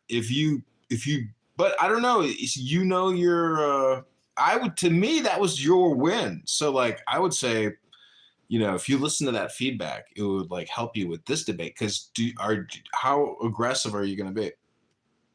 Well, that's the question. Like, if I'm going to be aggressive, I have to do it in a passive aggressive way, because she's a woman, and there's lots of older people and whatnot. So I can criticize her like crazy, because there's a lot of material there. She's an anti-Semite. She's like, she lives in Florida. She's living in Florida. She just all kinds of crap. She's basically a Democrat. So I'm going to accuse her of all that stuff and bring it up in like a really nice way. That's kind of my thought. What do you think? Do you think that's the way to do it? I heard Kennedy say, tell people what you mean without being mean. And that you will win. I lost my first election in college. I ran for junior class president, and I was kind of mean. The nice Christian guy with the blonde hair, who I was smarter. If I was as nice as him, I would have won. But I wasn't as nice as him. That's exactly my. We'll see if I can keep it together. We can't take notes with this. We can't have our cell phone and computer. So I'm gonna practice. I think tomorrow and Tuesday to figure out how I'm gonna do it. But we got Amy Jacobson as the MC, and then we got a couple of questioners. They're not taking questions from the audience. I wish they were, but they're not. But then half of it is us going back and forth asking each other questions. So it's really like a true debate, as opposed to these forum things, which are boring as hell. where people just, I've done a couple of those. I like this. So I got to think about what I'm going to ask her and how I can kind of, twist it into making her get really uncomfortable. Oh, I have a good question for You you. didn't have to Davis. He was Anna Kasparian, the girl from The Real Turks. Yeah, I know who that dingbat is. You know what I'm talking about? Yeah, I know who she is. Mark, I got a great 3 words for you to remember during the debate. 1 is explain to me affordability and how it works. Number 2, explain to me inflation reduction and how it works. Inflation reduction, if she can't even explain to you inflation reduction or affordability, she doesn't even understand economic philosophy. She doesn't even know how to run a business. So that's it. Yeah, probably right. See, I thought I'd ask her questions about her. Like, for example, I was at a forum that she was at, and she has 10 kids. She adopted 3, and she put 1 up for adoption. It's kind of crazy. But anyway, she hired a foreign au pair to take care of her kids. And Republicans don't like that. And then the second thing she did is she supposedly ran a business, but really it was her husband's business, which I'll throw in. I'll say, I started my business as I'm the founder. You married yours, but in any event, you, instead of hiring American workers on America First, you hired Indians from India to work for the company. Can you please explain that? Like, I think Republicans don't like that. Offshoring jobs and hiring foreign workers instead of Americans. Of course, Republicans like that. They like it when it's their business. Right, that's her story. But I think the audience will be pissed because I was at a forum with her and they were grilling her on that, and she didn't have any good answers. So, and I'm the opposite. I've never done any of that I know of anyway. I've always hired Americans. So, I'm just trying to think of things I can make her feel really uncomfortable about. Anyway, so her daughter, this Pearl Davis, who's a pretty famous influencer, is a total anti-Semite, sings songs about Hitler and Jews and this and that. Anyway, she was in a debate just this last week, and there was a lot of people there, and I think it went kind of viral because she was in a debate, and this Anna was kind of smoking her, and she just went like dark. She just didn't say anything for like a minute. She just sat there in silence. It was like really awkward. It was like cringeworthy. So Max thinks that, that's the mom of this girl, the girl I'm debating. I'm shaking my head. So maybe I could get the same response. That'd be kind of cool if I could do that. You guys aren't familiar with that? You didn't see? It was kind of in the on the internet. It's going around trying to viral because it was just weird. It was a debate, and the girl wouldn't answer. She just sat there. Which one was it? They were asking her questions, and she didn't say anything. Which debate was it? So, did you see that 9th District debate? Pearl Davis. I see. I see what you're saying. Okay. You're talking about at the Pickwick in Park Ridge? Yeah, I guess so. I'm not sure where it was, but Max said he was there, and then I guess Severino left because they didn't say the Pledge of Allegiance. Oh no, that's a different. That was the Democrats. Yeah, it was the Democrats, and it was with that guy. Have you ever met that guy, Danny Biss, in Evanston? I actually have. He's a loser like that. Yeah, there's like 17 of them now running. It's crazy. The gay African American guy. I was with Max and at a, I don't know, it was actually at a Jewish like synagogue kind of thing. Anyway, and a lot of those ninth people were there, Democrats, and I was there, and Rocio was there, and anyway, and Rocio, I did the filming. I don't know if you saw it, where Rocio was giving Kat like gifts to take to jail with her. Did you see that? It was so fun. Yeah, that was funny. It was hilarious. You're like, here's what you can use in prison. And I think she's coming to Might Have Been on Tuesday, and she might do a similar thing to that Jen Davis. We'll see what she does. Or to the girl who runs my opponent's campaign is the ninth